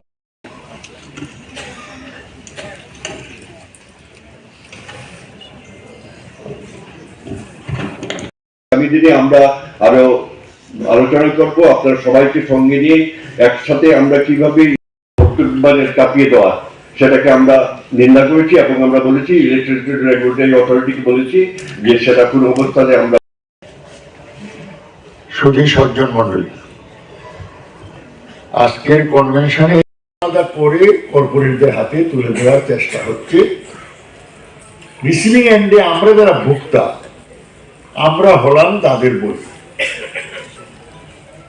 আজকে যাদের ঘরে বিদ্যুৎ আছে, যদি কর্পোরেটদের সব যায়, অনেকের বিদ্যুৎ কানেকশন অফ হয়ে যায়, মানে যার ঘরে আলো ছিল সে অন্ধকারে ডুবে যাবে। ওই শাইনিং ইন্ডিয়া একটা স্লোগান আমরা শুনেছিলাম, তখনই বলা হয়েছিল, সেই সময় যিনি প্রধানমন্ত্রী ছিলেন তিনি বলেছিলেন তাদের নীতি হবে ডাউন সাইজ দি গভর্নমেন্ট, সরকারের বকু ছোট করো, আর গীতার শ্লোক নিয়ে বলেছিলেন সেভাবে চলো, কাজ করে যাও, ফলের আশা করবে না। এরকম নীতিতে এখন দেশ চলছে, তার ফলে আমরা বিপদে। এখন প্রোটেকশন কিভাবে সম্ভব? একা একা লড়াই করে আমরা পারবো না, তাহলে ভোক্তাদের নিয়ে আমরা একটা সংগঠন তৈরি করতে হবে। যেই সংগঠন ভোক্তাদের হয়ে বিভিন্ন ফোরামে সজোরে এই কথাগুলো বলা দরকার, এবং এটা নিয়ে আমরা কিছুটা এই যে একতরফাভাবে আমাদের উপর চাপিয়ে দেওয়া হচ্ছে, এটাকে কিছুটা প্রতিহত করা বা এটাকে থমকে দেওয়ার জন্য চেষ্টা। সেই উদ্দেশ্যেই আজকের এই কনভেনশন থেকে একটা সোসাইটি গঠন করার, অ্যাসোসিয়েশন তৈরি করার একটা সিদ্ধান্ত হয়েছে বিদ্যুৎ ভোক্তাদের। সেটা আমাদের রাজ্যে ভোক্তা আদালত আছে, ইত্যাদিতে গিয়ে লড়তে গেলেও কে লড়বে? তাহলে সোসাইটি তার হয়ে লড়বে। সেই ধরনের একটা অ্যাসোসিয়েশন তৈরি করার যে প্রস্তাব এখানে রাখা হয়েছে, আশা করি আজকের সময়ে এটা অত্যন্ত জরুরি কাজ। তার জন্য এই কনভেনশনের উদ্যোক্তাদের আমি ধন্যবাদ জানাই এবং সকলকে বিষয়টাকে বোঝার জন্যে উপলব্ধি করছি। যারা আমরা এসেছি, বাকি লক্ষ লক্ষ ভোক্তা রয়েছে, তাদের কাছে আমরা প্রচারে নিয়ে যাব যে আমরা কি পথে এই সমস্ত চাপিয়ে দেওয়া শর্তগুলোকে আটকানো যায়। আমাদের উপর, এই গ্রাহকদের উপর চাপিয়ে দেওয়া চলবে না। আমরা বলেছি যে বর্তমান অতীতের সমাজ রাজনীতির সঙ্গে যুক্ত বিশিষ্ট মানুষেরা, আমি সেটার পক্ষ থেকে বলছি যে আমি এটাকে সমর্থন করছি, কারণ আমাদের এই সময়ে কর্পোরেট নির্ভর হয়ে যাতে টোটাল ব্যবস্থা ভারতবর্ষ স্বনির্ভর হোক, আমরা বলছি না, রাষ্ট্র নিয়ে আমরা শেষ করছি। নমস্কার।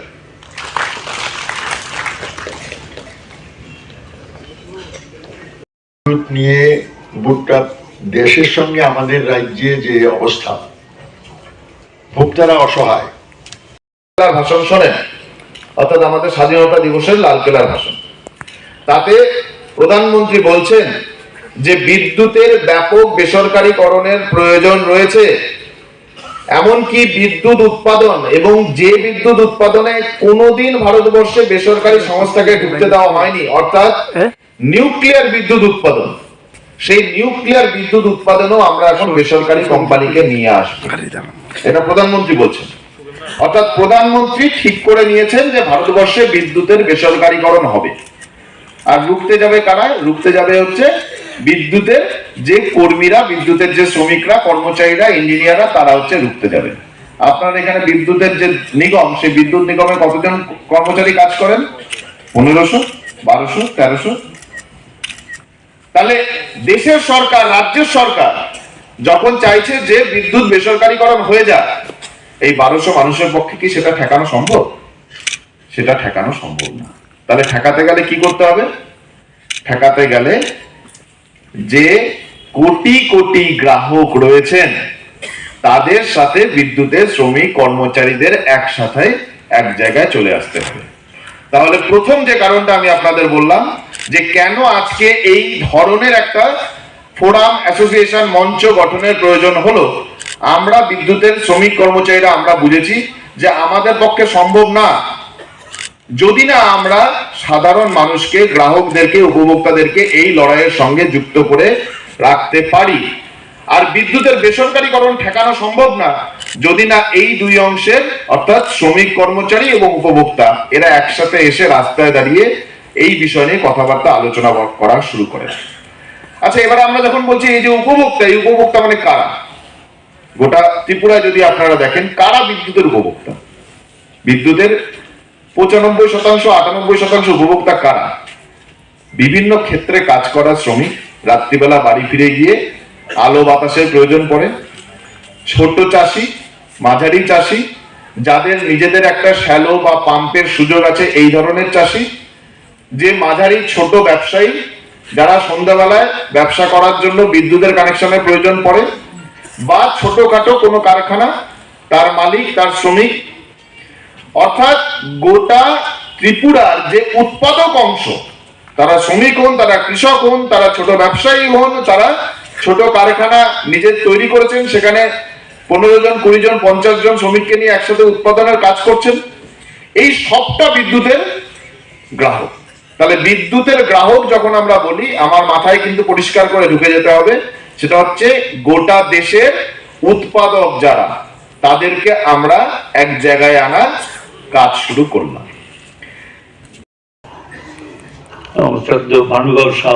আপনাদের সামনে আলোচনা করবে টেকনিক্যাল ব্যাপার এবং এই সমস্ত নিয়ে সাধারণ মানুষের খুব বেশি উৎসাহ, আগ্রহ নেই। বিদ্যুতের আন্দোলন বললে মনে করা হতো যে এটা বোধহয় বিদ্যুৎ কর্মীদের আন্দোলন, তারা তাদের চাকরি বাঁচানোর জন্য লড়াই করছেন, বা বেসরকারীকরণের বিরুদ্ধে তারা লড়াই করছেন, যারা ওই সেক্টরে কাজ করেন তারা লড়াই করছেন। এই যে ধারণা, এই ধারণা আজকে আপনারা ভেঙে দিয়েছেন। গোটা ত্রিপুরা থেকে সাধারণ বিদ্যুতের গ্রাহক, উপভোক্তারা সকালবেলায় ট্রেনে করে, বাসে করে, দূর দূরান্ত থেকে নানা ধরনের বাধা লঙ্ঘন করে আগরতলায় এসে উপস্থিত হয়েছেন এই কথা বলার জন্য যে বিদ্যুতের অধিকার আমাদের জীবনের মৌলিক অধিকারের একটি অধিকার, এবং এই অধিকারের ওপরে হামলা হলে আমরা সাধারণ মানুষ চুপ করে বসে থাকবো না, আমরা জানার, বোঝার, জানানোর, বোঝানোর চেষ্টা করব। ফলে একটা নতুন ধরনের, নতুন চরণের লড়াই সংগ্রামের পথ আজকে খুলে গেল। আমি ধাপে ধাপে কিছু কথা আপনাদের বলার চেষ্টা করব, এবং সে কথা বলতে গিয়ে হয়তো কিছু টেকনিক্যাল কথাও আমাকে বলতে হবে। আমি অনুরোধ করব আপনারা ধৈর্য নিয়ে শুনবেন, যাতে যে উদ্দেশ্যে আজকে গোটা রাজ্য থেকে আমরা এখানে এসে উপস্থিত হয়েছি, সেই উদ্দেশ্যটার সম্পর্কে আমাদের বোঝাপড়া, ধারণা, কাজ সেটা পরিষ্কার হয়ে যায়, যাতে এখান থেকে ফিরে গিয়ে এই বিরাট কনভেনশনকে কি করে আমাদের লড়াইয়ের একটা হাতিয়ার হিসেবে গড়ে তোলার প্রথম সোপান হিসেবে আমরা দেখতে পারি, সেই কাজ আমরা শুরু করতে পারি। আমি এপ্রিল মাসে ত্রিপুরাতে এসেছিলাম এবং সেখানে বিদ্যুৎ সংক্রান্ত একটি আলোচনা সভায় আমার উপস্থিত থাকার সুযোগ হয়েছিল।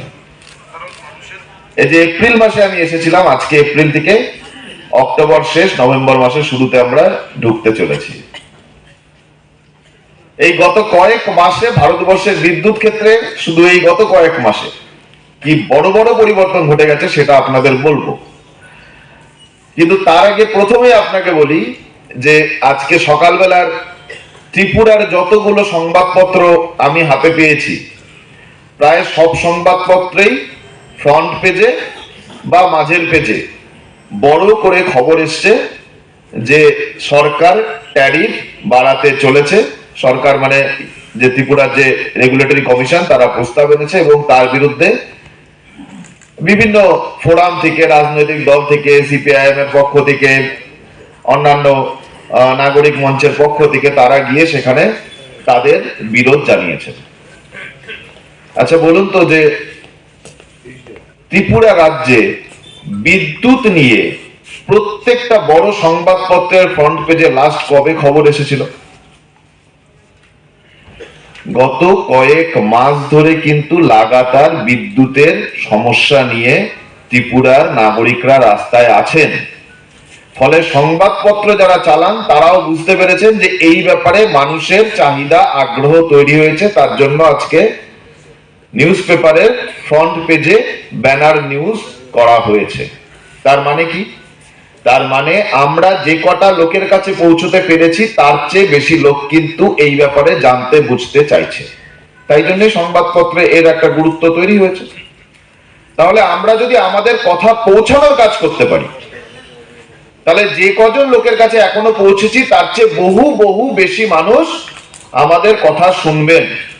আমার নিজের ব্যক্তিগত অভিজ্ঞতা বলি যে ভারতবর্ষের প্রত্যন্ত গ্রামের ভেতরে স্মার্ট মিটার, সবাই এখন নাম জেনে গেছে স্মার্ট মিটার।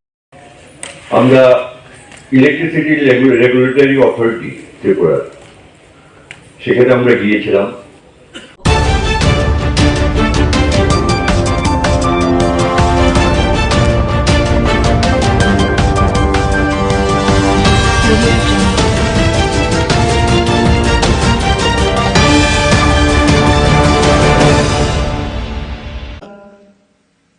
মানে এভরিডে বা এভরি মান্থ এটা একটা নর্মাল যে একটা ফ্রেমওয়ার্ক ছিল, তার উপর ভিত্তি করে আমরা ক্লাস করাতে যেতাম।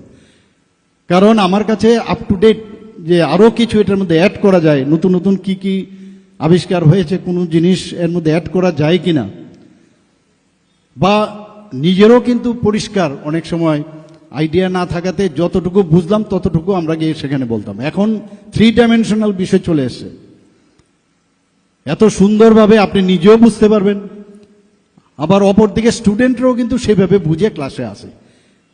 কাজে যারা শিক্ষক আছে তারাও কিন্তু আন্ডার এস্টিমেট করলে চলবে না যে স্টুডেন্টরা জানে না, কম জানে আমার থেকে, আমি যেটা বলবো তাই। কাজে এই যে একটা কম্পিটিশন, এর মধ্যে যেহেতু টিচার্সদের মধ্যে এদের এক্সপিরিয়েন্স অনেক বেশি, কাজে ন্যাচারালি তার পক্ষে যে জিনিসটা জানা এবং তার পক্ষে ডেলিভারি সিস্টেমটা অনেক স্ট্রং হবে, কনফিডেন্স লেভেলটা অনেক বেশি হবে। তো তার থেকে যে শিক্ষা আমাদের স্টুডেন্টরা পাবে সেটা আগামী দিন আমার মনে হয় যে আমাদের ত্রিপুরার জন্য একটা উন্নত মানের এখানে ইনস্টিটিউশন হবে। ভিসিআই যেটা আছে আপনাদের ভেটেরিনারি কাউন্সিল অফ ইন্ডিয়া, আমি খবর নিচ্ছিলাম, আমি বলছিলাম রিকগনাইজেশন পেয়েছে কিনা, কারণ আমি তো এই বিষয়গুলো জানি ইনস্টিটিউশনের কি কি। বলছে না, ওটাকে ওই লেটার অফ পারমিশন বা আপাতত দেওয়া হয়েছে, ফ্যাকাল্টি যদি হয়, এখন যেহেতু হোস্টেলের রুম টুম আমাদের এনইসির যে ফান্ড দেওয়া হচ্ছে ন্যাশনাল যে আমাদের নর্থ ইস্টার্ন কাউন্সিল থেকে, আমার কিছুদিন আগেও নর্থ ইস্টার্ন কাউন্সিলের সাথে আমার প্রায়শ বৈঠক হয়, সেখানেও আমরা দেখেছি, সেখানে আমরা যখন আমাদের অর্থনৈতিকের কথা যদি আমরা দুধ, ডিম এবং মাংসের, আমাদের ত্রিপুরা কিন্তু খুব ভালো পজিশন আছে। আজকে ভেটেরিনারি সায়েন্স যদি উন্নত মানের হয়, তবে এই যে আমাদের যেমন এখানে ত্রিপুরাতে ডিমের মাথাপিছু প্রাপ্যতার পার ক্যাপিটা যে অ্যাভেলেবিলিটির দিক দিয়ে নর্থ ইস্টার্ন জোনের মধ্যে কিন্তু আমরা সর্বপ্রথম এখন। তো এটা আমাদের জন্য একটা গৌরবের বিষয়, কিন্তু বসে থাকলে হবে না। এখান থেকে যারা ফ্যাকাল্টিরা আসবেন আমাদের তাদেরকে যে পশুপালক থেকে শুরু করে তাদের প্রপার ট্রেনিং দেওয়া, এবং যারা পশু পাখি তাদেরকে কিভাবে সুস্বাস্থ্য রাখা যায়। এখানে বলা হয়েছে যে আমাদের কিভাবে যে মোবাইল ভেটেরিনারি মোবাইল যে ভ্যান এখন স্টার্ট হয়েছে, সেগুলো আমি এর আগেও একটা প্রোগ্রামে আমি সেখানে গিয়েছিলাম। এখানে দুধের বিষয়ে যদি আজকে বলুন, আজকে আমরা যদি গুজরাটের কথা বলি, সেখানে এক দুধের যদি আমরা চিন্তা করি, সেখানে কোন জায়গায় চলে গেছে। তো আমুল, আপনারা সবাই জানেন আমুল মিল্ক সম্পর্কে। তো আমাদের ত্রিপুরাতেও আমরা চেষ্টা করছি এখানে। তো দুধের দিক দিয়েও নর্থ ইস্টার্ন জোনের মধ্যে আমরা যে প্রোডাকশন, সেই প্রোডাকশন প্রায় দ্বিতীয় স্থানে আমরা নর্থ ইস্টার্ন জোনের মধ্যে রয়েছি। আমরা রাজ্য মাংস উৎপাদনের আমরা যাতে স্বয়ং সম্পূর্ণতা অলরেডি অর্জন করেছি, তবে অদূর ভবিষ্যতে দুধ ও ডিমের উৎপাদন আরও যাতে আমরা সেলফ সাফিসিয়েন্ট হই, সেলফ রিলায়েন্ট হই, সেই কাজটা শুধু সরকার করলে হবে না, আপনাদেরও। কারণ আপনারা আগামী দিনের ভবিষ্যৎ এই গ্রামীণ অর্থনীতির উন্নয়নের জন্য। সেখানে আরও বেশি করে কোনো ইনোভেটিভ যদি কোনো আইডিয়া থাকে, সারা পৃথিবী এখন আপনাদের হাতের মুঠোয়, সব কিছু এক লহমায় আপনারা সব জানতে পারেন যে কিছু করা যায় কিনা। টিচার যারা আছে তাদের সাথে আপনারা কথা বলতে পারেন। আপনাদের এই যে আজকের যে অনুষ্ঠান হলো, সেই রকম যদি আপনারা সায়েন্টিফিক কোনো সেমিনারের মাধ্যমে বা আপনারা কি কি করছেন, এখানে আমি শুনলাম একটা খামারও আছে, বেশ বড় একটা খামার, সেখান থেকে আপনারা যে প্র্যাকটিক্যাল যে নলেজ আপনারা সেটা নেন, আরও কিছু করা যায় কিনা সেই বিষয়ে আপনারা নিশ্চয়ই আগামী দিন আমরা চিন্তা করবেন। আমাদের সমবায়কেও এর সাথে যুক্ত করেছি। তো সমবায়ে তো প্রায় 9 লক্ষ মানুষ এর সাথে ডাইরেক্ট ও ইনডাইরেক্ট ওয়েতে যুক্ত রয়েছে। আজকে আমাদের যখনই কোনো কথা হয় যে প্রোটিন আমাদের প্রচণ্ড প্রয়োজন, তো একমাত্র প্রোটিনের উৎপাদন একমাত্র আপনারাই বেশি করে, আপনাদের যে অভিজ্ঞতা তার নিরিখে আগামী দিন ত্রিপুরা রাজ্যের প্রোটিনের যে বেশি করে উৎপাদন, সেটা আপনাদের পক্ষেই সেটা সম্ভব হবে। আমাদের এখানে মাননীয় মন্ত্রী অলরেডি বলেছেন, মুখ্যমন্ত্রী উন্নত গোধন প্রকল্প আমরা শুরু করেছি, প্রাণীপালক সম্মান নিধি আমরা শুরু করেছি, সেখানে 6,000 টাকা করে আর্থিক সহায়তা আমরা দিচ্ছি প্রতিটি যারা অলরেডি বেনিফিশিয়ারি আছেন। এবং এর জন্য আমরা কিন্তু, আমি যখনই এই ধরনের ঘটনা হয়, আমি ক্যাবিনেটে কিন্তু একদম বিন্দুমাত্র চিন্তা করি না, ইট শুড বি ডান।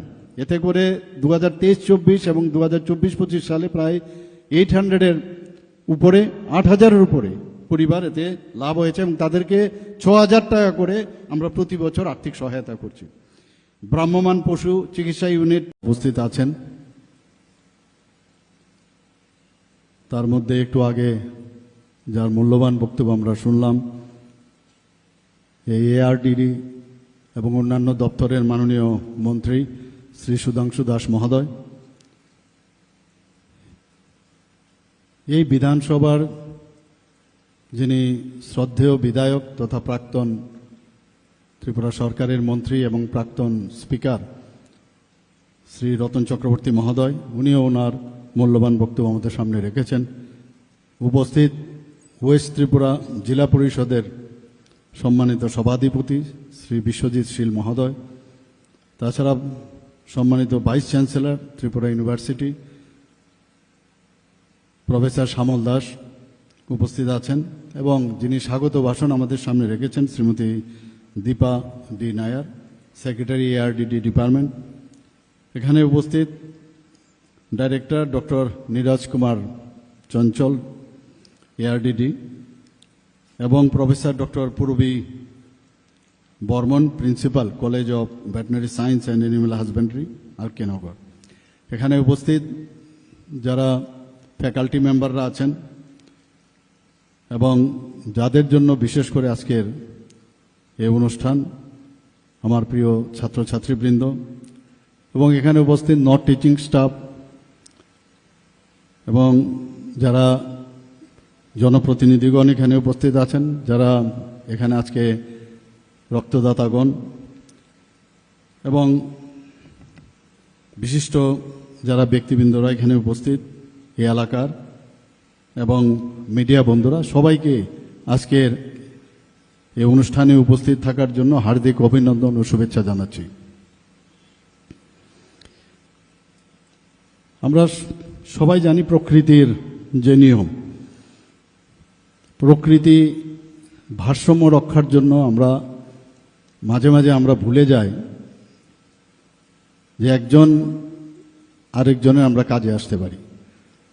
গাছ ছাড়া যেমন প্রাণী বাঁচতে পারে না, আবার প্রাণীদের মধ্যে এক প্রাণী ছাড়া বাঁচতে পারে না। এটা কিন্তু আমরা ভুলে যাই বলে মাননীয় প্রধানমন্ত্রীজি, আমি দেখেছি যে ওনার যে স্লোগান সব ক্ষেত্রে কিন্তু সেটাকে আমরা ব্যবহার করতে পারি, যে সবকা সাথ সবকা বিকাশ অ্যান্ড বিশ্বাস আর তার প্রয়াস। এখানে কিন্তু আজকেও এই হসপিটাল আমি যখন ঢোকার পরে সেখানে আমরা আলট্রাসোনোগ্রাফি থেকে আরম্ভ করে এবং অন্যান্য যে স্ক্যান মেশিন থেকে আরম্ভ করে অনেক কিছু দেখলাম সেখানে।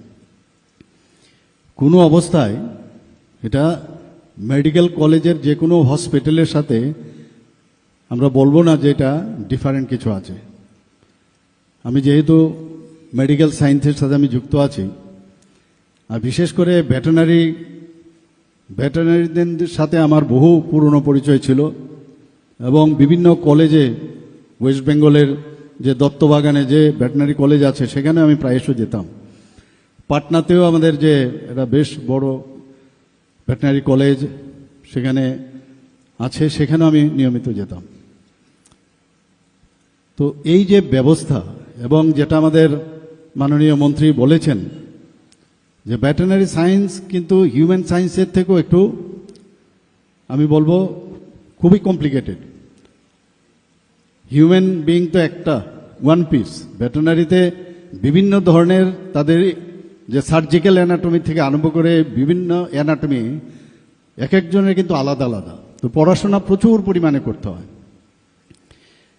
সেই জায়গায় দাঁড়িয়ে আমি মনে করি যে যারা এই ভেটেরিনারি কলেজে চান্স পেয়েছেন বা অ্যালাইড যে এক্সপার্টাইজ আছে আমাদের ভেটেরিনারি অ্যাসিস্ট্যান্ট বা ইত্যাদি যেসব কোর্সগুলো আছে, এটা কিন্তু এত সহজ নয় সেটা পড়া। আমি প্রায়শ শুনতাম আর.কে. নগরে এই ভেটেরিনারি কলেজ ইনস্টিটিউট সম্পর্কে। যখন আমি মুখ্যমন্ত্রীর দায়িত্ব নেই, আমার জানি না কেন সবসময় একটা এফিনিটি থাকতো যে এই কলেজের বর্তমান অবস্থা কি। আমি মাননীয় মন্ত্রী এবং যে সেক্রেটারি ওনাদের থেকে আমি খবর নিতাম। তো সবসময় দেখলাম একটা গ্যাপ ছিল। আমি বললাম কেন ফ্যাকাল্টি কম থাকবে, as early as possible faculty fulfil করতে হবে। এটা চারটিখানে কথা নয়। একটা ভেটেরিনারি কলেজ কোনো স্টেটে থাকা, এটা আমরা জানি মাত্র একটা সিট ছিল, দুটো সিট ছিল আগে ত্রিপুরার থেকে আমাদের সময়। সেই জায়গায় এত বড় একটা মেডিকেল কলেজ হয়েছে, এখানে প্রায় 63 আর আরও জম্মু অ্যান্ড কাশ্মীরের সিট মিলিয়ে প্রায় 66 সিট এখানে আসন সংখ্যা আছে। 85% তো আমাদের যে জয়েন্ট এন্ট্রান্স দিয়ে তারা আসেন, বাকিগুলো বিভিন্ন প্রদেশ এবং জম্মু অ্যান্ড কাশ্মীর মিলে প্রায় 66 আসন। তো এখানে আমরা কেন এই কলেজের, আমি যদিও প্রথমবার এসেছি, কিন্তু আমি এটা আসার পরে সবসময় একটা ডিফারেন্স আমি দেখতে চাই যে অন্যান্য যে ভেটেরিনারি কলেজগুলো আছে তার থেকে কতটুকু আমরা এগিয়ে এসেছি। আমরা লাইফ স্টক সম্পর্কে আমরা জানি যে ভারতবর্ষ এখন সারা পৃথিবীর মধ্যে লাইফ স্টকে কিন্তু একটা বৃহৎ অংশের দাবিদার। তো লাইফ স্টকের সাথে মানব জীবনের যে উন্নয়ন, বিশেষ করে গ্রামীণ এলাকা, সেই জায়গার উন্নয়নের সাথে সরাসরি যুক্ত রয়েছে। আমার পূর্ববর্তী বক্তারা এই বিষয়ে আলোচনা রেখেছেন। এবং যদিও আমাদের লাইফ স্টক পৃথিবীর মধ্যে সর্বশ্রেষ্ঠ, কিন্তু তার যে দেখভাল করা, তার জন্য মাননীয় প্রধানমন্ত্রীজি যে চিন্তাধারা করছেন প্রতিটা ক্ষেত্রে, যে কোনো না কোনোভাবে যত স্কিম আছে আপনারা গিয়ে দেবেন, যে গ্রামীণ অর্থনীতির সাথে লাইফ স্টকের একটা যে তার যে সম্প্রসারণ করা, তার যে উন্নতি করা, সেগুলো কিন্তু কোনো না কোনোভাবে যুক্ত রয়েছে।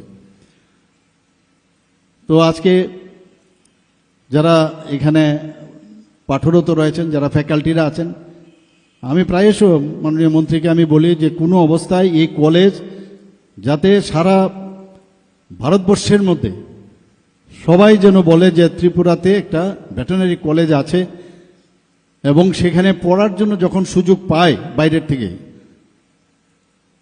ওনারা যেন he or she should be proud of that college, that আমি এরকম একটা কলেজে আমি চান্স পেয়েছি, সেরকম একটা অবস্থা আমাদের বানাতে হবে। এখন এআই এর যুগ, 5G'র যুগ, সেখানে সব মিলিয়ে এখন পড়াশোনার ক্ষেত্রে মানে স্কাই ইজ দ্য লিমিট। সেখানে আমরা যা জানতে পারবো ততই কম। সেই সায়েন্সকে বেশি করে আরও গুরুত্ব দেওয়া, স্টুডেন্টদেরও এখন খুব সুবিধা হয়ে গেছে। ক্লাসের মধ্যে তো 45 মিনিটস বা 1 ঘন্টায় কতটুকু জানা যাবে।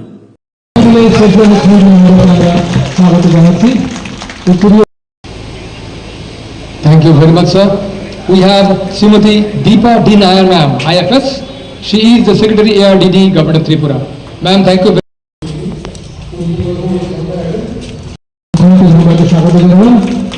Sir, this is a college of veterinary science and animal husbandry. Thank you very much.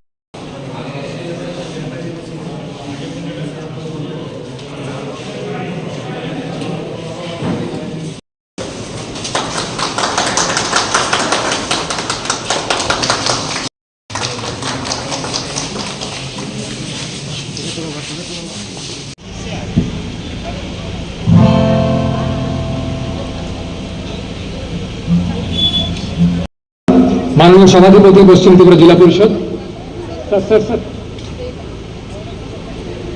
हमारे माननीय जिला सभापति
দাদা একটু পেছনে আসে।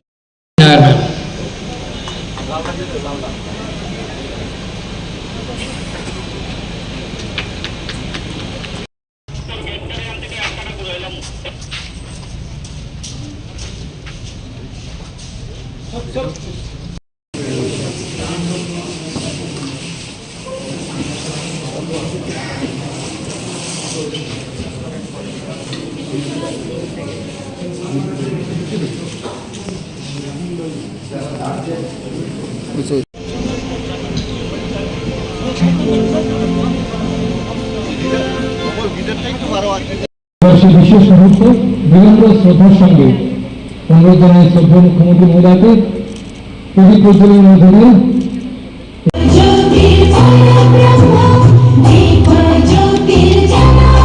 কবি Barman ma'am, ma'am please come on the dais. সবাইকে অনুরোধ করবো আসন গ্রহণ করার জন্য। আমরা কৃতজ্ঞ। Vice chancellor Tripura university has arrived.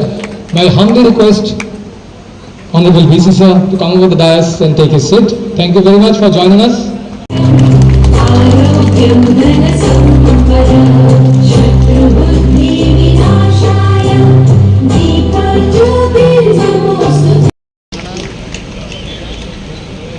Thank you very much sir. And we have শ্রদ্ধার সঙ্গে আপনাকে এই মঞ্চে স্বাগত জানাই professor Shyamal Das, Honorable Vice Chancellor Tripura university. They will make us proud, and that way we are going to create as Tripura, Swasth Tripura, as Bharat, Swasth Tripura. Gautam Chakraborty on the Indian Tripur Assembly Constitution. College of Veterinary Science পক্ষ থেকে শ্রদ্ধার মধ্যে হৃদয়কে বর্ণ করে নিচ্ছি এবং এই শুভেচ্ছা স্বাগত আমাদের সবার পক্ষ থেকে স্যার আপনার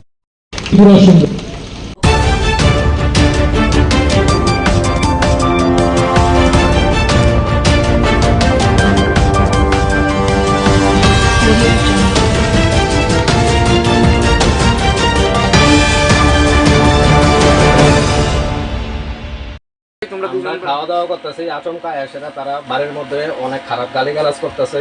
তারপর আমার এক মামারে খুঁজতেছে, আমরা বলছি মামা যেহেতু বাড়িতে নাই আপনারা পরে আইয়েন, না হইতো না, হ্যাঁ তানে রাইতে লাগবো, এই করতে লাগবো, তারা 5-7 জন আছে, ঠিক আছে। তারা আরো হুমকিমূলক কথা কইছে, বাড়ির মধ্যে মহিলার পর্যন্ত হাত তুলছে, আমরা তারা দত্তাম গিয়েছিল আমার এখানে আমি চিনছি। এটা হচ্ছে পরিমল চৌবনের, তার ডাক নাম হয়েছে আবু, বাবার নাম হয়েছে হলদর দেবনাথ, ঠিক আছে। এরপর দেশে আড়ালে আর আছে একজন, হ্যাঁ নামটা মনে হয় আনোয়ার এরকম, হ্যাঁ মুসলিম, এটা করতে পারি না, ঠিক আছে।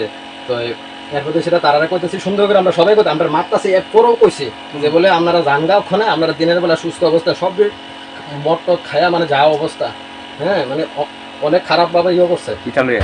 এটা আমরা জানি না তো কে লেগে আছে, তারা কি উদ্দেশ্যে আছে।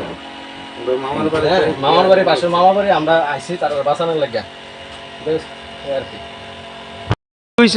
আপনারা পাড়াত কিন্তু হয়েছে বলতে গত পরশু দিনের আগের দিন মানে 26 তারিখ আমাকে হঠাৎ করে তাপস নম একজন আমরা পঞ্চায়েত মেম্বার, তখন ওই আমার কইলো যে আপনার লোক একটু কথা আছে, তখন আপনি একটু আইয়েন। তো আইসি এরপরে কইছে কাজটা আপনি টেন্ডার ড্রপ করেন, কাজটা আমরা কথা কইছি, আমরা কথা কইছি। কির কাজ এটা পিডাব্লিউডির, এটা পরিমল চৌমনির থেকে লোকনাথ সঙ্গ একটা কাজ, বেশি না অল্প কয় টাকা। তখন আমি বলছি আচ্ছা ঠিক আছে দাও না, অসুবিধা কি। আমার ইংলিশম্যানটা নিয়ে ওই জমা দিছে। তখন আজকে এটা আউট হয়েছে, গতকালকে এটা সার্ভে ডাউন ছিল, এটা ওপেনিং হয়েছে না, আজকে হয়েছে। আজকে হওয়ার পরে সন্ধ্যার পরের থেকে আমার খুব হুমকি টুমকি দিছে, খুব বকাবাদ্য, খুব বকাবাদ্য করছে খুব। তারপরে আমার আজকে 4 দিন ধরে শরীর খারাপ, তারপর আমি ডাক্তারের উদ্দেশ্যে আইছি বিশ্রামগঞ্জে, ডাক্তার নাই দেখে আমি বিশালগড়ের আমি উদ্দেশ্যে রওনা দিছি।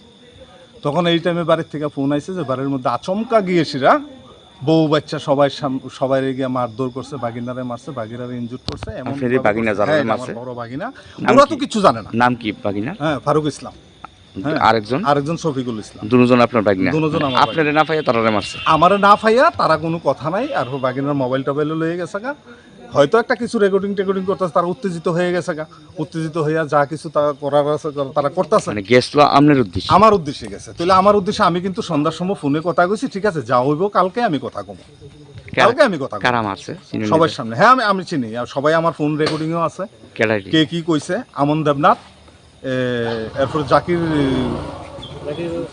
হ্যাঁ জাকিরের ভাই নাকি, জাকিরের ভাই আনোয়ার হোসেন, হ্যাঁ নাকি ওখানে বিজেপির বড় নেতা, হ্যাঁ মানে আমার খুব ধমকি টমকি দিছে, খুবই। সব ফোন রেকর্ড আছে আমার কাছে, সব কিছুই আছে আমার কাছে, প্রমাণ আছে। কিন্তু আমি সুস্থ বিচার চাই বাস। কিন্তু আমার ফ্যামিলির উপর আক্রমণ হইব কেন? আমি তো তারারে পরিষ্কার বলে দিয়েছি যে আমি কালকে কথা কম, আমার শরীর ভালো না। আমি বারবার কিন্তু কইছি, এখন আমার ফোন রেকর্ডিং আছে, সব কিছু আছে। কিন্তু আমি আইনের কাছে এটাই চাই, আমি সুস্থ বিচার চাই বাস, পরিষ্কার। আমি শুধু একদম এইখানে আমি মুসলিম আছি 2 ফ্যামিলি, মাত্র 2 ফ্যামিলি মুসলিম আছি। কি আমি কেন অপরাধ করেছি? আমার ইংলিশম্যানটা নিয়ে অন্য কেউ জমা দিয়েছে, তাহলে এটা কি আমার দোষ? আমার বাড়িতে কি হামলা করতে পারে? কিন্তু আমি এটা মেনে নিতে পারছি না, আমি একদম মেনে নিতে পারছি না। আমি এটা শেষ অবধি আমি দেখে ছাড়বো। আপনার 2 ভাগিনাকে কোথায় পাঠানো হয়েছে? একদম মানে হেরে মাথার মধ্যে মারছে অমন দেবনাথ, হের মোবাইলও নিয়ে গেছে, হের মাথার মধ্যে কানে টানে শোনে না, খুব বেশি জীবিতে রেফার করা হয়েছে। এখন জীবিতে রেফার করেছে, ছোট বাগিনাও জীবিতে রেফার। কোন জায়গাতে ঘটনাটা হয়েছে? ওই শেষরিমে ছাত্রাজি কলোনি চলিলাম।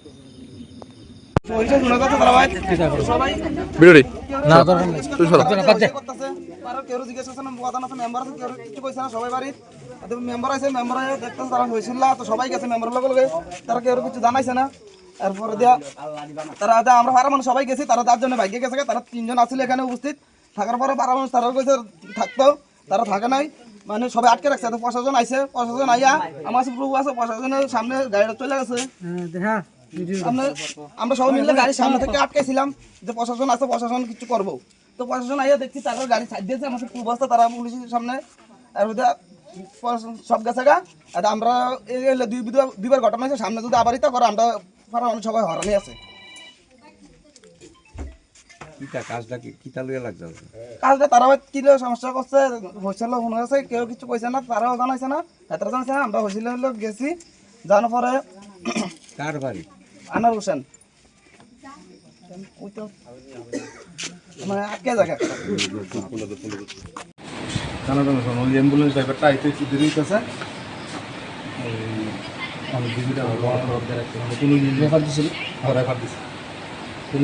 কেডা মারছে কেডা? আবু তারা মারছে, আবু তার মোবাইলটা খুব ভালো মোবাইল লই, মোবাইলটা লয়ে গেছে। আবু বলতে অমন? ওই যে অমন, ওই আমন দেবনাথ। আর আসলো কেডা? আর আসলো আনোয়ার হোসেনের ভাই যে আনোয়ার হোসেনের, জাকির হোসেনের মাথা নেতা তো জাকির। এরপরে আরো আসিল, আমি তো বাড়িতে নাই, আমি আইছি ডাক্তার দায়িত্ব কথা বলে ওখানে করতে পারবেন নি? তারা যায় সেটা নানান ধরনের বকাবাদ্য করতেছে আর কি। তো আমি কইছি এভাবে বকাবাদ্য করতেছেন যে এটা তো আমার মামার বাড়ি, যদি মামার সঙ্গে কথা থাকে মামা আইলে বাড়িতে কথা কইেন, এখন এভাবে মহিলা আছে বাচ্চা আছে এভাবে হাঙ্গামা করেন না। তো আমি জাস্ট একটা ভিডিও করতে গেছিলাম যে বাড়ির মধ্যে এভাবে যদি হামলা করে একটা ভিডিও রাখা দরকার, সেই পরিপ্রেক্ষিতে আমি ভিডিওটা করতে গেছি। তখন তারা আমার হাতে থেকে মোবাইলটা কেটে নিয়ে আমার এখানে মারছে, আমার মোবাইলটা আমার ছোট ভাইয়েরও মারছে। চিনছেন নি কারা কারা মারছে? আমি চিনছি কারা কারা? পরিমল চৌনবাড়ি, তার ডাক নাম আবু, ঠিক আছে? আসল নাম কিন্তু এটা জানি না। কোনটা ওই যে বলার ভাই যে গিরিধারের ভাই? হ্যাঁ এমনই। হ্যাঁ, তারপরে আড়ালিয়ার কিছু খোলাবেন আছে, 5-7 জন খোলাবেন আছে। তানে কইতেছে যে বেচা লইব, বাড়িতে বার করে লইয়া যাবো, আমার মার্গাও হাত বলছে, আমার মোবিলও আসলে। আড়াইলা কেউ চিনছেন নি? আড়াইলা কেউ? আড়াইলা ওই হেরোই চিনছি। কারে? এই যে আনোয়ার, যে আনোয়ার জাকিরের ভাই যে। পরে আরেকজন 3জন লোক আছে, মানে তারা খুব সাব্যস্ত লোক, তারা বুঝাইতে চাইতেছে নিজেরে। যার চিনছেন দেখি আনো ওই জাকিরের ভাই? হ্যাঁ, মাথার নেতা জাকির। হ্যাঁ। আর কেউ আসতো নি আপনার সিনেমা মতো? না, আর সিনেমা মতো নাই। হ্যাঁ, কইতেছি একটা রেফার আসিল তো, এই ফারুক ইসলাম বিশ্রাম মসজিদ থেকে এই এজিএমসিতে গাড়ি। হ্যাঁ, এটা হেড ইঞ্জুরি আছে, ধর লেফট সাইড হেড ইঞ্জুরি আছে, সব মানুষ গাড়িটা তো আছে হসপিটালে। তো আপনি পারবেন না? আমরা লয়ে যাব না, মাথায় মরে দেব কেটে থানা।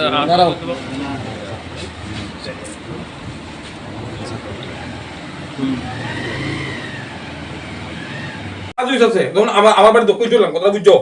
আমার বাড়ি দক্ষিণ চললাম, ওখানে যদি কথার কথা আমরা কাজটা যদি এবার আমি মেনে নেবো নিলাম না, কিন্তু না এটা আমি রাখতেছি।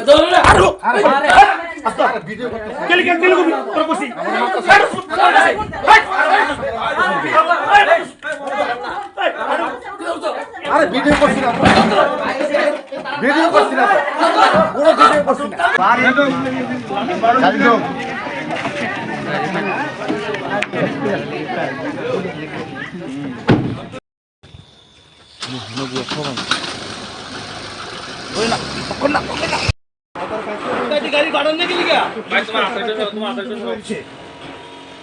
ভাই তোমরা দুজন ভাই? দুজন আক্রান্ত। তোমার মুখে দেখো না, তোমার মুখে একটু দেখো।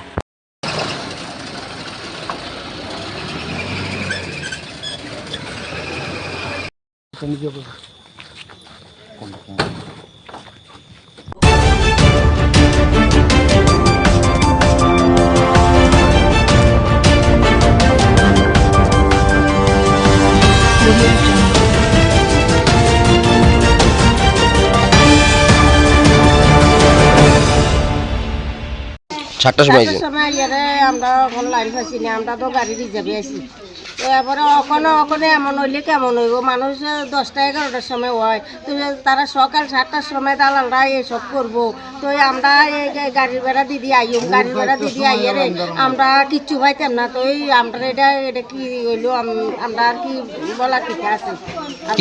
কি চাইবেন যারা সরকার চালাইতেছে তারা কি চাইবেন?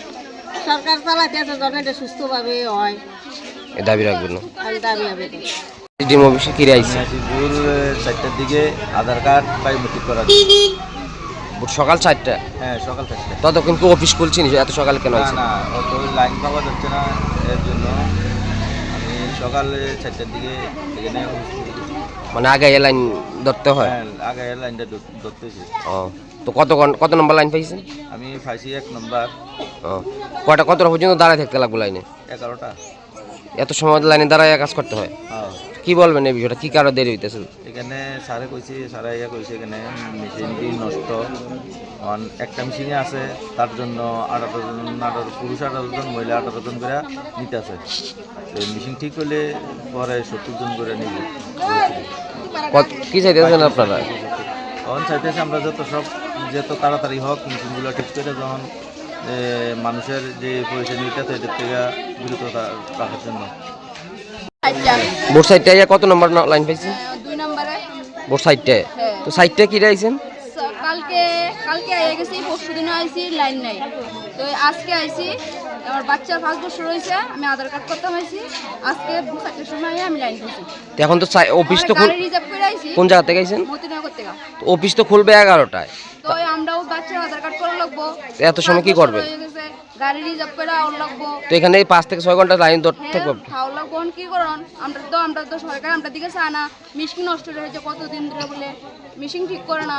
তো আমরা বাচ্চার আধার কার্ড লাগবো, বাচ্চার কাগজপত্র করার লাগবো, এ কারণে আমরা ভোর 4টার সময় অটো রিজার্ভ করে আসি। এখন যারা সরকার চালাইতেছে বা উপরে স্থানীয় নেতৃত্বরা আছে, তারা কি রাখবেন, দাবি রাখবেন আপনাদের এই দুরবস্থায়? সুস্থভাবে মেশিন যারা তাদের ঠিক করতে পারে, বা আমরাও সুন্দরভাবে এমন কি 4টার সময় না আইতে লাগে, টাইম মতন আমরা 10টা 11টার দিকে আইয়া বাচ্চা যাতে আই কার্ড আধার কার্ডটা করতে পারি।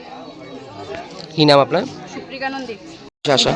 ওই তো আজকে 4-5 দিন ধরে ঘুরতে আসছি সোনামুড়া ডিএম অফিসে আধার কার্ড আপডেট করার জন্য, কিন্তু বার্থ সার্টিফিকেট অনলাইন লাগে, যার কারণে আমি বারবার এখান থেকে ফিরে যাইতে আসছি। আজকে আইছি 5:30 আসার পরও আমি 18 নম্বর সিরিয়ালে করছি।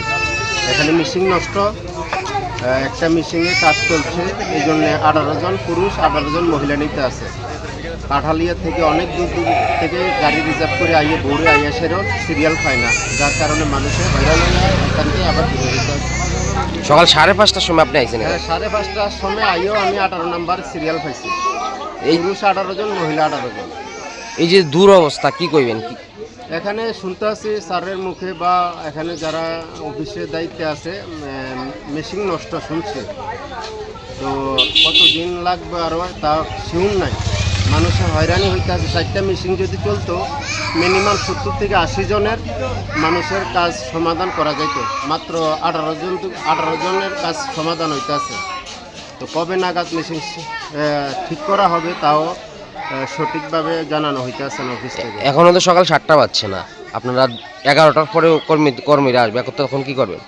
এতক্ষণ এই লাইনের মধ্যে দাঁড়িয়ে থাকতে হবে কাগজ ঠিক করতে গেলে, আর কিছু করার নাই। সারাদিন হাজিরা। কত ঘন্টা দাঁড়াতে হয় আপনাকে একটা কাগজ ঠিক করতে গেলে? একটা কাগজ ঠিক করতে গেলে তো মিনিমাম অফিস টিলার মধ্যে 3-4 দিন ধরে আইতে লাগে। আর কত সময় লাইনে দাঁড়াতে লাগে? হয়তো 5:30 থেকে 11টা পর্যন্ত লাইনে দাঁড়িয়ে থাকতে লাগে। যারা বাচ্চা নিয়ে আইয়ে তারা তো ভীষণ হয়রানি, কারণ বাচ্চা লইয়া কতক্ষণ দাঁড়িয়ে থাকতে পারে লাইনে। কালকে তো একবার 4টার দিকে আইছি, টিকিট করে গেছি, এরপরে ঘুরতে আমরা লিস্ট কাটতে দিচ্ছি। আজকে আইসি আবার 4টার দিকে আইসি, লাইন ধরে লিস্ট হয়েছে, লিস্ট হওয়ার পরে বুঝতেছে স্যারে হইতো না, আপনারা লাইন করেন। আবার আমি বললে একটা আইবু গ্রুপ ছেলে আইবো, আইয়া ঢুকবো আমরা মাঝে দিয়ে আইয়া ফারাবাড়ি, আপনারা ফারাবাড়ি করে যা করতেন করেন। আমি স্যার আমি লোক এইগুলো করলে কি মানে এখানে বলতে ঝগড়া করে আপনার লাইন ধরতে? হ্যাঁ ঝগড়া করে লাইন ধরো, শিখলে পরবর্তী আইয়া আবার নিজে লিস্ট করছে, লিস্ট করে লইয়া গেছে, কইছে যারা এখানে লাইনে থাকতে পারবে 11টা পর্যন্ত মানে কি মনে হয় এত লম্বা লাইনের কারণটা কি? আমরা না খাইয়া স্যার এই দিক গেলাম না, লাইন কালকে লাইন অফিস আমরা মাছ আসলে দেখি আইয়া লাইন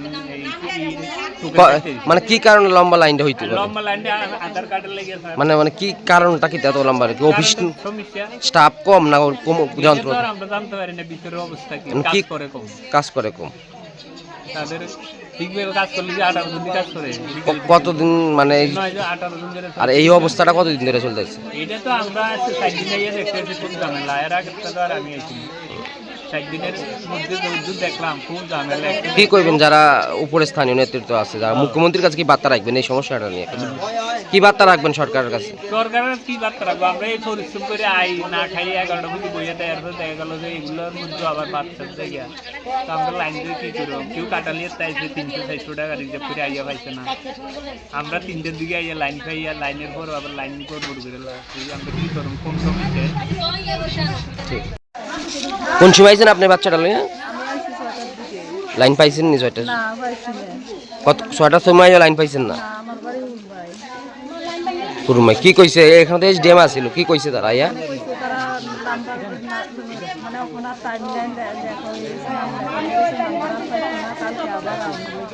আজকে কি প্রথমে আইছেন না আরো আইছেন? পাইছেন না লাইন? এমন যদিও বাচ্চাদের রোদ্রের মধ্যে হাওয়া যাওয়া কি সম্ভব? বাড়িতে তো কাজ করে না, বেসাইডের রাস্তাঘাট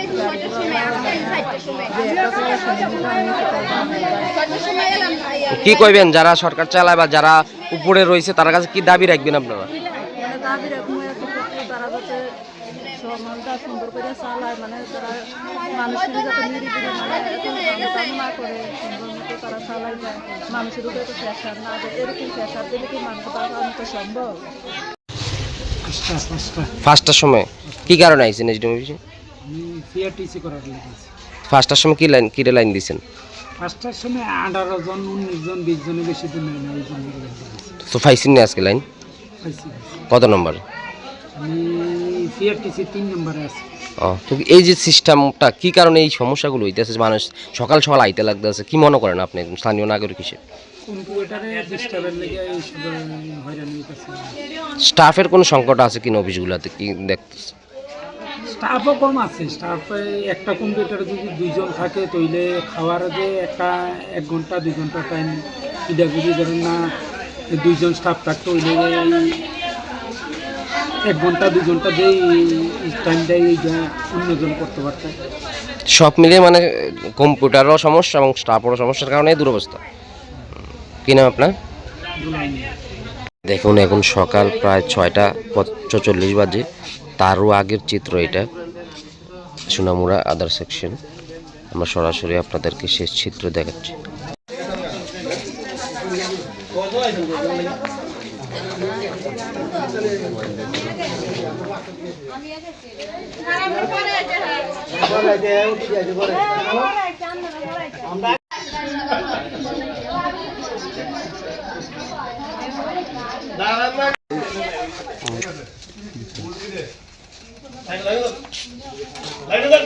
কি অবস্থা!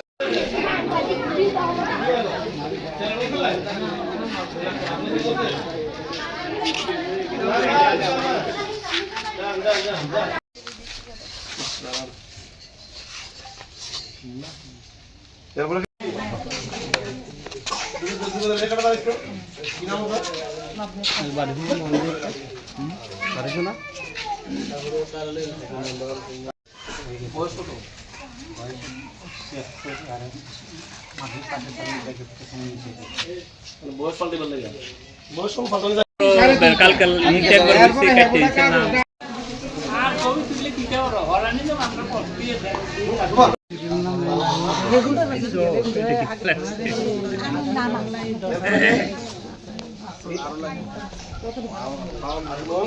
কত কষ্ট আর মেশিন একটা গো মেশিনে দেখো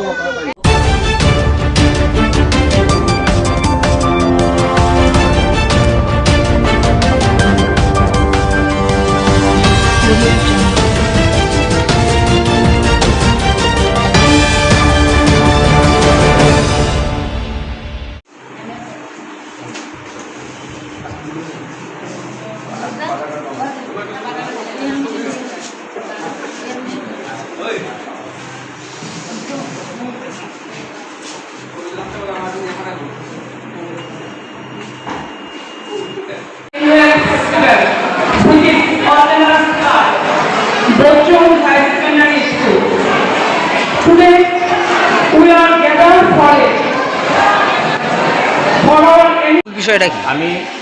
আমি এই যে টোটাল ফেস্টিভ্যাল কমিটির কনভেনার হিসেবে বলছি। আমাদের আজকে ব্লাড ডোনেশন ক্যাম্প তিথি ভোজন এবং স্কলারশিপ ডিস্ট্রিবিউশন এই প্রোগ্রামগুলি নিয়েই আজকের এই অনুষ্ঠান। তো এই অনুষ্ঠানে আমাদের স্কুলে কয়েকজন ডোনার আছেন, ওনাদের যে টাকা সেই টাকার থেকে ইন্টারেস্ট থেকে আমরা এই প্রোগ্রামগুলি করে থাকি। প্রায় 120 জন স্টুডেন্টকে আমরা আজকে 1000 টাকা করে দেবো। তাছাড়া তৃতীয়জন বা 700 জনের আমাদের আর এক্সিবিশন তো আপনারা দেখেছেনই, আমরা এক্সিবিশনের ব্যবস্থা করেছি। তো এই এক্সিবিশনে আমাদের বিদ্যালয়ের সমস্ত স্টুডেন্টস এবং প্যারেন্টসরা আমাদেরকে সার্বিকভাবে সহায়তা করেছেন এবং আশা করছি আমাদের এই প্রোগ্রামটি সফলভাবে এই প্রোগ্রামটি শেষ হবে। কে কে ছিলেন আজকের এই প্রোগ্রামে? প্রধান অতিথি কে কে ছিলেন? আজকের প্রোগ্রামে আমাদের সেকেন্ডারি এডুকেশনের ডাইরেক্টর স্যার এনসি শর্মা, আমাদের ওয়েস্ট ডিস্ট্রিক্ট এডুকেশন অফিসার পল্লব কান্তি সাহা, আমাদের মেয়রিং কাউন্সিল কর্পোরেটর হিমানী দেববর্মা মহোদয়া এবং সেকেন্ডারি ডাইরেক্টরেটের 2 জন ওএসডি স্যার আমাদের এই প্রোগ্রামে আজকে উপস্থিত রয়েছে। মেয়র স্যার আসার কথা ছিল, কিন্তু উনি হঠাৎ করে অসুস্থ হয়ে যাওয়াতে উনি আসতে পারেননি। কতজন রক্তদান? আমাদের 40 জনের উপরে। আর কি কি কর্মসূচি থাকবে আগামী দিনে? আগামী দিনে আমরা এই বিদ্যালয়কে উন্নত করার জন্য, আরও ডেভেলপ করার জন্য আমরা অনবরত কাজ করে যাব। এবং আপনারা জানেন আমাদের বিদ্যালয়ে আজ থেকে 3 বছর আগে 500 স্টুডেন্ট ছিল। এই বছর আমাদের স্টুডেন্টের সংখ্যা 960। আমাদের বিশ্বাস আগামী 1-2 বছরে সেই সংখ্যাটা প্রায় 1200-1400 ছাড়িয়ে যাবে। শিক্ষক শিক্ষিকারা ছাত্রছাত্রীদের পঠন পাঠনে কি গুরুত্ব দায়িত্ব দিচ্ছেন? হ্যাঁ, আমাদের বিদ্যালয়ের মধ্যে শিক্ষক শিক্ষিকাদের মধ্যে ভালো আন্ডারস্ট্যান্ডিং রয়েছে। সবাই মিলেই শিক্ষক শিক্ষিকা সবাই মিলেই আমরা বিদ্যালয়কে উন্নত করার জন্য, ডেভেলপ করার জন্য আমরা অনবরত প্রয়াস চালিয়ে যাচ্ছি। আপনার পরিচয়টা? আমি এই বিদ্যালয়ের এক্স ভাইস প্রিন্সিপাল এবং এই যে ফেস্টিভ্যালটা হচ্ছে এই ফেস্টিভ্যালের convener Nirmal Chandra.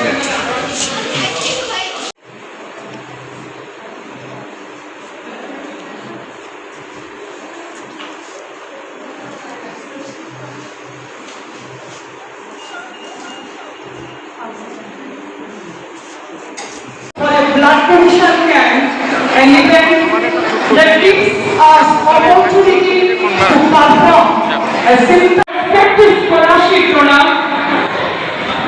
Srimati Purvi Chakraborty, scholar name.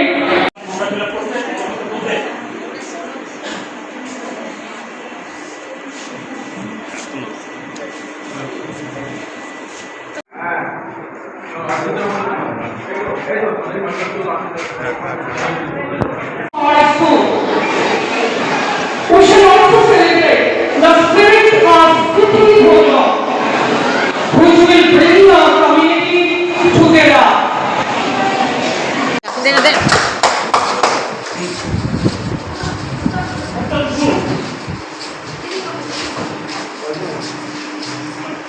We conduct competition, district education officer, West District, Srimati Himanshu Devarma.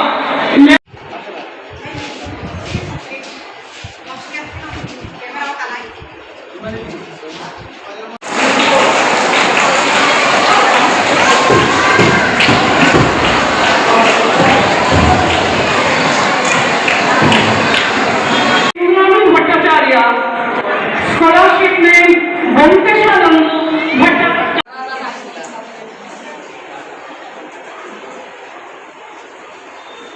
Financially needy student. I extend my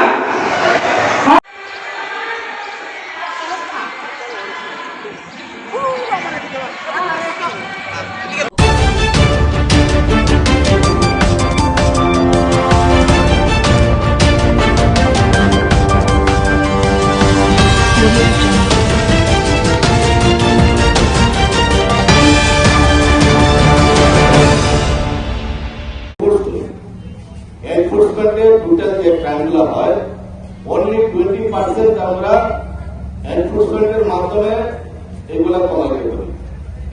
বাকি যে 80% তো বাকি কমবে না, কিন্তু বাকি 80% যদি কমাতে হয় তাহলে আমাদের যে বিষয় যেমন নারী নির্যাতনের বিষয়ে আমাদের ওয়াকিবের কেন নারী নির্যাতন হইতেছে, সামাজিকগত কারণ কি কি থাকতে পারে, অর্থনৈতিক কারণে হচ্ছে কিনা, না ফ্যামিলি ভ্যালুজের কারণে হচ্ছে কিনা, সেই বিষয়ে আমাদের অবগত থাকতে সবার মধ্যে এটা অ্যাওয়ারনেস হইতে এবং আমরা এডুকেটেড হইতে যদি শিক্ষা এবং আমাদের জ্ঞান এবং আমাদের জানার যে আগ্রহ এবং সোসাইটিকে একটা ভালো জায়গাতে নিয়ে যাওয়ার জন্য যে প্রয়াস, এইটা যদি আমাদের মধ্যে না আসে তাহলে আমরা সেই অপরাধটা আমরা দমন করতে পারব। ব্যবহার করা এবং যখন আমি একটা গাড়িকে ওভারটেক করব, এটা আমার দেখে বলতে 4 নম্বর, আমি যখন গাড়ি চালাবো, বাইক চালাবো, আমি মদমত্ত অবস্থায় বাইক চালাইতে পারতাম না।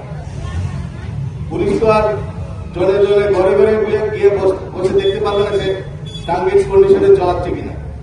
এটা আসবে কোথা থেকে? একটা ফ্যামিলি ভ্যালুস থেকে আসবে।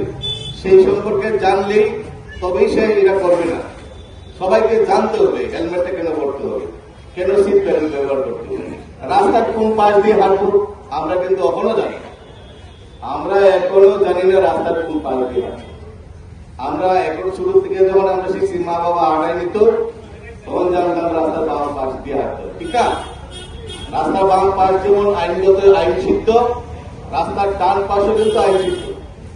এবং দেখা গেছে 2021-এ সেই আইনটা পাশ হয়েছে। পেডেস্ট্রিয়ান মানে পথচারী যদি ডান দিকে হাঁটে, এটা আইনগত অপরাধ না, এটা আইনের অপরাধে পড়ে না এটা। এবং দেখা গেছে যদি রাস্তার ডান দিকে হাঁটে তাহলে মারপিট হয়। এর চেয়ে বড় কোনো বড় মুদ্রা নিয়ে কিন্তু এত বেশি মারপিট হয় না।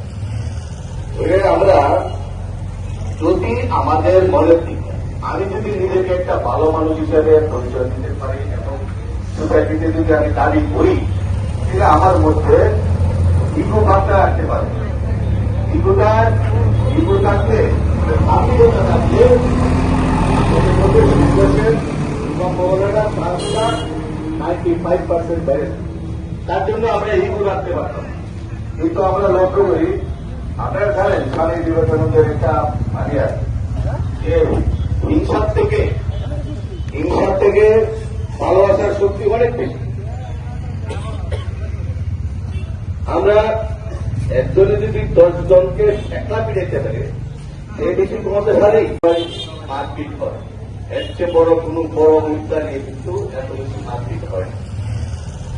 আমরা যদি আমাদের মনের দিকে আমি যদি নিজেকে একটা ভালো মানুষ হিসেবে পরিচয় দিতে পারি এবং সোসাইটিতে যদি আমি দাবি করি, তাহলে আমার মধ্যে ইগো ভাবটা রাখতে পারবে। ইগো থাকলে আত্মীয়তা থাকলে আমাদের মধ্যে বিশ্বাসের সম্ভাবনাটা 95% বেড়ে। তার জন্য আমরা ইগো রাখতে পারতাম। কিন্তু আমরা লক্ষ্য করি, আপনারা জানেন স্বামী বিবেকানন্দের একটা বাণী আছে যে হিংসার থেকে ভালোবাসার শক্তি অনেক বেশি। আমরা একজনে যদি 10 জনকে একলা পিড়াইতে পারে, সে বেশি ক্ষমতা হারেই।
গাড়ি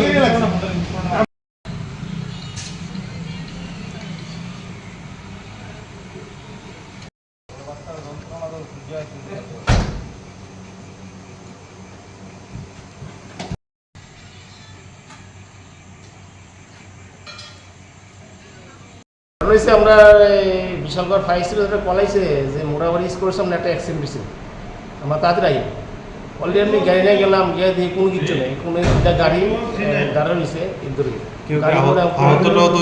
কোনো কিছু নেই, আহত মতো কিছু কোনো কিছু নেই, গাড়ি দিয়ে ভালোই, গাড়ি কোনো কিছু নেই কোনো মানে আপনারা শুধু কইছে আমরা কি ধরতে নাইছে আমরা কইতেছি, কিন্তু যে ফোন করছে তার আগে কি পাইছেন না? আপনারা? তার আগে পাইছেন কে ফোনটা করছে কটা আমরা কইতে না কেন বিষয়টা ফেক কল, মানে অন্য ফোন করছে ও আমরা তো কেন কইতে না কেউ ফোন করছে, এখন কোন কিছু হইছে না। আপনার মতো একটা মানে ইমার্জেন্সি দপ্তরে এইভাবে হয়রানি করাটা কি করবে? হয়রানি তো করতে হয়েছে, বুঝছেন, হয়রানি করতে হয়েছে। আমরা তো কল করলে তো না গিয়ে পারি না, কল করলে যাইতেই হয়, গেছি গিয়ে তো আমরা কোনো কিছু পাইলাম না। এট এ টাইম যদি অন্য জায়গায় অন্য কোনো দুর্ঘটনা দিলে আমরা ভাইসা অন্য দিকে করলে তো আমরা অনেক বিশ্রামঞ্চ বা বাজারঘাট ফোন করলাম। আপনার দপ্তর থেকে কি কোনো ধরনের কোনো পদক্ষেপ গ্রহণ করা হইব এই বিষয়ে? এই বিষয়ে তো বুঝেনি অনেক অনেক হইতাছে, বুঝেনি, অনেক কিছু হইতাছে, বুঝেনি, অনেক কিছু হইতাছে, কোনো কিছু তো হইতাছে। আপনারা ঊর্ধ্বতন কর্তৃপক্ষেরা জানাবেন এই বিষয়টা? যে উদ্যোগ জানে এমন তো আগে মানে আমরা এই ফল কস হইতাছে।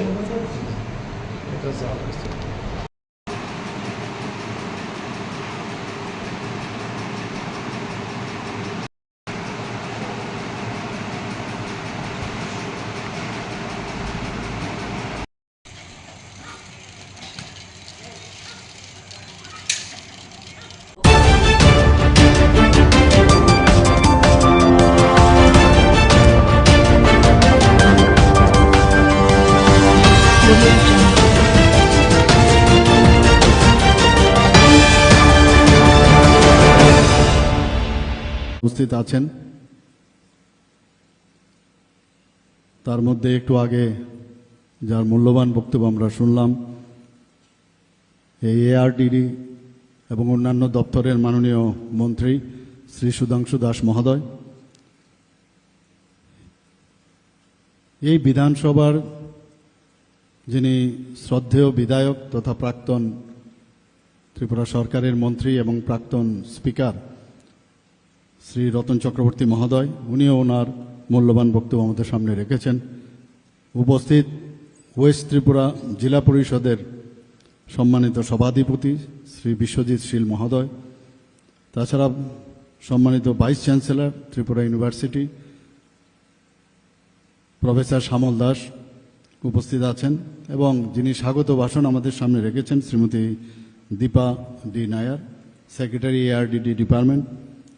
এখানে উপস্থিত director doctor Neeraj Kumar Chanchal ARDD এবং professor doctor Purbi Barman, principal college of veterinary science and animal husbandry, R K. Nagar. এখানে উপস্থিত যারা ফ্যাকাল্টি মেম্বাররা আছেন এবং যাদের জন্য বিশেষ করে আজকের এই অনুষ্ঠান, আমার প্রিয় ছাত্রছাত্রীবৃন্দ এবং এখানে উপস্থিত নন টিচিং স্টাফ এবং যারা জনপ্রতিনিধিগণ এখানে উপস্থিত আছেন, যারা এখানে আজকে রক্তদাতাগণ এবং বিশিষ্ট যারা ব্যক্তিবৃন্দরা এখানে উপস্থিত এই এলাকার এবং মিডিয়া বন্ধুরা, সবাইকে আজকের এই অনুষ্ঠানে উপস্থিত থাকার জন্য হার্দিক অভিনন্দন ও শুভেচ্ছা জানাচ্ছি। আমরা সবাই জানি প্রকৃতির যে নিয়ম, প্রকৃতি ভারসাম্য রক্ষার জন্য আমরা মাঝে মাঝে আমরা ভুলে যাই যে একজন আরেকজনের আমরা কাজে আসতে পারি। গাছ ছাড়া যেমন প্রাণী বাঁচতে পারে না, আবার প্রাণীদের মধ্যে এক প্রাণী ছাড়া বাঁচতে পারে না।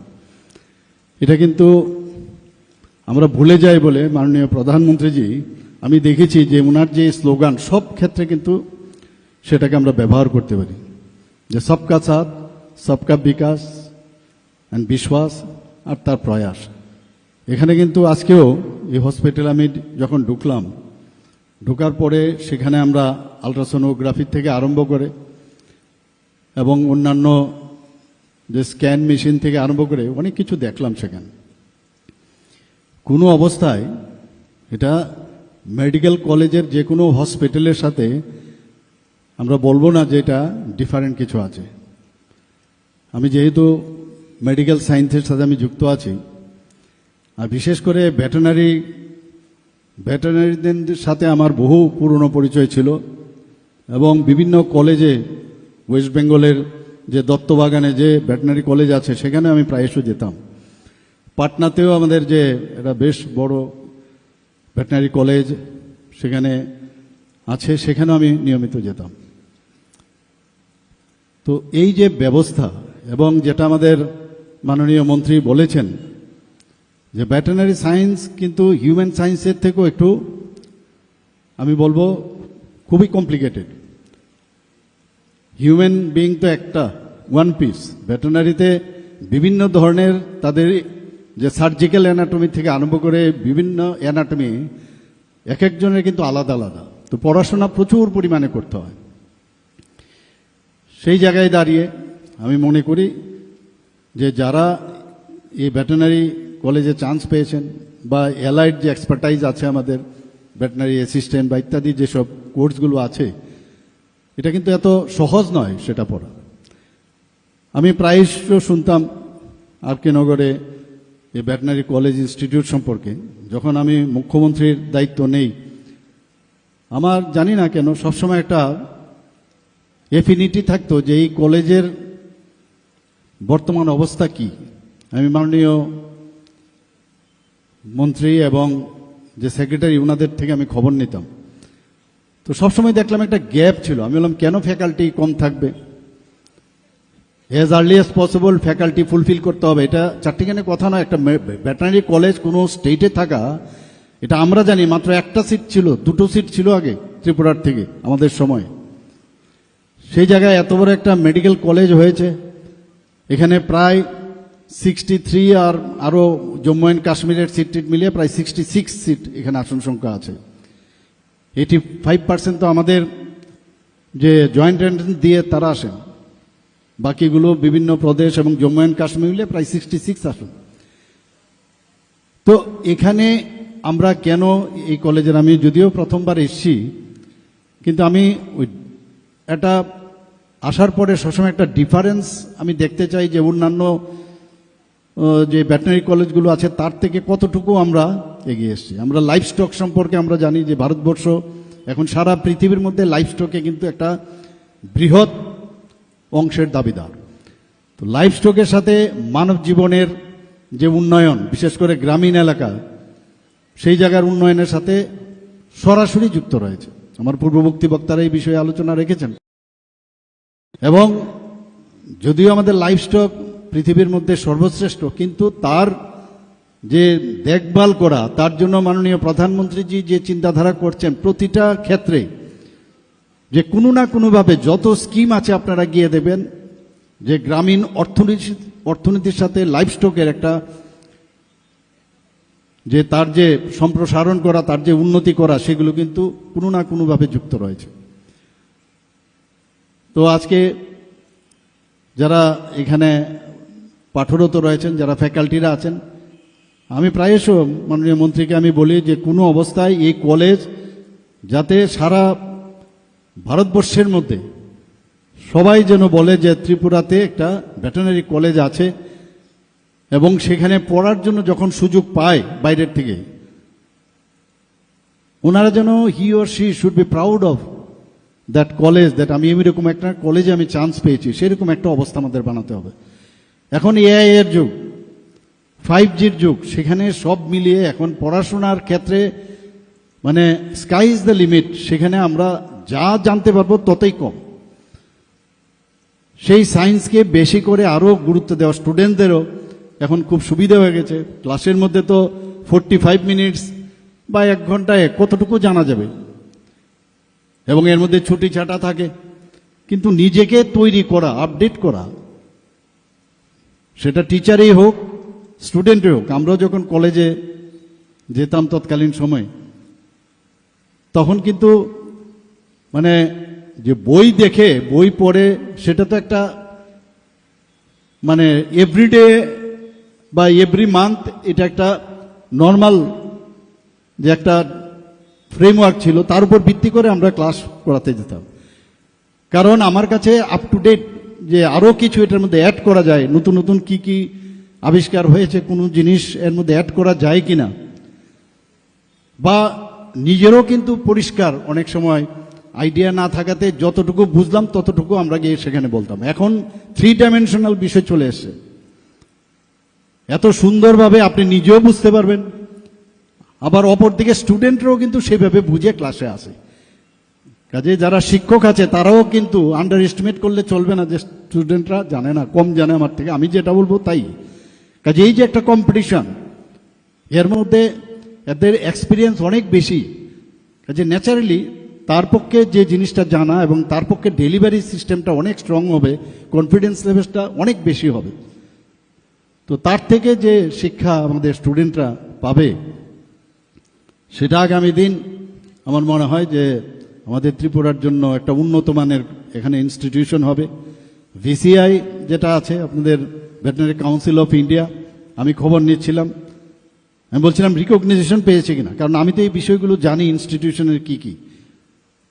বলছে না, ওটাকে ওই লেটার অফ পারমিশন বা আপাতত দেওয়া হয়েছে, ফ্যাকাল্টি যদি হয়, এখন যেহেতু হোস্টেলের রুম টুম আমাদের এনইসির যে ফান্ড দেওয়া হচ্ছে ন্যাশনাল যে আমাদের নর্থ ইস্টার্ন কাউন্সিল থেকে, আমার কিছুদিন আগেও নর্থ ইস্টার্ন কাউন্সিলের সাথে আমার প্রায়শ বৈঠক হয়, সেখানেও আমরা দেখেছি, সেখানে আমরা যখন আমাদের অর্থনৈতিকের কথা যদি আমরা দুধ, ডিম এবং মাংসের, আমাদের ত্রিপুরা কিন্তু খুব ভালো পজিশন আছে।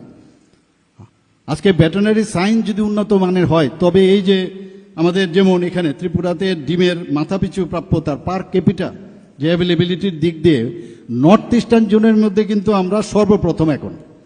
তো এটা আমাদের জন্য একটা গৌরবের বিষয়, কিন্তু বসে থাকলে হবে না। এখান থেকে যারা ফ্যাকাল্টিরা আসবেন আমাদের তাদেরকে যে পশুপালক থেকে শুরু করে তাদের প্রপার ট্রেনিং দেওয়া, এবং যারা পশু পাখি তাদেরকে কিভাবে সুস্বাস্থ্য রাখা যায়। এখানে বলা হয়েছে যে আমাদের কিভাবে যে মোবাইল ভেটেরিনারি মোবাইল যে ভ্যান এখন স্টার্ট হয়েছে, সেগুলো আমি এর আগেও একটা প্রোগ্রামে আমি সেখানে গিয়েছিলাম। এখানে দুধের বিষয়ে যদি আজকে বলুন, আজকে আমরা যদি গুজরাটের কথা বলি, সেখানে এক দুধের যদি আমরা চিন্তা করি, সেখানে কোন জায়গায় চলে গেছে। তো আমুল আপনারা সবাই জানেন আমুল মিল্ক সম্পর্কে, তো আমাদের ত্রিপুরাতেও আমরা চেষ্টা করছি এখানে। তো দুধের দিক দিয়েও নর্থ ইস্টার্ন জোনের মধ্যে আমরা যে প্রোডাকশন, সেই প্রোডাকশন প্রায় দ্বিতীয় স্থানে আমরা নর্থ ইস্টার্ন জোনের মধ্যে রয়েছি। আমরা রাজ্য মাংস উৎপাদনের আমরা যাতে স্বয়ং সম্পূর্ণতা অলরেডি অর্জন করেছি, তবে অদূর ভবিষ্যতে দুধ ও ডিমের উৎপাদন আরও যাতে আমরা সেলফ সাফিসিয়েন্ট হই, সেলফ রিলায়েন্ট হই, সেই কাজটা শুধু সরকার করলে হবে না, আপনাদেরও, কারণ আপনারা আগামী দিনের ভবিষ্যৎ এই গ্রামীণ অর্থনীতির উন্নয়নের জন্য। সেখানে আরও বেশি করে কোনো ইনোভেটিভ যদি কোনো আইডিয়া থাকে, সারা পৃথিবী এখন আপনাদের হাতের মুঠোয়, সব কিছু এক লহমায় আপনারা সব জানতে পারেন যে কিছু করা যায় কিনা। টিচার যারা আছে তাদের সাথে আপনারা কথা বলতে পারেন। আপনাদের এই যে আজকের যে অনুষ্ঠান হলো, সেই রকম যদি আপনারা সায়েন্টিফিক কোনো সেমিনারের মাধ্যমে বা আপনারা কি কি করছেন, এখানে আমি শুনলাম একটা খামারও আছে, বেশ বড় একটা খামার, সেখান থেকে আপনারা যে প্র্যাকটিক্যাল যে নলেজ আপনারা সেটা নেন, আরও কিছু করা যায় কিনা সেই বিষয়ে আপনারা নিশ্চয়ই আগামী দিন আমার চিন্তা করবেন। আমাদের সমবায়কেও এর সাথে যুক্ত করেছি। তো সমবায়ে তো প্রায় 9 লক্ষ মানুষ এর সাথে ডাইরেক্ট ও ইনডাইরেক্ট ওয়েতে যুক্ত রয়েছে। আজকে আমাদের যখনই কোনো কথা হয় যে প্রোটিন আমাদের প্রচণ্ড প্রয়োজন, তো একমাত্র প্রোটিনের উৎপাদন একমাত্র আপনারাই বেশি করে, আপনাদের যে অভিজ্ঞতা তার নিরিখে আগামী দিন ত্রিপুরা রাজ্যের প্রোটিনের যে বেশি করে উৎপাদন, সেটা আপনাদের পক্ষেই সেটা সম্ভব হবে। আমাদের এখানে মাননীয় মন্ত্রী অলরেডি বলেছেন, মুখ্যমন্ত্রী উন্নত গোধন প্রকল্প আমরা শুরু করেছি, প্রাণীপালক সম্মান নিধি আমরা শুরু করেছি, সেখানে 6,000 টাকা করে আর্থিক সহায়তা আমরা দিচ্ছি প্রতিটি যারা অলরেডি বেনিফিশিয়ারি আছেন এবং এর জন্য আমরা কিন্তু আমি যখনই এই ধরনের ঘটনা হয় আমি ক্যাবিনেটে কিন্তু মানে একদম বিন্দুমাত্র চিন্তা করি না, ইট শুড বি ডান। এতে করে 2023-24 এবং 2024-25 সালে প্রায় 800-এর উপরে 8,000-এর উপরে পরিবার এতে লাভ হয়েছে এবং তাদেরকে 6,000 টাকা করে আমরা প্রতি বছর আর্থিক সহায়তা করছি। ভ্রাম্যমাণ পশু চিকিৎসা ইউনিট, যেটা আমি একটু আগে বললাম, এখন যারা প্রাণীরা আছেন তাদেরও তো বাঁচতে হবে, তাদের জন্য যে খাদ্য, তার জন্য সবুজ প্রাণী খাদ্য উন্নয়ন প্রকল্প আমরা সেটা শুরু করেছি। এর মধ্যে 286 হেক্টর জমিতে আমরা সবুজ প্রাণী খাদ্য চাষ করা হচ্ছে। মুখ্যমন্ত্রী প্রাণী সম্পদ বিকাশ যোজনায় হাঁস মুরগি যাতে পালন একটা প্রকল্প আমরা শুরু করেছি, তাতে করে হাঁস এবং মুরগির ছানা ইত্যাদি বিতরণ করা আমরা বহু জায়গায় আমরা করছি। ন্যাশনাল প্রোগ্রাম ফর ডেভেলপমেন্ট প্রকল্প একটা, সেটা 15ই মে 2025 বামুটিয়াতে আপনারা নিশ্চয়ই খবর পেয়েছেন, প্রায় 40,000 লিটার ক্ষমতা সম্পন্ন দুগ্ধ প্রক্রিয়াকরণ ও দুগ্ধজাত দ্রব্য উৎপাদন কেন্দ্রের উদ্বোধন করা হয়। এখানে যে মিনি মোবাইল ভেটেরিনারি ইউনিট চালু করা হয়েছে, এর মধ্যে আরও 25-26 যে আমাদের ফাইন্যান্সিয়াল ইয়ার আমরা বাজেটে রেখেছি 4,50 লক্ষ টাকা এর জন্য বরাদ্দ করা হয়েছে, এবং যাতে করে আগামী দিনে আরও 55 নতুন মিনি মোবাইল যে ইউনিট সেটা চালু করা যায়। বন্ধুগণ, আমি আবার আপনাদের বলছি যে আমাদের এই ইনস্টিটিউশন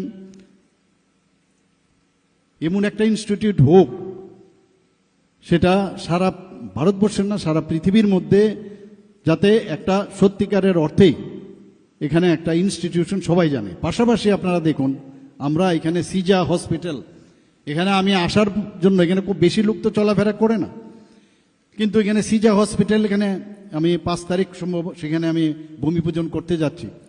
যখন একটা সুপার স্পেশালিটি হসপিটাল হবে তো মানুষ কিন্তু তখন আসবেই, দেখে প্রচুর মানুষ আসবে। তো একটা কম্পিটিশন কিন্তু হবে যে একটা অ্যানিম্যাল হাজবেন্ডারি এবং ভেটেরিনারি সায়েন্স পাশাপাশি এরকম সুপার স্পেশালিটির হসপিটাল দুটো মিলে এখানে মানুষ যখন যাতায়াত করবে, তা আপনাদের সম্পর্কেও জানবে, আপনাদের মধ্যে উৎসাহ এটা আসবে যে আমরা একটা কম্পিটিটিভ মোডে আমরা সবাই মিলে আমরা কাজ করছি সমাজের জন্য, সেটা কিন্তু চলে আসবে। আরও বিভিন্ন যেসব উন্নয়নের বিষয় আছে, যখন আমি নিশ্চিত যে আগামী দিন আমরা সেটা করব। একটা উদাহরণ দিয়ে আমি আমার কথা বলা শেষ করব। যখন আমরা গৌমাতা, আমি গত 10-15 দিন আগে আমি তেলিয়ামোড়াতে গিয়েছিলাম, একটা গৌমাতা, সেখানে যে আমরা যে একজন আরেকজনের জন্য একটা গৌমাতা একটা ল্যাট্রিনের মধ্যে পড়ে গিয়েছিল, পুরনো অখাদ্য একটা অবস্থা, মানে বিশ্রী অবস্থা, সেই জায়গার মধ্যে এই গৌমাতা পড়েছিল। আমাদের যারা ওখানে ভলেন্টিয়াররা আছেন তারা এবং ওখানকার স্থানীয় যারা ছেলেরা আছেন তারা সেখানে সেই ট্যাঙ্কির ভিতর ঢুকে তাকে উদ্ধার করেছে, এবং উদ্ধার করার পরে দেখা গেল যে কয়েকজন অসুস্থ হয়েছেন, কিছু লোক, তাদেরকে হাসপাতালে ভর্তি করা হয়েছে। তো এই যে একটা একজন আরেকজনের জন্য, এটা কিন্তু আমি আজকে এখানে আসার পর আমি ভাবছিলাম যে এটা এর থেকে প্রকৃত উদাহরণ আর কিচ্ছু হতে পারে না, এবং তারা এখন সুস্থ আছে, ভালো আছে। তো আমরা আজকে একজন আরেকজনের তরে এই কথাটা আমি বলবো, এবং সবাই যেন এই ভেটেরিনারি কলেজের যাতে আরও বেটার হয়, বেটার থেকে বেটার হয়, আপনারা সবাই মিলে আমরা চেষ্টা করব। সরকারের তরফ থেকে করবে, কিন্তু আপনারাও আপনার চেষ্টা করবেন। সবাইকে আজকের এই 17তম প্রতিষ্ঠা দিবস উদযাপন উপলক্ষে হার্দিক অভিনন্দন, শুভেচ্ছা জানিয়ে আমার কথা বলা শেষ করছি। নমস্কার, জয় হিন্দ।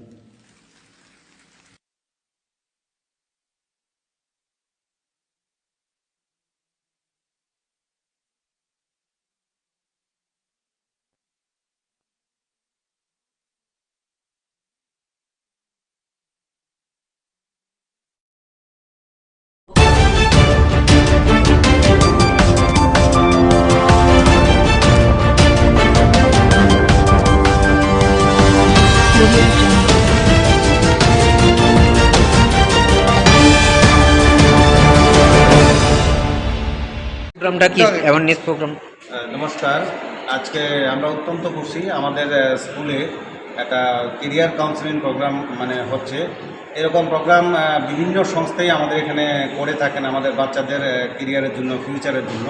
তো আজকে আমরা খুশি এই কারণে যে এয়ারপোর্ট অথরিটি অফ ইন্ডিয়া আগরতলার যে এমবিবি এয়ারপোর্টের ব্রাঞ্চ, ওনারা আমাদের এখানে অ্যারেঞ্জমেন্টটা করেছেন। যদিও প্রোগ্রামটা হবে দিল্লি থেকে ভার্চুয়াল, সারা দেশে একসঙ্গে হচ্ছে, তো ওনারা বেঁচেছেন আমাদের স্কুলকে এই আগরতলার মধ্যে, এবং প্রোগ্রামটা শুরু হচ্ছে তার মূলত হচ্ছে কেরিয়ার কাউন্সিলিং, এবং 10, 11 এবং 12-এর ছাত্ররা এই ক্যাম্প থেকে উপকৃত হবেন। আমরা খুশি এয়ারপোর্ট অথরিটি আগরতলার এমবিবি এয়ারপোর্টের যিনি ডিরেক্টর স্যারও আমাদের মধ্যে আজকে আছেন। ধন্যবাদ।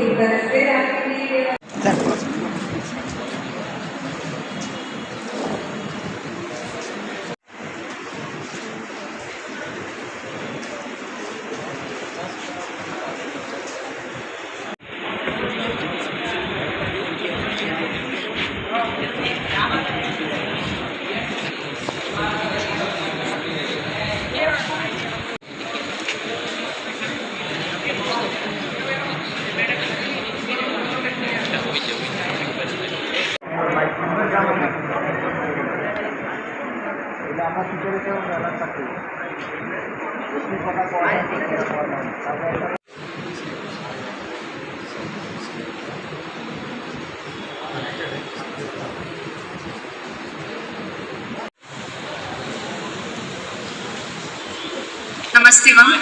This is SSKM World Center.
আমরা এই পূজাটা আরম্ভ করছি আজকে 18 বছর হয়েছে।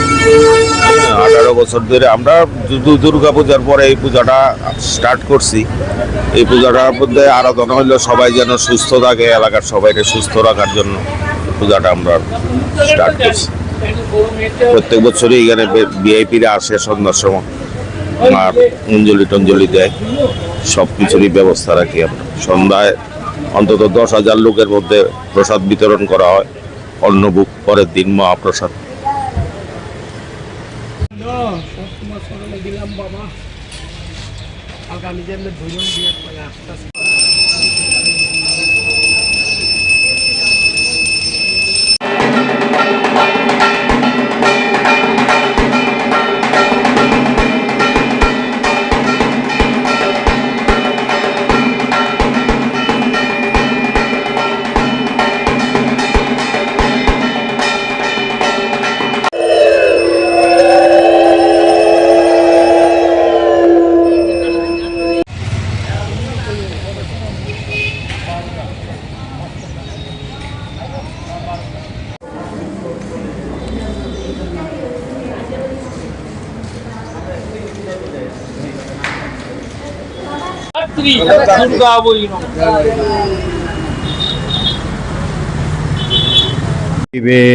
सर्वार्थ साधिके शरण्ये त्र्यंबके गौरी नारायणे नमस्तुते। आज कार्तिक मासेर शुक्लपक्षेर नवमी तिथि। आमादेर सनातन धर्मेर कृष्टि संस्कृति धारक बाहक प्रचारक छिलेन आमादेर पूर्वपुरुषेरा, भारतेर मुनि ऋषिरा। तारा दीर्घकाल तपस्या करेছেন हिमालय गुहा कन्दरे। কেউ বা জল পান করে, কেউ বা বায়ু পান করে দীর্ঘকাল সাধনা করেছেন। সাধনার পরিসমাপ্তিতে তারা বুঝতে পারলেন, জানতে পারলেন মার কৃপাতে যে সব কিছুর মূলে হচ্ছে মা আদ্যাশক্তি। মা আদ্যাশক্তি বিভিন্ন রূপে, বিভিন্নভাবে, বিভিন্ন সময়ে এই মর্তে আবির্ভূত হয়েছেন। তিনি কখনো মহান, তিনি কখনো মহালক্ষ্মী রূপে এসছেন, তিনি কখনো মহাসরস্বতী রূপে এসছেন, তিনি মা ভগবতী দুর্গা রূপে এসছেন। এইভাবে মায়ের অনন্ত রূপ, অনন্ত শক্তি, অনন্ত ঐশ্বর্য, মাধুর্য আছে। বসন্তকালের মার যে পূজা হয়, বাসন্তী মায়ের পূজা হয়। আর ভগবান রামচন্দ্র সেই আদ্যাশক্তি মা ভগবতী দুর্গাকে পূজা করে তার শক্তি আশীর্বাদ প্রাপ্ত হয়ে রাবণকে বধ করেছিলেন। তাই শরৎকালে ভগবান রামচন্দ্র অকাল বোধন করে মাকে জাগিয়ে মার শক্তি কৃপা লাভ করে অশুভ শক্তিকে, দানবীয় শক্তিকে বিনাশ করেছে। শরৎকালে দুর্গা পূজার পরেই কার্তিক মাসের শুক্লপক্ষের নবমী তিথিতে মায়ের আবার আবির্ভাব। মা এসছেন, এই মায়ের পূজাও অর্থাৎ মা সমস্ত জগৎকে ধারণ করে আছেন। সৃষ্টির মধ্যে কত প্রাণী আছে, মানুষ, পশু, পাখি, কীট, পতঙ্গ, বৃক্ষলতা সবকে মা ধারণ করে আছেন। তাই তাকে বলা হয় জগদ্ধাত্রী। মায়ের পূজা দুর্গা পূজার মতেই মহাসপ্তমী, মহাঅষ্টমী, নবমী, দশমী আর আগের দিন হয় ষষ্ঠী বোধন। আমাদের উত্তর পূর্বাঞ্চলে বিশেষ করে একজন বড় সাধক ছিলেন দয়ানন্দ স্বামী। চন্দননগরে 3 দিন সমারোহে মায়ের পূজা হয়। আগের দিন অধিবাস হয়, তারপরের দিন দশমীতে মার বিসর্জন হয়। তো আমাদের উত্তর পূর্বাঞ্চলে মার পূজা একদিনই হয়, 3 বার হয়। দয়ানন্দ তিনি খুব মাতৃ সাধক ছিলেন। রামপ্রসাদ রামকৃষ্ণের মতোই, মামা খেপার মতোই মাতৃ সাধক ছিলেন। অষ্টমী দিন ভোরবেলা ব্রাহ্ম মুহূর্তে মা স্বপ্নে দয়ানন্দকে বললেন, এই তুই আমার পূজা করলি না কেন? বলছি, মা তুমি কি আমাকে বলো নাই কি করে তোমার পূজা করবো? তুমিও মাতৃ সাধক, আদ্যাশক্তি মায়ের সাধক তিনিও। তো বলছে তো 3 দিন পূজা হয়, ঠিক আছে আজকে অষ্টমী, ঠিক আছে তুই আজকে অধিবাস করে নে, আর কালকে নবমী দিন তুই পর 3 বার পূজা করে নিবি, তাতে তোর সিদ্ধি পরিপূর্ণ হবে। দয়ানন্দে তিনি খুব আনন্দ শান্তি পেলেন মাতৃবাণী শুনে। মা বলে দিলেন যে দেখ, পূজার কতগুলি সময় আছে, এই সময়গুলি একটু ফলো করবি। সমস্ত দিন 24 ঘন্টা, 3 রাত্রি মিলা 24 ঘন্টা হয়। তো ওর মধ্যে 8 বার বিশেষ পূজা করতে হয়। একটা হচ্ছে দৈব মুহূর্তকালীন পূজা, মা বলছেন এটা রাত্রি 12টা থেকে শুরু হয় এবং 3টা পর্যন্ত। ওই সময় সমস্ত দেবতারা মায়ের পূজা করে, মাতৃশক্তি আরাধনা সবাই করে। ওই দৈব মুহূর্তটা রাত্রি 12টা থেকে 3টা পর্যন্ত। এই সময় সমস্ত দেবতারা, মুনি ঋষিরা মায়ের আরাধনা করে। পরবর্তী সময়টা বলা হয় ব্রাহ্ম মুহূর্ত। এটা 3টা থেকে শুরু হয়, 4টা, 4:30 পর্যন্ত সময়টা। যে সময় মসজিদে আজান দেওয়া হয় এটা ব্রাহ্ম মুহূর্ত সময় বলা হয়। আমাদের সমস্ত দেবালয়ে মঙ্গলাতেই হয়। মা বলছেন ওই সময় আমার একটা পূজা করবি। তারপর সূর্য দেবতা আকাশে প্রকাশিত হলে তখন তুই আরেকবার পূজা করবি। এটা প্রাতঃকালীন পূজা বলা হয়। তারপরে বলছেন 8টা থেকে 9:30 পর্যন্ত একটা সময় আছে রে, ওটা পূর্বাহ্নকাল বলা হয়। ওই সময় একটু মায়ের আমার পূজা করবি। আর 10:30 থেকে 11:30 সময় আছে, ওই সময় আমার পূজা করবি, এটা মধ্যাহ্নকালীন পূজা। তারপরে আবার বিকাল 3টা থেকে অপরাহ্নকালীন পূজা, এটাও করে নিবি। সূর্য দেবতা অস্ত গেলে তখন সন্ধ্যাকাল শুরু হয়, তখন আমার পূজা করবে। তারপরে রাত্রি 8টা থেকে 8টার সময় শুরু হয়, এটা হলো রাত্রিকালীন পূজা, শীতল ভোগ। মা বলছেন, দেখ তুই যদি এত না পারিস, তুই সাধনা সিদ্ধি হয়ে গেছে, তবু তুই 3বার করে নে, 3বার আমার পুজোটা করে নে। তো সপ্তমী অষ্টমী নবমীটা তুই একদিনে করে নে, 90 দিনে সাধনা সিদ্ধি লাভ। তো ওই দয়ানন্দের পর থেকেই আমাদের উত্তর পূর্বাঞ্চলে ওই 3বার পূজার প্রচলন হয়েছে। চন্দননগরে কিন্তু একে সমারোহে মহাসপ্তমী, মহাষ্টমী, মহানবমী হয়, দশমীতে বিসর্জন, আগের দিন অধিবাস। এখন এই যে মা বলছেন, দেখ আমি সব কিছুর মধ্যে আছি, সমস্ত প্রাণীর দেহগুলো সবারই মাতৃদেহ থেকে উৎপন্ন। আমরা যে মানব দেহ নিয়ে আসি, আমরা মাতৃ জড় থেকে সবাই এসছি। যারা পশু তারা মাতৃ শরীর থেকে আসে, যারা পাখি তারা মাতৃ শরীর থেকে আসে, বৃক্ষলতা বীজ থেকে আসে। সব কিছুর মধ্যে মা বিরাজ করছে, বিশ্ব প্রকৃতি। আমাদের বেদ বলছে পরম পুরুষ ঈশ্বর একজন, তার থেকে বিভিন্ন সময় তার শক্তি সৃষ্টি হয়েছে, সেটা হচ্ছে প্রকৃতি। এই প্রকৃতির বিভিন্ন রূপ, বিভিন্ন স্বরূপ আছে। মহাকালী, মহালক্ষ্মী, মহাসরস্বতী, মা দুর্গা, মা জগদ্ধাত্রী। আবার ওই মাই আমাদের আরও কাছে শিখেছে। কীভাবে? শ্রীমা আনন্দময়ী মা, তার মধ্যে সমস্ত শক্তিগুলোর প্রকাশ বিভিন্ন সময় প্রকাশ হয়েছে। মানব দেহত যে মায়ের আবির্ভাব হয়, সেটা হচ্ছে আমাদের শ্রীমা আনন্দময়ী। ওনার মধ্যেও বিভিন্ন সময়ে বিভিন্ন দেবতাদের মাতৃশক্তির পরিপূর্ণ প্রকাশ হয়েছে।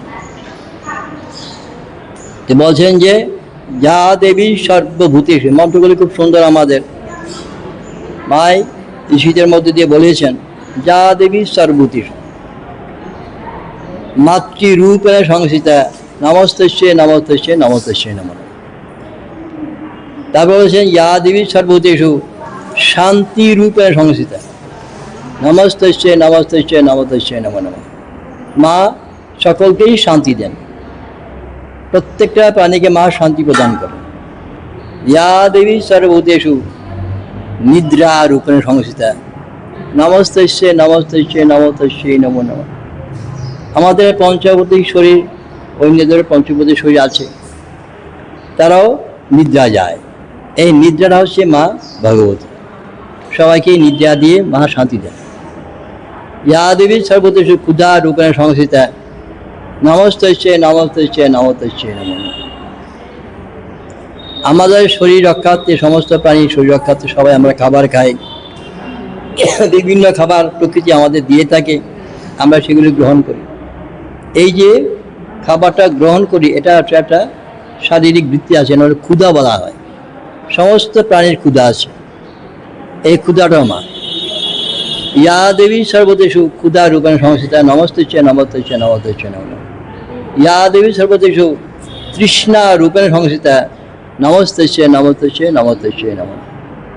আমাদের শরীর রক্ষাতে, সমস্ত প্রাণীরা রক্ষাতে, শরীর রক্ষাতে জল খায়। জলটা সকল প্রাণীর প্রয়োজন। মানুষ, পশু, পাখি, কীট, পতঙ্গ, বৃক্ষলতা সবাই জল চায়। এটা বলা তৃষ্ণা বলা হয়। এই তৃষ্ণাটাও মা। ক্ষুধাতং সর্বভূতানাং, সমস্ত প্রাণীর ক্ষুধা মা তুমি। বেলাতং সাগরেশ্বর, সমুদ্রে যে তীরভূমি, ওই তীরভূমিটাও মা। তো ইয়া দেবী সর্বোচ্চ বৃত্তি রূপেণ সংস্থা নমস্তে নমস্তে নমস্তে নম। আমরা যতদিন পৃথিবীতে বেঁচে থাকি প্রত্যেকেরই আমাদের বিদ্যা বুদ্ধি আমরা অর্জন করি এবং সেই বিদ্যা বুদ্ধি অনুসারে আমাদের একটা কর্ম হয়, এটা বৃত্তি বলা হয়। এই বৃত্তিটাও মা। এখন আপনারা যারা এখানে আসছেন, যেটা কর্ম নিয়ে আপনার জীবন চলছে ওটাও মা আছে, ওই বৃত্তিতেও মা। ইয়া দেবী সর্বভূতেষু শক্তি রূপেণ সংস্থিতা নমস্তে নমস্তে নম। আমরা কাজ করতে গিয়ে শক্তির প্রয়োজন, এই শক্তির প্রাণ থেকে শক্তি আসে এবং সেই শক্তিটাও মা। সর্বস্বরূপে সর্বেশে সর্বশক্তি সমন্বিত ভয়বস্টানেদেবী দুর্গা দেবী নমস্তে। সর্বস্বরূপে মানে যত রূপ আছে সবটা মা রূপ। সর্বেশে সকল কিছুর মধ্যে, সর্বশক্তি সমন্বিতে সমস্ত প্রাণীর যে সমন্বিত শক্তিটা সেটা মার মধ্যে থেকে আসে। তো এইভাবে দেখা যাচ্ছে মা সবসময় আমাদেরকে ধরে আসেন, বিভিন্ন সময়ে মা বিভিন্ন রূপে আসেন। আমরা যখনই ভুলে যাই তখনই মার একটা আবির্ভাব হয়, মা একটা স্বরূপ নিয়ে আসেন। বিভিন্ন সময় মা আসছেন বিভিন্ন রূপ নিয়ে, যেমন ভগবান শ্রীকৃষ্ণ দাপলীলা করেছেন যোগা মাকে, তিনি আদ্যশক্তি। যোগা মাকে বলছে তুমি সব কিছু ঠিক করে দাও, কীভাবে কী হবে। তো এইভাবে আমরা জগতের কাজ করি। এই যে আমাদের মহালক্ষ্মী সমস্ত ধন সম্পদ দিচ্ছেন, আমাদের মহাসরস্বতী আমাদের বিদ্যা বুদ্ধি দিচ্ছেন, মহাকালী অশুভ শক্তি বিনাশ করে আমাদেরকে রক্ষা করছেন। সমাজ সঙ্গীতগুলি শুনে দেখবেন কত সুন্দর সুন্দর সমাজ সঙ্গীত, অথচ মা কালী গান সবগুলো। মা কালী তো উগ্র নন, অসুর বিনাশের জন্য দানব বিনাশের মায়ের উগ্ররূপ হয়েছিল। তো এইভাবে দেখা যাচ্ছে যে মা সবসময় আমাদের ধরে আছেন, আমরা যখনই ভুলে যাই তখন মায়ের একটা আবির্ভাব হয়। তো এইভাবে কার্তিক মাসের শুক্লপক্ষ নবমীতে যে মায়ের আবির্ভাব হয়েছিল, তিনিও মা দুর্গার অংশ। মন্ত্রের মধ্যে আসে দুর্গা শব্দটা আছে, জগদ্ধাত্রী দুর্গা। তো এইভাবে মা আমরা যখনই ভুলে যাই তিনি আমাদের মধ্যে আসেন। উদ্দেশ্য আমাদের অবিদ্যা অজ্ঞানকে নাশ করে দেওয়া, এবং মাকে স্মরণ করলে, মার অঞ্জলি দিলে বা যা কিছু যখনই আমাকে স্মরণ করি তখন আমাদের বিপদ আপদ কেটে যায়। আমরা সংসারের মধ্যেও শান্তি আনন্দ মার কৃপায় লাভ করতে পারি, এবং পরিশেষে পৃথিবীতে আমরা কেউ থাকবো না, সকলেরই মৃত্যু হবে, দেহের রূপান্তর হবে, সেখানে মা আছেন। মা শ্মশানকালী। তো মা আবার শ্মশানে গেলেন কেন? শ্মশানের অবস্থার আমরা তো বুঝতে পারি না কী অবস্থা। যেই দেহটা একটা জীবাত্মা ছিল তার দেহটা তখন শ্মশানে দাহ করা হয়, তখন তার অবস্থা সিরিয়াস হয়, খুব খারাপ হয়, এতে আসিল। তখন মা কালী একটা সান্ত্বনা দেয়, এই তুই এই দেহের মায়া ছাড়, যে স্বরূপ উপলব্ধি কর। এইভাবে মা কালী দেখা যায় শ্মশানে গিয়ে হাজির হয়েছেন, তাই মা হচ্ছে শ্মশান কালী। এইভাবে দেখেন মা সব কিছুর মধ্যে আছেন, আমাদের নিয়ে আছেন, আমরা মায়ের মধ্যে আছি, মা আমাদের মধ্যে আসে। ওম সর্বমঙ্গল মঙ্গলে শিবে সর্বত্র সাদিকে শরণ্যে ত্রম্বকে গৌরী নারায়ণ নমস্তে। সমস্ত জগতের সমস্ত প্রাণীর, বিশ্ব জগতের বিশ্ব প্রাণী সকলের মঙ্গল এই পূজা যা হয়ে যাচ্ছে। এই মন্ত্রগুলির শক্তি আনন্দ সব কিছু সমস্ত বিশ্ববাসী পেয়ে যাচ্ছে এই পূজার মাধ্যমে। ওম শান্তি, ওম শান্তি, ওম শান্তি।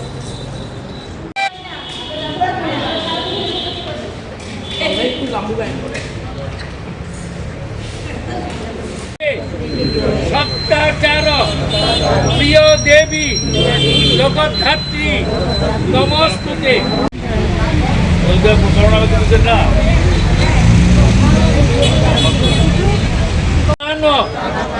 রূপিণী সর্বশান্ত হরে দেবী জগদ্ধাত্রী নমস্তুতে। কালাধি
যোগ্য তপদানে নৌকসানে জগন্ময়ী তমেব।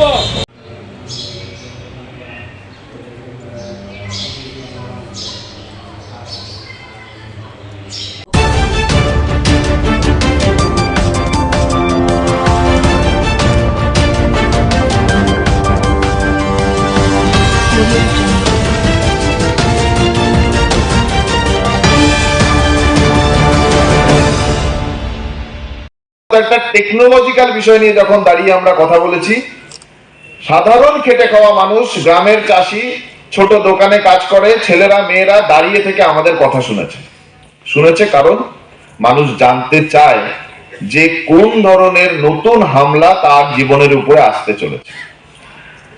ফলে আমি শুরুতে বললাম যে আজকে একটা বড় জয় যে আমরা এতজন একসাথে উপস্থিত হয়েছি, আর একটা বড় উপলব্ধি যে আমাদের কথা, বিদ্যুতের কথা, মানুষের অধিকারের কথা সংবাদপত্রের প্রথম পাতায় আসার সুযোগ হয়ে গেছে। এই সংবাদের সাথে আজকে সকালবেলায় যদি ন্যাশনাল নিউজের, ন্যাশনাল যেগুলো সংবাদপত্র আছে সেগুলো খুলে দেখেন, কেউ যদি হিন্দু, টাইমস অফ ইন্ডিয়া বা বিজনেস স্ট্যান্ডার্ড খুলে দেখেন আজকে, তাহলে বিদ্যুৎ সংক্রান্ত আরেকটা বড় খবর আছে। খবর কি? খবর হলো যে এ যাবৎকালের সর্ববৃহৎ বেইল আউট প্যাকেজ কেন্দ্রের মোদী সরকার আনতে চলেছে। বেইল আউট প্যাকেজ মানে কি? বেইল আউট প্যাকেজ হলো যে যদি অনেক দেনা হয়ে যায়, লোন হয়ে যায়, তাহলে সরকার একটা বিশেষ প্যাকেজ নিয়ে এসে যারা যারা যারা দেনায় ডুবে গেছেন তাদেরকে উদ্ধার করার চেষ্টা করবেন। কাকে বেল আউট প্যাকেজ দেওয়া হবে? বলা হয়েছে যে ভারতবর্ষের যে বিদ্যুতের যে ডিস্ট্রিবিউশন যে কোম্পানিগুলো আছে, অর্থাৎ বিদ্যুৎ বন্টন যে নিগমগুলো আছে, এরা প্রচুর দেনায় ডুবে গেছে। সত্যি প্রচুর দেনায় ডুবে গেছে। কত দেনা? গোটা ভারতবর্ষে বিদ্যুৎ যে বন্টন কোম্পানি তার মোট দেনা আজকের দিনে 7 লক্ষ কোটি টাকা। মানে এই সংখ্যা বললে আমাদের মতো মানুষের মাথায় ঢোকে না যে 7 লক্ষ কোটি মানে কি। 7 লক্ষ কোটি টাকা ভারতবর্ষের বিদ্যুৎ বন্টন কোম্পানিগুলোর মোট দেনা আজকের দিনে। কেন্দ্রের সরকার বলেছেন যে আমরা 1 লক্ষ কোটি টাকার বেইল আউট প্যাকেজ নিয়ে আসছি। 1 ট্রিলিয়ন রুপিস, 1 লক্ষ কোটি টাকার বেল আউট প্যাকেজ, এ যাবৎকালের সর্ববৃহৎ বেল আউট প্যাকেজ। খুব ভালো কথা যে বন্টন যে সংস্থা তাদেরকে কেন্দ্রের সরকার সাহায্য করবেন, যে তোমাদের ভাই অনেক দেনা হয়ে গেছে, তাই তোমাদেরকে আমরা কেন্দ্রের কোষ থেকে টাকা দিয়ে রাজ্যের বন্টন কোম্পানিগুলোকে সাহায্য করছি। কিন্তু তার সাথে একটা কন্ডিশন এসেছে। কন্ডিশন কি? কন্ডিশন হলো যে এই রাজ্য সরকারি বন্টন সংস্থাগুলোকে তাদের অন্তত পক্ষে 20% বেসরকারি করে দিতে হবে। 20% সম্পত্তিকে বেসরকারি করে দিতে হবে। যদি বেসরকারি করে দেওয়া হয় তাহলে কেন্দ্রের সরকার 1 লক্ষ কোটি টাকা বেইল আউট প্যাকেজ দেবে। আপনি বলুন তো যে ভারতবর্ষের মতো একটা স্বাধীন দেশে একটা কেন্দ্রের সরকার বলছে যে কেন্দ্র থেকে কোন ধরনের আর্থিক সহায়তা পাওয়ার শর্ত কি? শর্ত হলো যে তোমার যে সরকারি, রাজ্যের সরকারি, কেন্দ্রের সরকারি না, রাজ্যের সরকারি যে সংস্থা তাকে বেসরকারি করতে হবে। যদি বেসরকারি করো তাহলে পরে আমরা আর্থিক সহায়তা দেব। ফলে আজকে যে আমরা জড়ো হয়েছি, আমরা বুঝে নিই যে কেন্দ্রের সরকার খুব ডেসপারেট, খুব তাড়াহুড়ো করে ভারতবর্ষের যে কটা রাজ্য সরকারি বিদ্যুৎ নিগম আছে তাদের বেসরকারি করার চেষ্টা করবে। 2020 সালে একটি নীতি ভারতবর্ষের কেন্দ্রের সরকার নিয়ে এসেছিল, সেটার নাম হলো আত্মনির্ভর ভারত। আত্মনির্ভর ভারত আমরা অনেকে জানি, প্রধানমন্ত্রী মাঝে মাঝেই বলেন আত্মনির্ভর ভারত। আত্মনির্ভর ভারতের ডকুমেন্টে লেখা আছে যে আমাদের প্রথম কাজ হলো যে ইউনিয়ন টেরিটরি কোনগুলো? যেমন চণ্ডীগড়, যেমন পন্ডিচেরি, যেমন দমন-দিউ, আর এখন জম্মু কাশ্মীরও ইউনিয়ন টেরিটরি হয়ে গেছে। বলল যে ইউনিয়ন টেরিটরিতে কোনো সরকারি বিদ্যুৎ পরিবহন বন্টন ব্যবস্থা থাকবে না। এটা হচ্ছে আত্মনির্ভর ভারত। দেশ আত্মনির্ভর হবে যদি আমার রাষ্ট্র যে শাসিত রাজ্য, যে কেন্দ্রশাসিত অঞ্চল, সেই কেন্দ্রশাসিত অঞ্চলের সমস্ত বন্টন ব্যবস্থা আমি বেসরকারি করে দিই, তাহলে আত্মনির্ভর ভারত বলা হবে। লেখা আছে ডকুমেন্টে। ইলেকট্রিসিটি কর্পোরেট যে প্রস্তাবটা রেখেছে ট্যারিফ হাইকে, মানে মূল্য বৃদ্ধি বিদ্যুৎ ইউনিয়ন বিদ্যুৎ, এখানে আমরা যারা ইঞ্জিনিয়াররা কাজ করেন, যারা বিদ্যুৎ কর্মীরা কাজ করেন, তাদের মূল্যায়ন করছি না, বরং আমরা বলেছি ওইখানে যে তাদেরকে যাতে ভালোভাবে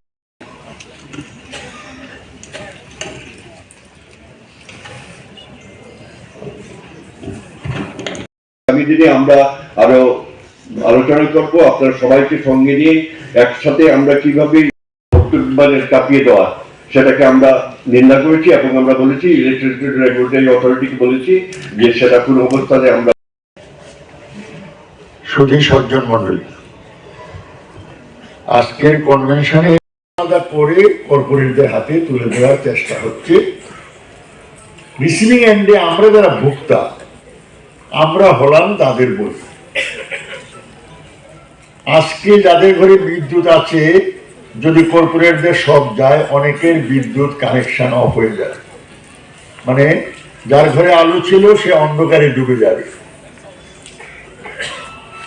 ওই শাইনিং ইন্ডিয়া একটা স্লোগান আমরা শুনেছিলাম, তখনই বলা হয়েছিল, সেই সময় যিনি প্রধানমন্ত্রী ছিলেন তিনি বলেছিলেন তাদের নীতি হবে ডাউন সাইজ দি গভর্নমেন্ট, সরকারের বকু ছোট করো, আর গীতার শ্লোক নিয়ে বলেছিলেন সেভাবে চলো, কাজ করে যাও, ফলের আশা করবে না। এরকম নীতিতে এখন দেশ চলছে, তার ফলে আমরা বিপদে। এখন প্রোটেকশন কিভাবে সম্ভব? একা একা লড়াই করে আমরা পারবো না, তাহলে ভোক্তাদের নিয়ে আমরা একটা সংগঠন তৈরি করতে হবে। যেই সংগঠন ভোক্তাদের হয়ে বিভিন্ন ফোরামে সজোরে এই কথাগুলো বলা দরকার, এবং এটা নিয়ে আমরা কিছুটা এই যে একতরফাভাবে আমাদের উপর চাপিয়ে দেওয়া হচ্ছে, এটাকে কিছুটা প্রতিহত করা বা এখানে থমকে দেওয়ার জন্য চেষ্টা। তো সেই উদ্দেশ্যেই আজকের এই কনভেনশন থেকে একটা সোসাইটি গঠন করার, অ্যাসোসিয়েশন তৈরি করার একটা সিদ্ধান্ত হয়েছে বিদ্যুৎ ভোক্তাদের। সেটা আমাদের রাজ্যে ভোক্তা আদালত আছে, ইত্যাদিতে গিয়ে লড়তে গেলেও কে লড়বে? তাহলে সোসাইটি তার হয়ে লড়বে। সেই ধরনের একটা অ্যাসোসিয়েশন তৈরি করার যে প্রস্তাব এখানে রাখা হয়েছে, আশা করি আজকের সময়ে এটা অত্যন্ত জরুরি কাজ। তার জন্য এই কনভেনশনের উদ্যোক্তাদের আমি ধন্যবাদ জানাই এবং সকলকে বিষয়টাকে বোঝার জন্যে উপলব্ধি করছি। যারা আমরা এসেছি, বাকি লক্ষ লক্ষ ভোক্তা রয়েছে, তাদের কাছে আমরা প্রচারে নিয়ে যাব যে আমরা কি পথে এই সমস্ত চাপিয়ে দেওয়া শর্তগুলোকে আটকানো যায়। আমাদের উপর, এই গ্রাহকদের উপর চাপিয়ে দেওয়া চলবে না।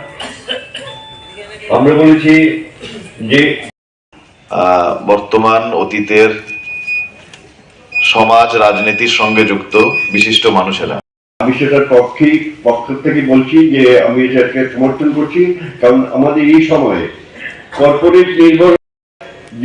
কর্পোরেট নির্ভর হয়ে যাতে টোটাল ব্যবস্থা ভারতবর্ষ স্বনির্ভর হোক, আমরা বলছি না, রাষ্ট্র নিয়ে আমরা শেষ করছি। নমস্কার।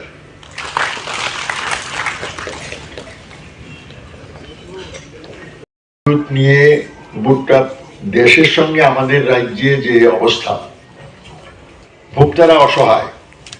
ভাষণ শোনেন, অর্থাৎ আমাদের স্বাধীনতা দিবসের লালকেল্লার ভাষণ, তাতে প্রধানমন্ত্রী বলছেন যে বিদ্যুতের ব্যাপক বেসরকারীকরণের প্রয়োজন রয়েছে, এমনকি বিদ্যুৎ উৎপাদন, এবং যে বিদ্যুৎ উৎপাদনে কোনোদিন ভারতবর্ষে বেসরকারি সংস্থাকে ঢুকতে দেওয়া হয়নি, অর্থাৎ নিউক্লিয়ার বিদ্যুৎ উৎপাদন, সেই নিউক্লিয়ার বিদ্যুৎ উৎপাদনও আমরা এখন বেসরকারি কোম্পানিকে নিয়ে আসবো, এটা প্রধানমন্ত্রী বলছেন।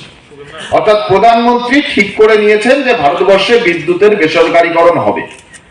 আর রুখতে যাবে কারা? রুখতে যাবে হচ্ছে বিদ্যুতের যে কর্মীরা, বিদ্যুতের যে শ্রমিকরা, কর্মচারীরা, ইঞ্জিনিয়াররা, তারা হচ্ছে রুখতে যাবে। আপনার এখানে বিদ্যুতের যে নিগম, সেই বিদ্যুৎ নিগমে কতজন কর্মচারী কাজ করেন? 1500, 1200, 1300। তাহলে দেশের সরকার, রাজ্যের সরকার যখন চাইছে যে বিদ্যুৎ বেসরকারীকরণ হয়ে যায়, এই 1200 মানুষের পক্ষে কি সেটা ঠেকানো সম্ভব? সেটা ঠেকানো সম্ভব না। তাহলে ঠেকাতে গেলে কি করতে হবে? ঠেকাতে গেলে যে কোটি কোটি গ্রাহক রয়েছেন তাদের সাথে বিদ্যুতের শ্রমিক কর্মচারীদের একসাথে এক জায়গায় চলে আসতে হবে। তাহলে প্রথম যে কারণটা আমি আপনাদের বললাম যে কেন আজকে এই ধরনের একটা ফোরাম, অ্যাসোসিয়েশন, মঞ্চ গঠনের প্রয়োজন হলো, আমরা বিদ্যুতের শ্রমিক কর্মচারীরা আমরা বুঝেছি যে আমাদের পক্ষে সম্ভব না যদি না আমরা সাধারণ মানুষকে, গ্রাহকদেরকে, উপভোক্তাদেরকে এই লড়াইয়ের সঙ্গে যুক্ত করে রাখতে পারি। আর বিদ্যুতের বেসরকারীকরণ ঠেকানো সম্ভব না যদি না এই দুই অংশের, অর্থাৎ শ্রমিক কর্মচারী এবং উপভোক্তা, এরা একসাথে এসে রাস্তায় দাঁড়িয়ে এই বিষয় নিয়ে কথাবার্তা আলোচনা করা শুরু করে। আচ্ছা, এবার আমরা যখন বলছি এই যে উপভোক্তা, এই উপভোক্তা মানে কারা? গোটা ত্রিপুরায় যদি আপনারা দেখেন কারা বিদ্যুতের উপভোক্তা, বিদ্যুতের 95%, 98% উপভোক্তা কারা? বিভিন্ন ক্ষেত্রে কাজ করা শ্রমিক, রাত্রিবেলা বাড়ি ফিরে গিয়ে আলো বাতাসের প্রয়োজন পড়ে, ছোট চাষি, মাঝারি চাষি, যাদের নিজেদের একটা শ্যালো বা পাম্পের সুযোগ আছে, এই ধরনের চাষি, যে মাঝারি ছোট ব্যবসায়ী যারা সন্ধ্যাবেলায় ব্যবসা করার জন্য বিদ্যুতের কানেকশনের প্রয়োজন পড়ে, বা ছোটখাটো কোনো কারখানা, তার মালিক, তার শ্রমিক। অর্থাৎ গোটা ত্রিপুরার যে উৎপাদক অংশ, তারা শ্রমিক হন, তারা কৃষক হন, তারা ছোট ব্যবসায়ী হন, তারা ছোট কারখানা নিজে তৈরি করেছেন, সেখানে 15 জন, 20 জন, 50 জন শ্রমিককে নিয়ে একসাথে উৎপাদনের কাজ করছেন, এই সবটা বিদ্যুতের গ্রাহক। তাহলে বিদ্যুতের গ্রাহক যখন আমরা বলি, আমার মাথায় কিন্তু পরিষ্কার করে ঢুকে যেতে হবে, সেটা হচ্ছে গোটা দেশের উৎপাদক যারা, তাদেরকে আমরা এক জায়গায় আনার কাজ শুরু করলাম। ভানুগর শাহ মহাশয় আপনাদের সামনে আলোচনা করবে। টেকনিক্যাল ব্যাপার এবং এই সমস্ত নিয়ে সাধারণ মানুষের খুব বেশি উৎসাহ, আগ্রহ নেই। বিদ্যুতের আন্দোলন বললে মনে করা হতো যে এটা বোধহয় বিদ্যুৎ কর্মীদের আন্দোলন, তারা তাদের চাকরি বাঁচানোর জন্য লড়াই করছেন, বা বেসরকারীকরণের বিরুদ্ধে তারা লড়াই করছেন, যারা ওই সেক্টরে কাজ করেন তারা লড়াই করছেন। এই যে ধারণা, এই ধারণা আজকে আপনারা ভেঙে দিয়েছেন। গোটা ত্রিপুরা থেকে সাধারণ বিদ্যুতের গ্রাহক, উপভোক্তারা সকালবেলায় ট্রেনে করে, বাসে করে, দূর দূরান্ত থেকে নানা ধরনের বাধা লঙ্ঘন করে আগরতলায় এসে উপস্থিত হয়েছেন এই কথা বলার জন্য যে বিদ্যুতের অধিকার আমাদের জীবনের মৌলিক অধিকারের একটি অধিকার, এবং এই অধিকারের ওপরে হামলা হলে আমরা সাধারণ মানুষ চুপ করে বসে থাকবো না, আমরা জানার, বোঝার, জানানোর, বোঝানোর চেষ্টা করব। ফলে একটা নতুন ধরনের, নতুন চরণের লড়াই সংগ্রামের পথ আজকে খুলে গেল। আমি ধাপে ধাপে কিছু কথা আপনাদের বলার চেষ্টা করব, এবং সে কথা বলতে গিয়ে হয়তো কিছু টেকনিক্যাল কথাও আমাকে বলতে হবে। আমি অনুরোধ করব আপনারা ধৈর্য নিয়ে শুনবেন, যাতে যে উদ্দেশ্যে আজকে গোটা রাজ্য থেকে আমরা এখানে এসে উপস্থিত হয়েছি, সেই উদ্দেশ্যটার সম্পর্কে আমাদের বোঝাপড়া, ধারণা, কাজ সেটা পরিষ্কার হয়ে যায়, যাতে এখান থেকে ফিরে গিয়ে এই বিরাট কনভেনশনকে কি করে আমাদের লড়াইয়ের একটা হাতিয়ার হিসেবে গড়ে তোলার প্রথম সোপান হিসেবে আমরা দেখতে পারি, সেই কাজ আমরা শুরু করতে পারি। আমি এপ্রিল মাসে ত্রিপুরাতে এসেছিলাম এবং সেখানে বিদ্যুৎ সংক্রান্ত একটি আলোচনা সভায় আমার উপস্থিত থাকার সুযোগ হয়েছিল। এই যে এপ্রিল মাসে আমি এসেছিলাম, আজকে এপ্রিল থেকে অক্টোবর শেষ, নভেম্বর মাসের শুরুতে আমরা ঢুকতে চলেছি। এই গত কয়েক মাসে ভারতবর্ষের বিদ্যুৎ ক্ষেত্রে শুধু এই গত কয়েক মাসে কি বড় বড় পরিবর্তন ঘটে গেছে সেটা আপনাদের বলবো। কিন্তু তার আগে প্রথমেই আপনাকে বলি যে আজকে সকালবেলার ত্রিপুরার যতগুলো সংবাদপত্র আমি হাতে পেয়েছি, প্রায় সব সংবাদপত্রেই ফ্রন্ট পেজে বা মাঝের পেজে বড় করে খবর এসছে যে সরকার ট্যারিফ বাড়াতে চলেছে। সরকার মানে যে ত্রিপুরার যে রেগুলেটরি কমিশন তারা প্রস্তাব এনেছে এবং তার বিরুদ্ধে বিভিন্ন ফোরাম থেকে, রাজনৈতিক দল থেকে, সিপিআইএম এর পক্ষ থেকে, অন্যান্য নাগরিক মঞ্চের পক্ষ থেকে তারা গিয়ে সেখানে তাদের বিরোধ জানিয়েছে। আচ্ছা বলুন তো যে ত্রিপুরা রাজ্যে বিদ্যুৎ নিয়ে প্রত্যেকটা বড় সংবাদপত্রের ফ্রন্ট পেজে লাস্ট কবে খবর এসেছিল? গত কয়েক মাস ধরে কিন্তু লাগাতার বিদ্যুতের সমস্যা নিয়ে ত্রিপুরার নাগরিকরা রাস্তায় আছেন। ফলে সংবাদপত্র যারা চালান তারাও বুঝতে পেরেছেন যে এই ব্যাপারে মানুষের চাহিদা, আগ্রহ তৈরি হয়েছে। তার জন্য আজকে নিউজ পেপারের ফ্রন্ট পেজে ব্যানার নিউজ করা হয়েছে। তার মানে কি? তার মানে আমরা যে কটা লোকের কাছে পৌঁছতে পেরেছি তার চেয়ে বেশি লোক কিন্তু এই ব্যাপারে জানতে বুঝতে চাইছে। তাই জন্য সংবাদপত্রে এর একটা গুরুত্ব তৈরি হয়েছে। তাহলে আমরা যদি আমাদের কথা পৌঁছানোর কাজ করতে পারি, তাহলে যে কজন লোকের কাছে এখনো পৌঁছেছি তার চেয়ে বহু বহু বেশি মানুষ আমাদের কথা শুনবেন। আমার নিজের ব্যক্তিগত অভিজ্ঞতা বলি যে ভারতবর্ষের প্রত্যন্ত গ্রামের ভেতরে স্মার্ট মিটার, সবাই এখন নাম জেনে গেছে স্মার্ট মিটার। আমরা ইলেকট্রিসিটি রেগুলেটরি অথরিটি ত্রিপুরা, সেখানে আমরা গিয়েছিলাম।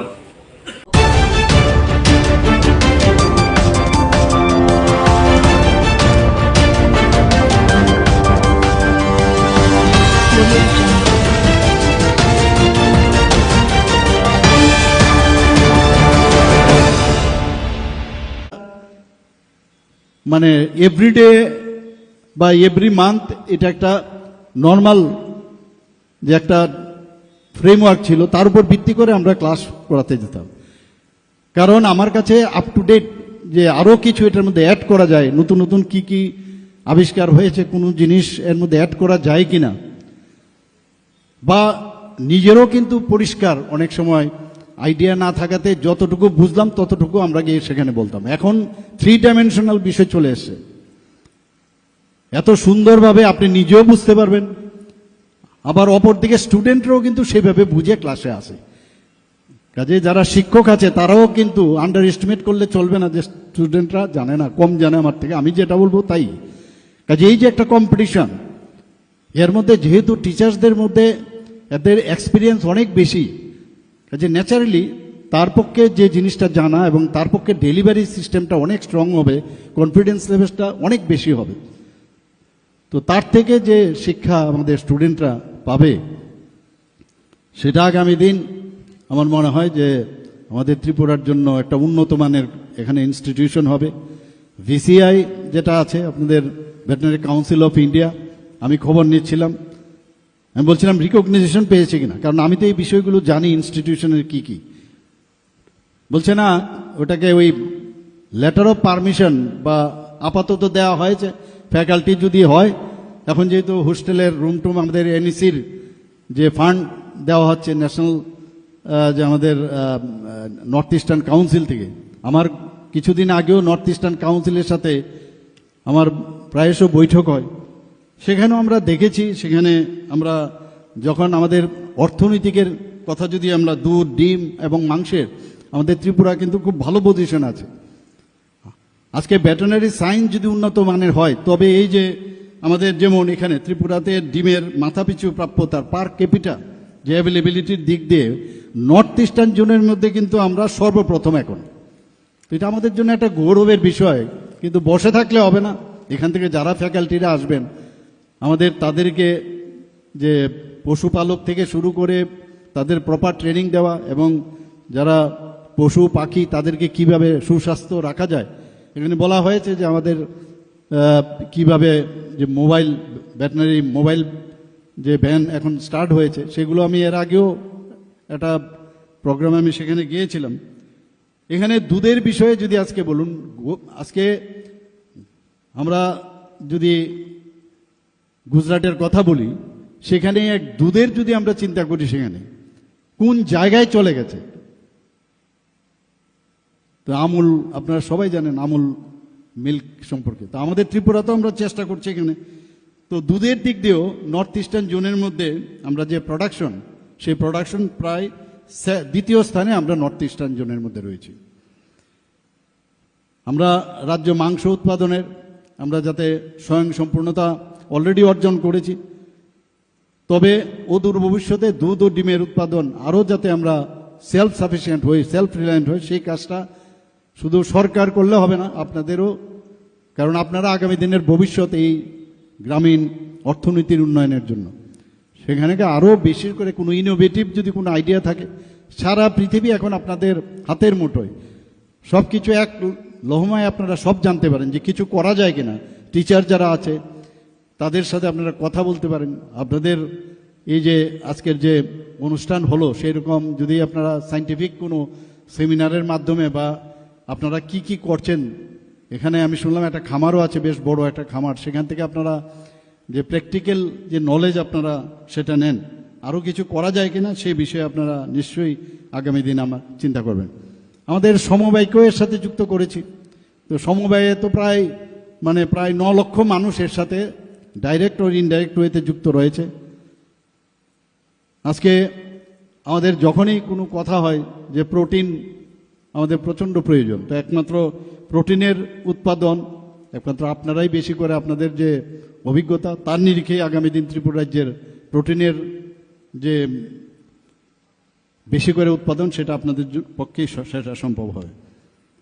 আমাদের এখানে মাননীয় মন্ত্রী অলরেডি বলেছেন, মুখ্যমন্ত্রী উন্নত গোধন প্রকল্প আমরা শুরু করেছি, প্রাণীপালক সম্মান নিধি আমরা শুরু করেছি, সেখানে 6,000 টাকা করে আর্থিক সহায়তা আমরা দিচ্ছি প্রতিটি যারা অলরেডি বেনিফিশিয়ারি আছেন।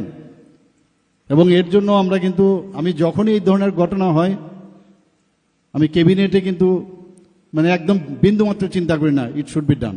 এতে করে 2023-24 এবং 2024-25 সালে প্রায় 800-এর উপরে, 8,000-এর উপরে পরিবার এতে লাভ হয়েছে, এবং তাদেরকে 6,000 টাকা করে আমরা প্রতি বছর আর্থিক সহায়তা করছি।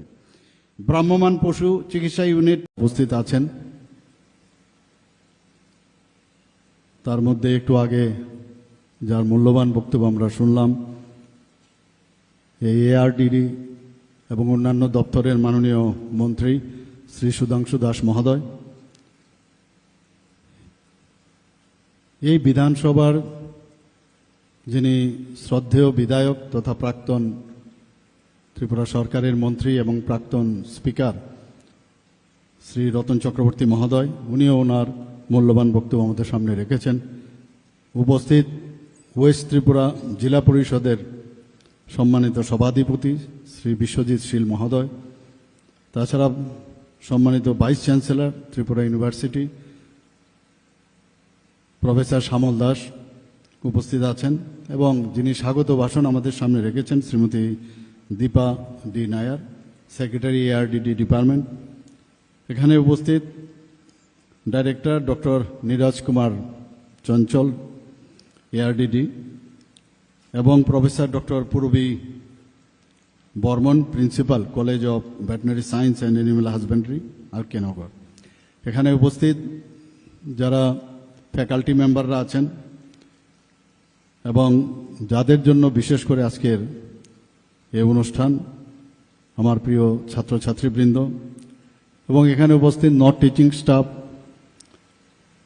এবং যারা জনপ্রতিনিধিগণ এখানে উপস্থিত আছেন, যারা এখানে আজকে রক্তদাতাগণ এবং বিশিষ্ট যারা ব্যক্তিবৃন্দরা এখানে উপস্থিত এই এলাকার, এবং মিডিয়া বন্ধুরা, সবাইকে আজকের এই অনুষ্ঠানে উপস্থিত থাকার জন্য হার্দিক অভিনন্দন ও শুভেচ্ছা জানাচ্ছি। আমরা সবাই জানি প্রকৃতির যে নিয়ম, প্রকৃতি ভারসাম্য রক্ষার জন্য আমরা মাঝে মাঝে আমরা ভুলে যাই যে একজন আরেকজনের আমরা কাজে আসতে পারি। গাছ ছাড়া যেমন প্রাণী বাঁচতে পারে না, আবার প্রাণীদের মধ্যে এক প্রাণী ছাড়া বাঁচতে পারে না। এটা কিন্তু আমরা ভুলে যাই বলে মাননীয় প্রধানমন্ত্রীজি, আমি দেখেছি যে ওনার যে স্লোগান সব ক্ষেত্রে কিন্তু সেটাকে আমরা ব্যবহার করতে পারি, যে সবকা সাথ সবকা বিকাশ অ্যান্ড বিশ্বাস আর তার প্রয়াস। এখানে কিন্তু আজকেও এই হসপিটাল আমি যখন ঢোকার পরে সেখানে আমরা আলট্রাসোনোগ্রাফি থেকে আরম্ভ করে এবং অন্যান্য যে স্ক্যান মেশিন থেকে আরম্ভ করে অনেক কিছু দেখলাম সেখানে। কোনো অবস্থায় এটা মেডিকেল কলেজের যে কোনো হসপিটালের সাথে আমরা বলবো না যে এটা ডিফারেন্ট কিছু আছে। আমি যেহেতু মেডিকেল সায়েন্সের সাথে আমি যুক্ত আছি, আর বিশেষ করে ভেটেরিনারিদের সাথে আমার বহু পুরনো পরিচয় ছিল এবং বিভিন্ন কলেজে ওয়েস্ট বেঙ্গলের যে দত্তবাগানে যে ভেটেরিনারি কলেজ আছে সেখানে আমি প্রায়শ যেতাম। পাটনাতেও আমাদের যে এটা বেশ বড় ভেটেরিনারি কলেজ সেখানে আছে, সেখানেও আমি নিয়মিত যেতাম। তো এই যে ব্যবস্থা এবং যেটা আমাদের মাননীয় মন্ত্রী বলেছেন যে ভেটেরিনারি সায়েন্স কিন্তু হিউম্যান সায়েন্সের থেকেও একটু আমি বলবো খুবই কমপ্লিকেটেড। হিউম্যান বিইং তো একটা ওয়ান পিস, ভেটেরিনারিতে বিভিন্ন ধরনের তাদের যে সার্জিক্যাল অ্যানাটমি থেকে আরম্ভ করে বিভিন্ন অ্যানাটমি এক একজনের কিন্তু আলাদা আলাদা। তো পড়াশোনা প্রচুর পরিমাণে করতে হয়। সেই জায়গায় দাঁড়িয়ে আমি মনে করি যে যারা এই ভেটেরিনারি কলেজে চান্স পেয়েছেন বা অ্যালাইড যে এক্সপার্টাইজ আছে আমাদের ভেটেরিনারি অ্যাসিস্ট্যান্ট বা ইত্যাদি যেসব কোর্সগুলো আছে, এটা কিন্তু এত সহজ নয় সেটা পড়া। আমি প্রায়শ শুনতাম আর.কে. নগরে এই ভেটেরিনারি কলেজ ইনস্টিটিউট সম্পর্কে। যখন আমি মুখ্যমন্ত্রীর দায়িত্ব নেই, আমার জানি না কেন সবসময় একটা এফিনিটি থাকতো যে এই কলেজের বর্তমান অবস্থা কি। আমি মাননীয় মন্ত্রী এবং যে সেক্রেটারি ওনাদের থেকে আমি খবর নিতাম। তো সবসময় দেখলাম একটা গ্যাপ ছিল। আমি বললাম কেন ফ্যাকাল্টি কম থাকবে, as early as possible faculty fulfil করতে হবে। এটা চারটিখানে কথা নয়। একটা ভেটেরিনারি কলেজ কোনো স্টেটে থাকা, এটা আমরা জানি মাত্র একটা সিট ছিল, দুটো সিট ছিল আগে ত্রিপুরার থেকে আমাদের সময়। সেই জায়গায় এত বড় একটা মেডিকেল কলেজ হয়েছে, এখানে প্রায় 63 আর আরও জম্মু অ্যান্ড কাশ্মীরের সিট মিলিয়ে প্রায় 66 সিট এখানে আসন সংখ্যা আছে।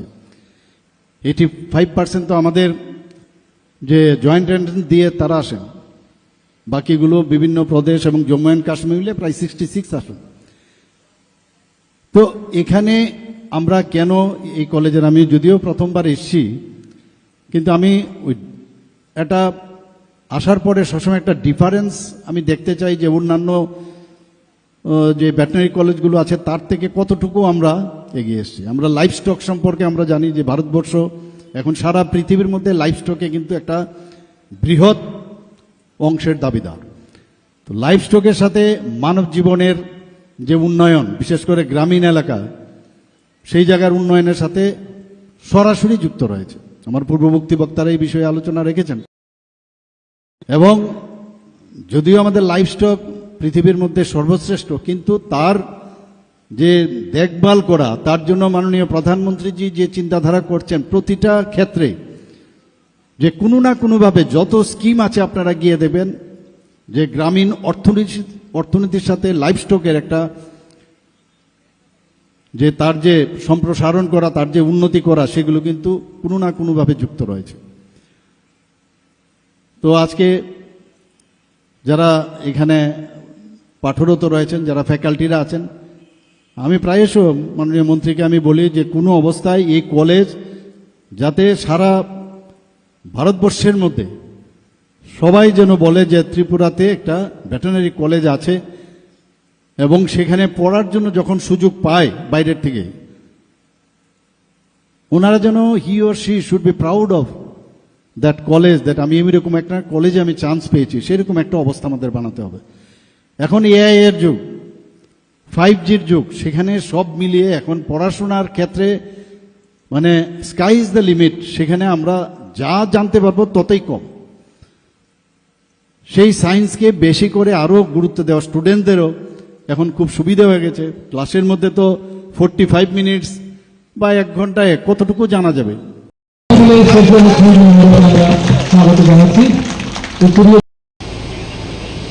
Thank you very much, sir. We have Srimati Deepa D. Nair, ma'am, IFS. She is the Secretary ARDD, Government of Tripura. Ma'am, thank you very much.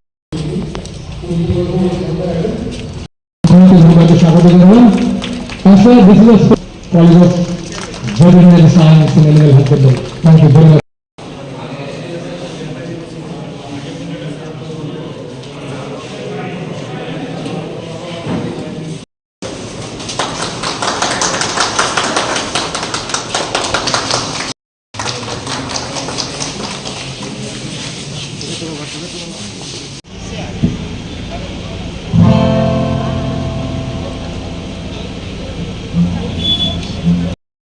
माननीय सभापति पश्चिम त्रिपुरा जिला परिषद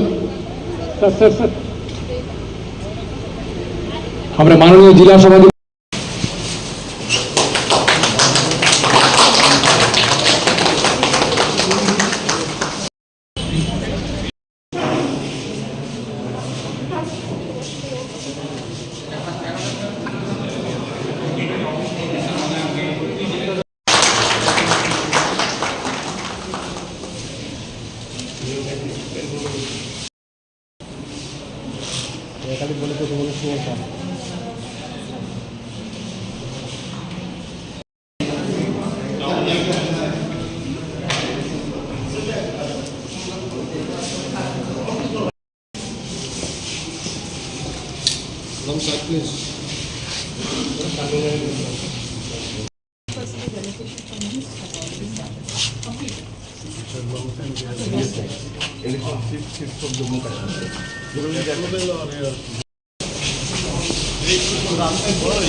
দাদা একটু পেছনে আছে।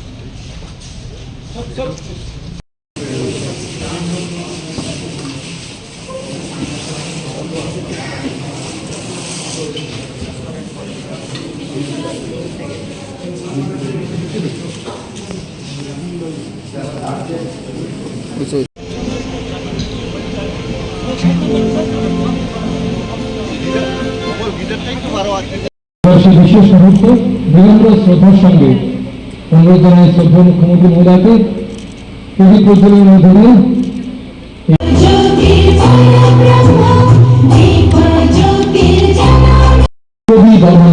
Ma'am please come with the dais. সবাইকে অনুরোধ করবো আসন গ্রহণ করার জন্য। আমরা কৃতজ্ঞ। Vice chancellor Tripura university has arrived. My humbly request Honorable VC sir to come over the dais and take a seat. Thank you very much for joining us.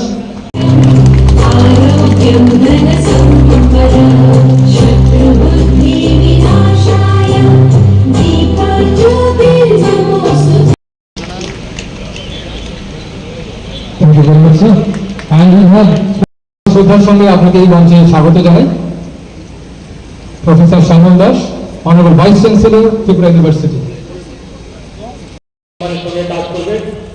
They will make us proud, and that way we are going to create as Tripura, Swasth Tripura, as Bharat, Swasth Tripura. Welcome Chakraborty, our Union Himayapur Assembly constituency. কলেজের veterinary সায়েন্সের পক্ষ থেকে শ্রদ্ধার মধ্যে হৃদয়কে বর্ণনা করে নিচ্ছি এবং এই শুভেচ্ছা স্বাগত আমাদের সবার পক্ষ থেকে স্যার আপনার ত্রিপুরার সুন্দর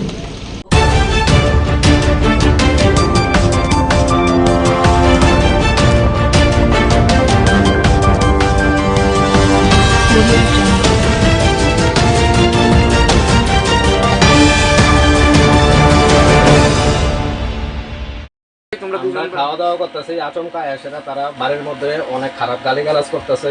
তারপর আমার এক মামারে খুঁজতেছে, আমরা বলছি মামা যেহেতু বাড়িতে নাই আপনারা পরে আইয়েন, না হইতো না, হ্যাঁ তানের আইতে লাগবো, এই করতে লাগবো, কতজন তারা 5-7 জন আছে, ঠিক আছে। তারা আরো হুমকিমূলক কথা কইছে, বাড়ির মধ্যে মহিলার উপরে তো হাত তুলছে, আমরা তারা দত্তাম গিয়েছিল আমার এখানে আমি চিনছি।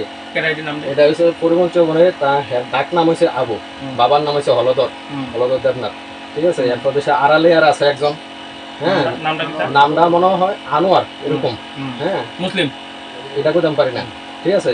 তো এরপর সেটা তারা কইতেছি সুন্দর করে, আমরা সবাই করতাম, আমরা মারতাছি, এরপরও কইছি যে বলে আপনারা জানগা ওখানে, আপনারা দিনের বেলা সুস্থ অবস্থা সব মদ টদ খায়া মানে যাওয়া অবস্থা, হ্যাঁ মানে অনেক খারাপ ভাবে ইয়ে করছে।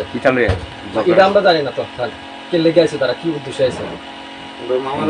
মামার বাড়ি পাশের মামার বাড়ি আমরা আইসি তার বাঁচানোর লাগিয়া আর কি।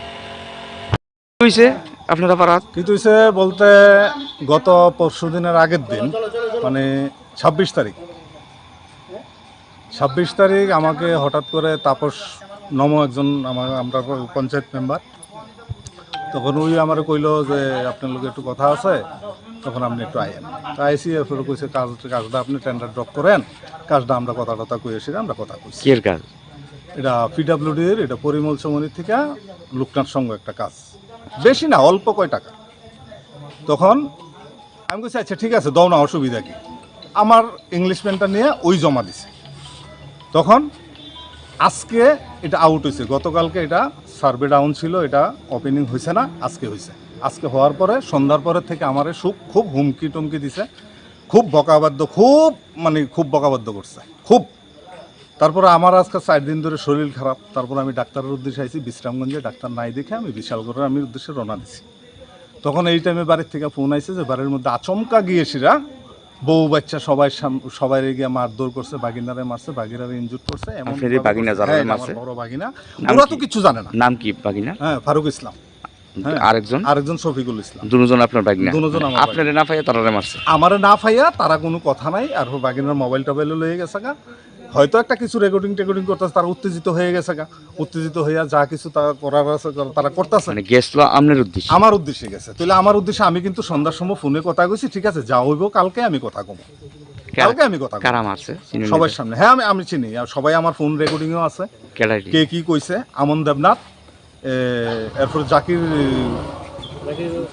হ্যাঁ জাকিরের ভাই নাকি, জাকিরের ভাই আনোয়ার হোসেন, হ্যাঁ নাকি ওখানে বিজেপির বড় নেতা, হ্যাঁ মানে আমার খুব ধমকি টমকি দিছে, খুবই। সব ফোন রেকর্ড আছে আমার কাছে, সব কিছুই আছে আমার কাছে, প্রমাণ আছে। কিন্তু আমি সুস্থ বিচার চাই বাস। কিন্তু আমার ফ্যামিলির উপর আক্রমণ হইব কেন? আমি তো তারারে পরিষ্কার বলে দিয়েছি যে আমি কালকে কথা কম, আমার শরীর ভালো না। আমি বারবার কিন্তু কইছি, এখন আমার ফোন রেকর্ডিং আছে, সব কিছু আছে। কিন্তু আমি আইনের কাছে এটাই চাই, আমি সুস্থ বিচার চাই বাস, পরিষ্কার। আমি শুধু একদম এইখানে আমি মুসলিম আছি 2 ফ্যামিলি, মাত্র 2 ফ্যামিলি মুসলিম আছি। কি আমি কেন অপরাধ করেছি? আমার ইংলিশমেনটা নিয়ে অন্য কেউ জমা দিয়েছে, তাহলে এটা কি আমার দোষ? আমার বাড়িতে কি হামলা করতে পারে?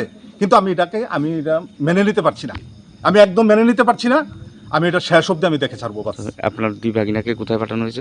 একদম মানে হেরে মাথার মধ্যে মারছে অমন দেবনাথ, হের মোবাইলও নিয়ে গেছে, হের মাথার মধ্যে কানে টানে শুনে না, খুব বেশি জীবিতে রেফার করা হয়েছে।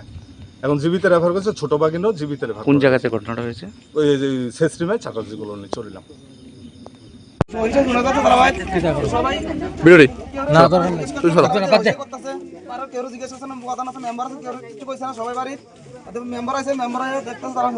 সবাই গেছে মেম্বার লগে, তারা কেউ কিছু জানাইছে না। এরপরে দিয়া তারা আমরা পাড়া মানুষ সবাই গেছি, তারা 4 জনে বাইকে গেছে, তারা 3 জন আসলে এখানে উপস্থিত থাকার পরে পাড়া মানুষ তারা কইছে থাকতেও, তারা থাকে নাই, মানে সবাই আটকে রাখছে। প্রশাসন আইছে, প্রশাসন আইয়া আমার প্রভু আছে, প্রশাসনের সামনে গাড়িটা চলে গেছে। আমরা সবাই মিলে গাড়ির সামনে থেকে আটকাইছিলাম যে প্রশাসন আছে, প্রশাসন কিছু করবো। তো প্রশাসন আইয়া দেখছি তারা গাড়ি ছাড় দিয়েছে আমাদের অবস্থা, তারা পুলিশের সামনে সব গেছে গা। আর আমরা দুইবার ঘটনা হয়েছে, সামনে যদি আবার ইতা করে আমরা মানুষ সবাই হরানি আছে। কাজটা তারা কি সমস্যা করছে হয়েছিল মনে হয়েছে, কেউ কিছু কইছে না, তারাও জানাইছে না, এতটা জানাইছে না। আমরা হয়েছিল গেছি, জানার পরে কার বাড়ি? আনোয়ার হোসেন ওই তো মানে আটকে জায়গা ওই অ্যাম্বুলেন্স ড্রাইভারটা আইতে দেরি হইতেছে, কোনো রেফার দিছিল, রেফার দিছে, কোনো ইয়ে নেই। কেন মারছে কেন এটা?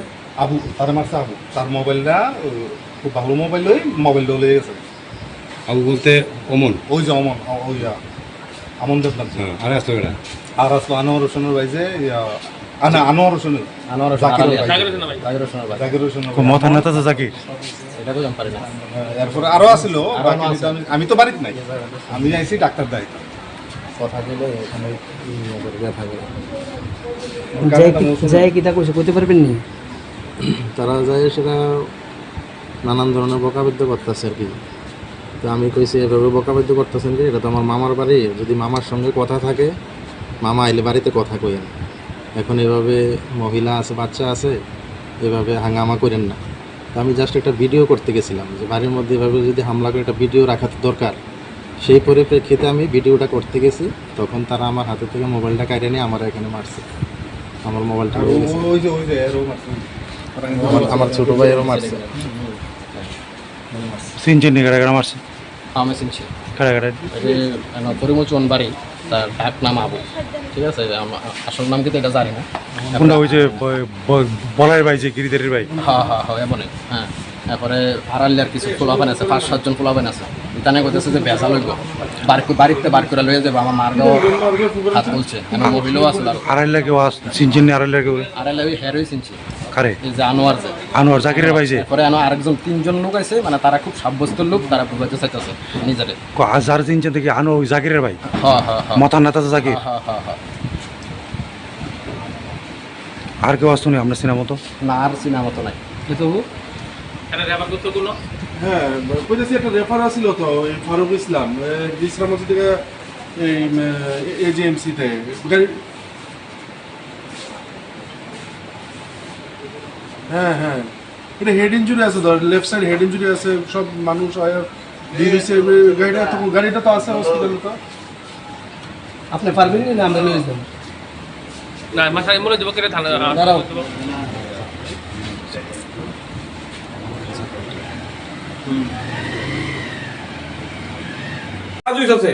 আমার বাড়ি দক্ষিণ চললাম, কথা বুঝছো? আমার বাড়ি দক্ষিণ চললাম, ওখানে যদি কথার কথা আমার বাড়ির সামনে কাজটা যদি আমি মেনে নেবো নিলাম না, কিন্তু না না, এটা আমি রাখতেছি।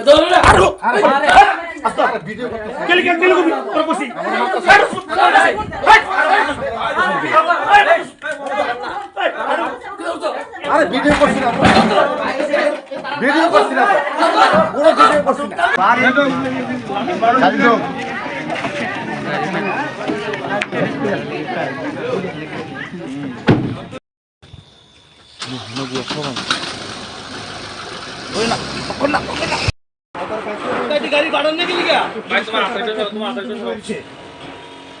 ভাই তোমরা দুজন ভাই?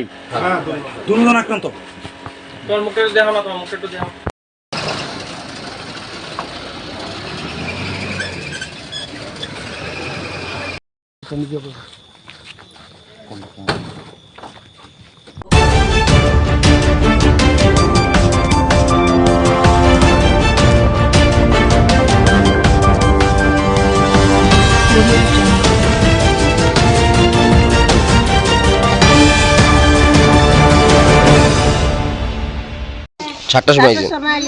আমরা এখন লাইন পাচ্ছি না, আমরা তো গাড়ি রিজার্ভে আছি। এরপরে ওখানে এমন হইলে কেমন হইব? মানুষ 10টা-11টার সময় হয়, তো তারা সকাল 7টার সময় দালালরা এসব করবো। তো আমরা এই গাড়ির ভাড়া দিদি আইম, গাড়ির ভাড়া দিদি আইয়ে রে আমরা কিচ্ছু পাইতাম না। তো এই আমরা এটা কি হইলো, আমরা আর কি বলা ঠিক আছে। আর কোনো কিছু কি চাইবেন যারা সরকার চালাইতেছে তার কাছে কি চাইবেন? সরকার চালাতে আছে যেন এটা সুস্থভাবে হয়, এই দাবি রাখবেন না? আমি দাবি আবেদন। ডিম অফিসে কি আইছে? ভোর 4টার দিকে আধার কার্ড বায়োমেট্রিক করা সকাল 4টা? হ্যাঁ সকাল 4টা। ততক্ষণ কি অফিস খুলছি নি? এত সকালে কেন আইছে? না অত লাইন পাওয়া যাচ্ছে না, এর জন্য আমি সকালে 4টার দিকে এখানে মানে আগে এই লাইন ধরতে হয়? হ্যাঁ আগে লাইনটা ধরতেছি। ও তো কত নম্বর লাইন পাইছেন? আমি পাইছি 1 নম্বর। ও কতটা পর্যন্ত দাঁড়ায় থাকতে লাগবে লাইনে? 11টা। এত সময় লাইনে দাঁড়ায় কাজ করতে হয়? হ্যাঁ। কি বলবেন এই বিষয়টা, কি কারণে দেরি হইতেছে? এখানে স্যারে কইছে, স্যারে ইয়া কইছে এখানে মেশিনটি নষ্ট, একটা মেশিনে আছে তার জন্য 18 পুরুষ 18 জন, মহিলা 18 জন করে নিতে আছে। তো মেশিন ঠিক হলে পরে 70 জন করে নিব। কি চাইতেছেন আপনারা? তখন চাইতেছি আমরা যত তাড়াতাড়ি হোক মেশিনগুলো ঠিক করে, যখন মানুষের যে পয়সা নিতে আছে এদের থেকে বিরত রাখার জন্য। বোর্ড সাইডটা কত নম্বর লাইন পাইছেন? 2 নম্বরে। বোর্ড সাইডটা? তো সাইডটা কি রাইছেন? কালকে আইয়া গেছি, পরশু দিনও আইছি, লাইন নাই। তো আজকে আইছি, আমার বাচ্চার 5 বছর হয়েছে, আমি আধার কার্ড করতে হয়েছি, আজকে 4টার সময় আমি লাইন করছি। এখন তো অফিস তো রিজার্ভ করে আইছি। কোন জায়গা থেকে আইছেন? মতিনগর থেকে। তো অফিস তো খুলবে 11টায়। তো আমরাও বাচ্চার আধার কার্ড করা লাগবো। এত সময় কি করবেন? গাড়ি রিজার্ভ করে আউল লাগবো। তো এখানে 5 থেকে 6 ঘন্টা লাইন ধরতে থাকবে। খাওয়া লাগবো কি করন? আমরা তো সরকার আমরা দিকে চায় না, মেশিন নষ্ট হয়েছে কতদিন ধরে বলে, মেশিন ঠিক করে না। তো আমরা বাচ্চার আধার কার্ড লাগবো, বাচ্চার কাগজপত্র করণ লাগবো, এই কারণে আমরা ভোর 4টার সময় অটো রিজার্ভ করে আসি। এখন যারা সরকার চালাইতেছে বা উপরে স্থানীয় নেতৃত্বরা আছে, তারা কি রাখবেন, দাবি রাখবেন আপনাদের এই দুরবস্থায়? সুস্থভাবে মেশিন যারা তাদের ঠিক করতে পারে, বা আমরাও সুন্দরভাবে এমন কি 4টার সময় না আইতে লাগে, টাইম মতন আমরা 10টা 11টার দিকে আইয়া বাচ্চা যাতে আই কার্ড আধার কার্ড এটা করতে পারি। কি নাম আপনার? সুপ্রিকা নন্দী। আশা ওই তো আজকে 4-5 দিন ধরে ঘুরতে আসছি সোনামুড়া ডিএম অফিসে আধার কার্ড আপডেট করার জন্য, কিন্তু বার্থ সার্টিফিকেট অনলাইন লাগে, যার কারণে আমি বারবার এখান থেকে ফিরে যাইতে আসছি। আজকে আইছি 5:30 আসার পরও আমি 18 নম্বর সিরিয়ালে করছি। এখানে মেশিন নষ্ট, একটা মেশিনে কাজ চলছে, এই জন্য 18 জন পুরুষ 18 জন মহিলা নিতে আছে। কাঠালিয়া থেকে অনেক দূর থেকে গাড়ি রিজার্ভ করে আইয়ে ভোরে আইয়া সেরও সিরিয়াল পায় না, যার কারণে মানুষের হয়রান হয়ে এখান থেকে আবার ফিরে যেতে হয়। সকাল 5:30টার সময় আপনি আইছেন? হ্যাঁ 5:30টার সময় আইও আমি 18 নম্বর সিরিয়াল পাইছি। এই পুরুষ 18 জন, মহিলা 18 জন। এই যে দুরবস্থা কি কইবেন? এখানে শুনতে আছি স্যারের মুখে বা এখানে যারা অফিসে দায়িত্বে আছে, মেশিন নষ্ট শুনছে, তো কতদিন লাগবে আরও তা শিউর নাই। মানুষের হয়রানি হইতে আছে। 4টা মেশিন যদি চলতো মিনিমাম 70 থেকে 80 জনের মানুষের কাজ সমাধান করা যেত, মাত্র 18 জনের কাজ সমাধান হইতে আছে। তো কবে নাগাদ মেশিন ঠিক করা হবে তাও সঠিকভাবে জানানো হইতে আছে না অফিস থেকে। এখনও তো সকাল 7টা বাজছে না, আপনারা 11টার পরেও কর্মীরা আসবে, তখন কি করবেন? এতক্ষণ এই লাইনের মধ্যে দাঁড়িয়ে থাকতে হবে কাগজ ঠিক করতে গেলে, আর কিছু করার নাই। সারাদিন হাজিরা। কত ঘন্টা দাঁড়াতে হয় আপনাকে একটা কাগজ ঠিক করতে গেলে? একটা কাগজ ঠিক করতে গেলে তো মিনিমাম অফিস টিলার মধ্যে 3-4 দিন ধরে আইতে লাগে। আর কত সময় লাইনে দাঁড়াতে লাগে? হয়তো 5:30 থেকে 11টা পর্যন্ত লাইনে দাঁড়িয়ে থাকতে লাগে। যারা বাচ্চা নিয়ে আইয়ে তারা তো ভীষণ হয়রানি, কারণ বাচ্চা লইয়া কতক্ষণ দাঁড়িয়ে থাকতে পারে লাইনে। কালকে তো একবার 4টার দিকে আইছি, আইয়া টিকিট করে গেছি, এরপরে দিন ঘুরতেই আমরা লিস্ট কাটতে দিছি। আজকে আইসি আবার 4টার দিকে আইসি, লাইন ধরে লিস্ট হয়েছে, লিস্ট হওয়ার পরে হইতেছে ইঞ্জিন স্যারে হইতো না, আপনারা লাইন করেন আবার। আমি বললে একটা আইব উগ্র বছর ছেলে আইব, আইয়া ঢুকবো আমরা মাঝে দিয়ে আইয়া পারাবাড়ি, আপনারা পারাবাড়ি করে যা করেন করেন। আমি স্যার আমি লোকে এগুলো করলে কি মানে এখানে বলতে ঝগড়া করে আপনারা লাইন ধরতে? হ্যাঁ ঝগড়া করে লাইন ধরো, শিখলে পরবর্তী আইয়া আবার নিজে লিস্ট করছে, লিস্ট করে লইয়া গেছে, কইছে যারা এখানে লাইনে থাকতে পারবে 11টা পর্যন্ত মানে পাইবে। কি মনে হয় এত লম্বা লাইনের কারণটা কি? আমরা না খাইয়া স্যার এই দিকে এদিক গেলাম না, লাইন কালকে লাইন অফিস আমরা মাছ আসলে দেখি আইয়া লাইন মানে কি কারণে লম্বা লাইনটা হইতে পারে? লম্বা লাইনটা আধার কার্ডের লেগে স্যার। মানে কি কারণটা কি এত লম্বা? অফিস সমস্যা, স্টাফ কম না কম যন্ত্র? আমরা জানতে পারি না ভিতরের অবস্থা কি, কাজ করে কম। কাজ করে কম তাদের ঠিকভাবে কাজ করলে যে 18 জন কাজ করে কতদিন মানে 18 জন ধরে আর এই অবস্থাটা কতদিন ধরে চলতেছে? এটা তো আমরা 60 দিন আগে দেখতে খুব ঝামেলা এর আগে তো আর আমি আইছি 60 দিনের মধ্যে যৌতুক দেখলাম খুব ঝামেলা। কি কইবেন যারা উপরে স্থানীয় নেতৃত্ব আছে, যারা মুখ্যমন্ত্রীর কাছে কি বার্তা রাখবেন এই সমস্যাটা নিয়ে? কি বার্তা রাখবেন সরকারের কাছে? সরকারের কি বার্তা রাখবো, আমরা এই পরিশ্রম করে আই না খাই 11টা বুঝি বইয়ে দেয়, এরপর দেখা গেল যে এগুলোর মধ্যে আবার বাচ্চার জায়গা তো আমরা লাইন দিয়ে কি করবো, কেউ কাটালিয়ে চাইছে 300-400 টাকা রিজার্ভ করে আইয়া পাইছে না, আমরা 3টের দিকে আইয়া লাইন পাইয়া লাইনের পর আবার লাইন পর করে আমরা কি করবো কোন সময়। কোন সময় আইছেন আপনি বাচ্চাটা লইয়া? লাইন পাইছেন নি? 6টা কত 6টার সময় লাইন পাইছেন না? কুরুমাই কি কইছে? এখানে তো এসডিএম আছিল, কি কইছে তারা? আইয়া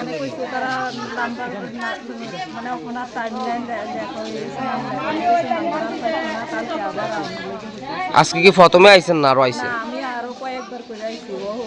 এবার পাইছেন না লাইন? এমন যদিও বাচ্চাদের রোদের মধ্যে আওয়াজ দেওয়া কি সম্ভব, বাড়িতে তো কাজ করতে যে সাইডে রাস্তাঘাট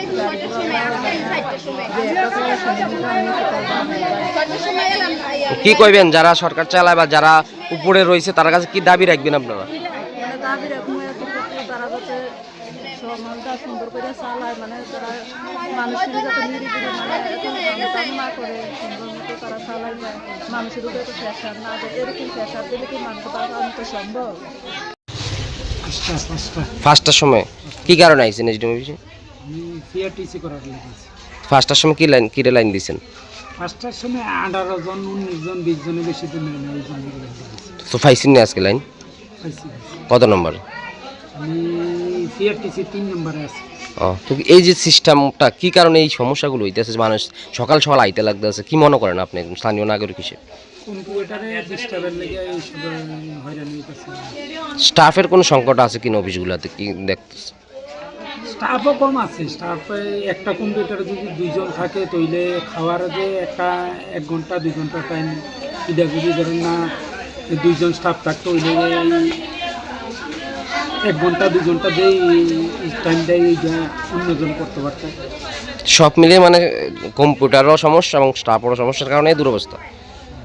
কি নাম আপনার? দেখুন এখন সকাল প্রায় 6:45 বাজে, তারও আগের চিত্র এটা সোনামুড়া আদার সেকশন। আমরা সরাসরি আপনাদেরকে শেষ চিত্র দেখাচ্ছি।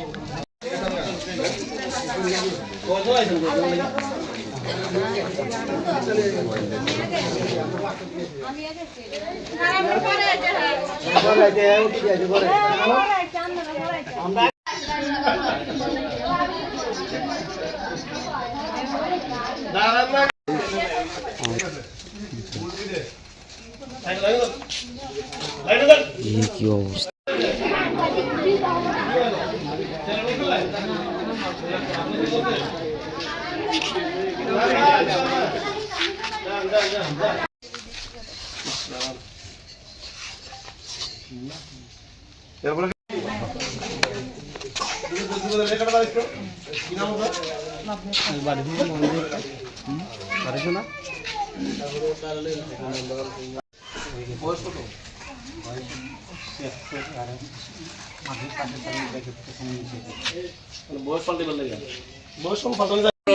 কালকে নিচে একবার বসে কাটতে দিছে না আর কবি তুলে দিতে পারো হরানি তো আমরা পড় দিয়ে দেন।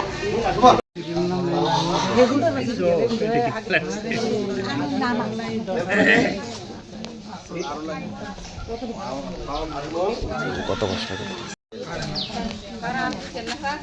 আর মেশিন একটা গো মেশিনে দেখো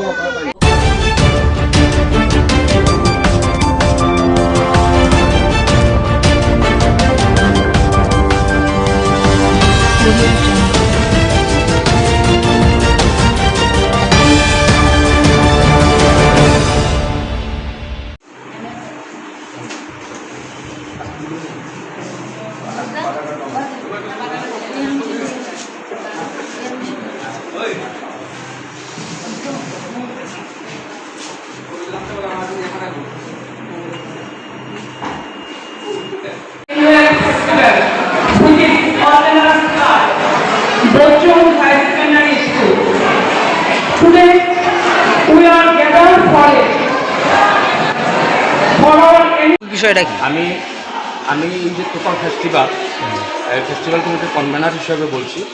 আমাদের আজকে ব্লাড ডোনেশন ক্যাম্প, তিথি ভোজন এবং স্কলারশিপ ডিস্ট্রিবিউশন, এই প্রোগ্রামগুলি নিয়েই আজকের এই অনুষ্ঠান। তো এই অনুষ্ঠানে আমাদের স্কুলে কয়েকজন ডোনার আছেন, ওনাদের যে টাকা, সেই টাকার থেকে ইন্টারেস্ট থেকে আমরা এই প্রোগ্রামগুলি করে থাকি। প্রায় 120 জন স্টুডেন্টকে আমরা আজকে 1000 টাকা করে দেবো। তাছাড়া তৃতীয়জন প্রায় 700 জনের আমাদের আর এক্সিবিশন তো আপনারা দেখেছেনই, আমরা এক্সিবিশনের ব্যবস্থা করেছি। তো এই এক্সিবিশনে আমাদের বিদ্যালয়ের সমস্ত স্টুডেন্টস এবং প্যারেন্টসরা আমাদেরকে সার্বিকভাবে সহায়তা করেছেন এবং আশা করছি আমাদের এই প্রোগ্রামটি সফলভাবে এই প্রোগ্রামটি শেষ হবে। কে ছিলেন আজকের এই প্রোগ্রামে? প্রধান অতিথি কে ছিলেন? হ্যাঁ, আজকের প্রোগ্রামে আমাদের সেকেন্ডারি এডুকেশনের ডাইরেক্টর স্যার এনসি শর্মা, আমাদের ওয়েস্ট ডিস্ট্রিক্ট এডুকেশন অফিসার পল্লব কান্তি সাহা, আমাদের মেয়রিং কাউন্সিল কর্পোরেটর হিমানী দেববর্মা মহোদয়া এবং সেকেন্ডারি ডাইরেক্টরেটের 2 জন ওএসডি স্যার আমাদের এই প্রোগ্রামে আজকে উপস্থিত রয়েছেন। মেয়র স্যার আসার কথা ছিল, কিন্তু উনি হঠাৎ করে অসুস্থ হয়ে যাওয়াতে উনি আসতে পারেননি।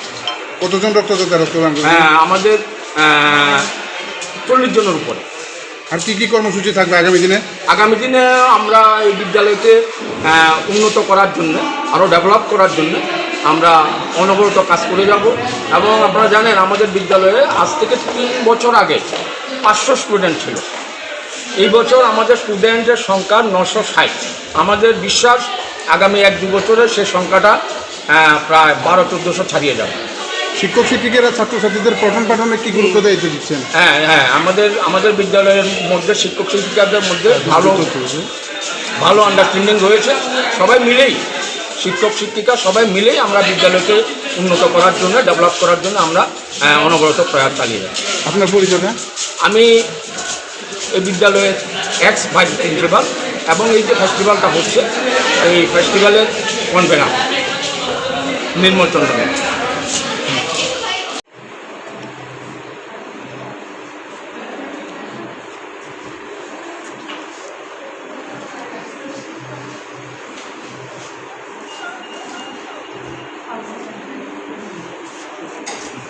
Blood donation camp, an event that gives us opportunity to perform a simple effective scholarship program. Shrimati Purni Chakraborty, scholar name.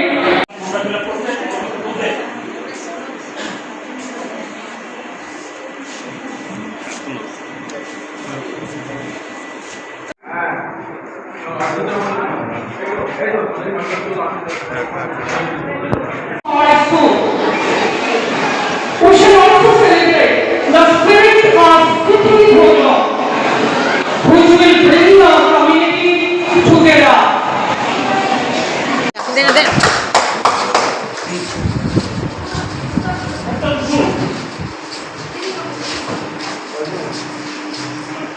We condemn Kanti Shah, District Education Officer, West District, Srimati Himanshu Devarma.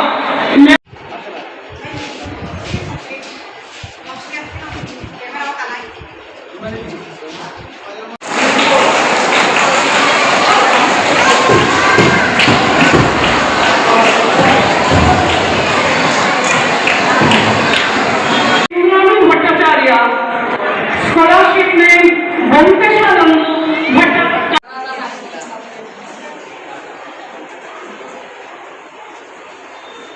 Financially needy student, I extend my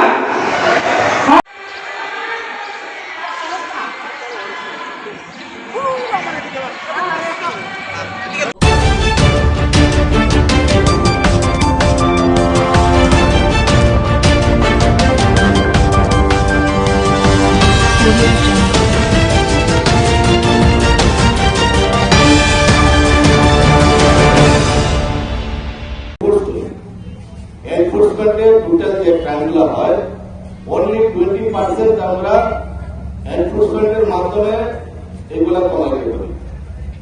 বাকি যে 80% 80% বাকি কমবে না, কিন্তু বাকি 80% যদি কমাতে হয় তাহলে আমাদের যে বিষয় যেমন নারী নির্যাতনের বিষয়ে আমাদের ওয়াকিবহাল কেন নারী নির্যাতন হইতেছে, সামাজিকগত কারণ কি কি থাকতে পারে, অর্থনৈতিক কারণে হচ্ছে কিনা, তার ফ্যামিলির ভ্যালুজের কারণে হচ্ছে কিনা, সেই বিষয়ে আমাদের অবগত থাকতে সবার মধ্যে এটা অ্যাওয়ারনেস হইতে এবং আমরা এডুকেটেড হইতে যদি শিক্ষা এবং আমাদের জ্ঞান এবং আমাদের জানার যে আগ্রহ এবং সোসাইটিকে একটা ভালো জায়গাতে নিয়ে যাওয়ার জন্য যে প্রয়াস, এইটা যদি আমাদের মধ্যে না আসে তাহলে আমরা সেই অপরাধটা আমরা দমন করতে পারতাম। ব্যবহার করা এবং যখন আমি একটা গাড়িকে ওভারটেক করুন, এটা আমার দেখে বলতে 4 নম্বর, আমি যখন গাড়ি চালাবো, বাইক চালাবো, আমি মদমত্ত অবস্থায় বাইক চালাইতে পারতাম না। পুলিশ তো আর জনে জনে ঘরে ঘরে গিয়ে বসে দেখতে পারবে না যে ট্রাঙ্গেজ কন্ডিশনে চালাচ্ছে কিনা। এটা আসবে কোথা থেকে? একটা ফ্যামিলি ভ্যালুস থেকে আসবে। সেই সম্পর্কে জানলেই তবেই সে এটা করবে না। সবাইকে জানতে হবে হেলমেটটা কেন পড়তে হবে, কেন সিট বেল্ট ব্যবহার করতে হবে, রাস্তার কোন পাশ দিয়ে হাঁটবো আমরা কিন্তু এখনো জানি না। আমরা এখনো জানি না রাস্তার কোন পাশ দিয়ে হাঁটবো। আমরা এখন শুরু থেকে যখন আমরা শিখছি, মা বাবা আড়াই নিত, তখন জানতাম রাস্তার বাম পাশ দিয়ে হাঁটতো। ঠিক না? রাস্তার বাম পাশ যেমন আইনগত আইন সিদ্ধ, রাস্তার ডান পাশও কিন্তু আইন সিদ্ধ। এবং দেখা গেছে 2021-এ সেই আইনটা পাশ হয়েছে। পেডেস্ট্রিয়ান মানে পথচারী যদি ডান দিকে হাঁটে, এটা আইনগত অপরাধ না, এটা আইনের অপরাধে পড়ে না এটা। এবং দেখা গেছে যদি রাস্তার ডান দিকে হাঁটে তাহলে মারপিট হয়। এর চেয়ে বড় কোনো বড় মুদ্রা নিয়ে কিন্তু এত বেশি মারপিট হয় না। আমরা যদি আমাদের মনের দিকে আমি যদি নিজেকে একটা ভালো মানুষ হিসেবে পরিচয় দিতে পারি এবং সোসাইটিতে যদি আমি দাবি করি, তাহলে আমার মধ্যে ইগো ভাবটা রাখতে পারবে। ইগো থাকলে আত্মীয়তা থাকলে আমাদের মধ্যে বিশ্বাসের সম্ভাবনাটা 95% বেড়ে। তার জন্য আমরা ইগো রাখতে পারতাম। কিন্তু আমরা লক্ষ্য করি, আপনারা জানেন স্বামী বিবেকানন্দের একটা বাণী আছে যে হিংসার থেকে ভালোবাসার শক্তি অনেক বেশি। আমরা একজনে যদি 10 জনকে একলা পিড়াইতে পারে, সে বেশি ক্ষমতা হারেই মারপিট করে। এর চেয়ে বড় কোনো বড় মুদ্রা নিয়ে কিন্তু এত বেশি মারপিট হয় না। আমরা যদি আমাদের মনের দিকে আমি যদি নিজেকে একটা ভালো মানুষ হিসেবে পরিচয় দিতে পারি এবং সোসাইটিতে যদি আমি দাবি করি, তাহলে আমার মধ্যে ইগো ভাবটা রাখতে পারবে। ইগো থাকলে আত্মীয়তা থাকলে আমাদের মধ্যে বিশ্বাসের সম্ভাবনাটা 95% বেড়ে। তার জন্য আমরা ইগো রাখতে পারতাম। কিন্তু আমরা লক্ষ্য করি, আপনারা জানেন স্বামী বিবেকানন্দের একটা বাণী আছে যে হিংসার থেকে ভালোবাসার শক্তি অনেক বেশি। আমরা একজনে যদি 10 জনকে একলা পিড়াইতে পারে, সে বেশি ক্ষমতা হারেই।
হয়েছে আমরা বিশালগড় ফায়ার স্টেশন কলাইছে যে মোড়াবাড়ি স্কুলের সামনে একটা অ্যাক্সিডেন্ট হয়েছে। আমরা তাড়াতাড়ি অলরেডি আমি গাড়ি নিয়ে গেলাম, গিয়ে দিয়ে কোনো কিছু নেই, কোনো একটা গাড়ি দাঁড়া রয়েছে ইন্দুরে, কোনো কিছু নেই, আহত মতো কিছু কোনো কিছু নেই, গাড়ি দিয়ে ভালোই, গাড়ি কোনো কিছু নেই কোনো মানে আপনারা শুধু কইছে আমরা কি ধরতে নাইছে আমরা কইতেছি, কিন্তু যে ফোন করছে তার আগে কি পাইছেন না? আপনারা? তার আগে পাইছেন কে ফোনটা করছে কটা আমরা কইতে না কেন বিষয়টা ফেক কল, মানে অন্য ফোন করছে ও আমরা তো কইতে না কে ফোন করছে, এখন কোন কিছু হইছে আপনার মতো একটা মানে ইমার্জেন্সি দপ্তরে এভাবে হয়রানি করাটা কি হয়রানি তো করতে হয়েছে, বুঝছেন? হয়রানি করতে হয়েছে, আমরা তো কল করলে তো না গিয়ে পারি না, কল করলে যাইতেই হয়, গেছি গিয়ে তো আমরা কোনো কিছু পাইলাম না। এটা টাইম যদি অন্য জায়গায় অন্য কোনো দুর্ঘটনা দিলে আমরা ভাইসা অন্য দিকে করলে তো আমরা অনেক বিশ্রামঞ্চ বা বাজারঘাট ফোন করলাম। আপনার দপ্তর থেকে কি কোনো ধরনের কোনো পদক্ষেপ গ্রহণ করা হইব এই বিষয়ে? এই বিষয়ে তো বুঝছেন অনেক অনেক হইতাছে, বুঝছেন, অনেক কিছু হইতাছে, বুঝছেন, অনেক কিছু হইতাছে, কোনো কিছু তো হইতাছে। আপনারা ঊর্ধ্বতন কর্তৃপক্ষের জানাবেন না বিষয়টা? যে উদ্যোগ জানে এমন তো আগে মানে আমরা এই ফল কস হইতাছে।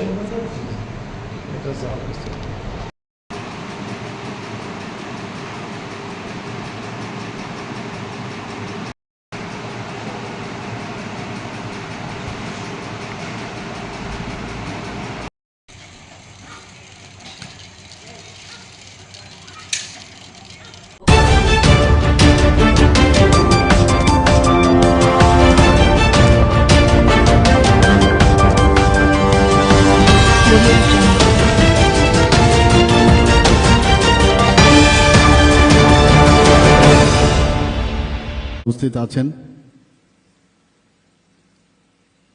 তার মধ্যে একটু আগে যার মূল্যবান বক্তব্য আমরা শুনলাম, এই এআরডিডি এবং অন্যান্য দপ্তরের মাননীয় মন্ত্রী শ্রী সুধাংশু দাস মহোদয়,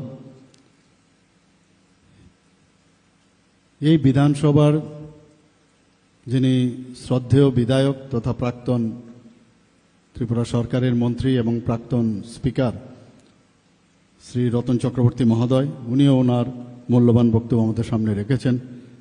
উপস্থিত ওয়েস্ট ত্রিপুরা জেলা পরিষদের সম্মানিত সভাধিপতি শ্রী বিশ্বজিৎ শীল মহোদয়, তাছাড়া সম্মানিত vice chancellor Tripura university professor Shyamal Das উপস্থিত আছেন, এবং যিনি স্বাগত ভাষণ আমাদের সামনে রেখেছেন Shrimati Dipa D Nair, secretary ARDD department. এখানে উপস্থিত director doctor Neeraj Kumar Chanchal ARDD এবং professor doctor Purbi Barman, principal college of veterinary science and animal husbandry R K. Nagar. এখানে উপস্থিত যারা ফ্যাকাল্টি মেম্বাররা আছেন এবং যাদের জন্য বিশেষ করে আজকের এই অনুষ্ঠান, আমার প্রিয় ছাত্রছাত্রীবৃন্দ এবং এখানে উপস্থিত নন টিচিং স্টাফ এবং যারা জনপ্রতিনিধিগণ এখানে উপস্থিত আছেন, যারা এখানে আজকে রক্তদাতাগণ এবং বিশিষ্ট যারা ব্যক্তিবৃন্দরা এখানে উপস্থিত এই এলাকার এবং মিডিয়া বন্ধুরা, সবাইকে আজকের এই অনুষ্ঠানে উপস্থিত থাকার জন্য হার্দিক অভিনন্দন ও শুভেচ্ছা জানাচ্ছি। আমরা সবাই জানি প্রকৃতির যে নিয়ম, প্রকৃতি ভারসাম্য রক্ষার জন্য আমরা মাঝে মাঝে আমরা ভুলে যাই যে একজন আরেকজনের আমরা কাজে আসতে পারি। গাছ ছাড়া যেমন প্রাণী বাঁচতে পারে না, আবার প্রাণীদের মধ্যে এক প্রাণী ছাড়া বাঁচতে পারে না। এটা কিন্তু আমরা ভুলে যাই বলে মাননীয় প্রধানমন্ত্রীজি, আমি দেখেছি যে ওনার যে স্লোগান সব ক্ষেত্রে কিন্তু সেটাকে আমরা ব্যবহার করতে পারি, যে সবকা সাথ সবকা বিকাশ অ্যান্ড বিশ্বাস আর তার প্রয়াস। এখানে কিন্তু আজকেও এই হসপিটালে আমি যখন ঢুকলাম, ঢোকার পরে সেখানে আমরা আলট্রাসোনোগ্রাফি থেকে আরম্ভ করে এবং অন্যান্য যে স্ক্যান মেশিন থেকে আরম্ভ করে অনেক কিছু দেখলাম সেখানে। কোনো অবস্থায় এটা মেডিকেল কলেজের যে কোনো হসপিটালের সাথে আমরা বলবো না যে এটা ডিফারেন্ট কিছু আছে। আমি যেহেতু মেডিকেল সায়েন্সের সাথে আমি যুক্ত আছি, আর বিশেষ করে ভেটেরিনারিদের সাথে আমার বহু পুরনো পরিচয় ছিল এবং বিভিন্ন কলেজে ওয়েস্ট বেঙ্গলের যে দত্তবাগানে যে ভেটেরিনারি কলেজ আছে সেখানে আমি প্রায়শ যেতাম। পাটনাতেও আমাদের যে এটা বেশ বড় ভেটেরিনারি কলেজ সেখানে আছে, সেখানেও আমি নিয়মিত যেতাম। তো এই যে ব্যবস্থা এবং যেটা আমাদের মাননীয় মন্ত্রী বলেছেন যে ভেটেরিনারি সায়েন্স কিন্তু হিউম্যান সায়েন্সের থেকেও একটু আমি বলবো খুবই কমপ্লিকেটেড। হিউম্যান বিইং তো একটা ওয়ান পিস, ভেটেরিনারিতে বিভিন্ন ধরনের তাদের যে সার্জিক্যাল অ্যানাটমি থেকে আরম্ভ করে বিভিন্ন অ্যানাটমি এক একজনের কিন্তু আলাদা আলাদা। তো পড়াশোনা প্রচুর পরিমাণে করতে হয়।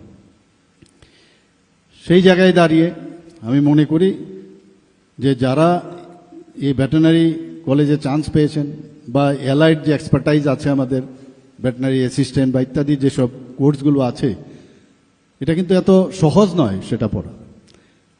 আমি প্রায়শ শুনতাম আর.কে. নগরে এই ভেটেরিনারি কলেজ ইনস্টিটিউট সম্পর্কে। যখন আমি মুখ্যমন্ত্রীর দায়িত্ব নেই, আমার জানি না কেন সবসময় একটা এফিনিটি থাকতো যে এই কলেজের বর্তমান অবস্থা কি। আমি মাননীয় মন্ত্রী এবং যে সেক্রেটারি ওনাদের থেকে আমি খবর নিতাম। তো সবসময় দেখলাম একটা গ্যাপ ছিল। আমি বললাম কেন ফ্যাকাল্টি কম থাকবে, as early as possible faculty fulfil করতে হবে। এটা চারটিখানে কথা নয়। একটা ভেটেরিনারি কলেজ কোনো স্টেটে থাকা, এটা আমরা জানি মাত্র একটা সিট ছিল, দুটো সিট ছিল আগে ত্রিপুরার থেকে আমাদের সময়। সেই জায়গায় এত বড় একটা মেডিকেল কলেজ হয়েছে, এখানে প্রায় 63 আর আরও জম্মু অ্যান্ড কাশ্মীরের সিট মিলিয়ে প্রায় 66 সিট এখানে আসন সংখ্যা আছে। 85% তো আমাদের যে জয়েন্ট এন্ট্রান্স দিয়ে তারা আসেন, বাকিগুলো বিভিন্ন প্রদেশ এবং জম্মু অ্যান্ড কাশ্মীর মিলিয়ে প্রায় 66 আসন। তো এখানে আমরা কেন এই কলেজের, আমি যদিও প্রথমবার এসেছি, কিন্তু আমি ওই এটা আসার পরে সবসময় একটা ডিফারেন্স আমি দেখতে চাই যে অন্যান্য যে ভেটেরিনারি কলেজগুলো আছে তার থেকে কতটুকু আমরা এগিয়ে এসেছি। আমরা লাইফ স্টক সম্পর্কে আমরা জানি যে ভারতবর্ষ এখন সারা পৃথিবীর মধ্যে লাইফ স্টকে কিন্তু একটা বৃহৎ অংশের দাবিদার। তো লাইফ স্টকের সাথে মানব জীবনের যে উন্নয়ন, বিশেষ করে গ্রামীণ এলাকা, সেই জায়গার উন্নয়নের সাথে সরাসরি যুক্ত রয়েছে। আমার পূর্ববর্তী বক্তারা এই বিষয়ে আলোচনা রেখেছেন। এবং যদিও আমাদের লাইফ স্টক পৃথিবীর মধ্যে সর্বশ্রেষ্ঠ, কিন্তু তার যে দেখভাল করা, তার জন্য মাননীয় প্রধানমন্ত্রীজি যে চিন্তাধারা করছেন প্রতিটা ক্ষেত্রে, যে কোনো না কোনোভাবে যত স্কিম আছে আপনারা গিয়ে দেবেন, যে গ্রামীণ অর্থনীতির সাথে লাইফ স্টকের একটা যে তার যে সম্প্রসারণ করা, তার যে উন্নতি করা, সেগুলো কিন্তু কোনো না কোনোভাবে যুক্ত রয়েছে। তো আজকে যারা এখানে পাঠরত রয়েছেন, যারা ফ্যাকাল্টিরা আছেন, আমি প্রায়শ মাননীয় মন্ত্রীকে আমি বলি যে কোনো অবস্থায় এই কলেজ যাতে সারা ভারতবর্ষের মধ্যে সবাই যেন বলে যে ত্রিপুরাতে একটা ভেটেরিনারি কলেজ আছে, এবং সেখানে পড়ার জন্য যখন সুযোগ পায় বাইরের থেকে, ওনারা যেন he or she should be proud of that college, that আমি এরকম একটা কলেজে আমি চান্স পেয়েছি। সেরকম একটা অবস্থা আমাদের বানাতে হবে। এখন এআই এর যুগ, 5G'র যুগ, সেখানে সব মিলিয়ে এখন পড়াশোনার ক্ষেত্রে মানে স্কাই ইজ দ্য লিমিট। সেখানে আমরা যা জানতে পারবো ততই কম। সেই সায়েন্সকে বেশি করে আরও গুরুত্ব দেওয়া, স্টুডেন্টদেরও এখন খুব সুবিধা হয়ে গেছে। ক্লাসের মধ্যে তো 45 মিনিটস বা 1 ঘন্টায় কতটুকু জানা যাবে, এবং এর মধ্যে ছুটি ছাটা থাকে। কিন্তু নিজেকে তৈরি করা, আপডেট করা, সেটা টিচারই হোক স্টুডেন্টই হোক। আমরা যখন কলেজে যেতাম তৎকালীন সময়, তখন কিন্তু মানে যে বই দেখে বই পড়ে সেটা তো একটা মানে এভরিডে বা এভরি মান্থ এটা একটা নর্মাল যে একটা ফ্রেমওয়ার্ক ছিল তার উপর ভিত্তি করে যেতাম। কারণ আমার কাছে আপ টু ডেট যে আরও কিছু এটার মধ্যে অ্যাড করা যায়, নতুন নতুন কি কি আবিষ্কার হয়েছে, কোনো জিনিস এর মধ্যে অ্যাড করা যায় কিনা, বা নিজেরও কিন্তু পরিষ্কার অনেক সময় আইডিয়া না থাকাতে যতটুকু বুঝলাম ততটুকু আমরা গিয়ে সেখানে বলতাম। এখন 3 ডাইমেনশনাল বিষয় চলে এসছে, এত সুন্দরভাবে আপনি নিজেও বুঝতে পারবেন, আবার অপরদিকে স্টুডেন্টরাও কিন্তু সেভাবে বুঝে ক্লাসে আসে। কাজে যারা শিক্ষক আছে তারাও কিন্তু আন্ডার এস্টিমেট করলে চলবে না যে স্টুডেন্টরা জানে না, কম জানে আমার থেকে, আমি যেটা বলবো তাই। কাজে এই যে একটা কম্পিটিশন, এর মধ্যে যেহেতু টিচার্সদের মধ্যে এদের এক্সপিরিয়েন্স অনেক বেশি, কাজে ন্যাচারালি তার পক্ষে যে জিনিসটা জানা এবং তার পক্ষে ডেলিভারি সিস্টেমটা অনেক স্ট্রং হবে, কনফিডেন্স লেভেলটা অনেক বেশি হবে। তো তার থেকে যে শিক্ষা আমাদের স্টুডেন্টরা পাবে সেটা আগামী দিন আমার মনে হয় যে আমাদের ত্রিপুরার জন্য একটা উন্নত মানের এখানে ইনস্টিটিউশন হবে। ভিসিআই যেটা আছে আপনাদের ভেটেরিনারি কাউন্সিল অফ ইন্ডিয়া, আমি খবর নিচ্ছিলাম, আমি বলছিলাম রিকগনাইজেশন পেয়েছে কিনা, কারণ আমি তো এই বিষয়গুলো জানি ইনস্টিটিউশনের কি কি। বলছে না, ওটাকে ওই লেটার অফ পারমিশন বা আপাতত দেওয়া হয়েছে, ফ্যাকাল্টি যদি হয়, এখন যেহেতু হোস্টেলের রুম টুম আমাদের এনইসির যে ফান্ড দেওয়া হচ্ছে ন্যাশনাল যে আমাদের নর্থ ইস্টার্ন কাউন্সিল থেকে, আমার কিছুদিন আগেও নর্থ ইস্টার্ন কাউন্সিলের সাথে আমার প্রায়শ বৈঠক হয়, সেখানেও আমরা দেখেছি, সেখানে আমরা যখন আমাদের অর্থনৈতিকের কথা যদি আমরা দুধ, ডিম এবং মাংসের, আমাদের ত্রিপুরা কিন্তু খুব ভালো পজিশন আছে। আজকে ভেটেরিনারি সায়েন্স যদি উন্নত মানের হয়, তবে এই যে আমাদের যেমন এখানে ত্রিপুরাতে ডিমের মাথাপিছু প্রাপ্যতার পার ক্যাপিটা যে অ্যাভেলেবিলিটির দিক দিয়ে নর্থ ইস্টার্ন জোনের মধ্যে কিন্তু আমরা সর্বপ্রথম এখন। তো এটা আমাদের জন্য একটা গৌরবের বিষয়, কিন্তু বসে থাকলে হবে না। এখান থেকে যারা ফ্যাকাল্টিরা আসবেন আমাদের তাদেরকে যে পশুপালক থেকে শুরু করে তাদের প্রপার ট্রেনিং দেওয়া, এবং যারা পশু পাখি তাদেরকে কিভাবে সুস্বাস্থ্য রাখা যায়। এখানে বলা হয়েছে যে আমাদের কিভাবে যে মোবাইল ভেটেরিনারি মোবাইল যে ভ্যান এখন স্টার্ট হয়েছে, সেগুলো আমি এর আগেও একটা প্রোগ্রামে আমি সেখানে গিয়েছিলাম। এখানে দুধের বিষয়ে যদি আজকে বলুন, আজকে আমরা যদি গুজরাটের কথা বলি, সেখানে এক দুধের যদি আমরা চিন্তা করি সেখানে কোন জায়গায় চলে গেছে। তো আমুল আপনারা সবাই জানেন আমুল মিল্ক সম্পর্কে, তো আমাদের ত্রিপুরাতেও আমরা চেষ্টা করছি এখানে। তো দুধের দিক দিয়েও নর্থ ইস্টার্ন জোনের মধ্যে আমরা যে প্রোডাকশন, সেই প্রোডাকশন প্রায় দ্বিতীয় স্থানে আমরা নর্থ ইস্টার্ন জোনের মধ্যে রয়েছি। আমরা রাজ্য মাংস উৎপাদনের আমরা যাতে স্বয়ং সম্পূর্ণতা অলরেডি অর্জন করেছি, তবে অদূর ভবিষ্যতে দুধ ও ডিমের উৎপাদন আরও যাতে আমরা সেলফ সাফিসিয়েন্ট হই, সেলফ রিলায়েন্ট হই, সেই কাজটা শুধু সরকার করলে হবে না, আপনাদেরও, কারণ আপনারা আগামী দিনের ভবিষ্যৎ এই গ্রামীণ অর্থনীতির উন্নয়নের জন্য। সেখানে আরও বেশি করে কোনো ইনোভেটিভ যদি কোনো আইডিয়া থাকে, সারা পৃথিবী এখন আপনাদের হাতের মুঠোয়, সব কিছু এক লহমায় আপনারা সব জানতে পারেন যে কিছু করা যায় কিনা। টিচার যারা আছে তাদের সাথে আপনারা কথা বলতে পারেন। আপনাদের এই যে আজকের যে অনুষ্ঠান হলো, সেই রকম যদি আপনারা সায়েন্টিফিক কোনো সেমিনারের মাধ্যমে বা আপনারা কি কি করছেন, এখানে আমি শুনলাম একটা খামারও আছে, বেশ বড় একটা খামার, সেখান থেকে আপনারা যে প্র্যাকটিক্যাল যে নলেজ আপনারা সেটা নেন, আরও কিছু করা যায় কিনা সেই বিষয়ে আপনারা নিশ্চয়ই আগামী দিন আমার চিন্তা করবেন। আমাদের সমবায়কেও এর সাথে যুক্ত করেছি। তো সমবায়ে তো প্রায় 9 লক্ষ মানুষ এর সাথে ডাইরেক্ট ও ইনডাইরেক্ট ওয়েতে যুক্ত রয়েছে। আজকে আমাদের যখনই কোনো কথা হয় যে প্রোটিন আমাদের প্রচণ্ড প্রয়োজন, তো একমাত্র প্রোটিনের উৎপাদন একমাত্র আপনারাই বেশি করে, আপনাদের যে অভিজ্ঞতা তার নিরিখে আগামী দিন ত্রিপুরা রাজ্যের প্রোটিনের যে বেশি করে উৎপাদন সেটা আপনাদের পক্ষেই সেটা সম্ভব হবে। আমাদের এখানে মাননীয় মন্ত্রী অলরেডি বলেছেন, মুখ্যমন্ত্রী উন্নত গোধন প্রকল্প আমরা শুরু করেছি, প্রাণীপালক সম্মান নিধি আমরা শুরু করেছি, সেখানে 6,000 টাকা করে আর্থিক সহায়তা আমরা দিচ্ছি প্রতিটি যারা অলরেডি বেনিফিশিয়ারি আছেন। এবং এর জন্য আমরা কিন্তু আমি যখনই এই ধরনের ঘটনা হয় আমি ক্যাবিনেটে কিন্তু মানে একদম বিন্দুমাত্র চিন্তা করি না, ইট শুড বি ডান। এতে করে 2023-24 এবং 2024-25 সালে প্রায় 800-এর উপরে 8,000-এর উপরে পরিবার এতে লাভ হয়েছে এবং তাদেরকে 6,000 টাকা করে আমরা প্রতি বছর আর্থিক সহায়তা করছি। ভ্রাম্যমাণ পশু চিকিৎসা ইউনিট যেটা আমি একটু আগে বললাম, এখন যারা প্রাণীরা আছেন তাদেরও তো বাঁচতে হবে, তাদের জন্য যে খাদ্য, তার জন্য সবুজ প্রাণী খাদ্য উন্নয়ন প্রকল্প আমরা সেটা শুরু করেছি। এর মধ্যে 286 হেক্টর জমিতে আমরা সবুজ প্রাণী খাদ্য চাষ করা হচ্ছে। মুখ্যমন্ত্রী প্রাণী সম্পদ বিকাশ যোজনায় হাঁস মুরগি যাতে পালন একটা প্রকল্প আমরা শুরু করেছি, তাতে করে হাঁস এবং মুরগির ছানা ইত্যাদি বিতরণ করা আমরা বহু জায়গায় আমরা করছি। ন্যাশনাল প্রোগ্রাম ফর ডেভেলপমেন্ট প্রকল্প একটা, সেটা 15ই মে 2025 বামুটিয়াতে আপনারা নিশ্চয়ই খবর পেয়েছেন, প্রায় 40,000 লিটার ক্ষমতা সম্পন্ন দুগ্ধ প্রক্রিয়াকরণ ও দুগ্ধজাত দ্রব্য উৎপাদন কেন্দ্রের উদ্বোধন করা হয়।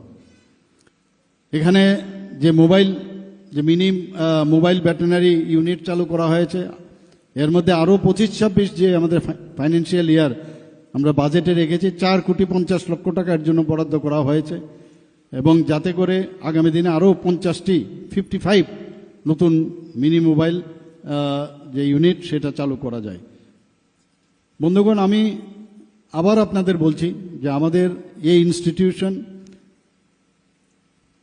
এমন একটা ইনস্টিটিউট হোক, সেটা সারা ভারতবর্ষের না সারা পৃথিবীর মধ্যে, যাতে একটা সত্যিকারের অর্থেই এখানে একটা ইনস্টিটিউশন সবাই জানে। পাশাপাশি আপনারা দেখুন, আমরা এখানে সিজা হসপিটাল, এখানে আমি আসার জন্য এখানে খুব বেশি লোক তো চলাফেরা করে না, কিন্তু এখানে সিজা হসপিটাল, এখানে আমি 5 তারিখ সম্ভব সেখানে আমি ভূমি পূজন করতে যাচ্ছি।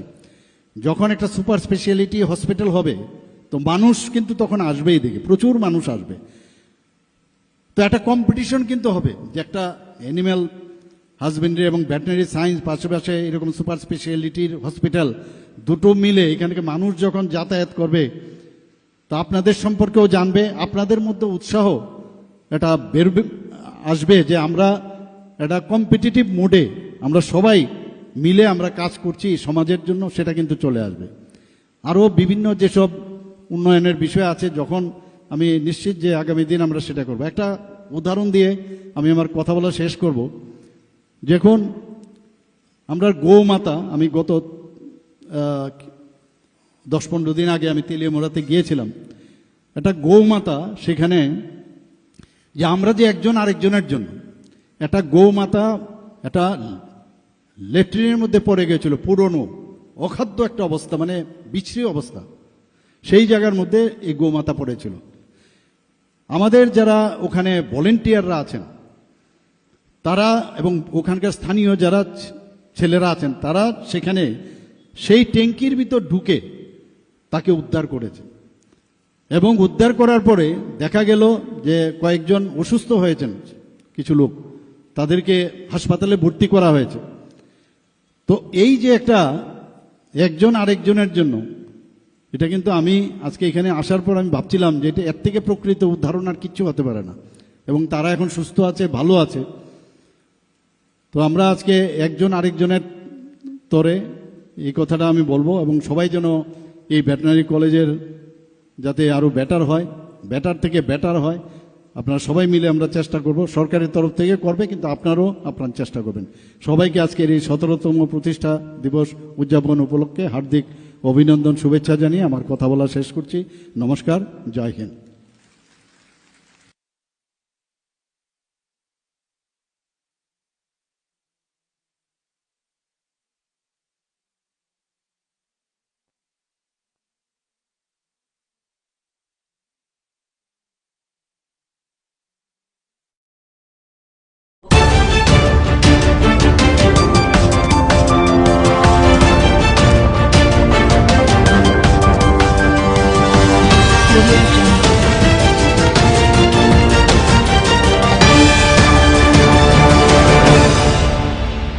প্রোগ্রামটা কি এমন নিউজ প্রোগ্রাম? নমস্কার, আজকে আমরা অত্যন্ত খুশি আমাদের স্কুলে একটা কেরিয়ার কাউন্সেলিং প্রোগ্রাম হচ্ছে। এরকম প্রোগ্রাম বিভিন্ন সংস্থাই আমাদের এখানে করে থাকেন আমাদের বাচ্চাদের কেরিয়ারের জন্য, ফিউচারের জন্য। তো আজকে আমরা খুশি এই কারণে যে এয়ারপোর্ট অথরিটি অফ ইন্ডিয়া আগরতলার যে এমবিবি এয়ারপোর্টের ব্রাঞ্চ, ওনারা আমাদের এখানে অ্যারেঞ্জমেন্টটা করেছেন। যদিও প্রোগ্রামটা হবে দিল্লি থেকে ভার্চুয়াল, সারা দেশে একসঙ্গে হচ্ছে, তো ওনারা বেছেছেন আমাদের স্কুলকে এই আগরতলার মধ্যে, এবং প্রোগ্রামটা শুরু হচ্ছে তার মূলত হচ্ছে কেরিয়ার কাউন্সিলিং, এবং 10, 11 এবং 12-এর ছাত্ররা এই ক্যাম্প থেকে উপকৃত হবেন। আর আমরা খুশি এয়ারপোর্ট অথরিটি আগরতলা এমবিবি এয়ারপোর্টের যিনি ডিরেক্টর স্যারও আমাদের মধ্যে আছেন। ধন্যবাদ।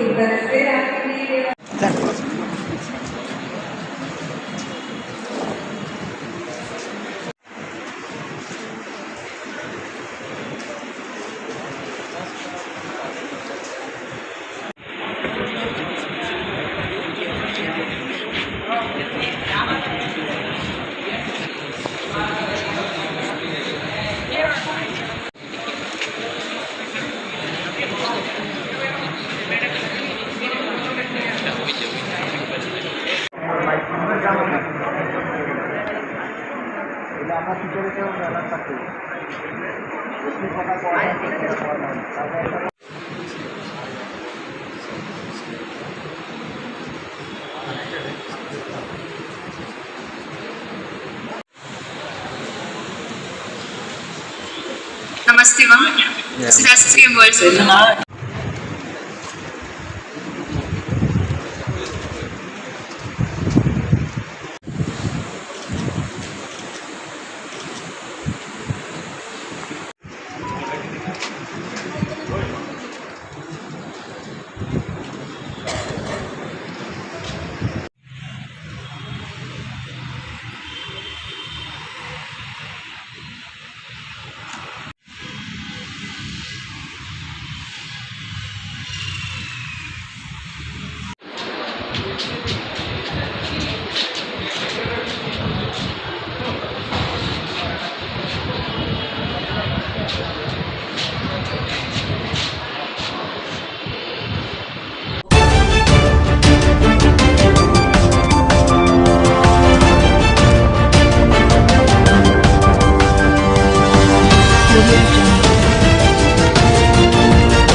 আমরা এই পূজাটা আরম্ভ করছি আজকে 18 বছর হয়েছে। 18 বছর ধরে আমরা দুর্গা পূজার পরে এই পূজাটা স্টার্ট করছি। এই পূজাটার মধ্যে আরাধনা হইলো সবাই যেন সুস্থ থাকে, এলাকার সবাইকে সুস্থ রাখার জন্য পূজাটা আমরা স্টার্ট করছি। প্রত্যেক বছরই এখানে ভিআইপিরা আসে সন্ধ্যার সময়, আর অঞ্জলি টঞ্জলি দেয়, সব কিছুরই ব্যবস্থা রাখি আমরা। সন্ধ্যায় অন্তত 10,000 লোকের মধ্যে প্রসাদ বিতরণ করা হয়, অন্নভোগ, পরের দিন মহাপ্রসাদ।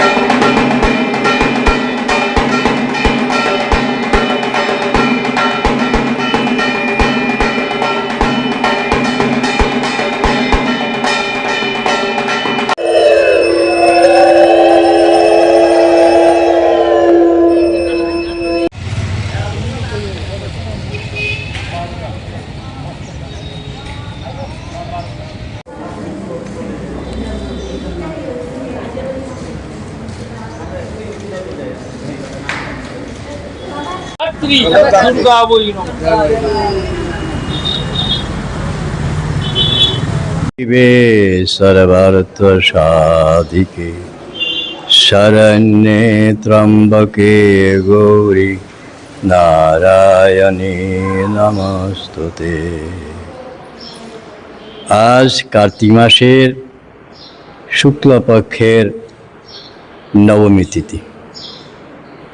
आमादेर सनातन धर्मेर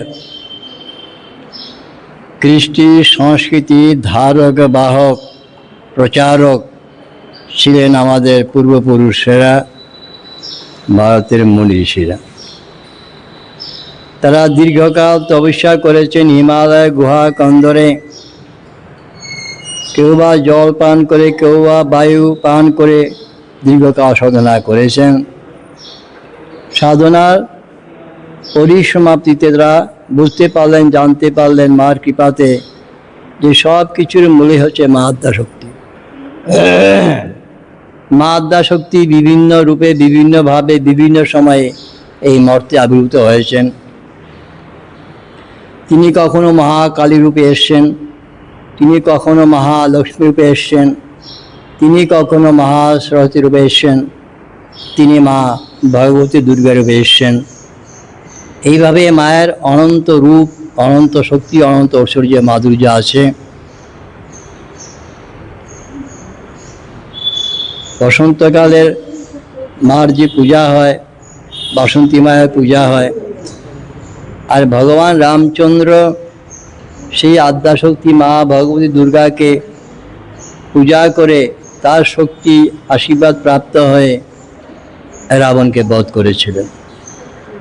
তাই শরৎকালে ভগবান রামচন্দ্র অকাল বোধন করে মাকে জাগিয়ে মার শক্তি কৃপা লাভ করে অশুভ শক্তিকে, দানবীয় শক্তিকে বিনাশ করেছে। শরৎকালে দুর্গা পূজার পরেই কার্তিক মাসের শুক্লপক্ষের নবমীতে মায়ের আবার আবির্ভাব। মায়ের সেন এই মায়ের পূজাও, অর্থাৎ মা সমস্ত জগৎকে ধারণ করে আসেন। সৃষ্টির মধ্যে কত প্রাণী আছে, মানুষ, পশু, পাখি, কীট, পতঙ্গ, বৃক্ষলতা সবকে মা ধারণ করে আসেন। তাই তাকে বলা হয় জগদ্ধাত্রী। মায়ের পূজা দুর্গা পূজার মতেই মহাসপ্তমী, মহাঅষ্টমী, নবমী, দশমী আর আগের দিন হয় ষষ্ঠী বোধন। আমাদের উত্তর পূর্বাঞ্চলে বিশেষ করে একজন বড় সাধক ছিলেন দয়ানন্দ স্বামী। চন্দননগরে 3 দিন সমারোহে মায়ের পূজা হয়। আগের দিন অধিবাস হয়, তারপরের দিন দশমীতে মার বিসর্জন হয়। আমাদের উত্তর পূর্বাঞ্চলে মার পূজা একদিনই হয়, 3 বার হয়।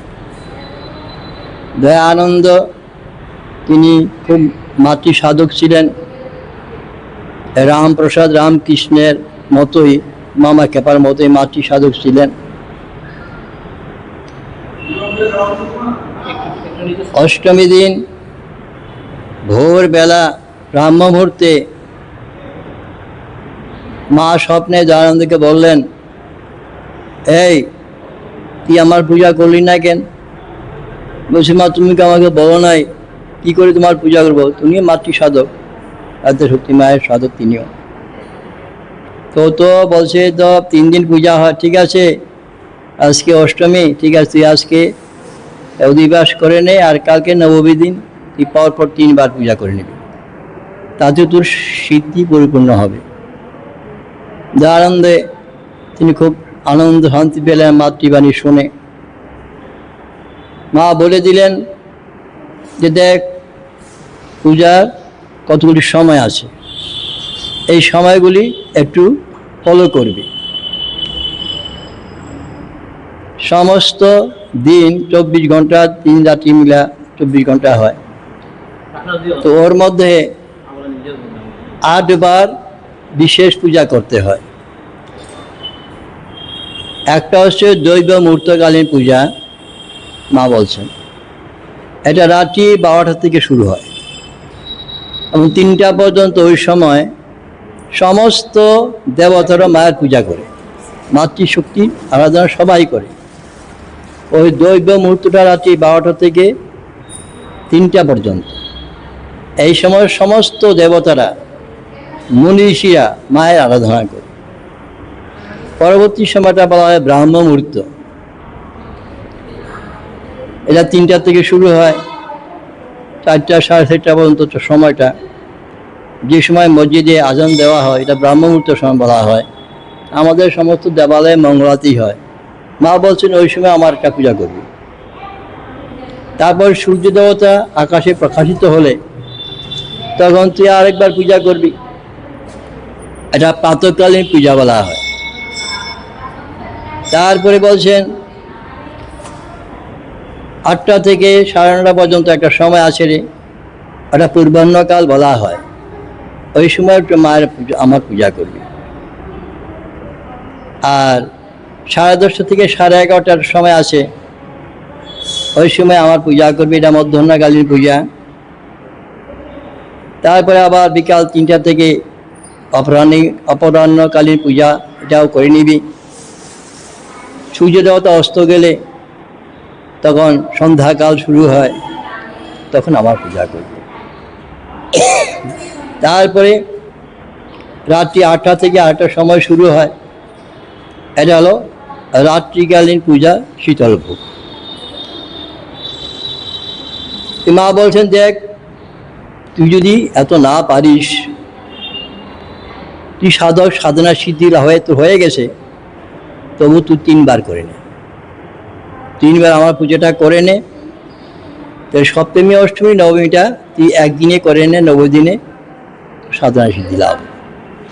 তো ওই দয়ানন্দের পর থেকেই আমাদের উত্তর পূর্বাঞ্চলে ওই 3বার পূজার প্রচলন হয়েছে। চন্দননগরে কিন্তু একে সমারোহে মহাসপ্তমী, মহাষ্টমী, মহানবমী হয়, দশমী বিসর্জন, আগের দিন অধিবাস। এখন এই যে মা বলছেন, দেখ আমি সব কিছুর মধ্যে আছি, সমস্ত প্রাণীর দেহগুলো সবারই মাতৃদেহ থেকে উৎপন্ন। আমরা যে মানব দেহ নিয়ে আসি, আমরা মাতৃ জড় থেকে সবাই এসছি। যারা পশু তারা মাতৃ শরীর থেকে আসে, যারা পাখি তারা মাতৃ শরীর থেকে আসে, বৃক্ষলতা বীজ থেকে আসে। সব কিছুর মধ্যে মা বিরাজ করছে, বিশ্ব প্রকৃতি। আমাদের বেদ বলছে পরম পুরুষ ঈশ্বর একজন, তার থেকে বিভিন্ন সময় তার শক্তি সৃষ্টি হয়েছে, সেটা হচ্ছে প্রকৃতি। এই প্রকৃতির বিভিন্ন রূপ, বিভিন্ন স্বরূপ আছে। মহাকালী, মহালক্ষ্মী, মহাসরস্বতী, মা দুর্গা, মা জগদ্ধাত্রী। আবার ওই মাই আমাদের আরও কাছে শিখেছে। কীভাবে? শ্রীমা আনন্দময়ী মা, তার মধ্যে সমস্ত শক্তিগুলোর প্রকাশ বিভিন্ন সময় প্রকাশ হয়েছে। মানব দেহ তো যে মায়ের আবির্ভাব হয়, সেটা হচ্ছে আমাদের শ্রীমা আনন্দময়ী। ওনার মধ্যে বিভিন্ন সময়ে বিভিন্ন দেবতাদের মাতৃশক্তির পরিপূর্ণ প্রকাশ হয়েছে। বলছেন যে যা দেবী সর্বভূতেষু, মন্ত্রগুলি খুব সুন্দর। আমাদের মাই ঋষিদের মধ্যে দিয়ে বলেছেন, যা দেবী সর্বভূতেষু মাতৃরূপেণ সংস্থিতা, নমস্তস্যৈ নমস্তস্যৈ নমস্তস্যৈ নমঃ। তারপর বলছেন, ইয়া দেবী সর্বভূতেষু শান্তিরূপেণ সংস্থিতা, নমস্তস্যৈ নমস্তস্যৈ নমস্তস্যৈ নমঃ নমঃ। মা সকলকেই শান্তি দেন, প্রত্যেকটা প্রাণীকে মা শান্তি প্রদান করেন। ইয়া দেবী সর্বভূতেষু নিদ্রা রূপেণ সংস্থিতা, নমস্তস্যৈ নমস্তস্যৈ নমস্তস্যৈ নমো নমঃ। আমাদের পঞ্চভৌতিক শরীর, অন্যদের পঞ্চভৌতিক শরীর আছে, তারাও নিদ্রা যায়। এই নিদ্রাটা হচ্ছে মা ভগবতী, সবাইকে নিদ্রা দিয়ে মা শান্তি দেন।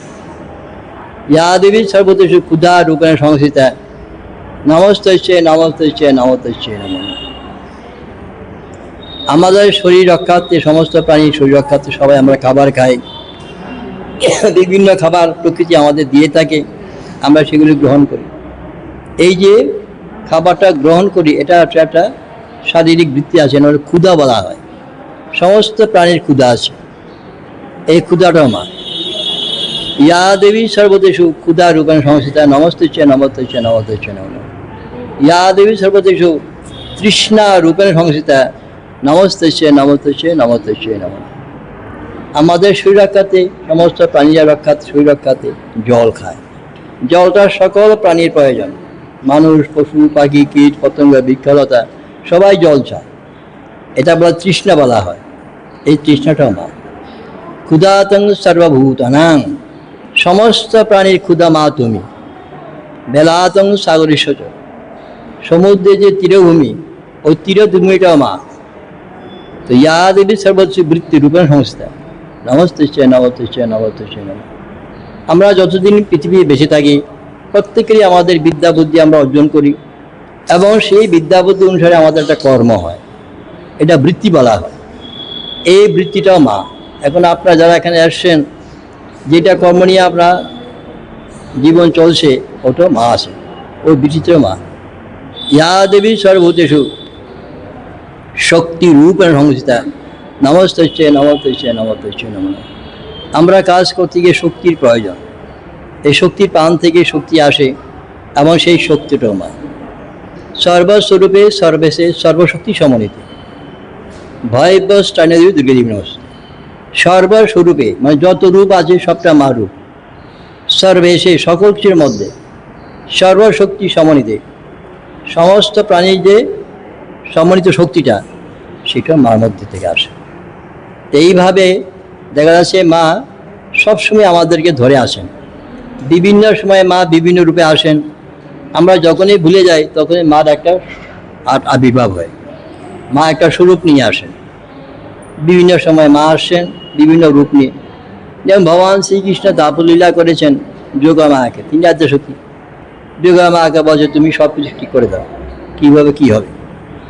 এইভাবে আমরা জগতের কাজ করি। এই যে আমাদের মহালক্ষ্মী সমস্ত ধন সম্পদ দিচ্ছেন, আমাদের মহাসরস্বতী আমাদের বিদ্যা বুদ্ধি দিচ্ছেন, মহাকালী অশুভ শক্তি বিনাশ করে আমাদেরকে রক্ষা করছেন। সমাজ সঙ্গীতগুলি শুনে দেখবেন কত সুন্দর সুন্দর সমাজ সঙ্গীত, অথচ মা কালী গান সবগুলি। মা কালী তো উগ্র নন, অসুর বিনাশের জন্য দানব বিনাশের মায়ের উগ্ররূপ হয়েছিল। তো এইভাবে দেখা যাচ্ছে যে মা সবসময় আমাদের ধরে আসেন, আমরা যখনই ভুলে যাই তখন মায়ের একটা আবির্ভাব হয়। তো এইভাবে কার্তিক মাসের শুক্লপক্ষ নবমী তিথিতে মায়ের আবির্ভাব হয়েছিল। তিনিও মা দুর্গার অংশ, মন্ত্রের মধ্যে আসে দুর্গা শব্দটা আছে, জগদ্ধাত্রী দুর্গা। তো এইভাবে মা আমরা যখনই ভুলে যাই তিনি আমাদের মধ্যে আসেন। উদ্দেশ্য আমাদের অবিদ্যা অজ্ঞানকে নাশ করে দেওয়া, এবং মাকে স্মরণ করলে, মারবে অঞ্জলি দিলে বা যা কিছু যখনই আমাকে স্মরণ করি তখন আমাদের বিপদ আপদ কেটে যায়। আমরা সংসারের মধ্যেও শান্তি আনন্দ মার কৃপায় লাভ করতে পারি, এবং পরিশেষে পৃথিবীতে আমরা কেউ থাকবো না, সকলেরই মৃত্যু হবে, দেহের রূপান্তর হবে। সেখানে মা আছেন, মা শ্মশানকালী। তো মা আবার শ্মশানে গেলেন কেন? শ্মশানের অবস্থা আমরা তো বুঝতে পারি না কী অবস্থা। যেই দেহটা একটা জীবাত্মা ছিল, তার দেহটা তখন শ্মশানে দাহ করা হয়, তখন তার অবস্থা সিরিয়াস হয়, খুব খারাপ হয়, দেহতে আসিল। তখন মা কালী একটা সান্ত্বনা দেয়, এই তুই এই দেহের মায়া ছাড়, যে স্বরূপ উপলব্ধি কর। এইভাবে মা কালী দেখা যায় শ্মশানে গিয়ে হাজির হয়েছেন, তাই মা হচ্ছে শ্মশান কালী। এইভাবে দেখেন মা সব কিছুর মধ্যে আছেন, আমাদের নিয়ে আছেন, আমরা মায়ের মধ্যে আছি, মা আমাদের মধ্যে আসে। ওম সর্বমঙ্গল মঙ্গলে শিবে সর্বত্র সাধিকে শরণ্যে ত্রম্বিকে গৌরী নারায়ণ নমস্তে। সমস্ত জগতের সমস্ত প্রাণীর, বিশ্ব জগতের বিশ্ব প্রাণী সকলের মঙ্গল এই পূজা যা হয়ে যাচ্ছে। এই মন্ত্রগুলির শক্তি আনন্দ সব কিছু সমস্ত বিশ্ববাসী পেয়ে যাচ্ছে এই পূজার মাধ্যমে। ওম শান্তি, ওম শান্তি, ওম শান্তি।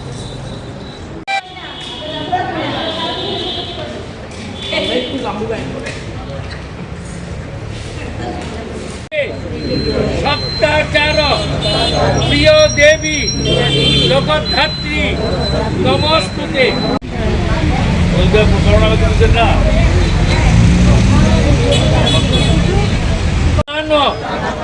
রূপিণী সর্বশান্ত হরে দেবী জগদ্ধাত্রী নমস্তুতে।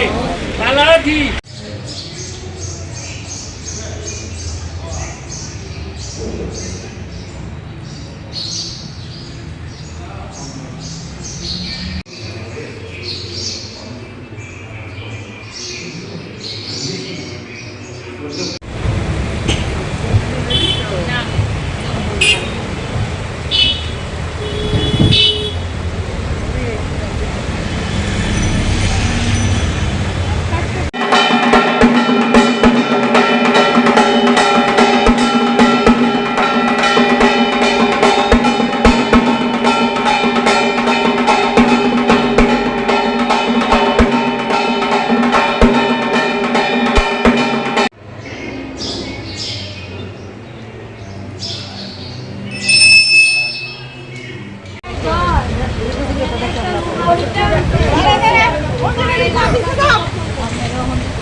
শিক্ষযোগ্য তপদানে নৌকসারে জগন্ময়ী তমেব।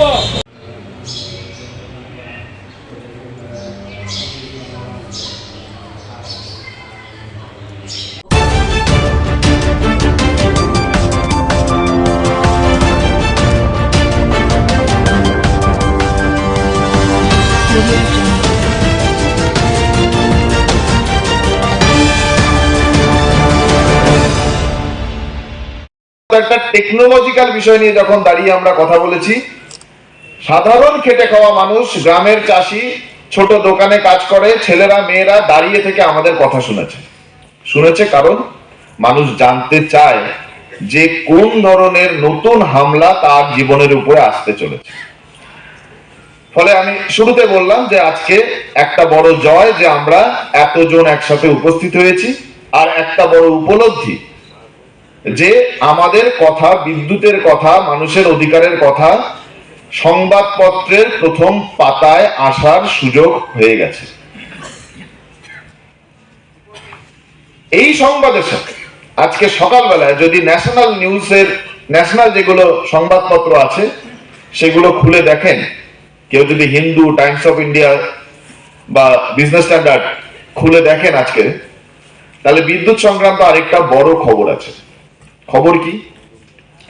খবর হলো যে এ যাবৎকালের সর্ববৃহৎ বেইল আউট প্যাকেজ কেন্দ্রের মোদী সরকার আনতে চলেছে। বেইল আউট প্যাকেজ মানে কি? বেইল আউট প্যাকেজ হলো যে যদি অনেক দেনা হয়ে যায়, লোন হয়ে যায়, তাহলে সরকার একটা বিশেষ প্যাকেজ নিয়ে এসে যারা যারা যারা দেনায় ডুবে গেছেন তাদেরকে উদ্ধার করার চেষ্টা করবেন। কাকে বেল আউট প্যাকেজ দেওয়া হবে? বলা হয়েছে যে ভারতবর্ষের যে বিদ্যুতের যে ডিস্ট্রিবিউশন যে কোম্পানিগুলো আছে, অর্থাৎ বিদ্যুৎ বন্টন যে নিগমগুলো আছে, এরা প্রচুর দেনায় ডুবে গেছে। সত্যি প্রচুর দেনায় ডুবে গেছে। কত দেনা? গোটা ভারতবর্ষে বিদ্যুৎ যে বন্টন কোম্পানি তার মোট দেনা আজকের দিনে 7 লক্ষ কোটি টাকা। মানে এই সংখ্যা বললে আমাদের মতো মানুষের মাথায় ঢোকে না যে 7 লক্ষ কোটি মানে কি। 7 লক্ষ কোটি টাকা ভারতবর্ষের বিদ্যুৎ বন্টন কোম্পানিগুলোর মোট দেনা আজকের দিনে। কেন্দ্রের সরকার বলেছেন যে আমরা 1 লক্ষ কোটি টাকার বেইল আউট প্যাকেজ নিয়ে আসছি। 1 ট্রিলিয়ন রুপিস, 1 লক্ষ কোটি টাকার বেল আউট প্যাকেজ, এ যাবৎকালের সর্ববৃহৎ বেল আউট প্যাকেজ। খুব ভালো কথা যে বন্টন যে সংস্থা তাদেরকে কেন্দ্রের সরকার সাহায্য করবেন, যে তোমাদের ভাই অনেক দেনা হয়ে গেছে, তাই তোমাদেরকে আমরা কেন্দ্রের কোষ থেকে টাকা দিয়ে রাজ্যের বন্টন কোম্পানিগুলোকে সাহায্য করছি। কিন্তু তার সাথে একটা কন্ডিশন এসেছে। কন্ডিশন কি? কন্ডিশন হলো যে এই রাজ্য সরকারি বন্টন সংস্থাগুলোকে তাদের অন্তত পক্ষে 20% বেসরকারি করে দিতে হবে। 20% সম্পত্তিকে বেসরকারি করে দিতে হবে। যদি বেসরকারি করে দেওয়া হয় তাহলে কেন্দ্রের সরকার 1 লক্ষ কোটি টাকা বেইল আউট প্যাকেজ দেবে। আপনি বলুন তো যে ভারতবর্ষের মতো একটা স্বাধীন দেশে একটা কেন্দ্রের সরকার বলছে যে কেন্দ্র থেকে কোন ধরনের আর্থিক সহায়তা পাওয়ার শর্ত কি? শর্ত হলো যে তোমার যে সরকারি, রাজ্যের সরকারি, কেন্দ্রের সরকারি না, রাজ্যের সরকারি যে সংস্থা তাকে বেসরকারি করতে হবে। যদি বেসরকারি করো তাহলে পরে আমরা আর্থিক সহায়তা দেব। ফলে আজকে যে আমরা জড়ো হয়েছি, আমরা বুঝে নিই যে কেন্দ্রের সরকার খুব ডেসপারেট, খুব তাড়াহুড়ো করে ভারতবর্ষের যে কটা রাজ্য সরকারি বিদ্যুৎ নিগম আছে তাদের বেসরকারি করার চেষ্টা করবে। 2020 সালে একটি নীতি ভারতবর্ষের কেন্দ্রের সরকার নিয়ে এসেছিল, সেটার নাম হলো আত্মনির্ভর ভারত। আত্মনির্ভর ভারত আমরা অনেকে জানি, প্রধানমন্ত্রী মাঝে মাঝেই বলেন আত্মনির্ভর ভারত। আত্মনির্ভর ভারতের ডকুমেন্টে লেখা আছে যে আমাদের প্রথম কাজ হলো যে ইউনিয়ন টেরিটরি কোনগুলো? যেমন চণ্ডীগড়, যেমন পন্ডিচেরি, যেমন দমন-দিউ, আর এখন জম্মু কাশ্মীরও ইউনিয়ন টেরিটরি হয়ে গেছে। বলল যে ইউনিয়ন টেরিটরিতে কোনো সরকারি বিদ্যুৎ পরিবহন বন্টন ব্যবস্থা থাকবে না। এটা হচ্ছে আত্মনির্ভর ভারত। দেশ আত্মনির্ভর হবে যদি আমার রাষ্ট্র যে শাসিত রাজ্য, যে কেন্দ্রশাসিত অঞ্চল, সেই কেন্দ্রশাসিত অঞ্চলে সমস্ত বন্টন ব্যবস্থা আমি বেসরকারি করে দিই, তাহলে আত্মনির্ভর ভারত বলা হবে। লেখা আছে ডকুমেন্টে। ইলেকট্রিসিটি কর্পোরেট লিমিটেড যে প্রস্তাবটা রেখেছে ট্যারিফ হাইকে, মানে মূল্য বৃদ্ধি বিদ্যুৎ ইউনিয়ন, এখানে আমরা যারা ইঞ্জিনিয়াররা কাজ করেন, যারা বিদ্যুৎ কর্মীরা কাজ করেন, তাদের মূল্যায়ন করছি না, বরং আমরা বলেছি ওইখানে যে তাদেরকে যাতে ভালোভাবে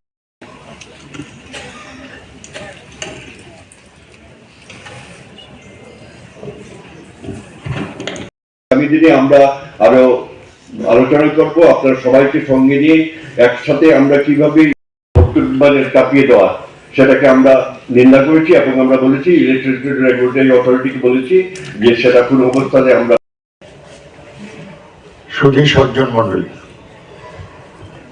আজকের কনভেনশনে আলাদা করে কর্পোরেটদের হাতে তুলে দেওয়ার চেষ্টা হচ্ছে।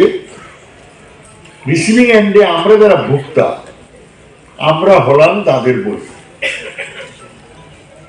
আজকে যাদের ঘরে বিদ্যুৎ আছে, যদি কর্পোরেটদের সব যায়, অনেকের বিদ্যুৎ কানেকশন অফ হয়ে যায়, মানে যার ঘরে আলো ছিল সে অন্ধকারে ডুবে যাবে।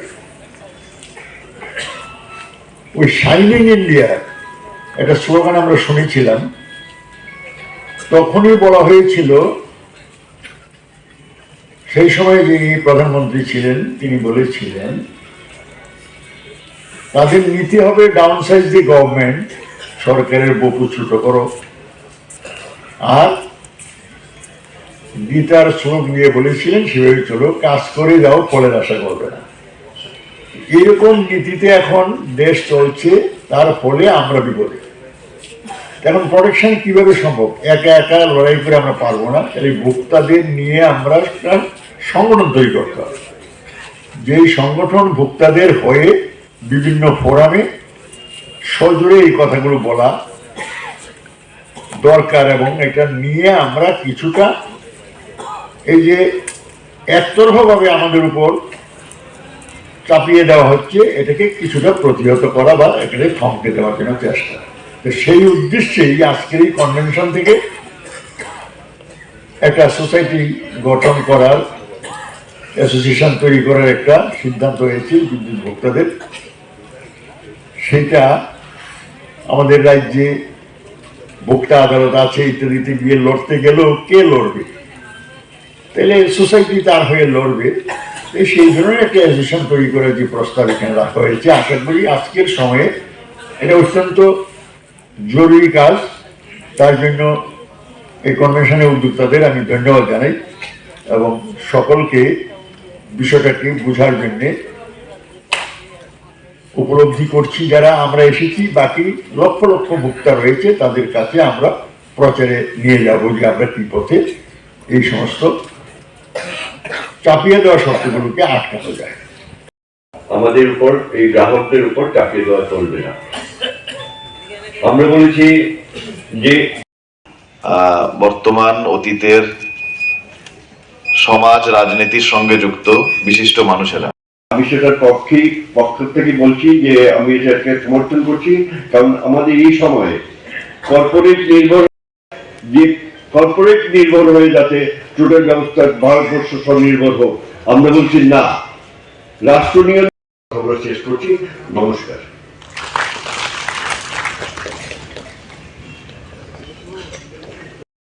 নিয়ে ভোক্তা দেশের সঙ্গে আমাদের রাজ্যে যে অবস্থা, ভোক্তারা অসহায়। ভাষণ শোনেন, অর্থাৎ আমাদের স্বাধীনতা দিবসের লালকেল্লার ভাষণ, তাতে প্রধানমন্ত্রী বলছেন যে বিদ্যুতের ব্যাপক বেসরকারীকরণের প্রয়োজন রয়েছে, এমনকি বিদ্যুৎ উৎপাদন, এবং যে বিদ্যুৎ উৎপাদনে কোনোদিন ভারতবর্ষে বেসরকারি সংস্থাকে ঢুকতে দেওয়া হয়নি, অর্থাৎ নিউক্লিয়ার বিদ্যুৎ উৎপাদন, সেই নিউক্লিয়ার বিদ্যুৎ উৎপাদনও আমরা এখন বেসরকারি কোম্পানিকে নিয়ে আসবো, এটা প্রধানমন্ত্রী বলছেন। অর্থাৎ প্রধানমন্ত্রী ঠিক করে নিয়েছেন যে ভারতবর্ষে বিদ্যুতের বেসরকারীকরণ হবে। আর রুখতে যাবে কারা? রুখতে যাবে হচ্ছে বিদ্যুতের যে কর্মীরা, বিদ্যুতের যে শ্রমিকরা, কর্মচারীরা, ইঞ্জিনিয়াররা, তারা হচ্ছে রুখতে যাবে। আপনার এখানে বিদ্যুতের যে নিগম, সেই বিদ্যুৎ নিগমে কতজন কর্মচারী কাজ করেন? 1500, 1200, 1300।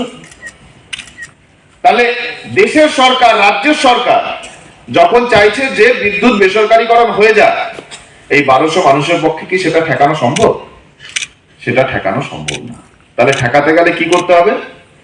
ঠেকাতে গেলে যে কোটি কোটি গ্রাহক রয়েছেন তাদের সাথে বিদ্যুতের শ্রমিক কর্মচারীদের একসাথে এক জায়গায় চলে আসতে হবে। তাহলে প্রথম যে কারণটা আমি আপনাদের বললাম যে কেন আজকে এই ধরনের একটা ফোরাম, অ্যাসোসিয়েশন, মঞ্চ গঠনের প্রয়োজন হলো, আমরা বিদ্যুতের শ্রমিক কর্মচারীরা আমরা বুঝেছি যে আমাদের পক্ষে সম্ভব না যদি না আমরা সাধারণ মানুষকে, গ্রাহকদেরকে, উপভোক্তাদেরকে এই লড়াইয়ের সঙ্গে যুক্ত করে রাখতে পারি। আর বিদ্যুতের বেসরকারীকরণ ঠেকানো সম্ভব না যদি না এই দুই অংশের, অর্থাৎ শ্রমিক কর্মচারী এবং উপভোক্তা, এরা একসাথে এসে রাস্তায় দাঁড়িয়ে এই বিষয় নিয়ে কথাবার্তা আলোচনা করা শুরু করে। আচ্ছা, এবার আমরা যখন বলছি এই যে উপভোক্তা, এই উপভোক্তা মানে কারা? গোটা ত্রিপুরায় যদি আপনারা দেখেন কারা বিদ্যুতের উপভোক্তা, বিদ্যুতের 95%, 98% উপভোক্তা কারা? বিভিন্ন ক্ষেত্রে কাজ করা শ্রমিক, রাত্রিবেলা বাড়ি ফিরে গিয়ে আলো বাতাসের প্রয়োজন পড়ে, ছোট চাষি, মাঝারি চাষি, যাদের নিজেদের একটা শ্যালো বা পাম্পের সুযোগ আছে, এই ধরনের চাষি, যে মাঝারি ছোট ব্যবসায়ী যারা সন্ধ্যাবেলায় ব্যবসা করার জন্য বিদ্যুতের কানেকশনের প্রয়োজন পড়ে, বা ছোটখাটো কোনো কারখানা, তার মালিক, তার শ্রমিক।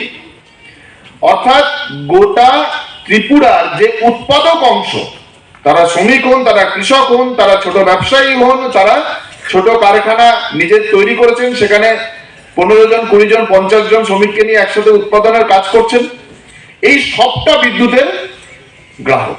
তাহলে বিদ্যুতের গ্রাহক যখন আমরা বলি, আমার মাথায় কিন্তু পরিষ্কার করে ঢুকে যেতে হবে, সেটা হচ্ছে গোটা দেশের উৎপাদক যারা, তাদেরকে আমরা এক জায়গায় আনার কাজ শুরু করলাম।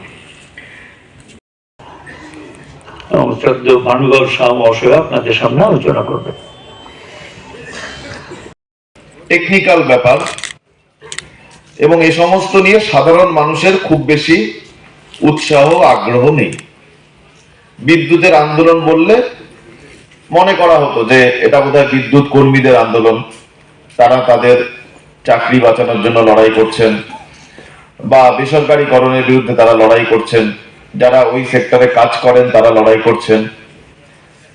এই যে ধারণা, এই ধারণা আজকে আপনারা ভেঙে দিয়েছেন। গোটা ত্রিপুরা থেকে সাধারণ বিদ্যুতের গ্রাহক, উপভোক্তারা সকালবেলায় ট্রেনে করে, বাসে করে, দূর দূরান্ত থেকে নানা ধরনের বাধা লঙ্ঘন করে আগরতলায় এসে উপস্থিত হয়েছেন এই কথা বলার জন্য যে বিদ্যুতের অধিকার আমাদের জীবনের মৌলিক অধিকারের একটি অধিকার, এবং এই অধিকারের ওপরে হামলা হলে আমরা সাধারণ মানুষ চুপ করে বসে থাকবো না, আমরা জানার, বোঝার, জানানোর, বোঝানোর চেষ্টা করব। ফলে একটা নতুন ধরনের, নতুন চরণের লড়াই সংগ্রামের পথ আজকে খুলে গেল। আমি ধাপে ধাপে কিছু কথা আপনাদের বলার চেষ্টা করব, এবং সে কথা বলতে গিয়ে হয়তো কিছু টেকনিক্যাল কথাও আমাকে বলতে হবে। আমি অনুরোধ করব আপনারা ধৈর্য নিয়ে শুনবেন, যাতে যে উদ্দেশ্যে আজকে গোটা রাজ্য থেকে আমরা এখানে এসে উপস্থিত হয়েছি, সেই উদ্দেশ্যটার সম্পর্কে আমাদের বোঝাপড়া, ধারণা, কাজ সেটা পরিষ্কার হয়ে যায়, যাতে এখান থেকে ফিরে গিয়ে এই বিরাট কনভেনশনকে কি করে আমাদের লড়াইয়ের একটা হাতিয়ার হিসেবে গড়ে তোলার প্রথম সোপান হিসেবে আমরা দেখতে পারি, সেই কাজ আমরা শুরু করতে পারি। আমি এপ্রিল মাসে ত্রিপুরাতে এসেছিলাম এবং সেখানে বিদ্যুৎ সংক্রান্ত একটি আলোচনা সভায় আমার উপস্থিত থাকার সুযোগ হয়েছিল। এই যে এপ্রিল মাসে আমি এসেছিলাম, আজকে এপ্রিল থেকে অক্টোবর শেষ, নভেম্বর মাসের শুরুতে আমরা ঢুকতে চলেছি। এই গত কয়েক মাসে ভারতবর্ষের বিদ্যুৎ ক্ষেত্রে শুধু এই গত কয়েক মাসে কি বড় বড় পরিবর্তন ঘটে গেছে সেটা আপনাদের বলবো। কিন্তু তার আগে প্রথমে আপনাকে বলি যে আজকে সকালবেলার ত্রিপুরার যতগুলো সংবাদপত্র আমি হাতে পেয়েছি, প্রায় সব সংবাদপত্রেই ফ্রন্ট পেজে বা মাঝের পেজে বড় করে খবর এসছে যে সরকার ট্যারিফ বাড়াতে চলেছে। সরকার মানে যে ত্রিপুরার যে রেগুলেটরি কমিশন তারা প্রস্তাব এনেছে এবং তার বিরুদ্ধে বিভিন্ন ফোরাম থেকে, রাজনৈতিক দল থেকে, সিপিআইএম এর পক্ষ থেকে, অন্যান্য নাগরিক মঞ্চের পক্ষ থেকে তারা গিয়ে সেখানে তাদের বিরোধ জানিয়েছে। আচ্ছা বলুন তো যে ত্রিপুরা রাজ্যে বিদ্যুৎ নিয়ে প্রত্যেকটা বড় সংবাদপত্রের ফ্রন্ট পেজে লাস্ট কবে খবর এসেছিল? গত কয়েক মাস ধরে কিন্তু লাগাতার বিদ্যুতের সমস্যা নিয়ে ত্রিপুরার নাগরিকরা রাস্তায় আছেন। ফলে সংবাদপত্র যারা চালান তারাও বুঝতে পেরেছেন যে এই ব্যাপারে মানুষের চাহিদা, আগ্রহ তৈরি হয়েছে। তার জন্য আজকে নিউজ পেপারের ফ্রন্ট পেজে ব্যানার নিউজ করা হয়েছে। তার মানে কি? তার মানে আমরা যে কটা লোকের কাছে পৌঁছতে পেরেছি তার চেয়ে বেশি লোক কিন্তু এই ব্যাপারে জানতে বুঝতে চাইছে। তাই জন্য সংবাদপত্রে এর একটা গুরুত্ব তৈরি হয়েছে। তাহলে আমরা যদি আমাদের কথা পৌঁছানোর কাজ করতে পারি, তাহলে যে কজন লোকের কাছে এখনো পৌঁছেছি তার চেয়ে বহু বহু বেশি মানুষ আমাদের কথা শুনবেন। আমার নিজের ব্যক্তিগত অভিজ্ঞতা বলি যে ভারতবর্ষের প্রত্যন্ত গ্রামের ভেতরে স্মার্ট মিটার, সবাই এখন নাম জেনে গেছে স্মার্ট মিটার। আমরা ইলেকট্রিসিটি রেগুলেটরি অথরিটি ত্রিপুরা, সেখানে আমরা গিয়েছিলাম।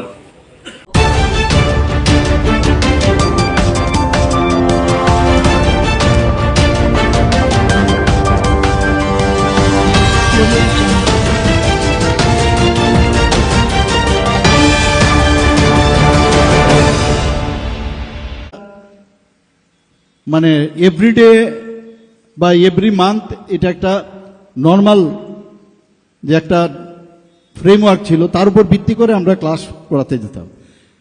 কারণ আমার কাছে আপ টু ডেট যে আরও কিছু এটার মধ্যে অ্যাড করা যায়, নতুন নতুন কি কি আবিষ্কার হয়েছে, কোনো জিনিস এর মধ্যে অ্যাড করা যায় কিনা, বা নিজেরও কিন্তু পরিষ্কার অনেক সময় আইডিয়া না থাকাতে যতটুকু বুঝলাম ততটুকু আমরা গিয়ে সেখানে বলতাম। এখন 3 ডাইমেনশনাল বিষয় চলে এসছে, এত সুন্দরভাবে আপনি নিজেও বুঝতে পারবেন, আবার অপরদিকে স্টুডেন্টরাও কিন্তু সেভাবে বুঝে ক্লাসে আসে।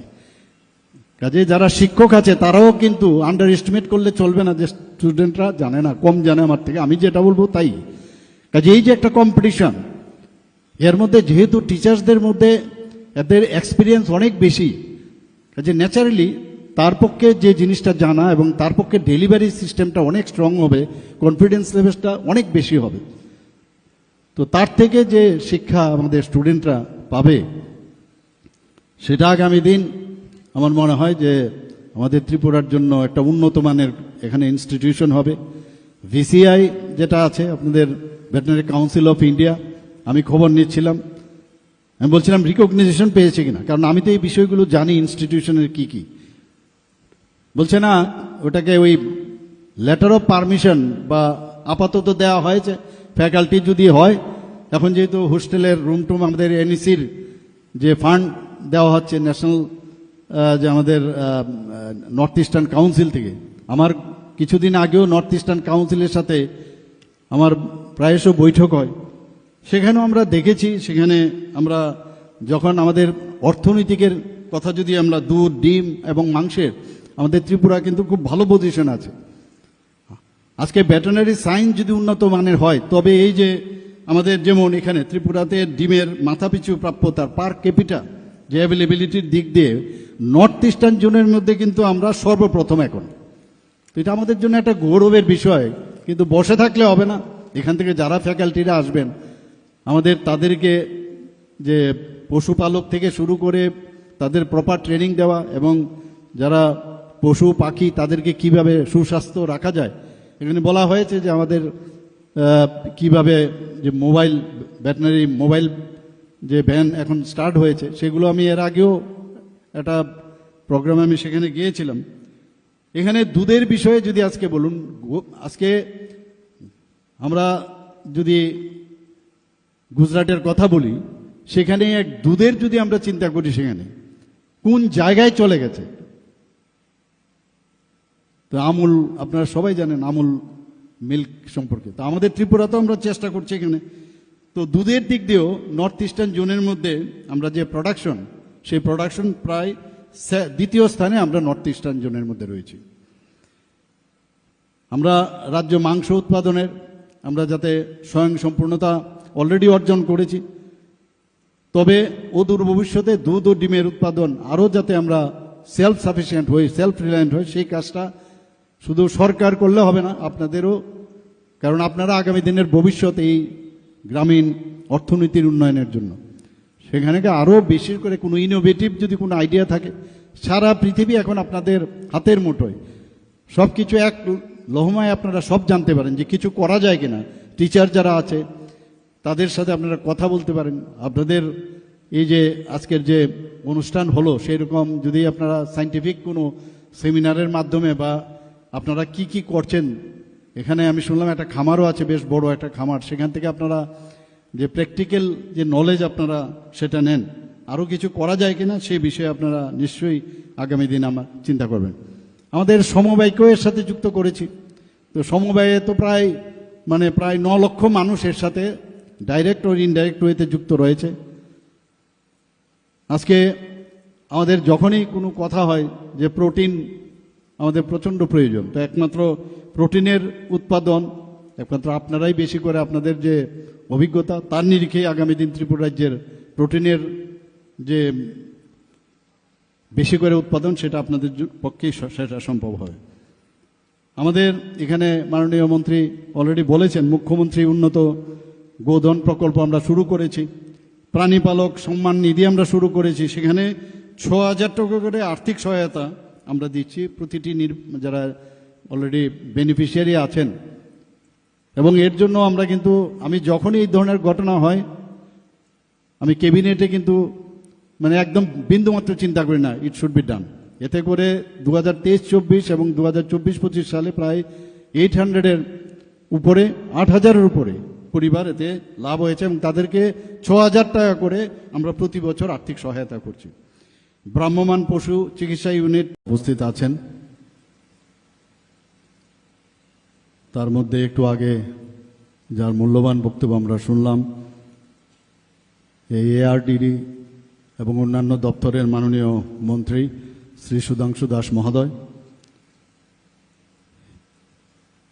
এই বিধানসভার যিনি শ্রদ্ধেয় বিধায়ক তথা প্রাক্তন ত্রিপুরা সরকারের মন্ত্রী এবং প্রাক্তন স্পিকার শ্রী রতন চক্রবর্তী মহোদয়, উনিও ওনার মূল্যবান বক্তব্য আমাদের সামনে রেখেছেন। উপস্থিত ওয়েস্ট ত্রিপুরা জেলা পরিষদের সম্মানিত সভাধিপতি শ্রী বিশ্বজিৎ শীল মহোদয়, তাছাড়া সম্মানিত vice chancellor Tripura university professor Shyamal Das উপস্থিত আছেন এবং যিনি স্বাগত ভাষণ আমাদের সামনে রেখেছেন Shrimati Dipa D Nair, secretary ARDD department. এখানে উপস্থিত director doctor Neeraj Kumar Chanchal ARDD এবং professor doctor Purbi Barman, principal college of veterinary science and animal husbandry RK Nagar. এখানে উপস্থিত যারা ফ্যাকাল্টি মেম্বাররা আছেন এবং যাদের জন্য বিশেষ এই অনুষ্ঠান, আমার প্রিয় ছাত্রছাত্রীবৃন্দ এবং এখানে উপস্থিত নন টিচিং স্টাফ এবং যারা জনপ্রতিনিধিগণ এখানে উপস্থিত আছেন, যারা এখানে আজকে রক্তদাতাগণ এবং বিশিষ্ট যারা ব্যক্তিবৃন্দরা এখানে উপস্থিত এই এলাকার এবং মিডিয়া বন্ধুরা, সবাইকে আজকের এই অনুষ্ঠানে উপস্থিত থাকার জন্য হার্দিক অভিনন্দন ও শুভেচ্ছা জানাচ্ছি। আমরা সবাই জানি প্রকৃতির যে নিয়ম, প্রকৃতি ভারসাম্য রক্ষার জন্য আমরা মাঝে মাঝে আমরা ভুলে যাই যে একজন আরেকজনের আমরা কাজে আসতে পারি। গাছ ছাড়া যেমন প্রাণী বাঁচতে পারে না, আবার প্রাণীদের মধ্যে এক প্রাণী ছাড়া বাঁচতে পারে না। এটা কিন্তু আমরা ভুলে যাই বলে মাননীয় প্রধানমন্ত্রীজি, আমি দেখেছি যে ওনার যে স্লোগান সব ক্ষেত্রে কিন্তু সেটাকে আমরা ব্যবহার করতে পারি, যে সবকা সাথ সবকা বিকাশ অ্যান্ড বিশ্বাস আর তার প্রয়াস। এখানে কিন্তু আজকেও এই হসপিটাল আমি যখন ঢোকার পরে সেখানে আমরা আলট্রাসোনোগ্রাফি থেকে আরম্ভ করে এবং অন্যান্য যে স্ক্যান মেশিন থেকে আরম্ভ করে অনেক কিছু দেখলাম সেখানে। কোনো অবস্থায় এটা মেডিকেল কলেজের যে কোনো হসপিটালের সাথে আমরা বলবো না যে এটা ডিফারেন্ট কিছু আছে। আমি যেহেতু মেডিকেল সায়েন্সের সাথে আমি যুক্ত আছি, আর বিশেষ করে ভেটেরিনারিদের সাথে আমার বহু পুরনো পরিচয় ছিল এবং বিভিন্ন কলেজে ওয়েস্ট বেঙ্গলের যে দত্তবাগানে যে ভেটেরিনারি কলেজ আছে সেখানে আমি প্রায়শই যেতাম। পাটনাতেও আমাদের যে এটা বেশ বড় ভেটেরিনারি কলেজ সেখানে আছে, সেখানেও আমি নিয়মিত যেতাম। তো এই যে ব্যবস্থা এবং যেটা আমাদের মাননীয় মন্ত্রী বলেছেন যে ভেটেরিনারি সায়েন্স কিন্তু হিউম্যান সায়েন্সের থেকেও একটু আমি বলবো খুবই কমপ্লিকেটেড। হিউম্যান বিইং তো একটা ওয়ান পিস, ভেটেরিনারিতে বিভিন্ন ধরনের তাদের যে সার্জিক্যাল অ্যানাটমি থেকে আরম্ভ করে বিভিন্ন অ্যানাটমি এক একজনের কিন্তু আলাদা আলাদা। তো পড়াশোনা প্রচুর পরিমাণে করতে হয়। সেই জায়গায় দাঁড়িয়ে আমি মনে করি যে যারা এই ভেটেরিনারি কলেজে চান্স পেয়েছেন বা অ্যালাইড যে এক্সপার্টাইজ আছে আমাদের ভেটেরিনারি অ্যাসিস্ট্যান্ট বা ইত্যাদি যেসব কোর্সগুলো আছে, এটা কিন্তু এত সহজ নয় সেটা পড়া। আমি প্রায়শ শুনতাম আর কে নগরে এই ভেটেরিনারি কলেজ ইনস্টিটিউট সম্পর্কে। যখন আমি মুখ্যমন্ত্রীর দায়িত্ব নেই, আমার জানি না কেন সবসময় একটা এফিনিটি থাকতো যে এই কলেজের বর্তমান অবস্থা কি। আমি মাননীয় মন্ত্রী এবং যে সেক্রেটারি ওনাদের থেকে আমি খবর নিতাম, তো সবসময় দেখলাম একটা গ্যাপ ছিল। আমি বললাম কেন ফ্যাকাল্টি কম থাকবে, as early as possible faculty fulfil করতে হবে। এটা চারটিখানে কথা নয়। একটা ভেটেরিনারি কলেজ কোনো স্টেটে থাকা, এটা আমরা জানি মাত্র একটা সিট ছিল, দুটো সিট ছিল আগে ত্রিপুরার থেকে আমাদের সময়। সেই জায়গায় এত বড় একটা মেডিকেল কলেজ হয়েছে, এখানে প্রায় 63 আর আরও জম্মু অ্যান্ড কাশ্মীরের সিট মিলিয়ে প্রায় 66 সিট এখানে আসন সংখ্যা আছে। 85% তো আমাদের যে জয়েন্ট এন্ট্রান্স দিয়ে তারা আসেন, বাকিগুলো বিভিন্ন প্রদেশ এবং জম্মু অ্যান্ড কাশ্মীর মিলে প্রায় 66 আসন। তো এখানে আমরা কেন এই কলেজের, আমি যদিও প্রথমবার এসেছি, কিন্তু আমি এটা আসার পরে সবসময় একটা ডিফারেন্স আমি দেখতে চাই যে অন্যান্য যে ভেটেরিনারি কলেজগুলো আছে তার থেকে কতটুকু আমরা এগিয়ে এসেছি। আমরা লাইফ স্টক সম্পর্কে আমরা জানি যে ভারতবর্ষ এখন সারা পৃথিবীর মধ্যে লাইফ স্টকে কিন্তু একটা বৃহৎ অংশের দাবিদার। তো লাইফ স্টকের সাথে মানব জীবনের যে উন্নয়ন, বিশেষ করে গ্রামীণ এলাকা, সেই জায়গার উন্নয়নের সাথে সরাসরি যুক্ত রয়েছে। আমার পূর্ববর্তী বক্তারা এই বিষয়ে আলোচনা রেখেছেন। এবং যদিও আমাদের লাইফ স্টক পৃথিবীর মধ্যে সর্বশ্রেষ্ঠ, কিন্তু তার যে দেখভাল করা, তার জন্য মাননীয় প্রধানমন্ত্রীজি যে চিন্তাধারা করছেন প্রতিটা ক্ষেত্রে, যে কোনো না কোনোভাবে যত স্কিম আছে আপনারা গিয়ে দেবেন, যে গ্রামীণ অর্থনীতির সাথে লাইফ স্টকের একটা যে তার যে সম্প্রসারণ করা, তার যে উন্নতি করা, সেগুলো কিন্তু কোনো না কোনোভাবে যুক্ত রয়েছে। তো আজকে যারা এখানে পাঠরত রয়েছেন, যারা ফ্যাকাল্টিরা আছেন, আমি প্রায়শ মাননীয় মন্ত্রীকে আমি বলি যে কোনো অবস্থায় এই কলেজ যাতে সারা ভারতবর্ষের মধ্যে সবাই যেন বলে যে ত্রিপুরাতে একটা ভেটেরিনারি কলেজ আছে, এবং সেখানে পড়ার জন্য যখন সুযোগ পায় বাইরের থেকে, ওনারা যেন he or she should be proud of that college, that আমি এরকম একটা কলেজে আমি চান্স পেয়েছি, সেরকম একটা অবস্থা আমাদের বানাতে হবে। এখন এআই এর যুগ, 5G'র যুগ, সেখানে সব মিলিয়ে এখন পড়াশোনার ক্ষেত্রে মানে স্কাই ইজ দ্য লিমিট। সেখানে আমরা যা জানতে পারবো ততই কম। সেই সায়েন্সকে বেশি করে আরও গুরুত্ব দেওয়া, স্টুডেন্টদেরও এখন খুব সুবিধা হয়ে গেছে। ক্লাসের মধ্যে তো 45 মিনিটস বা 1 ঘন্টায় কতটুকু জানা যাবে।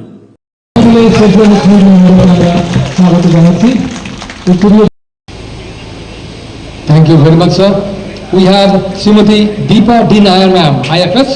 She is the Secretary ARDD, Government of Tripura. Ma'am, thank you very much.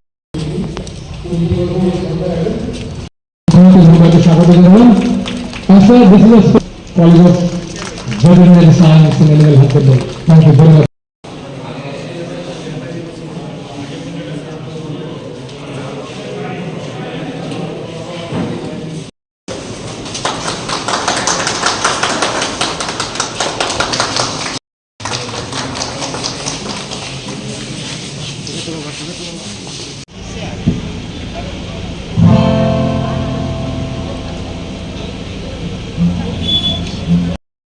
माननीय सभापति पश्चिम त्रिपुरा जिला परिषद हमारा माननीय जिला सभापति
দাদা একটু পেছনে আছে।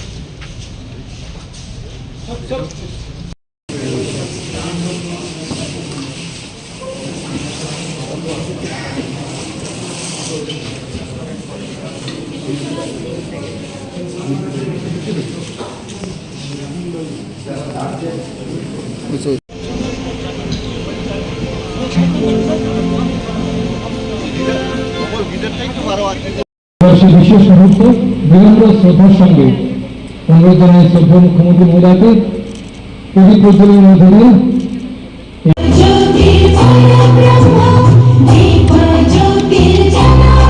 কবি Barman ma'am, ma'am please come over the dais. সবাইকে অনুরোধ করবো আসন গ্রহণ করার জন্য। আমরা কৃতজ্ঞ। Vice chancellor Tripura university has arrived. My humbly request Honorable VC sir to come over the dais and take a seat. Thank you very much for joining us.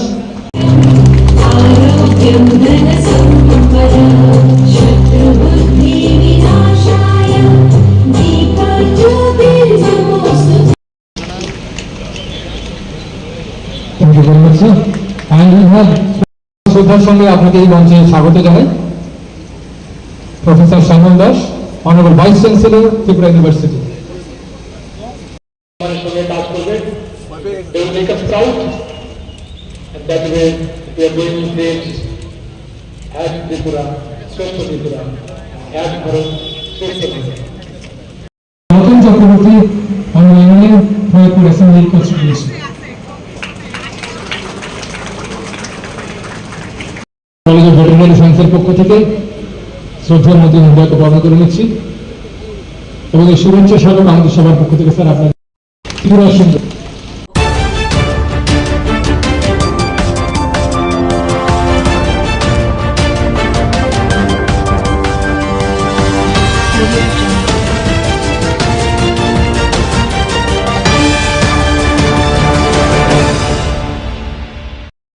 আমরা খাওয়া দাওয়া করতেছি, আচমকা এসে তারা বাড়ির মধ্যে অনেক খারাপ গালিগালাজ করতেছে।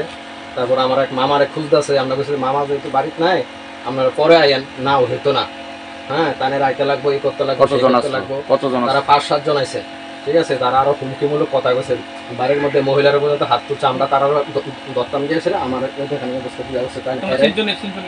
আমি চিনছি। এটা হচ্ছে পরিবহন চৌবনে, তার ডাক নাম হয়েছে আবু, বাবার নাম হয়েছে হলদর দেবনাথ, ঠিক আছে। এরপর দেশে আড়ালে আর আছে একজন, হ্যাঁ নামটা মনে হয় আনোয়ার এরকম, হ্যাঁ মুসলিম, এটা করতে পারি না, ঠিক আছে। তো এরপর সেটা তারা কইতেছি সুন্দর করে, আমরা সবাই কথা আমরা মারতাছি, এরপরও কইছি যে বলে আপনারা জানগা ওখানে, আপনারা দিনের বেলা সুস্থ অবস্থা সব মদ টদ খায়া মানে যাওয়া অবস্থা, হ্যাঁ মানে অনেক খারাপ ভাবে ইয়ে করছে। এটা আমরা জানি না তো কে লেগে আছে, তারা কি উদ্দেশ্যে আছে। মামার বাড়ি পাশের মামার বাড়ি আমরা আইসি তার বাঁচানোর লাগিয়া আর কি আপনারা পাড়াত কি হয়েছে বলতে গত পরশু দিনের আগের দিন মানে 26 তারিখ আমাকে হঠাৎ করে তাপস নম একজন আমরা পঞ্চায়েত মেম্বার, তখন ওই আমার কইলো যে আপনার লোক একটু কথা আছে, তখন আপনি একটু আইয়েন। তো আইসি এরপরে কইছে কাজটা আপনি টেন্ডার ড্রপ করেন, কাজটা আমরা কথা কই এসে আমরা কথা কইছি। কাজ এটা পিডাব্লিউডির, এটা পরিমল চৌমনির থেকে লোকনাথ সঙ্গ একটা কাজ, বেশি না অল্প কয় টাকা। তখন আমি বলছি আচ্ছা ঠিক আছে দাও না, অসুবিধা কি। আমার ইংলিশম্যানটা নিয়ে ওই জমা দিছে। তখন আজকে এটা আউট হয়েছে, গতকালকে এটা সার্ভে ডাউন ছিল, এটা ওপেনিং হয়েছে না, আজকে হয়েছে। আজকে হওয়ার পরে সন্ধ্যার পরের থেকে আমার খুব হুমকি টুমকি দিছে, খুব বকাবাদ্য, খুব বকাবাদ্য করছে খুব। তারপরে আমার আজকে 4 দিন ধরে শরীর খারাপ, তারপর আমি ডাক্তারের উদ্দেশ্যে আইছি বিশ্রামগঞ্জে, ডাক্তার নাই দেখে আমি বিশালগড়ের আমি উদ্দেশ্যে রওনা দিছি। তখন এই টাইমে বাড়ির থেকে ফোন আইছে যে বাড়ির মধ্যে আচমকা গিয়েছিরা বউ বাচ্চা সবাই গিয়ে মারধর করছে, বাগিনারে মারছে, বাগিনারে ইনজুর করছে। বড় বাগিনা, ওরা তো কিছু জানে না। নাম কি বাগিনা? হ্যাঁ ফারুক ইসলাম, আরেকজন শফিকুল ইসলাম, দুজন আপনার বাগিনা। দুজন আপনারে না পাইয়া তারা মারছে, আমারে না পাইয়া তারা কোনো কথা নাই। আর বাগিনার মোবাইল টোবাইলও লয়ে গেছে গা, হয়তো একটা কিছু রেকর্ডিং করতেছে, তারা উত্তেজিত হয়ে গেছে গা, উত্তেজিত হইয়া যা কিছু তারা করার আছে তারা করতেছে। মানে গেছিল আপনার উদ্দেশ্যে? আমার উদ্দেশ্যে গেছে। তাহলে আমার উদ্দেশ্যে আমি কিন্তু সন্ধ্যার সময় ফোনে কথা কইছি, ঠিক আছে যা হইব কালকে আমি কথা কমো, কালকে আমি কথা কারা মারছে সবার সামনে। হ্যাঁ আমি চিনি, আর সবাই আমার ফোন রেকর্ডিংও আছে, কে কি কইছে। আমন দেবনাথ, এরপর হ্যাঁ জাকিরের ভাই নাকি, জাকিরের ভাই আনোয়ার হোসেন, হ্যাঁ নাকি ওখানে বিজেপির বড় নেতা, হ্যাঁ মানে আমার খুব ধমকি টমকি দিছে, খুবই। সব ফোন রেকর্ড আছে আমার কাছে, সব কিছুই আছে আমার কাছে, প্রমাণ আছে। কিন্তু আমি সুস্থ বিচার চাই বাস। কিন্তু আমার ফ্যামিলির উপর আক্রমণ হইব কেন? আমি তো তারারে পরিষ্কার বলে দিয়েছি যে আমি কালকে কথা কম, আমার শরীর ভালো না। আমি বারবার কিন্তু কইছি, এখন আমার ফোন রেকর্ডিং আছে, সব কিছু আছে। কিন্তু আমি আইনের কাছে এটাই চাই, আমি সুস্থ বিচার চাই বাস, পরিষ্কার। আমি শুধু একদম এইখানে আমি মুসলিম আছি 2 ফ্যামিলি, মাত্র 2 ফ্যামিলি মুসলিম আছি। কি আমি কেন অপরাধ করেছি? আমার ইংলিশম্যানটা নিয়ে অন্য কেউ জমা দিয়েছে, তাহলে এটা কি আমার দোষ? আমার বাড়িতে কি হামলা করতে পারে? কিন্তু আমি এটা মেনে নিতে পারছি না, আমি একদম মেনে নিতে পারছি না। আমি এটা শেষ অব্দি আমি দেখে ছাড়বো বাস। আপনার 2 ভাগিনাকে কোথায় পাঠানো হয়েছে? একদম মানে হেরে মাথার মধ্যে মারছে অমন দেবনাথ, হের মোবাইলও নিয়ে গেছে, হের মাথার মধ্যে কানে টানে শোনে না, খুব বেশি। জীবিতে রেফার করা হয়েছে, এখন জীবিতে রেফার করেছে, ছোট বাগিনও জীবিতে রেফার। কোন জায়গাতে ঘটনাটা হয়েছে? ওই শেষরিমে চাটার্জি কলোনি চলিলাম।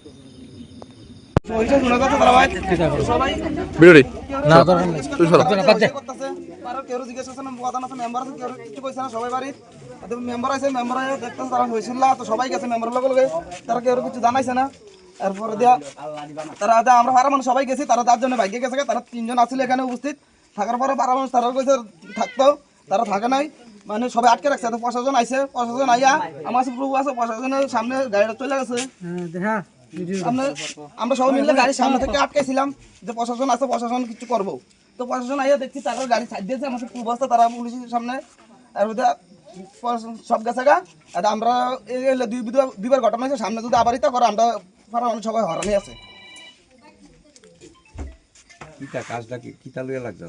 কাজটা তারা কি সমস্যা করছে হয়েছিল মনে হচ্ছে, কেউ কিছু কইছে না, তারাও জানাইছে না, এতটা জানাইছে না। আমরা হয়েছিল গেছি, জানার পরে কার বাড়ি? আনোয়ার হোসেন মানে আটকে জায়গা অ্যাম্বুলেন্স ড্রাইভারটা আইতে একটু দেরি হইতেছে।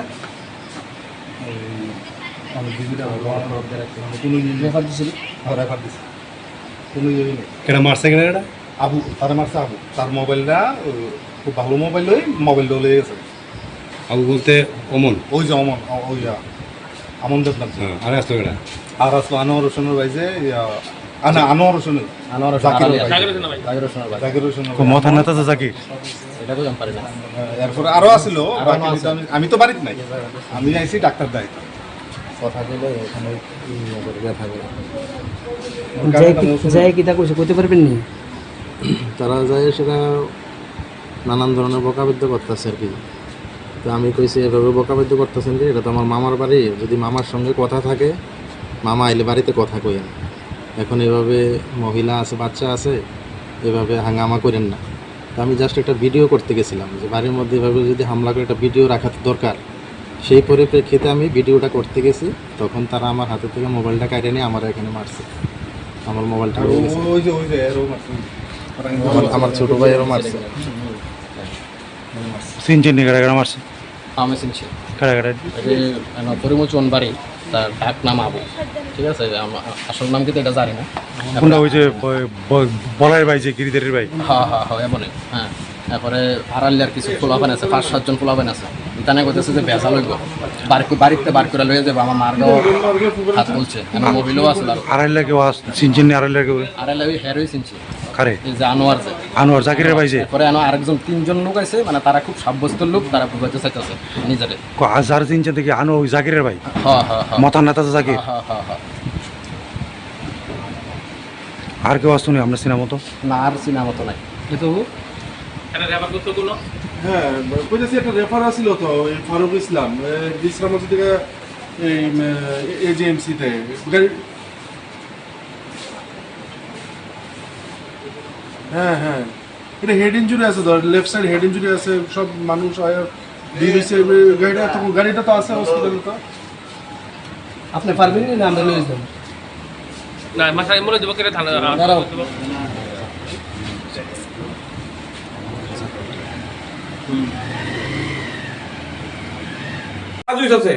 আমার বাড়ি দক্ষিণ চললাম, কথা বুঝছো?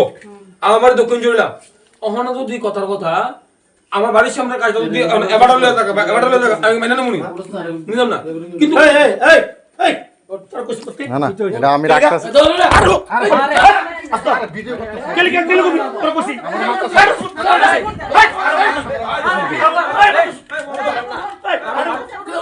আরে ভিডিও করছি না, ভিডিও করছি না, পুরো ভিডিও করছি না।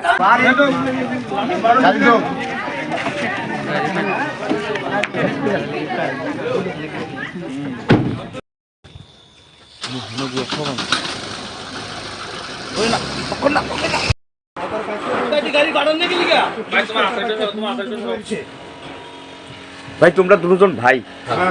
দুজন আক্রান্ত। তোমার মুখে দেখো না, তোমার মুখে একটু দেখো।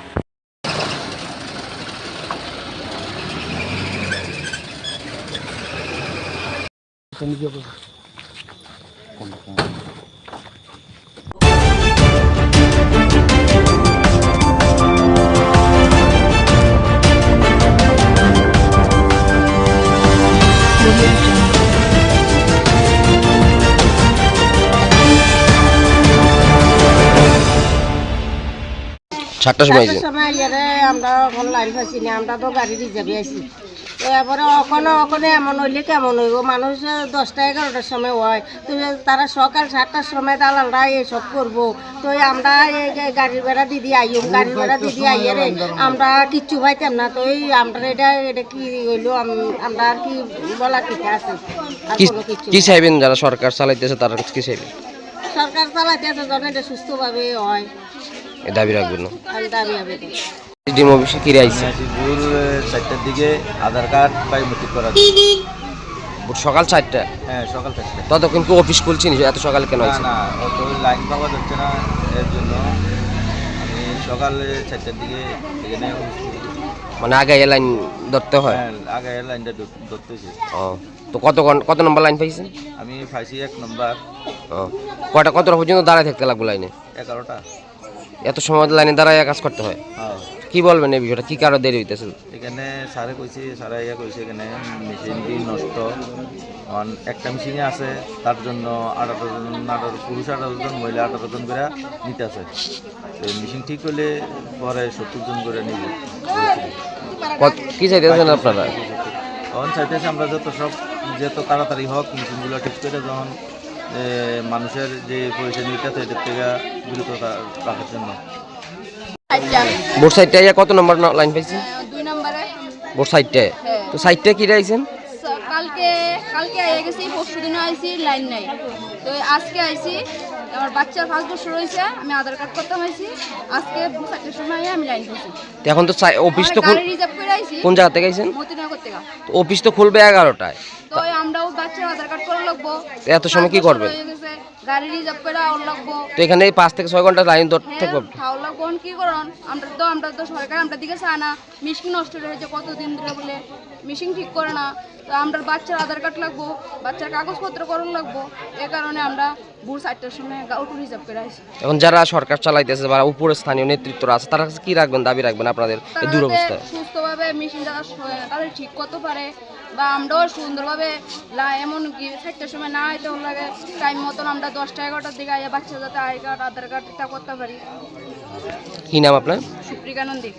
আশা ওই তো আজকে 4-5 দিন ধরে ঘুরতে আসছি সোনামুড়া ডিএম অফিসে আধার কার্ড আপডেট করার জন্য, কিন্তু বার্থ সার্টিফিকেট অনলাইন লাগে, যার কারণে আমি বারবার এখান থেকে ফিরে যাইতে আসছি। আজকে আইছি 5:30 আসার পরও আমি 18 নম্বর সিরিয়ালে করছি। এখানে মেশিন নষ্ট, একটা মেশিনে কাজ চলছে, এই জন্য 18 জন পুরুষ 18 জন মহিলা নিতে আছে। কাঠালিয়া থেকে অনেক দূর থেকে গাড়ি রিজার্ভ করে আইয়ে ভোরে আইয়া সেরও সিরিয়াল পায় না, যার কারণে মানুষের হয়রান হয়ে এখান থেকে আবার ফিরে যেতে হয়। সকাল 5:30টার সময় আপনি আইছেন? হ্যাঁ 5:30টার সময় আইও আমি 18 নম্বর সিরিয়াল পাইছি। এই পুরুষ 18 জন, মহিলা 18 জন। এই যে দূর অবস্থা কি কইবেন? এখানে শুনতে আছি স্যারের মুখে বা এখানে যারা অফিসের দায়িত্বে আছে, মেশিন নষ্ট শুনছে, তো কতদিন লাগবে আরও তা শিউন নাই। মানুষের হয়রানি হইতে আছে। 4টা মেশিন যদি চলতো মিনিমাম 70 থেকে 80 জনের মানুষের কাজ সমাধান করা যেত, মাত্র 18 জনের কাজ সমাধান হইতে আছে। তো কবে নাগাদ মেশিন ঠিক করা হবে তাও সঠিকভাবে জানানো হইতে আছে না অফিস থেকে। এখনও তো সকাল 7টা বাজছে না, আপনারা 11টার পরেও কর্মীরা আসবে, এখন তখন কি করবেন? এতক্ষণ এই লাইনের মধ্যে দাঁড়িয়ে থাকতে হবে কাগজ ঠিক করতে গেলে, আর কিছু করার নাই। সারাদিন হাজিরা। কত ঘন্টা দাঁড়াতে হয় আপনাকে একটা কাগজ ঠিক করতে গেলে? একটা কাগজ ঠিক করতে গেলে তো মিনিমাম অফিস টিলার মধ্যে 3-4 দিন ধরে আইতে লাগে। আর কত সময় লাইনে দাঁড়াতে লাগে? ওই তো 5:30 থেকে 11টা পর্যন্ত লাইনে দাঁড়িয়ে থাকতে লাগে। যারা বাচ্চা নিয়ে আইয়ে তারা তো ভীষণ হয়রানি, কারণ বাচ্চা লইয়া কতক্ষণ দাঁড়িয়ে থাকতে পারে লাইনে। কালকে তো থাকবো 4টার দিকে আইছি, আইয়া টিকিট করে গেছি, এরপরে দিন ঘুরতেই আমরা লিস্ট কাটতে দিছি। আজকে আইসি আবার 4টার দিকে আইসি, লাইন ধরে লিস্ট হয়েছে, লিস্ট হওয়ার পরে হইতেছে ইন্ডিয়ান স্যারে হইতো না, আপনারা লাইন করেন আবার। আমি বললে একটা আইব গ্রুপ আসল ছেলে আইব, আইয়া ঢুকবো আমরা মাঝে দিয়ে আইয়া পারাবাড়ি, আপনারা পারাবাড়ি করে যা করেন করেন। আমি স্যার আমি লোকে এগুলো করলে কি মানে এখানে বলতে ঝগড়া করে আপনারা লাইন ধরতে? হ্যাঁ ঝগড়া করে লাইন ধরো, শিখলে পরবর্তী আইয়া আবার নিজে লিস্ট করছে, লিস্ট করে লইয়া গেছে, বলছে যারা এখানে লাইনে থাকতে পারবে 11টা পর্যন্ত মানে পাইবে। কি মনে হয় এত লম্বা লাইনের কারণটা কি? আমরা না খাইয়া স্যার এই দিক গেলাম লাইন নিয়ে, কালকে লাইন অফিস আমরা মাছ আসলে দেখি আইয়া লাইন মানে কি কারণে লম্বা লাইনটা হইতে পারে? লম্বা লাইনটা আধার কার্ডের লেগে স্যার। মানে কি কারণটা কি এত লম্বা? অফিস সমস্যা, স্টাফ কম না কম যন্ত্র? আমরা জানতে পারি না ভিতরের অবস্থা কি, কি কাজ করে কম। কাজ করে কম তাদের ঠিকভাবে কাজ করলে যে 18 জন কাজ করে। কতদিন মানে 18 জন ধরে। আর এই অবস্থাটা কতদিন ধরে চলতেছে? এটা তো আমরা 60 দিন আগে দেখতেছি খুব ঝামেলা। এর আগে তো আর আমি আইছি 60 দিনের মধ্যে যুদ্ধ দেখলাম খুব ঝামেলা। কি কইবেন যারা উপরে স্থানীয় নেতৃত্ব আছে, যারা মুখ্যমন্ত্রীর কাছে কি বার্তা রাখবেন এই সমস্যাটা নিয়ে? কি বার্তা রাখবেন সরকারের কাছে? সরকারের কি বার্তা রাখবো? আমরা এই পরিশ্রম করে আই না খাই 11টা বুঝি বইয়ে দেয়, দেখা গেল যে এগুলোর মধ্যে আবার বাচ্চা জায়গা। তো আমরা লাইন দিয়ে কি করবো? কেউ কাটালিয়ে চাইছে 300-400 টাকা রিজার্ভ করে আইয়া পাইছে না। আমরা 3টের দিকে আইয়া লাইন পাইয়া লাইনের পর আবার লাইন করে আমরা কি করবো? কোন সময় কোন সময় আইছেন আপনি বাচ্চাটা লইয়া? লাইন পাইছেন নি? 6টা কত 6টার সময় লাইন পাইছেন না? কুরমাই কি কইছে? এখানে তো এসডিএম আছিল, কি কইছে তারা আইয়া?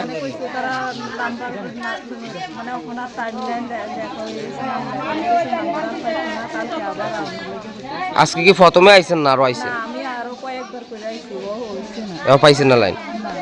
এমন যদিও বাচ্চাদের রোদের মধ্যে আওয়া যাওয়া কি সম্ভব? বাড়িতে তো কাজ করতে হবে, যে সাইডে রাস্তাঘাট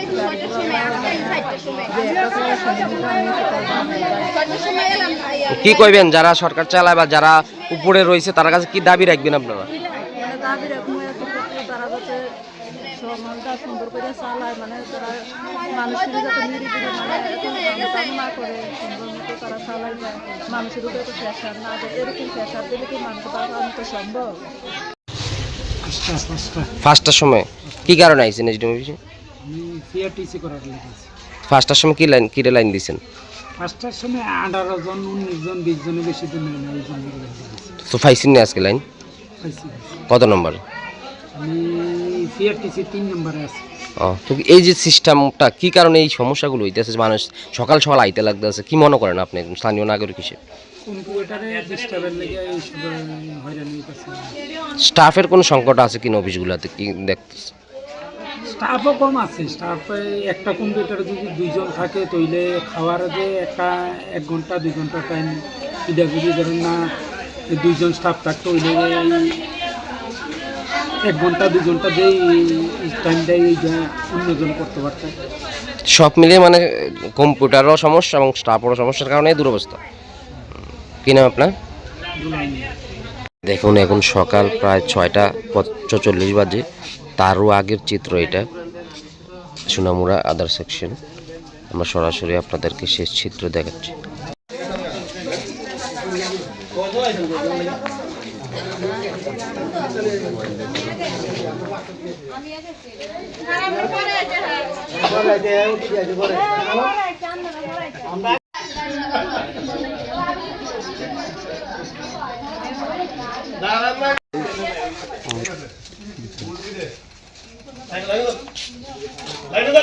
কি অবস্থা!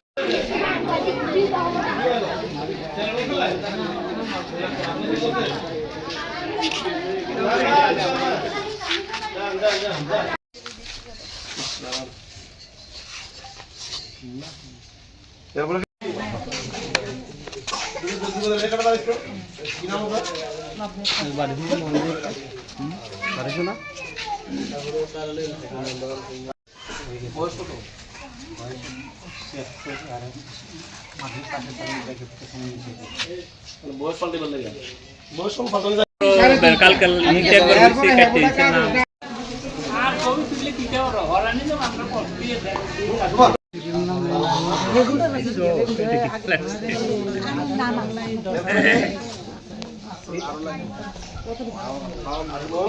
কত কষ্ট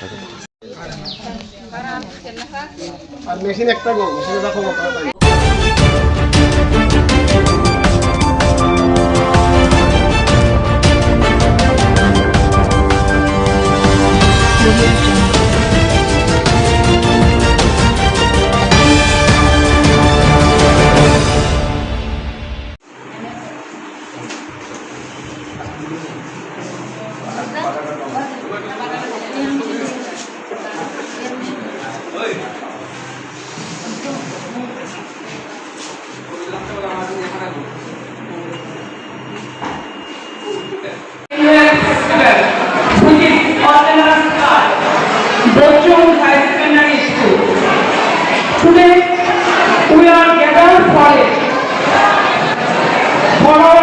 বিষয়টা কি? আমি এই যে টোটাল ফেস্টিভ্যাল কমিটির কনভেনার হিসেবে বলছি।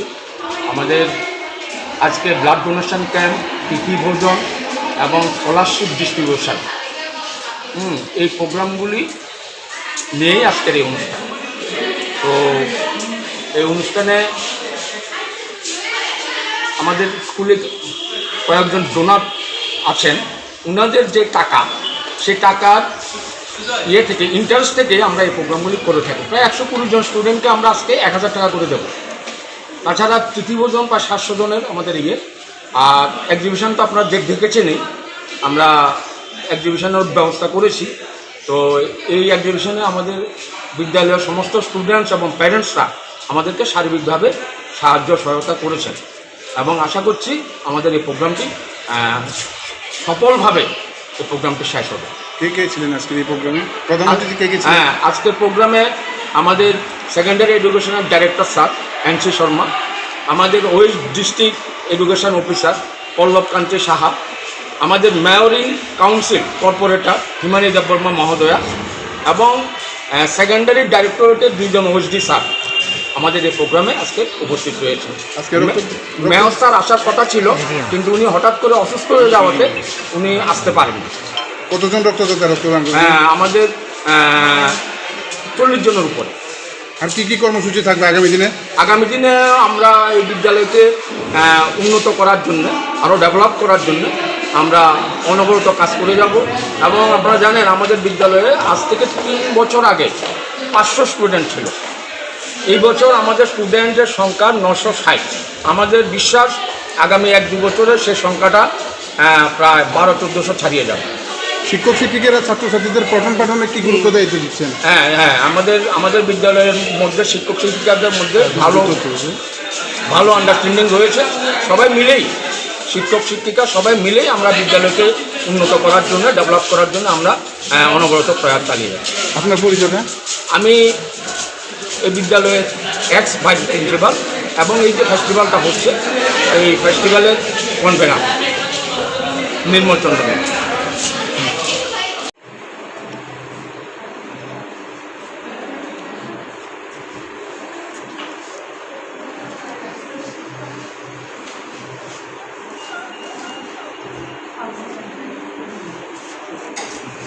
Blood donation camp, an event that gives us opportunity to perform a simple effective scholarship program.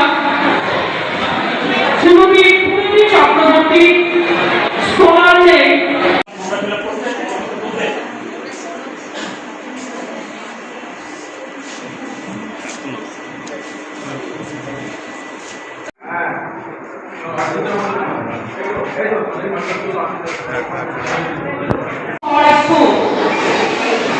We shall also celebrate the spirit of Tithi Bhojan, which will bring our community together.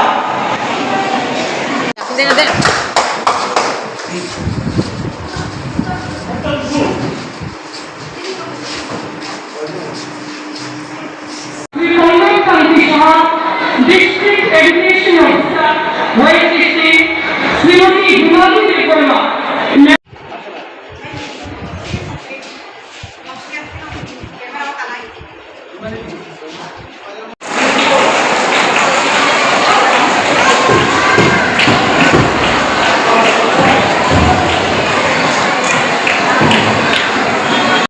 Bhattacharya, scholarship name Venkateswaran Bhattacharya.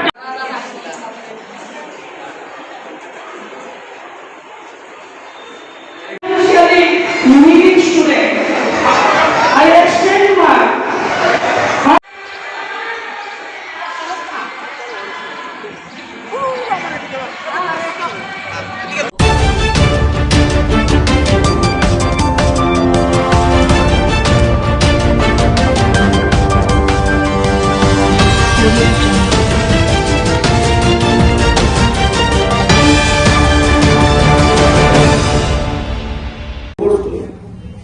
এনফোর্সমেন্টের total যে ক্রাইমগুলো হয় only 20% আমরা এনফোর্সমেন্টের মাধ্যমে এগুলা কমাতে পারি।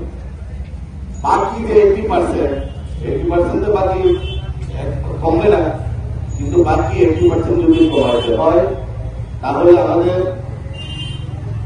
যে বিষয়, যেমন নারী নির্যাতনের বিষয়ে আমাদের ওয়াকিবের কেন নারী নির্যাতন হইতেছে, সামাজিকত কারণ কি কি থাকতে পারে, অর্থনৈতিক কারণে হচ্ছে কিনা, না ফ্যামিলি ভ্যালুজের কারণে হচ্ছে কিনা, সেই বিষয়ে আমাদের অবগত থাকতে সবার মধ্যে এটা অ্যাওয়ারনেস হইতে এবং আমরা এডুকেটেড হইতে যদি শিক্ষা এবং আমাদের জ্ঞান এবং আমাদের জানার যে আগ্রহ এবং সোসাইটিকে একটা ভালো জায়গাতে নিয়ে যাওয়ার জন্য যে প্রয়াস, এইটা যদি আমাদের মধ্যে না আসে তাহলে আমরা সেই অপরাধটা আমরা দমন করতে পারব। ব্যবহার করা এবং যখন আমি একটা গাড়িকে ওভারটেক করব, এটা আমার দেখে বলতে 4 নম্বর, আমি যখন গাড়ি চালাবো, বাইক চালাবো, আমি মদমত্ত অবস্থায় বাইক চালাইতে পারতাম। পুলিশ তো আর জনে জনে ঘরে ঘরে গিয়ে বসে দেখতে পারবে না যে টাঙ্গেজ কন্ডিশনে চালাচ্ছে কিনা। এটা আসবে কোথা থেকে? একটা ফ্যামিলি ভ্যালুস থেকে আসবে। সেই সম্পর্কে জানলেই তবেই সে এটা করবে না। সবাইকে জানতে হবে হেলমেটটা কেন পড়তে হবে, কেন সিট বেল্ট ব্যবহার করতে হবে, রাস্তার কোন পাশ দিয়ে হাঁটবো আমরা কিন্তু এখনো জানি না। আমরা এখনো জানি না রাস্তার কোন পাশ দিয়ে হাঁটবো। আমরা এখন শুরু থেকে যখন আমরা শিখছি, মা বাবা হাঁটাই নিত, তখন জানতাম রাস্তার বাম পাশ দিয়ে হাঁটতে হবে। ঠিক আছে, রাস্তার বাম পাশ যেমন আইনগত আইন সিদ্ধ, রাস্তার ডান পাশও কিন্তু আইন সিদ্ধ। এবং দেখা গেছে 2021-এ সেই আইনটা পাশ হয়েছে। পেডেস্ট্রিয়ান মানে পথচারী যদি ডান দিকে হাঁটে, এটা আইনগত অপরাধ না, এটা আইনের অপরাধে পড়ে না এটা। এবং দেখা গেছে যদি রাস্তার ডান দিকে হাঁটে তাহলে মারপিট হয়। এর চেয়ে বড় কোন বড় মুদ্রা নিয়ে কিন্তু এত বেশি মারপিট হয় না। আমরা যদি আমাদের মনের দিকে আমি যদি নিজেকে একটা ভালো মানুষ হিসেবে পরিচয় দিতে পারি এবং সোসাইটিতে যদি আমি দাবি করি, তাহলে আমার মধ্যে ইগো ভাবটা রাখতে পারে। ইগো থাকলে আত্মীয়তা থাকলে আমাদের মধ্যে বিশ্বাসের সম্ভাবনাটা 95% বেড়ে। তার জন্য আমরা ইগো রাখতে পারতাম। কিন্তু আমরা লক্ষ্য করি, আপনারা জানেন স্বামী বিবেকানন্দের একটা বাণী আছে যে হিংসার থেকে ভালোবাসার শক্তি অনেক বেশি। আমরা একজনে যদি 10 জনকে একলা পিড়াইতে পারে, সে বেশি তোমাদের হারেই মারপিট হয়। এর চেয়ে বড় কোন বড় মুদ্রা নিয়ে কিন্তু এত বেশি মারপিট হয় না। আমরা যদি আমাদের মনের দিকে আমি যদি নিজেকে একটা ভালো মানুষ হিসেবে পরিচয় দিতে পারি এবং সোসাইটিতে যদি আমি দাবি করি, তাহলে আমার মধ্যে ইগো ভাবটা রাখতে পারবে। ইগো থাকলে আত্মীয়তা থাকলে আমাদের মধ্যে বিশ্বাসের সম্ভাবনাটা 95% বেড়ে। তার জন্য আমরা ইগো রাখতে পারতাম। কিন্তু আমরা লক্ষ্য করি, আপনারা জানেন স্বামী বিবেকানন্দের একটা যে হিংসার থেকে ভালোবাসার শক্তি অনেক বেশি। আমরা একজনে যদি 10 জনকে একলা পিড়াইতে পারে, সে বেশি তোমাদের হারেই।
হয়েছে আমরা বিশালগড় ফায়ার স্টেশন পলাইছে যে মোড়াবাড়ি স্কুলের সামনে একটা অ্যাক্সিডেন্ট হয়েছে, আমরা তাড়াতাড়ি আই অলরেডি আমি গাড়ি নিয়ে গেলাম, গিয়ে দিয়ে কোনো কিছু নেই, কোনো একটা গাড়ি দাঁড়া রয়েছে এর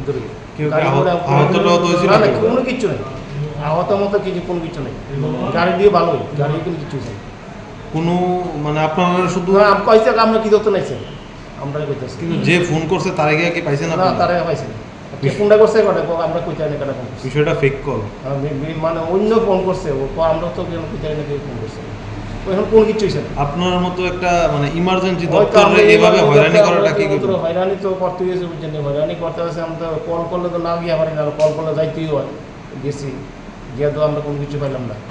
এটা টাইম যদি অন্য জায়গায় অন্য কোনো দুর্ঘটনা দিলে আমরা ভাই সাহেব কোনো অন্য দিকে বলুন তো আমরা অনেক বিশ্রামঞ্জ বা বাজারঘাট ফোন করলাম। আপনার দপ্তর থেকে কি কোনো ধরনের কোনো পদক্ষেপ গ্রহণ করা হইব এই বিষয়ে? এই বিষয়ে তো বুঝেনি অনেক অনেক হইতেছে বুঝেনি, অনেক কিছু হইতেছে বুঝেনি, অনেক কিছু হইতেছে, কোনো কিছু তো হইতেছে। আপনারা ঊর্ধ্বতন কর্তৃপক্ষের জানাবেন না বিষয়টা? ঊর্ধ্বতন জানে এমন তো আগে মানে আমরা এই ফল কস হইতেছে।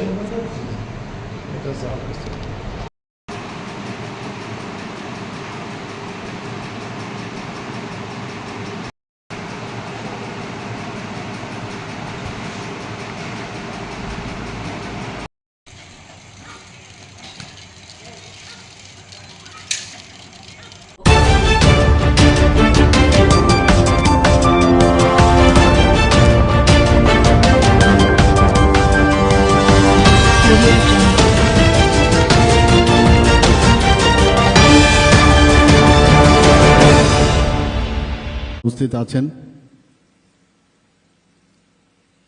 তার মধ্যে একটু আগে যার মূল্যবান বক্তব্য আমরা শুনলাম, এই এআরডিডি এবং অন্যান্য দপ্তরের মাননীয় মন্ত্রী শ্রী সুধাংশু দাস মহোদয়,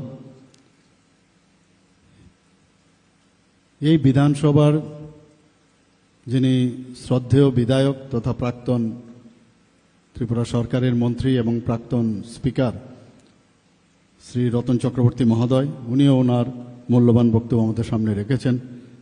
উপস্থিত ওয়েস্ট ত্রিপুরা জেলা পরিষদের সম্মানিত সভাধিপতি শ্রী বিশ্বজিৎ শীল মহোদয়, তাছাড়া সম্মানিত ভাইস চ্যান্সেলর ত্রিপুরা ইউনিভার্সিটি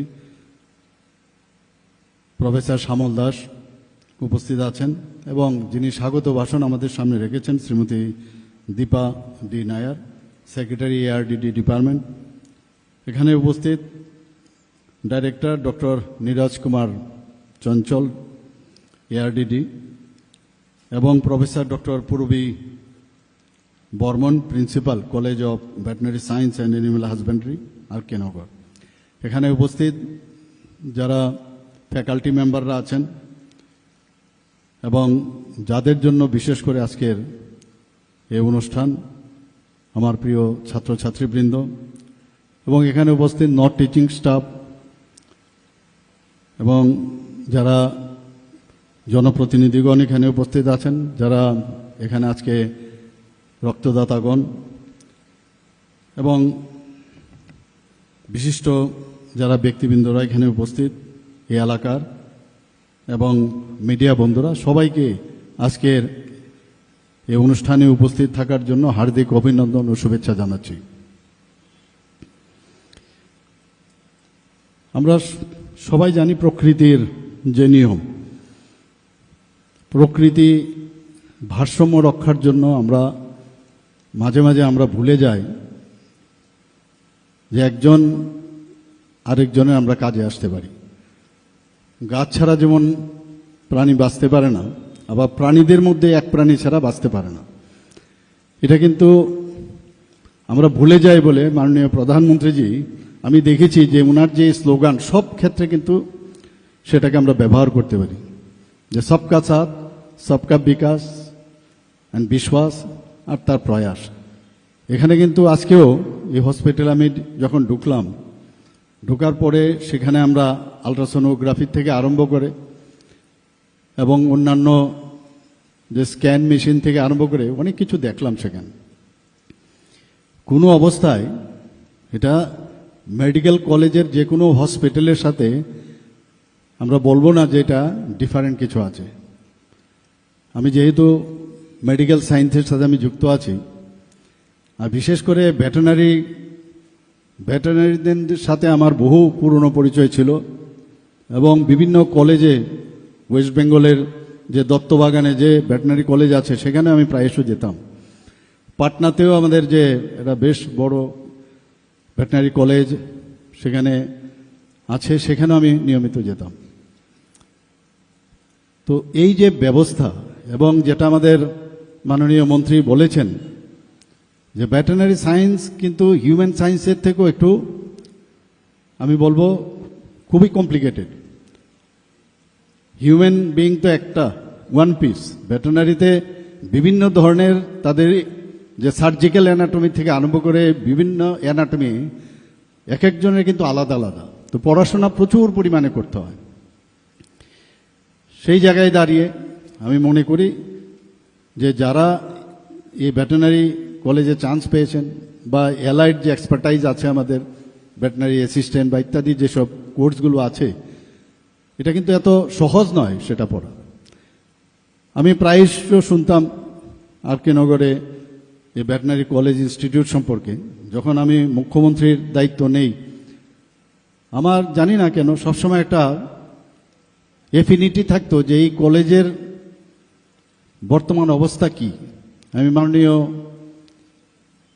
মন্ত্রী এবং যে সেক্রেটারি ওনাদের থেকে আমি খবর নিতাম।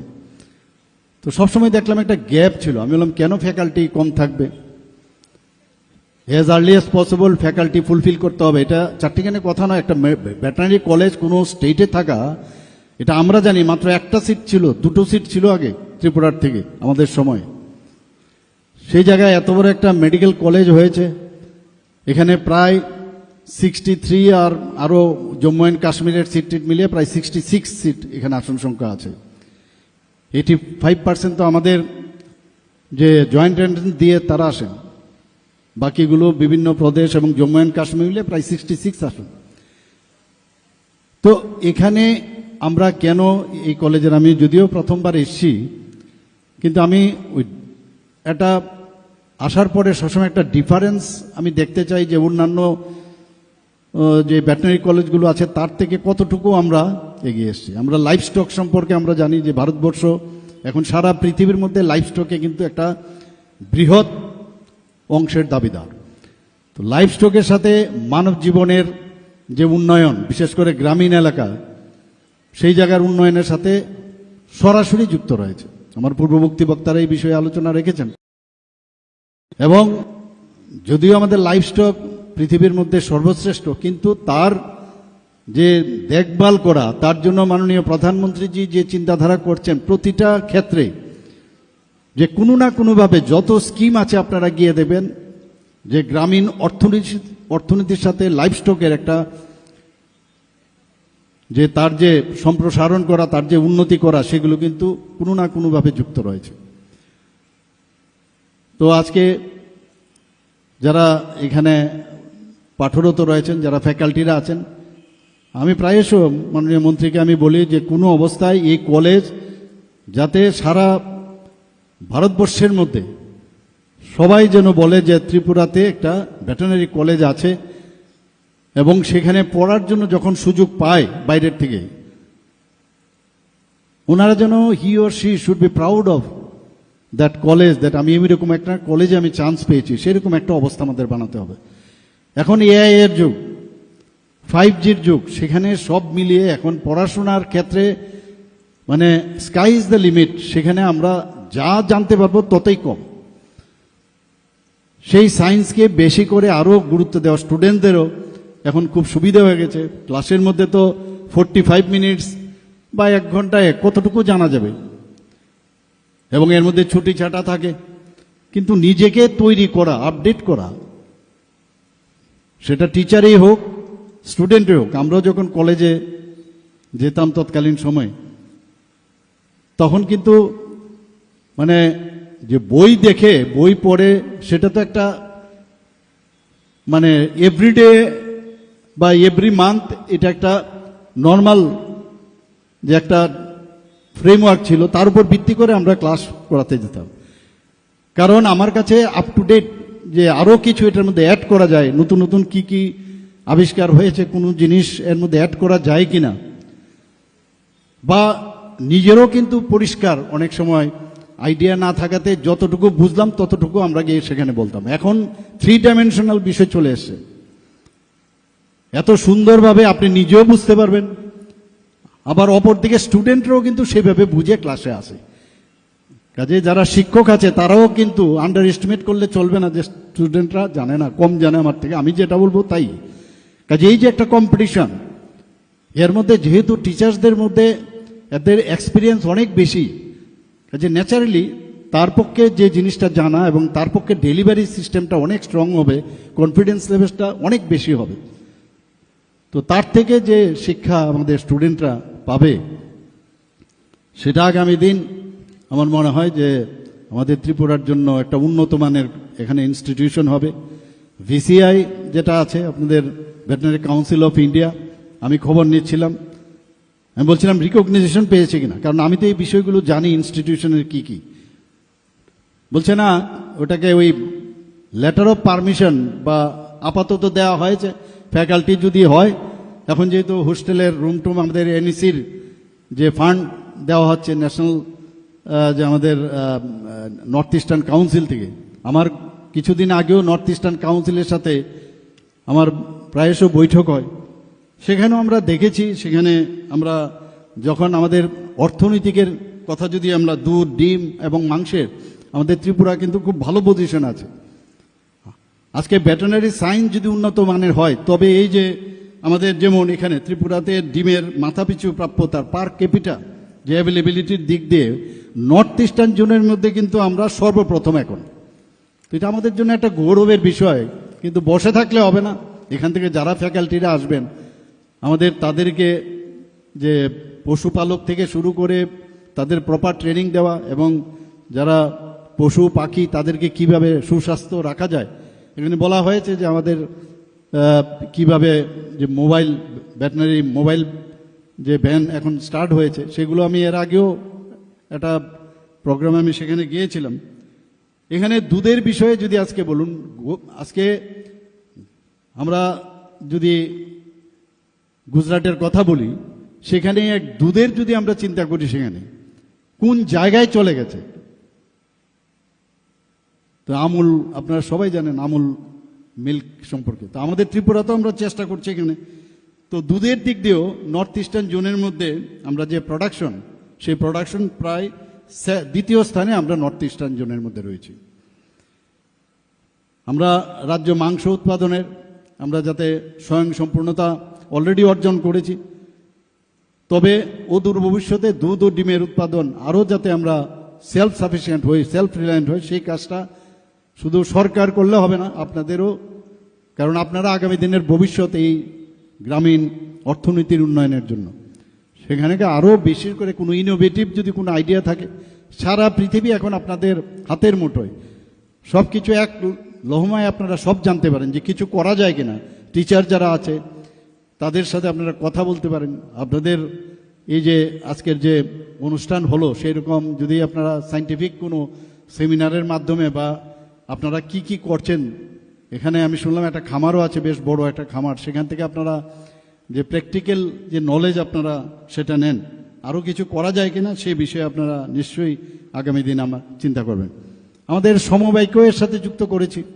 তো সমবায়ে তো প্রায় 9 লক্ষ মানুষ এর সাথে ডাইরেক্ট ও ইনডাইরেক্ট ওয়েতে যুক্ত রয়েছে। আজকে আমাদের যখনই কোনো কথা হয় যে প্রোটিন আমাদের প্রচণ্ড প্রয়োজন, তো একমাত্র প্রোটিনের উৎপাদন একমাত্র আপনারাই বেশি করে, আপনাদের যে অভিজ্ঞতা তার নিরিখে আগামী দিন ত্রিপুরা রাজ্যের প্রোটিনের যে বেশি করে উৎপাদন, সেটা আপনাদের পক্ষেই সেটা সম্ভব হবে। আমাদের এখানে মাননীয় মন্ত্রী অলরেডি বলেছেন, মুখ্যমন্ত্রী উন্নত গোধন প্রকল্প আমরা শুরু করেছি, প্রাণীপালক সম্মান নিধি আমরা শুরু করেছি, সেখানে 6,000 টাকা করে আর্থিক সহায়তা আমরা দিচ্ছি প্রতিটি যারা অলরেডি বেনিফিশিয়ারি আছেন এবং এর জন্য আমরা কিন্তু আমি যখনই এই ধরনের ঘটনা হয় আমি ক্যাবিনেটে কিন্তু মানে একদম বিন্দুমাত্র চিন্তা করি না, ইট শুড বি ডান। এতে করে 2023-24 এবং 2024-25 সালে প্রায় 800-এর উপরে 8,000-এর উপরে পরিবার এতে লাভ হয়েছে এবং তাদেরকে 6,000 টাকা করে আমরা প্রতি বছর আর্থিক সহায়তা করছি। ভ্রাম্যমাণ পশু চিকিৎসা ইউনিট, যেটা আমি একটু আগে বললাম, এখন যারা প্রাণীরা আছেন তাদেরও তো বাঁচতে হবে, তাদের জন্য যে খাদ্য, তার জন্য সবুজ প্রাণী খাদ্য উন্নয়ন প্রকল্প আমরা সেটা শুরু করেছি। এর মধ্যে 286 হেক্টর জমিতে আমরা সবুজ প্রাণী খাদ্য চাষ করা হচ্ছে। মুখ্যমন্ত্রী প্রাণী সম্পদ বিকাশ যোজনায় হাঁস মুরগি যাতে পালন একটা প্রকল্প আমরা শুরু করেছি, তাতে করে হাঁস এবং মুরগির ছানা ইত্যাদি বিতরণ করা আমরা বহু জায়গায় আমরা করছি। ন্যাশনাল প্রোগ্রাম ফর ডেভেলপমেন্ট প্রকল্প একটা, সেটা 15ই মে 2025 বামুটিয়াতে আপনারা নিশ্চয়ই খবর পেয়েছেন, প্রায় 40,000 লিটার ক্ষমতা সম্পন্ন দুগ্ধ প্রক্রিয়াকরণ ও দুগ্ধজাত দ্রব্য উৎপাদন কেন্দ্রের উদ্বোধন করা হয়। এখানে যে মিনি মোবাইল ভেটেরিনারি ইউনিট চালু করা হয়েছে, এর মধ্যে আরও 25-26 যে আমাদের ফাইন্যান্সিয়াল ইয়ার আমরা বাজেটে রেখেছি 4,50,00,000 টাকার জন্য বরাদ্দ করা হয়েছে, এবং যাতে করে আগামী দিনে আরও 55 নতুন মিনি মোবাইল যে ইউনিট সেটা চালু করা যায়। বন্ধুগণ, আমি আবার আপনাদের বলছি যে আমাদের এই ইনস্টিটিউশন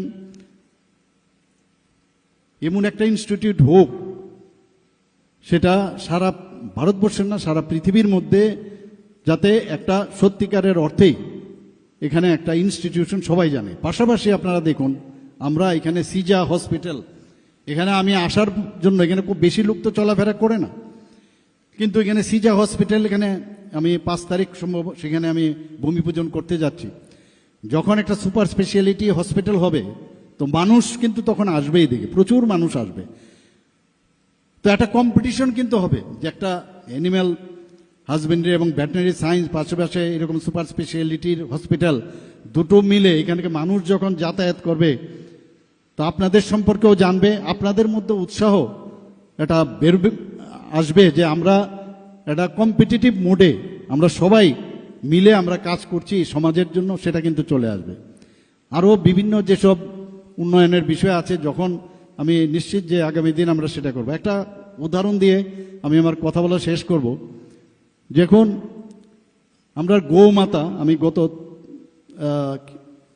10-15 দিন আগে আমি তেলিয়ামোড়াতে গিয়েছিলাম, একটা গৌমাতা, সেখানে যে আমরা যে একজন আরেকজনের জন্য একটা গৌমাতা একটা ল্যাট্রিনের মধ্যে পড়ে গিয়েছিল, পুরনো অখাদ্য একটা অবস্থা, মানে বিশ্রী অবস্থা, সেই জায়গার মধ্যে এই গৌমাতা পড়েছিল। আমাদের যারা ওখানে ভলেন্টিয়াররা আছেন তারা এবং ওখানকার স্থানীয় যারা ছেলেরা আছেন তারা সেখানে সেই ট্যাঙ্কির ভিতর ঢুকে তাকে উদ্ধার করেছে, এবং উদ্ধার করার পরে দেখা গেল যে কয়েকজন অসুস্থ হয়েছেন, কিছু লোক, তাদেরকে হাসপাতালে ভর্তি করা হয়েছে। তো এই যে একটা একজন আরেকজনের জন্য, এটা কিন্তু আমি আজকে এখানে আসার পর আমি ভাবছিলাম যে এটা এর থেকে প্রকৃত উদাহরণ আর কিচ্ছু হতে পারে না, এবং তারা এখন সুস্থ আছে, ভালো আছে।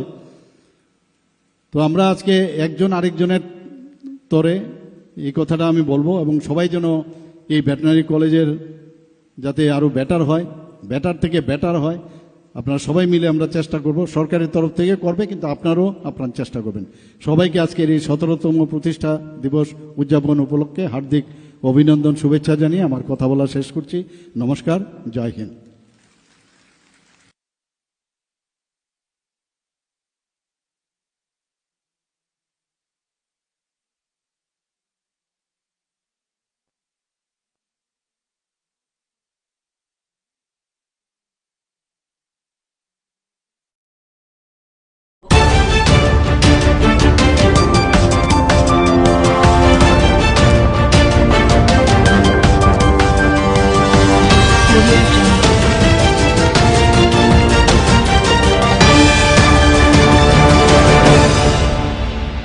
প্রোগ্রামটা কি অ্যাওয়ারনেস প্রোগ্রাম? নমস্কার, আজকে আমরা অত্যন্ত খুশি, আমাদের স্কুলে একটা কেরিয়ার কাউন্সেলিং প্রোগ্রাম হচ্ছে। এরকম প্রোগ্রাম বিভিন্ন সংস্থাই আমাদের এখানে করে থাকেন আমাদের বাচ্চাদের কেরিয়ারের জন্য, ফিউচারের জন্য। তো আজকে আমরা খুশি এই কারণে যে এয়ারপোর্ট অথরিটি অফ ইন্ডিয়া আগরতলার যে এমবিবি এয়ারপোর্টের ব্রাঞ্চ, ওনারা আমাদের এখানে অ্যারেঞ্জমেন্টটা করেছেন। যদিও প্রোগ্রামটা হবে দিল্লি থেকে ভার্চুয়াল, সারা দেশে একসঙ্গে হচ্ছে, তো ওনারা বেছেছেন আমাদের স্কুলকে এই আগরতলার মধ্যে, এবং প্রোগ্রামটা শুরু হচ্ছে তার মূলত হচ্ছে কেরিয়ার কাউন্সিলিং, এবং 10, 11 এবং 12-এর ছাত্ররা এই ক্যাম্প থেকে উপকৃত হবেন। আমরা খুশি এয়ারপোর্ট অথরিটি আগরতলার এমবিবি এয়ারপোর্টের যিনি ডিরেক্টর স্যারও আমাদের মধ্যে আছেন। ধন্যবাদ।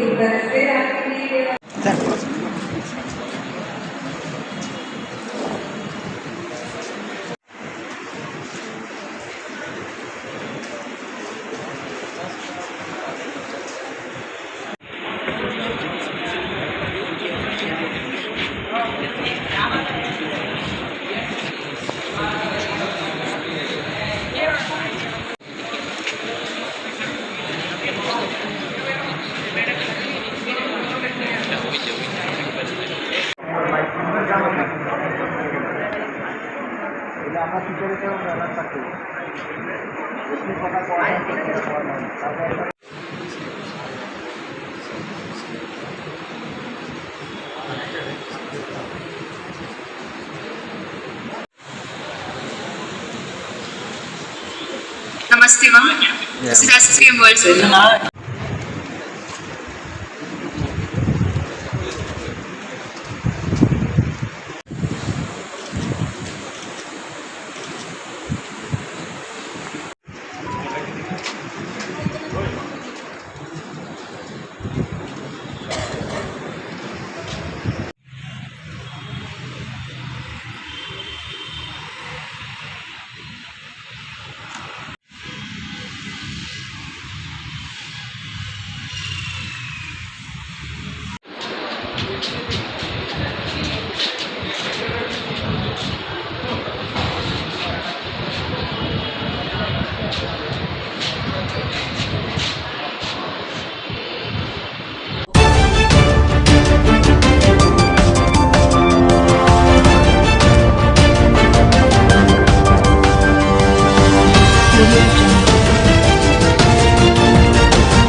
আমরা এই পূজাটা আরম্ভ করছি আজকে 18 বছর হয়েছে।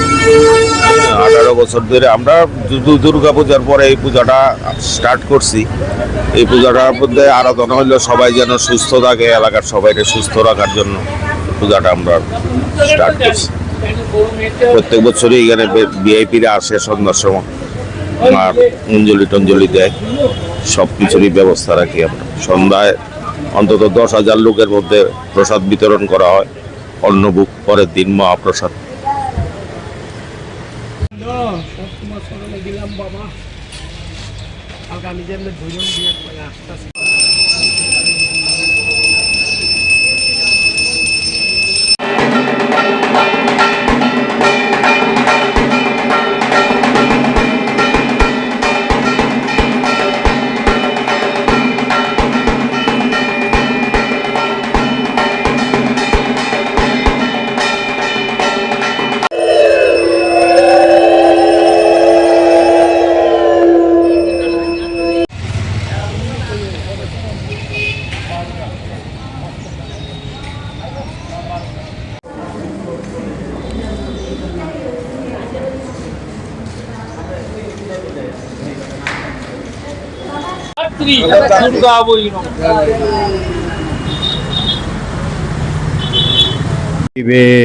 सर्वार्थ साधिके शरण्ये त्र्यंबके गौरी नारायणे नमस्तुते। आज कार्तिक मासेर शुक्लपक्षेर नवमी तिथि। आमादेर सनातन धर्मेर कृष्टि संस्कृति धारक बाहक प्रचारक ছিলেন আমাদের পূর্বপুরুষেরা, ভারতের মুনি ঋষিরা। তারা দীর্ঘকাল তপস্যা করেছেন হিমালয় গুহা কন্দরে। কেউ বা জল পান করে, কেউ বা বায়ু পান করে দীর্ঘকাল সাধনা করেছেন। সাধনার পরিসমাপ্তিতে তারা বুঝতে পারলেন, জানতে পারলেন মার কৃপাতে যে সব কিছুর মূলে হচ্ছে মা আদ্যাশক্তি। মা আদ্যাশক্তি বিভিন্ন রূপে, বিভিন্নভাবে, বিভিন্ন সময়ে এই মর্তে আবির্ভূত হয়েছেন। তিনি কখনো মহাকালী রূপে এসছেন, তিনি কখনো মহালক্ষ্মী রূপে এসছেন, তিনি কখনো মহাসরস্বতী রূপে এসছেন, তিনি মা ভগবতী দুর্গা রূপে এসছেন। এইভাবে মায়ের অনন্ত রূপ, অনন্ত শক্তি, অনন্ত ঐশ্বর্য, মাধুর্য আছে। বসন্তকালের মার যে পূজা হয়, বাসন্তী মায়ের পূজা হয়। আর ভগবান রামচন্দ্র সেই আদ্যাশক্তি মা ভগবতী দুর্গাকে পূজা করে তার শক্তি আশীর্বাদ প্রাপ্ত হয়ে রাবণকে বধ করেছিলেন। তাই শরৎকালে ভগবান রামচন্দ্র অকাল বোধন করে মাকে জাগিয়ে মার শক্তি কৃপা লাভ করে অশুভ শক্তিকে, দানবীয় শক্তিকে বিনাশ করেছে। শরৎকালে দুর্গা পূজার পরেই কার্তিক মাসের শুক্লপক্ষের নবমীতে মায়ের আবার আবির্ভাব। মায়ের সেন এই মায়ের পূজাও, অর্থাৎ মা সমস্ত জগৎকে ধারণ করে আছেন। সৃষ্টির মধ্যে কত প্রাণী আছে, মানুষ, পশু, পাখি, কীট, পতঙ্গ, বৃক্ষলতা সবকে মা ধারণ করে আসেন। তাই তাকে বলা হয় জগদ্ধাত্রী। মায়ের পূজা দুর্গা পূজার মতেই মহাসপ্তমী, মহাঅষ্টমী, নবমী, দশমী আর আগের দিন হয় ষষ্ঠী বোধন। আমাদের উত্তর পূর্বাঞ্চলে বিশেষ করে একজন বড় সাধক ছিলেন দয়ানন্দ স্বামী। চন্দননগরে 3 দিন সমারোহে মায়ের পূজা হয়। আগের দিন অধিবাস হয়, তারপরের দিন দশমীতে মায়ের বিসর্জন হয়। তো আমাদের উত্তর পূর্বাঞ্চলে মার পূজা একদিনই হয়, 3 বার হয়। দয়ানন্দ তিনি খুব মাতৃ সাধক ছিলেন। রামপ্রসাদ রামকৃষ্ণের মতোই, মামা খেপার মতোই মাতৃ সাধক ছিলেন। অষ্টমী দিন ভোরবেলা ব্রাহ্ম মুহূর্তে মা স্বপ্নে দয়ানন্দকে বললেন, এই তুই আমার পূজা করলি না কেন? বলছি, মা তুমি কি আমাকে বলো নাই কি করে তোমার পূজা করবো? তুমিও মাতৃ সাধক, আদ্যাশক্তি মায়ের সাধক তিনিও। তো বলছে তো 3 দিন পূজা হয়, ঠিক আছে আজকে অষ্টমী, ঠিক আছে তুই আজকে অধিবাস করে নে, আর কালকে নবমী দিন তুই পর 3 বার পূজা করে নিবি, তাতে তোর সিদ্ধি পরিপূর্ণ হবে। দয়ানন্দে তিনি খুব আনন্দ শান্তি পেলেন মাতৃবাণী শুনে।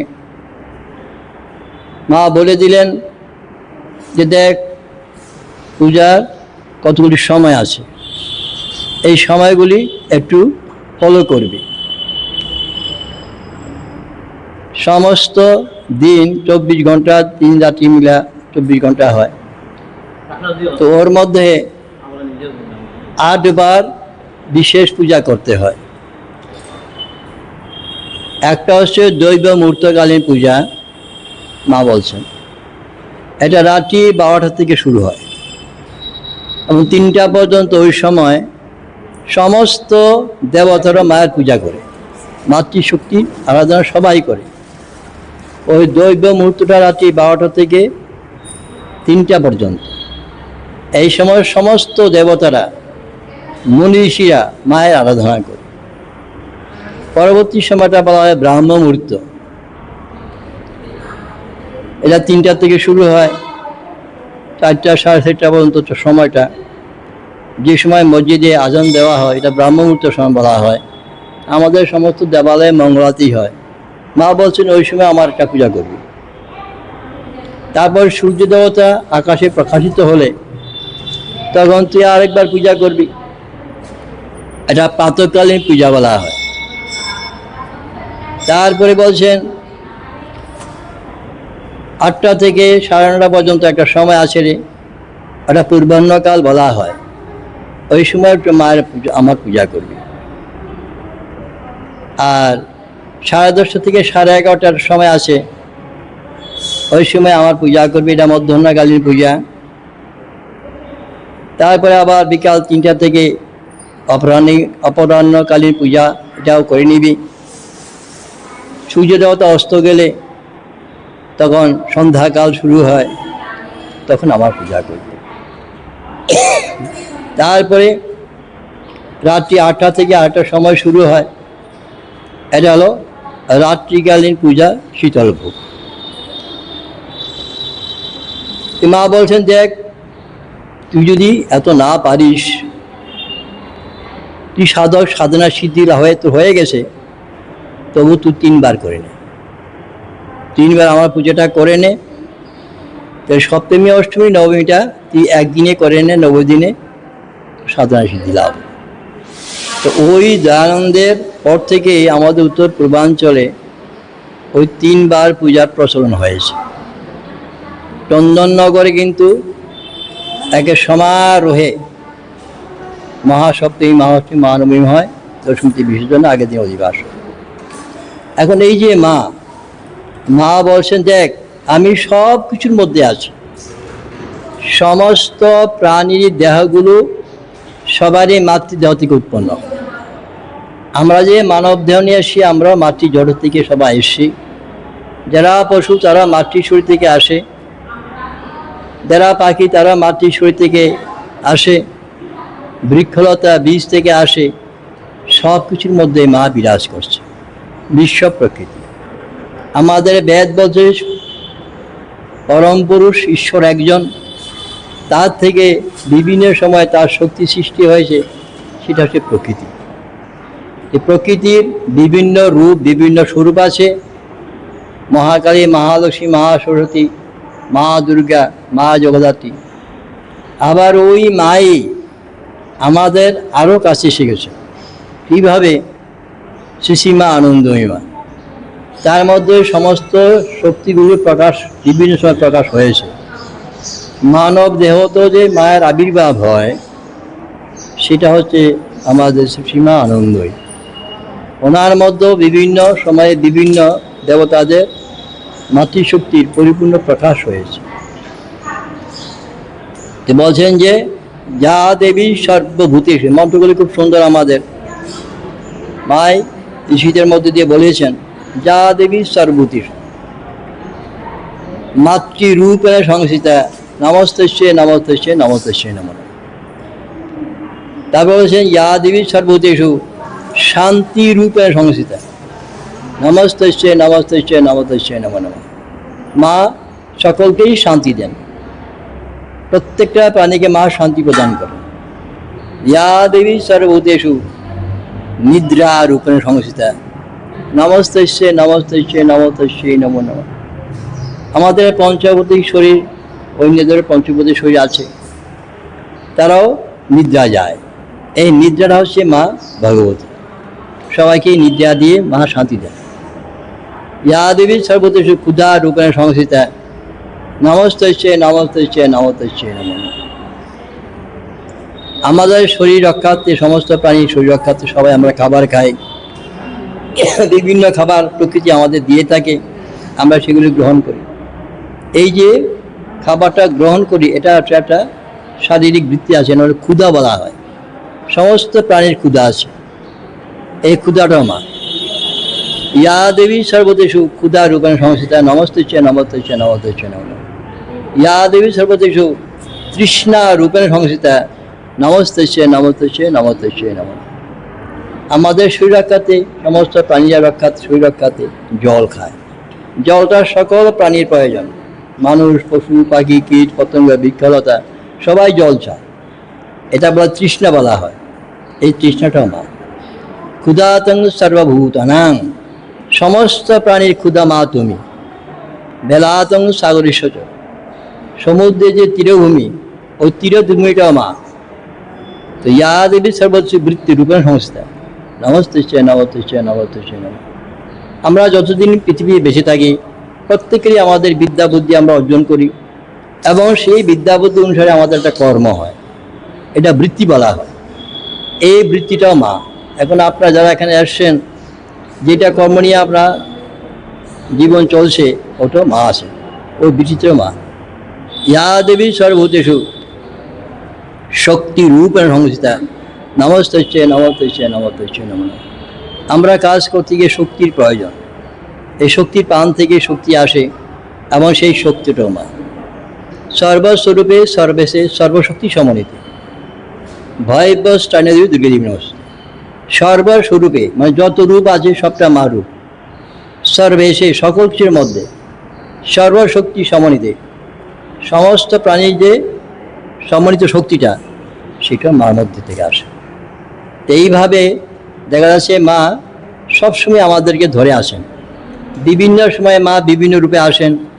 আমরা যখনই ভুলে যাই তখনই মার একটা আবির্ভাব হয়, মা একটা স্বরূপ নিয়ে আসেন। বিভিন্ন সময় মা আসেন বিভিন্ন রূপ নিয়ে। যেমন ভগবান শ্রীকৃষ্ণ দাপলীলা করেছেন যোগা মাকে, তিনি আদ্য সত্যি যোগা মাকে বলছে তুমি সব কিছু ঠিক করে দাও, কীভাবে কী হবে। এইভাবে আমরা জগতের কাজ করি। এই যে আমাদের মহালক্ষ্মী সমস্ত ধন সম্পদ দিচ্ছেন, আমাদের মহাসরস্বতী আমাদের বিদ্যা বুদ্ধি দিচ্ছেন, মহাকালী অশুভ শক্তি বিনাশ করে আমাদেরকে রক্ষা করছেন। সমাজ সঙ্গীতগুলি শুনে দেখবেন কত সুন্দর সুন্দর সমাজ সঙ্গীত, অথচ মা কালী গান সবগুলো। মা কালী তো উগ্র নন, অসুর বিনাশের জন্য দানব বিনাশের মায়ের উগ্ররূপ হয়েছিল। তো এইভাবে দেখা যাচ্ছে যে মা সবসময় আমাদের ধরে আছেন। আমরা যখনই ভুলে যাই তখন মায়ের একটা আবির্ভাব হয়। এইভাবে কার্তিক মাসের শুক্লপক্ষ নবমী যে মায়ের আবির্ভাব হয়েছিল, তিনিও মা দুর্গার অংশ। মন্ত্রের মধ্যে আসে দুর্গা শব্দটা আছে, জগদ্ধাত্রী দুর্গা। তো এইভাবে মা আমরা যখনই ভুলে যাই তিনি আমাদের মধ্যে আসেন। উদ্দেশ্য আমাদের অবিদ্যা অজ্ঞানকে নাশ করে দেওয়া এবং মাকে স্মরণ করলে, মারবে অঞ্জলি দিলে বা যা কিছু যখনই আমাকে স্মরণ করি তখন আমাদের বিপদ আপদ কেটে যায়। আমরা সংসারের মধ্যেও শান্তি আনন্দ মার কৃপায় লাভ করতে পারি এবং পরিশেষে পৃথিবীতে আমরা কেউ থাকবো না, সকলেরই মৃত্যু হবে, দেহের রূপান্তর হবে। সেখানে মা আছেন, মা শ্মশানকালী। তো মা আবার শ্মশানে গেলেন কেন? শ্মশানের অবস্থার আমরা তো বুঝতে পারি না কী অবস্থা। যেই দেহটা একটা জীবাত্মা ছিল তার দেহটা যখন শ্মশানে দাহ করা হয় তখন তার অবস্থা সিরিয়াস হয়, খুব খারাপ হয়, এতে আসিল। তখন মা কালী একটা সান্ত্বনা দেয়, এই তুই এই দেহের মায়া ছাড়, যে স্বরূপ উপলব্ধি কর। এইভাবে মা কালী দেখা যায় শ্মশানে গিয়ে হাজির হয়েছেন, তাই মা হচ্ছে শ্মশান কালী। এইভাবে দেখেন মা সব কিছুর মধ্যে আছেন, আমাদের নিয়ে আছেন। আমরা মায়ের মধ্যে আছি, মা আমাদের মধ্যে আসে। ওম সর্বমঙ্গল মঙ্গলে শিবে সর্বত্র সাদিকে শরণ্যে ত্রম্বকে গৌরী নারায়ণ নমস্তে। সমস্ত জগতের সমস্ত প্রাণীর, বিশ্ব জগতের বিশ্ব প্রাণী সকলের মঙ্গল এই পূজা যা হয়ে যাচ্ছে। এই মন্ত্রগুলির শক্তি আনন্দ সব কিছু সমস্ত বিশ্ববাসী পেয়ে যাচ্ছে এই পূজার মাধ্যমে। ওম শান্তি, ওম শান্তি, ওম শান্তি।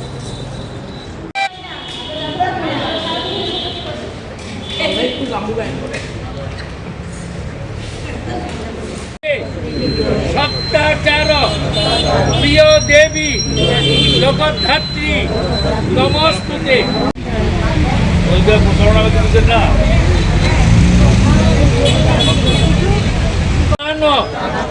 রূপিণী সর্বশান্ত হরে দেবী জগদ্ধাত্রী নমস্তুতে। কালাধি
কর্তব্য অপদানে নৌপথানে জগন্ময়ী তমেব।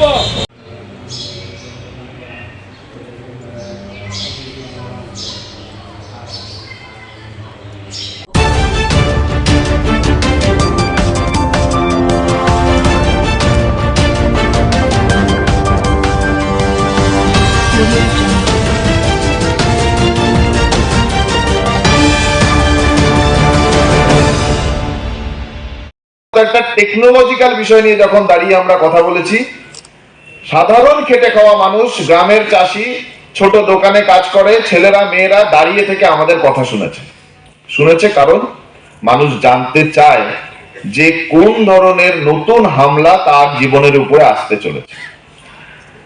ফলে আমি শুরুতে বললাম যে আজকে একটা বড় জয় যে আমরা এতজন একসাথে উপস্থিত হয়েছি, আর একটা বড় উপলব্ধি যে আমাদের কথা, বিদ্যুতের কথা, মানুষের অধিকারের কথা সংবাদপত্রের প্রথম পাতায় আসার সুযোগ হয়ে গেছে।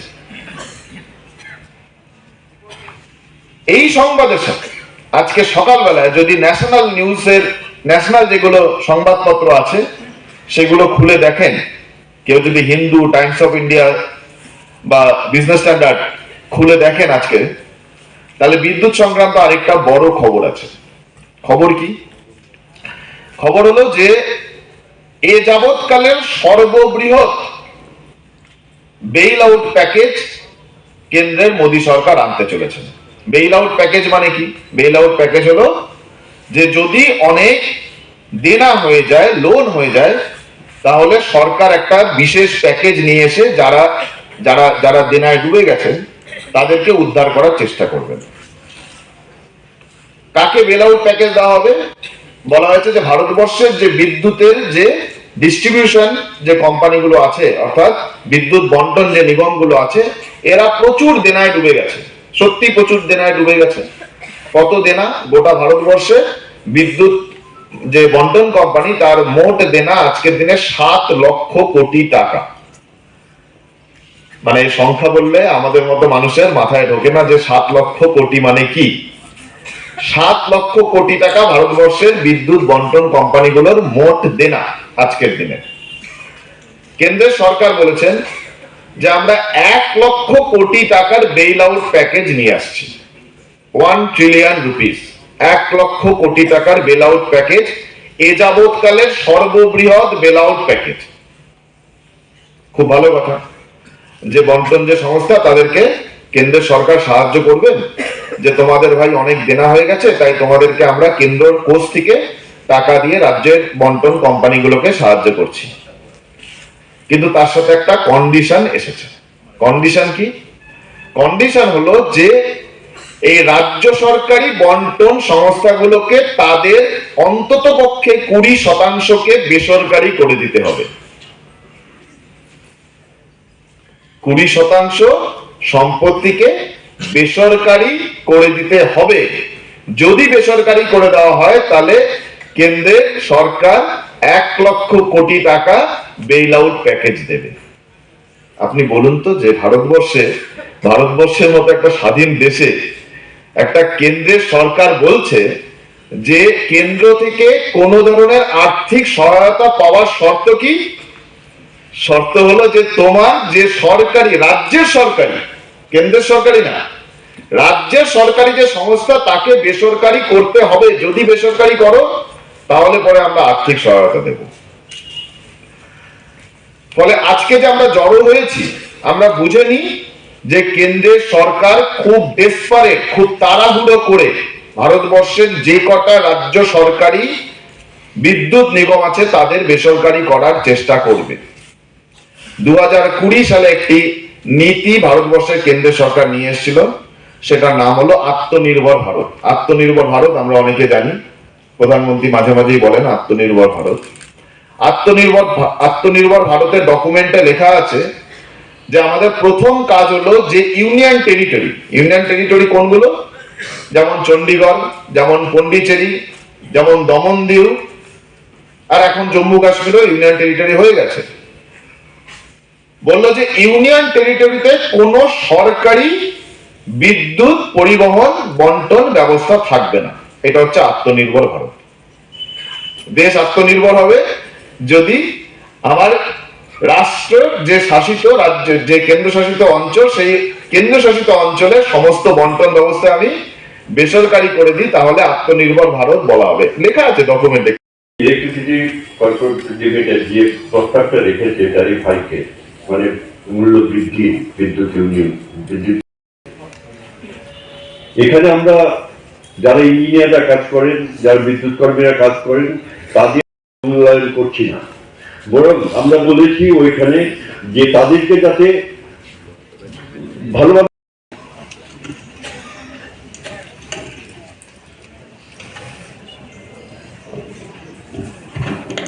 আগামী দিনে আমরা আরো আলোচনা করবো, আপনার সবাইকে সঙ্গে নিয়ে একসাথে আমরা কিভাবে কাঁপিয়ে দেওয়া সেটাকে আমরা নিন্দা করেছি এবং আমরা বলেছি ইলেকট্রিসিটি রেগুলেটরি অথরিটিকে বলেছি যে সেটা কোন অবস্থানে আমরা।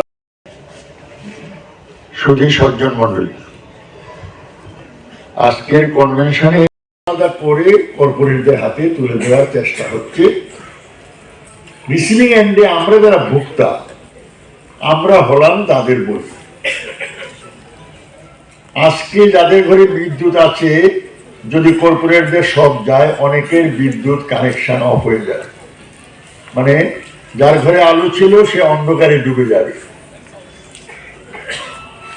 ওই শাইনিং ইন্ডিয়া একটা স্লোগান আমরা শুনেছিলাম, তখনই বলা হয়েছিল, সেই সময় যিনি প্রধানমন্ত্রী ছিলেন তিনি বলেছিলেন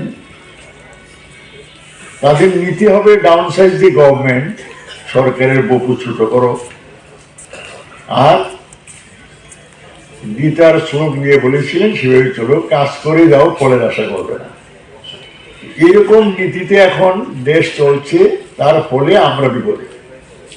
এখন প্রোটেকশন কিভাবে সম্ভব? একা একা লড়াই করে আমরা পারবো না, তাহলে ভোক্তাদের নিয়ে আমরা একটা সংগঠন তৈরি করতে হবে। যেই সংগঠন ভোক্তাদের হয়ে বিভিন্ন ফোরামে সজোরে এই কথাগুলো বলা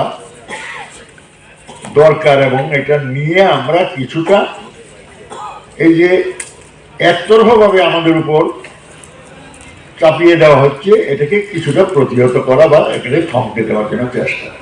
সেই উদ্দেশ্যেই আজকের এই কনভেনশন থেকে একটা সোসাইটি গঠন করার, অ্যাসোসিয়েশন তৈরি করার একটা সিদ্ধান্ত হয়েছে বিদ্যুৎ ভোক্তাদের। সেটা আমাদের রাজ্যে ভোক্তা আদালত আছে, ইত্যাদিতে গিয়ে লড়তে গেলেও কে লড়বে? তাহলে সোসাইটি তার হয়ে লড়বে। সেই ধরনের একটা অ্যাসোসিয়েশন তৈরি করার যে প্রস্তাব এখানে রাখা হয়েছে, আশা করি আজকের সময়ে এটা অত্যন্ত জরুরি কাজ। তার জন্য এই কনভেনশনের উদ্যোক্তাদের আমি ধন্যবাদ জানাই এবং সকলকে বিষয়টাকে বোঝার জন্য উপলব্ধি করছি। যারা আমরা এসেছি, বাকি লক্ষ লক্ষ ভোক্তা রয়েছে, তাদের কাছে আমরা প্রচারে নিয়ে যাব যে আমরা কি পথে এই সমস্ত চাপিয়ে দেওয়া শর্তগুলোকে আটকানো যায়। আমাদের উপর, এই গ্রাহকদের উপর চাপিয়ে দেওয়া চলবে না। আমরা বলেছি যে বর্তমান অতীতের সমাজ রাজনীতির সঙ্গে যুক্ত বিশিষ্ট মানুষেরা, আমি সেটার পক্ষ থেকে বলছি যে আমি সেটাকে সমর্থন করছি, কারণ আমাদের এই সময়ে কর্পোরেট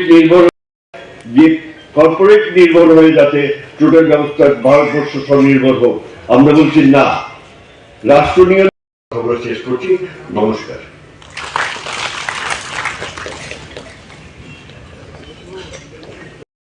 নিয়ে ভোক্তা দেশের সঙ্গে আমাদের রাজ্যে যে অবস্থা, ভোক্তারা অসহায়।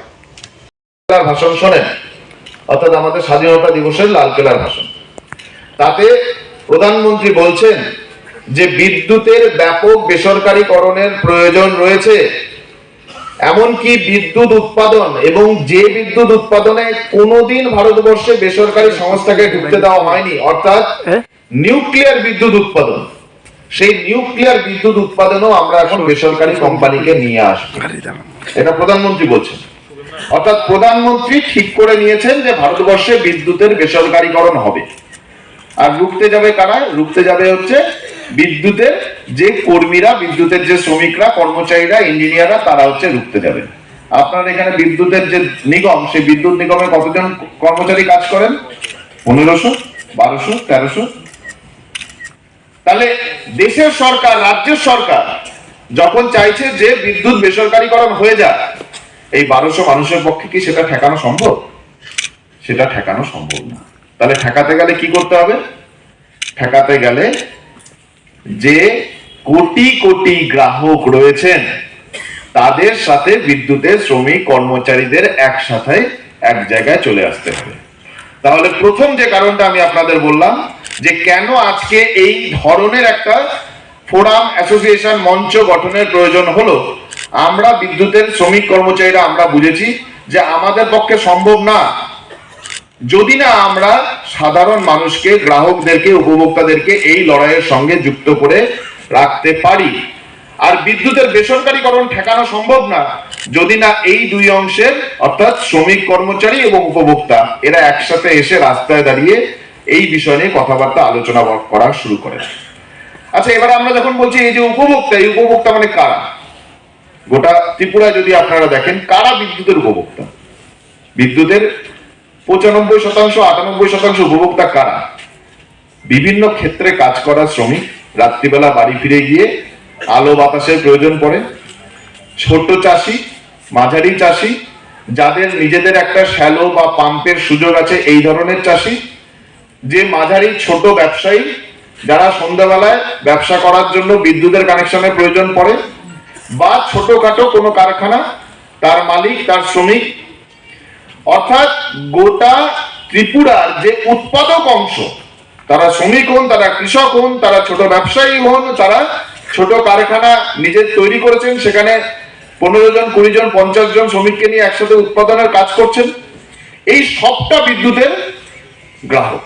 তাহলে বিদ্যুতের গ্রাহক যখন আমরা বলি, আমার মাথায় কিন্তু পরিষ্কার করে ঢুকে যেতে হবে, সেটা হচ্ছে গোটা দেশের উৎপাদক যারা, তাদেরকে আমরা এক জায়গায় আনার কাজ শুরু করলাম। ভানুগল শাহ মহাশয় আপনাদের সামনে আলোচনা করবে। টেকনিক্যাল ব্যাপার এবং এই সমস্ত নিয়ে সাধারণ মানুষের খুব বেশি উৎসাহ, আগ্রহ নেই।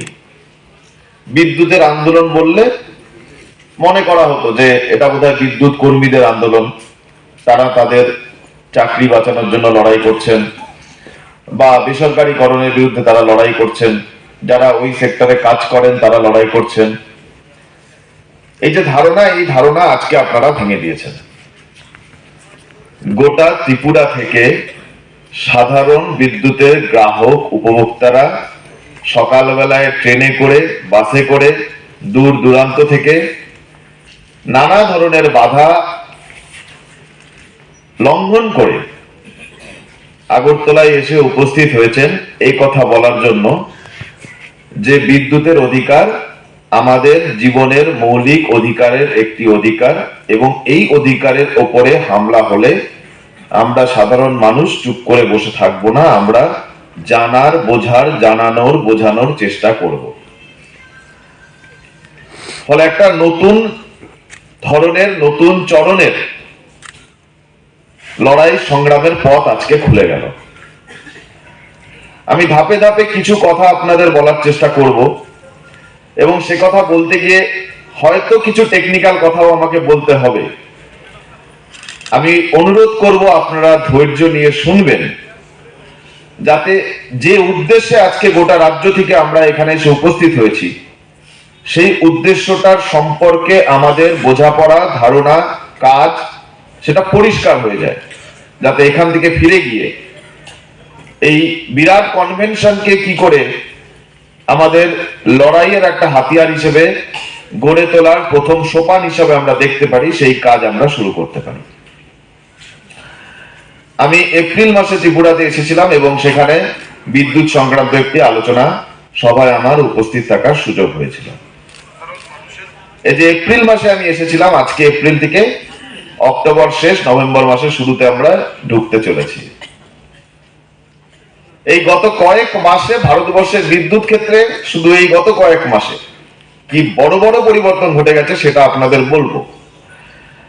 কিন্তু তার আগে প্রথমে আপনাকে বলি যে আজকে সকালবেলার ত্রিপুরার যতগুলো সংবাদপত্র আমি হাতে পেয়েছি, প্রায় সব সংবাদপত্রেই ফ্রন্ট পেজে বা মাঝের পেজে বড় করে খবর এসছে যে সরকার ট্যারিফ বাড়াতে চলেছে। সরকার মানে যে ত্রিপুরার যে রেগুলেটরি কমিশন তারা প্রস্তাব এনেছে এবং তার বিরুদ্ধে বিভিন্ন ফোরাম থেকে, রাজনৈতিক দল থেকে, সিপিআইএম এর পক্ষ থেকে, অন্যান্য নাগরিক মঞ্চের পক্ষ থেকে তারা গিয়ে সেখানে তাদের বিরোধ জানিয়েছে। আচ্ছা বলুন তো, যে ত্রিপুরা রাজ্যে বিদ্যুৎ নিয়ে প্রত্যেকটা বড় সংবাদপত্রের ফ্রন্ট পেজে লাস্ট কবে খবর এসেছিল? গত কয়েক মাস ধরে কিন্তু লাগাতার বিদ্যুতের সমস্যা নিয়ে ত্রিপুরার নাগরিকরা রাস্তায় আছেন। ফলে সংবাদপত্র যারা চালান তারাও বুঝতে পেরেছেন যে এই ব্যাপারে মানুষের চাহিদা, আগ্রহ তৈরি হয়েছে। তার জন্য আজকে নিউজ পেপারের ফ্রন্ট পেজে ব্যানার নিউজ করা হয়েছে। তার মানে কি? তার মানে আমরা যে কটা লোকের কাছে পৌঁছতে পেরেছি তার চেয়ে বেশি লোক কিন্তু এই ব্যাপারে জানতে বুঝতে চাইছে। তাই জন্য সংবাদপত্রে এর একটা গুরুত্ব তৈরি হয়েছে। তাহলে আমরা যদি আমাদের কথা পৌঁছানোর কাজ করতে পারি, তাহলে যে কজন লোকের কাছে এখনো পৌঁছেছি তার চেয়ে বহু বহু বেশি মানুষ আমাদের কথা শুনবেন। আমার নিজের ব্যক্তিগত অভিজ্ঞতা বলি যে ভারতবর্ষের প্রত্যন্ত গ্রামের ভেতরে স্মার্ট মিটার, সবাই এখন নাম জেনে গেছে স্মার্ট মিটার।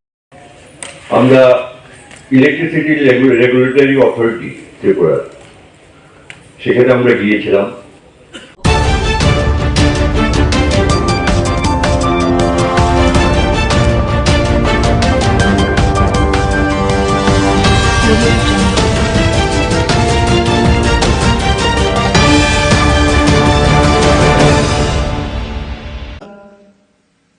মানে এভরিডে বা এভরি মান্থ এটা একটা নর্মাল যে একটা ফ্রেমওয়ার্ক ছিল, তার উপর ভিত্তি করে আমরা ক্লাস করাতে যেতাম। কারণ আমার কাছে আপ টু ডেট যে আরও কিছু এটার মধ্যে অ্যাড করা যায়, নতুন নতুন কি কি আবিষ্কার হয়েছে, কোনো জিনিস এর মধ্যে অ্যাড করা যায় কিনা, বা নিজেরও কিন্তু পরিষ্কার অনেক সময় আইডিয়া না থাকাতে যতটুকু বুঝলাম ততটুকু আমরা গিয়ে সেখানে বলতাম। এখন 3 ডাইমেনশনাল বিষয় চলে এসছে, এত সুন্দরভাবে আপনি নিজেও বুঝতে পারবেন, আবার অপরদিকে স্টুডেন্টরাও কিন্তু সেভাবে বুঝে ক্লাসে আসে। কাজে যারা শিক্ষক আছে তারাও কিন্তু আন্ডার এস্টিমেট করলে চলবে না যে স্টুডেন্টরা জানে না, কম জানে আমার থেকে, আমি যেটা বলবো তাই। কাজে এই যে একটা কম্পিটিশন, এর মধ্যে যেহেতু টিচার্সদের মধ্যে এদের এক্সপিরিয়েন্স অনেক বেশি, কাজে ন্যাচারালি তার পক্ষে যে জিনিসটা জানা এবং তার পক্ষে ডেলিভারি সিস্টেমটা অনেক স্ট্রং হবে, কনফিডেন্স লেভেলটা অনেক বেশি হবে। তো তার থেকে যে শিক্ষা আমাদের স্টুডেন্টরা পাবে সেটা আগামী দিন আমার মনে হয় যে আমাদের ত্রিপুরার জন্য একটা উন্নত মানের এখানে ইনস্টিটিউশন হবে। ভিসিআই যেটা আছে আপনাদের ভেটেরিনারি কাউন্সিল অফ ইন্ডিয়া, আমি খবর নিচ্ছিলাম, আমি বলছিলাম রিকগনাইজেশন পেয়েছে কিনা, কারণ আমি তো এই বিষয়গুলো জানি ইনস্টিটিউশনের কি কি। বলছে না, ওটাকে ওই লেটার অফ পারমিশন বা আপাতত দেওয়া হয়েছে, ফ্যাকাল্টি যদি হয়, এখন যেহেতু হোস্টেলের রুম টুম আমাদের এনইসির যে ফান্ড দেওয়া হচ্ছে ন্যাশনাল যে আমাদের নর্থ ইস্টার্ন কাউন্সিল থেকে, আমার কিছুদিন আগেও নর্থ ইস্টার্ন কাউন্সিলের সাথে আমার প্রায়শ বৈঠক হয়, সেখানেও আমরা দেখেছি, সেখানে আমরা যখন আমাদের অর্থনৈতিকের কথা যদি আমরা দুধ, ডিম এবং মাংসের, আমাদের ত্রিপুরা কিন্তু খুব ভালো পজিশন আছে। আজকে ভেটেরিনারি সায়েন্স যদি উন্নত মানের হয়, তবে এই যে আমাদের যেমন এখানে ত্রিপুরাতে ডিমের মাথাপিছু প্রাপ্যতার পার ক্যাপিটা যে অ্যাভেলেবিলিটির দিক দিয়ে নর্থ ইস্টার্ন জোনের মধ্যে কিন্তু আমরা সর্বপ্রথম এখন। তো এটা আমাদের জন্য একটা গৌরবের বিষয়, কিন্তু বসে থাকলে হবে না। এখান থেকে যারা ফ্যাকাল্টিরা আসবেন আমাদের তাদেরকে যে পশুপালক থেকে শুরু করে তাদের প্রপার ট্রেনিং দেওয়া, এবং যারা পশু পাখি তাদেরকে কিভাবে সুস্বাস্থ্য রাখা যায়। এখানে বলা হয়েছে যে আমাদের কিভাবে যে মোবাইল ভেটেরিনারি মোবাইল যে ভ্যান এখন স্টার্ট হয়েছে, সেগুলো আমি এর আগেও একটা প্রোগ্রামে আমি সেখানে গিয়েছিলাম। এখানে দুধের বিষয়ে যদি আজকে বলুন, আজকে আমরা যদি গুজরাটের কথা বলি, সেখানে এক দুধের যদি আমরা চিন্তা করি, সেখানে কোন জায়গায় চলে গেছে। তো আমুল, আপনারা সবাই জানেন আমুল মিল্ক সম্পর্কে। তো আমাদের ত্রিপুরাতেও আমরা চেষ্টা করছি এখানে। তো দুধের দিক দিয়েও নর্থ ইস্টার্ন জোনের মধ্যে আমরা যে প্রোডাকশন, সেই প্রোডাকশন প্রায় দ্বিতীয় স্থানে আমরা নর্থ ইস্টার্ন জোনের মধ্যে রয়েছি। আমরা রাজ্য মাংস উৎপাদনের আমরা যাতে স্বয়ং সম্পূর্ণতা অলরেডি অর্জন করেছি, তবে অদূর ভবিষ্যতে দুধ ও ডিমের উৎপাদন আরও যাতে আমরা সেলফ সাফিসিয়েন্ট হই, সেলফ রিলায়েন্ট হই, সেই কাজটা শুধু সরকার করলে হবে না, আপনাদেরও। কারণ আপনারা আগামী দিনের ভবিষ্যৎ এই গ্রামীণ অর্থনীতির উন্নয়নের জন্য। সেখানে আরও বেশি করে কোনো ইনোভেটিভ যদি কোনো আইডিয়া থাকে, সারা পৃথিবী এখন আপনাদের হাতের মুঠোয়, সব কিছু এক লহমায় আপনারা সব জানতে পারেন যে কিছু করা যায় কিনা। টিচার যারা আছে তাদের সাথে আপনারা কথা বলতে পারেন। আপনাদের এই যে আজকের যে অনুষ্ঠান হলো, সেই রকম যদি আপনারা সায়েন্টিফিক কোনো সেমিনারের মাধ্যমে বা আপনারা কি কি করছেন, এখানে আমি শুনলাম একটা খামারও আছে, বেশ বড় একটা খামার, সেখান থেকে আপনারা যে প্র্যাকটিক্যাল যে নলেজ আপনারা সেটা নেন, আরও কিছু করা যায় কিনা সেই বিষয়ে আপনারা নিশ্চয়ই আগামী দিন আমার চিন্তা করবেন। আমাদের সমবায়কেও এর সাথে যুক্ত করেছি। তো সমবায়ে তো প্রায় 9 লক্ষ মানুষ এর সাথে ডাইরেক্ট ও ইনডাইরেক্ট ওয়েতে যুক্ত রয়েছে। আজকে আমাদের যখনই কোনো কথা হয় যে প্রোটিন আমাদের প্রচণ্ড প্রয়োজন, তো একমাত্র প্রোটিনের উৎপাদন একমাত্র আপনারাই বেশি করে, আপনাদের যে অভিজ্ঞতা তার নিরিখে আগামী দিন ত্রিপুরা রাজ্যের প্রোটিনের যে বেশি করে উৎপাদন, সেটা আপনাদের পক্ষেই সেটা সম্ভব হবে। আমাদের এখানে মাননীয় মন্ত্রী অলরেডি বলেছেন, মুখ্যমন্ত্রী উন্নত গোধন প্রকল্প আমরা শুরু করেছি, প্রাণীপালক সম্মান নিধি আমরা শুরু করেছি, সেখানে 6,000 টাকা করে আর্থিক সহায়তা আমরা দিচ্ছি প্রতিটি যারা অলরেডি বেনিফিশিয়ারি আছেন। এবং এর জন্য আমরা কিন্তু, আমি যখনই এই ধরনের ঘটনা হয়, আমি ক্যাবিনেটে কিন্তু একদম বিন্দুমাত্র চিন্তা করি না, ইট শুড বি ডান। এতে করে 2023-24 এবং 2024-25 সালে প্রায় 800-এর উপরে, 8,000-এর উপরে পরিবার এতে লাভ হয়েছে এবং তাদেরকে 6,000 টাকা করে আমরা প্রতি বছর আর্থিক সহায়তা করছি। ভ্রাম্যমাণ পশু চিকিৎসা ইউনিট উপস্থিত আছেন। তার মধ্যে একটু আগে যার মূল্যবান বক্তব্য আমরা শুনলাম, এই ARDD এবং অন্যান্য দপ্তরের মাননীয় মন্ত্রী শ্রী সুধাংশু দাস মহোদয়, এই বিধানসভার যিনি শ্রদ্ধেয় বিধায়ক তথা প্রাক্তন ত্রিপুরা সরকারের মন্ত্রী এবং প্রাক্তন স্পিকার শ্রী রতন চক্রবর্তী মহোদয়, উনিও ওনার মূল্যবান বক্তব্য আমাদের সামনে রেখেছেন। উপস্থিত ওয়েস্ট ত্রিপুরা জেলা পরিষদের সম্মানিত সভাধিপতি শ্রী বিশ্বজিৎ শীল মহোদয়, তাছাড়া সম্মানিত vice chancellor Tripura university professor Shyamal Das উপস্থিত আছেন এবং যিনি স্বাগত ভাষণ আমাদের সামনে রেখেছেন Shrimati Dipa D Nair, secretary ARDD department. এখানে উপস্থিত director doctor Neeraj Kumar Chanchal ARDD এবং professor doctor Purbi Barman, principal college of veterinary science and animal husbandry, RK Nagar. এখানে উপস্থিত যারা ফ্যাকাল্টি মেম্বাররা আছেন এবং যাদের জন্য বিশেষ করে আজকের এই অনুষ্ঠান, আমার প্রিয় ছাত্রছাত্রীবৃন্দ এবং এখানে উপস্থিত নন টিচিং স্টাফ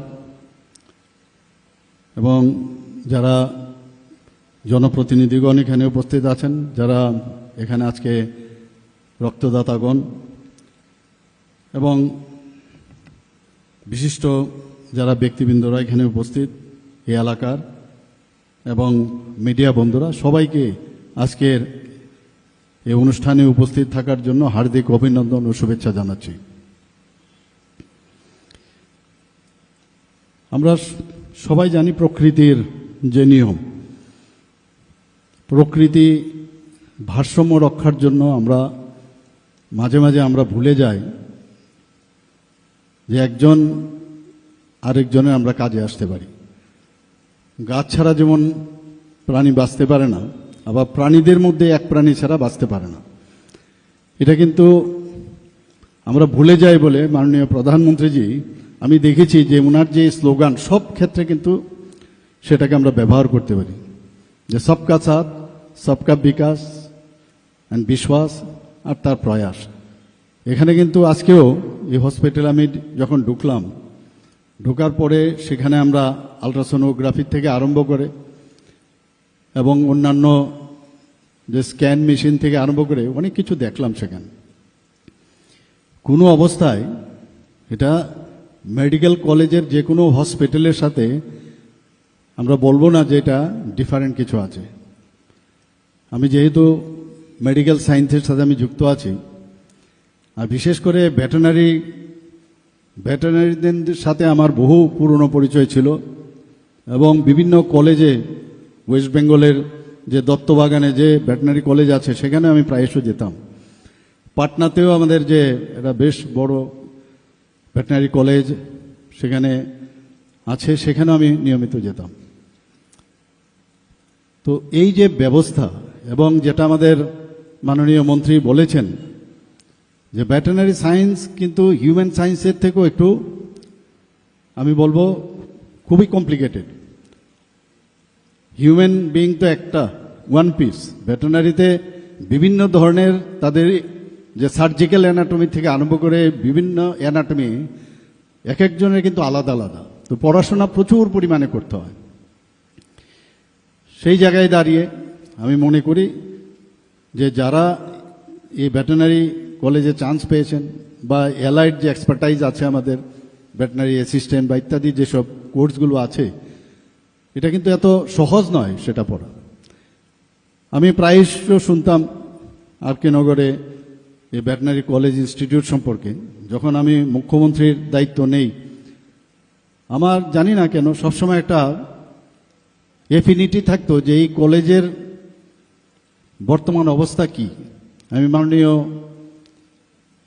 মন্ত্রী এবং যে সেক্রেটারি ওনাদের থেকে আমি খবর নিতাম, তো সবসময় দেখলাম একটা গ্যাপ ছিল। আমি বললাম কেন ফ্যাকাল্টি কম থাকবে, as early as possible faculty fulfil করতে হবে। এটা চারটিখানে কথা নয়। একটা ভেটেরিনারি কলেজ কোনো স্টেটে থাকা, এটা আমরা জানি মাত্র একটা সিট ছিল, দুটো সিট ছিল আগে ত্রিপুরার থেকে আমাদের সময়। সেই জায়গায় এত বড় একটা মেডিকেল কলেজ হয়েছে, এখানে প্রায় 63 আর আরও জম্মু অ্যান্ড কাশ্মীরের সিট মিলিয়ে প্রায় 66 সিট এখানে আসন সংখ্যা আছে। 85% তো আমাদের যে জয়েন্ট এন্ট্রান্স দিয়ে তারা আসেন, বাকিগুলো বিভিন্ন প্রদেশ এবং জম্মু অ্যান্ড কাশ্মীর মিলিয়ে প্রায় 66 আসন। তো এখানে আমরা কেন এই কলেজের, আমি যদিও প্রথমবার এসেছি, কিন্তু আমি ওই এটা আসার পরে সবসময় একটা ডিফারেন্স আমি দেখতে চাই যে অন্যান্য যে ভেটেরিনারি কলেজগুলো আছে তার থেকে কতটুকু আমরা এগিয়ে এসেছি। আমরা লাইফ স্টক সম্পর্কে আমরা জানি যে ভারতবর্ষ এখন সারা পৃথিবীর মধ্যে লাইফ স্টকে কিন্তু একটা বৃহৎ অংশের দাবিদার। তো লাইফ স্টকের সাথে মানব জীবনের যে উন্নয়ন, বিশেষ করে গ্রামীণ এলাকা, সেই জায়গার উন্নয়নের সাথে সরাসরি যুক্ত রয়েছে। আমার পূর্ববর্তী বক্তারা এই বিষয়ে আলোচনা রেখেছেন।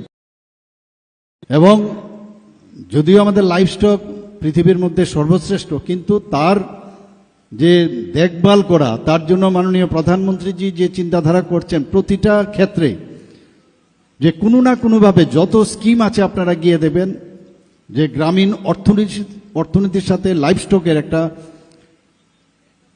যে তার যে সম্প্রসারণ করা, তার যে উন্নতি করা, সেগুলো কিন্তু কোনো না কোনোভাবে যুক্ত রয়েছে। তো আজকে যারা এখানে পাঠরত রয়েছেন, যারা ফ্যাকাল্টিরা আছেন, আমি প্রায়শ মাননীয় মন্ত্রীকে আমি বলি যে কোনো অবস্থায় এই কলেজ যাতে সারা ভারতবর্ষের মধ্যে সবাই যেন বলে যে ত্রিপুরাতে একটা ভেটেরিনারি কলেজ আছে, এবং সেখানে পড়ার জন্য যখন সুযোগ পায় বাইরের থেকে, ওনারা যেন he or she should be proud of that college, that আমি এরকম একটা কলেজে আমি চান্স পেয়েছি। সেরকম একটা অবস্থা আমাদের বানাতে হবে।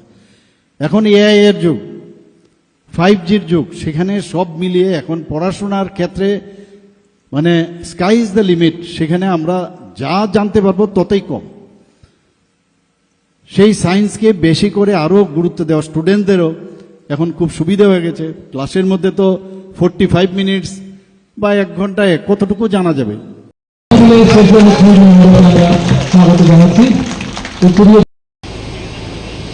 Thank you very much, sir.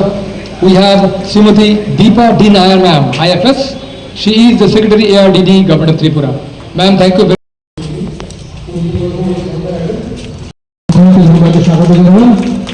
Sir, this is a College of Veterinary Science and Animal Husbandry. Thank you very much.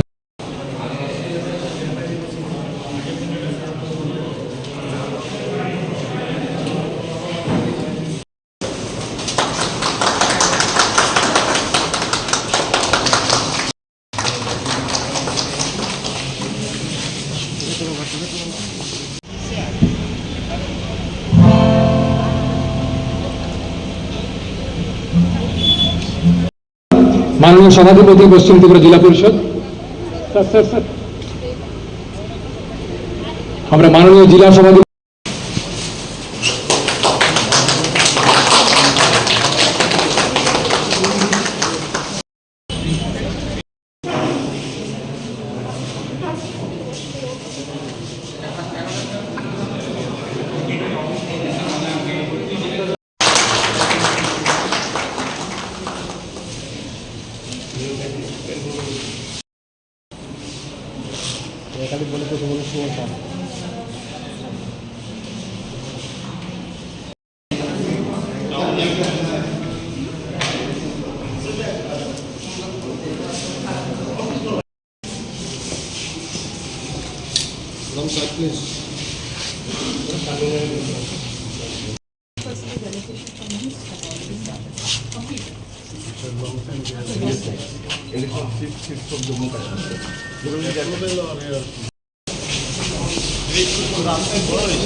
দাদা একটু পেছনে আছে।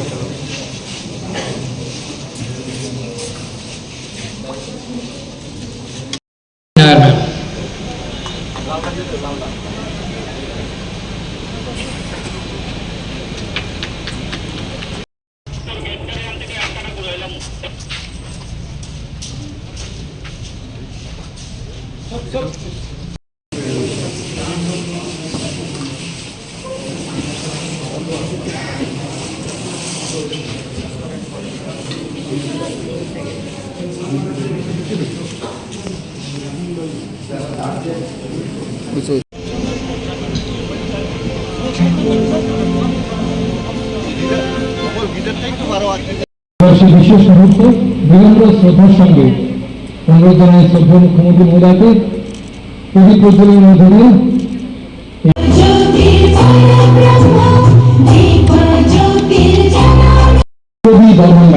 Ma'am please come with the dais. সবাইকে অনুরোধ করবো আসন গ্রহণ করার জন্য। আমরা কৃতজ্ঞ। Vice chancellor Tripura university has arrived.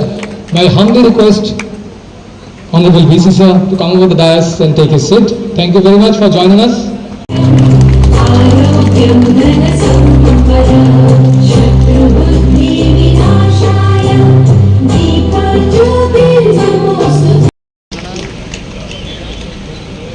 Thank you very much sir. And we have শ্রদ্ধার সঙ্গে আপনাকে এই মঞ্চে স্বাগত জানাই professor Shyamal Das, Honorable Vice Chancellor Tripura University. They will make us proud, and that way we are going to create as Tripura, Swasth Tripura, as Bharat, Swasth Tripura. Welcome Chakraborty on the Indian Tripura Assembly Constitution.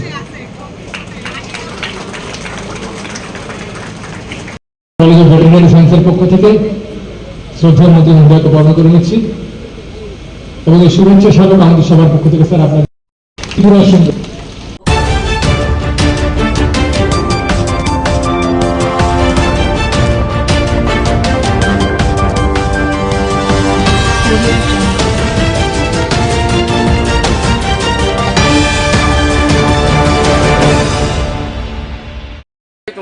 খাওয়া দাওয়া করতেছে আচমকা সেটা তারা বাড়ির মধ্যে অনেক খারাপ গালিগালাজ করতেছে। তারপর আমার এক মামারে খুঁজতেছে, আমরা বলছি মামা যেহেতু বাড়িতে নাই আপনারা পরে আইয়েন, না হইতো না, হ্যাঁ তানের আইতে লাগবো, এই করতে লাগবো, কতজন তারা 5-7 জন আছে, ঠিক আছে। তারা আরো হুমকিমূলক কথা কইছে, বাড়ির মধ্যে মহিলার পর্যন্ত হাত তুলছে, আমরা তারা দত্তাম গিয়েছিল আমার এখানে আমি চিনছি।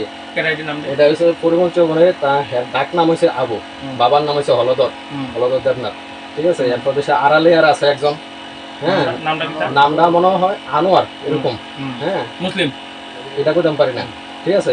তো এরপর সেটা তারা করতেছি সুন্দর করে, আমরা সবাই করতে আমরা মারতেছি, এরপরেও কইছি যে বলে আপনারা জানগা ওখানে, আপনারা দিনের বেলা সুস্থ অবস্থা সব মদ টদ খায়া মানে যাওয়া অবস্থা, হ্যাঁ মানে অনেক খারাপ ভাবে ইয়ে করছে।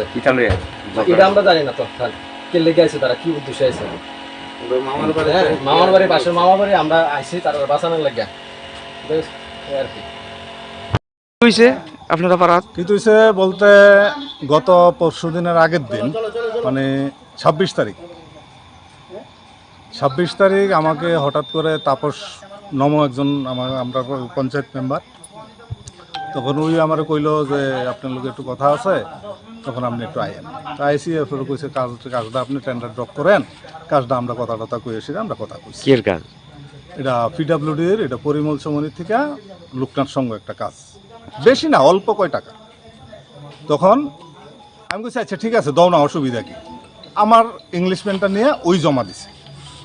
তখন আজকে এটা আউট হয়েছে, গতকালকে এটা সার্ভে ডাউন ছিল, এটা ওপেনিং হয়েছে না, আজকে হয়েছে। আজকে হওয়ার পরে সন্ধ্যার পরের থেকে আমারে খুব হুমকি টুমকি দিছে, খুব বকাবাদ্য, খুব বকাবাদ্য করছে খুব। তারপরে আমার আজকে 4 দিন ধরে শরীর খারাপ, তারপর আমি ডাক্তারের উদ্দেশ্যে আইছি বিশ্রামগঞ্জে, ডাক্তার নাই দেখে আমি বিশালগড়ের আমি উদ্দেশ্যে রওনা দিছি। তখন এই টাইমে বাড়ির থেকে ফোন আইছে যে বাড়ির মধ্যে আচমকা গিয়েছিরা বউ বাচ্চা সবাই গিয়ে মারধর করছে, বাগিনারে মারছে, বাগিনারে ইনজুর করছে। বড় বাগিনা, ওরা তো কিছু জানে না। নাম কি বাগিনা? হ্যাঁ ফারুক ইসলাম, আরেকজন শফিকুল ইসলাম, দুজন আপনার বাগিনা।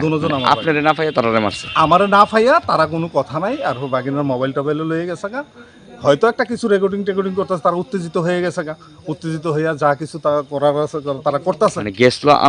আমার উদ্দেশ্যে গেছে, তাহলে আমার উদ্দেশ্যে আমি কিন্তু সন্ধ্যার সময় ফোনে কথা কইছি, ঠিক আছে যা হইব কালকে আমি কথা কমো, কালকে আমি কথা সবার সামনে। হ্যাঁ আমি চিনি, আর সবাই আমার ফোন রেকর্ডিংও আছে, কে কি কইছে। আমন দেবনাথ, এরপর হ্যাঁ জাকিরের ভাই নাকি, জাকিরের ভাই আনোয়ার হোসেন, হ্যাঁ নাকি ওখানে বিজেপির বড় নেতা, হ্যাঁ মানে আমার খুব ধমকি টমকি দিছে, খুবই। সব ফোন রেকর্ড আছে আমার কাছে, সব কিছুই আছে আমার কাছে, প্রমাণ আছে। কিন্তু আমি সুস্থ বিচার চাই বাস। কিন্তু আমার ফ্যামিলির উপর আক্রমণ হইব কেন? আমি তো তারারে পরিষ্কার বলে দিয়েছি যে আমি কালকে কথা কম, আমার শরীর ভালো না। আমি বারবার কিন্তু কইছি, এখন আমার ফোন রেকর্ডিং আছে, সব কিছু আছে। কিন্তু আমি আইনের কাছে এটাই চাই, আমি সুস্থ বিচার চাই বাস, পরিষ্কার। কি আমি শুধু একদম এইখানে আমি মুসলিম আছি 2 ফ্যামিলি, মাত্র 2 ফ্যামিলি মুসলিম আছি। কি আমি কেন অপরাধ করেছি? আমার ইংলিশম্যানটা নিয়ে অন্য কেউ জমা দিয়েছে, তাহলে এটা কি আমার দোষ? আমার বাড়িতে কি হামলা করতে পারে? কিন্তু আমি এটা মেনে নিতে পারছি না, আমি একদম মেনে নিতে পারছি না। আমি এটা শেষ অব্দি আমি দেখে ছাড়বো। আপনার 2 ভাগিনাকে কোথায় পাঠানো হয়েছে? একদম মানে হেরে মাথার মধ্যে মারছে অমন দেবনাথ, হের মোবাইলও নিয়ে গেছে, হের মাথার মধ্যে কানে টানে শুনে না, খুব বেশি জীবিতে রেফার করা হয়েছে।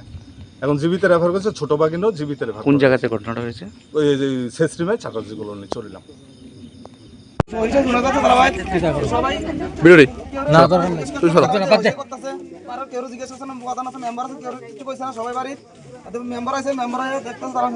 সবাই গেছে মেম্বার লগে, তারা কেউ কিছু জানাইছে না। এরপরে তারা আমরা পাড়া মানুষ সবাই গেছি, তারা 4 জনে বাইকে গেছে, তারা 3 জন আসলে এখানে উপস্থিত থাকার পরে পাড়া মানুষ তারা কইছে থাকতো, তারা থাকে নাই, মানে সবাই আটকে রাখছে। প্রশাসন আইছে, প্রশাসন আইয়া আমার প্রভু আছে, প্রশাসনের সামনে গাড়িটা চলে গেছে। আমরা সবাই মিলে গাড়ির সামনে থেকে আটকাইছিলাম যে প্রশাসন আছে, প্রশাসন কিছু করবো। তো প্রশাসন আইয়া দেখছি তারা গাড়ি সাইড দিয়েছে আমার খুব অবস্থা তারা পুলিশের সামনে আর ওদের সব গেছে গা আর আমরা দুইবার ঘটনা হয়েছে সামনে যদি আবার ইতা করে আমরা পাড়ার মানুষ সবাই হরানি আছে কাজটা তারা কি সমস্যা করছে হয়েছিল মনে হয়েছে কেউ কিছু কইছে না তারাও জানাইছে না এতটা জানাইছে না আমরা হয়েছিল গেছি জানার পরে কার বাড়ি আনোয়ার হোসেন ওই তো মানে আটকে জায়গা ওই অ্যাম্বুলেন্স ড্রাইভারটা আইতে দেরি হইতেছে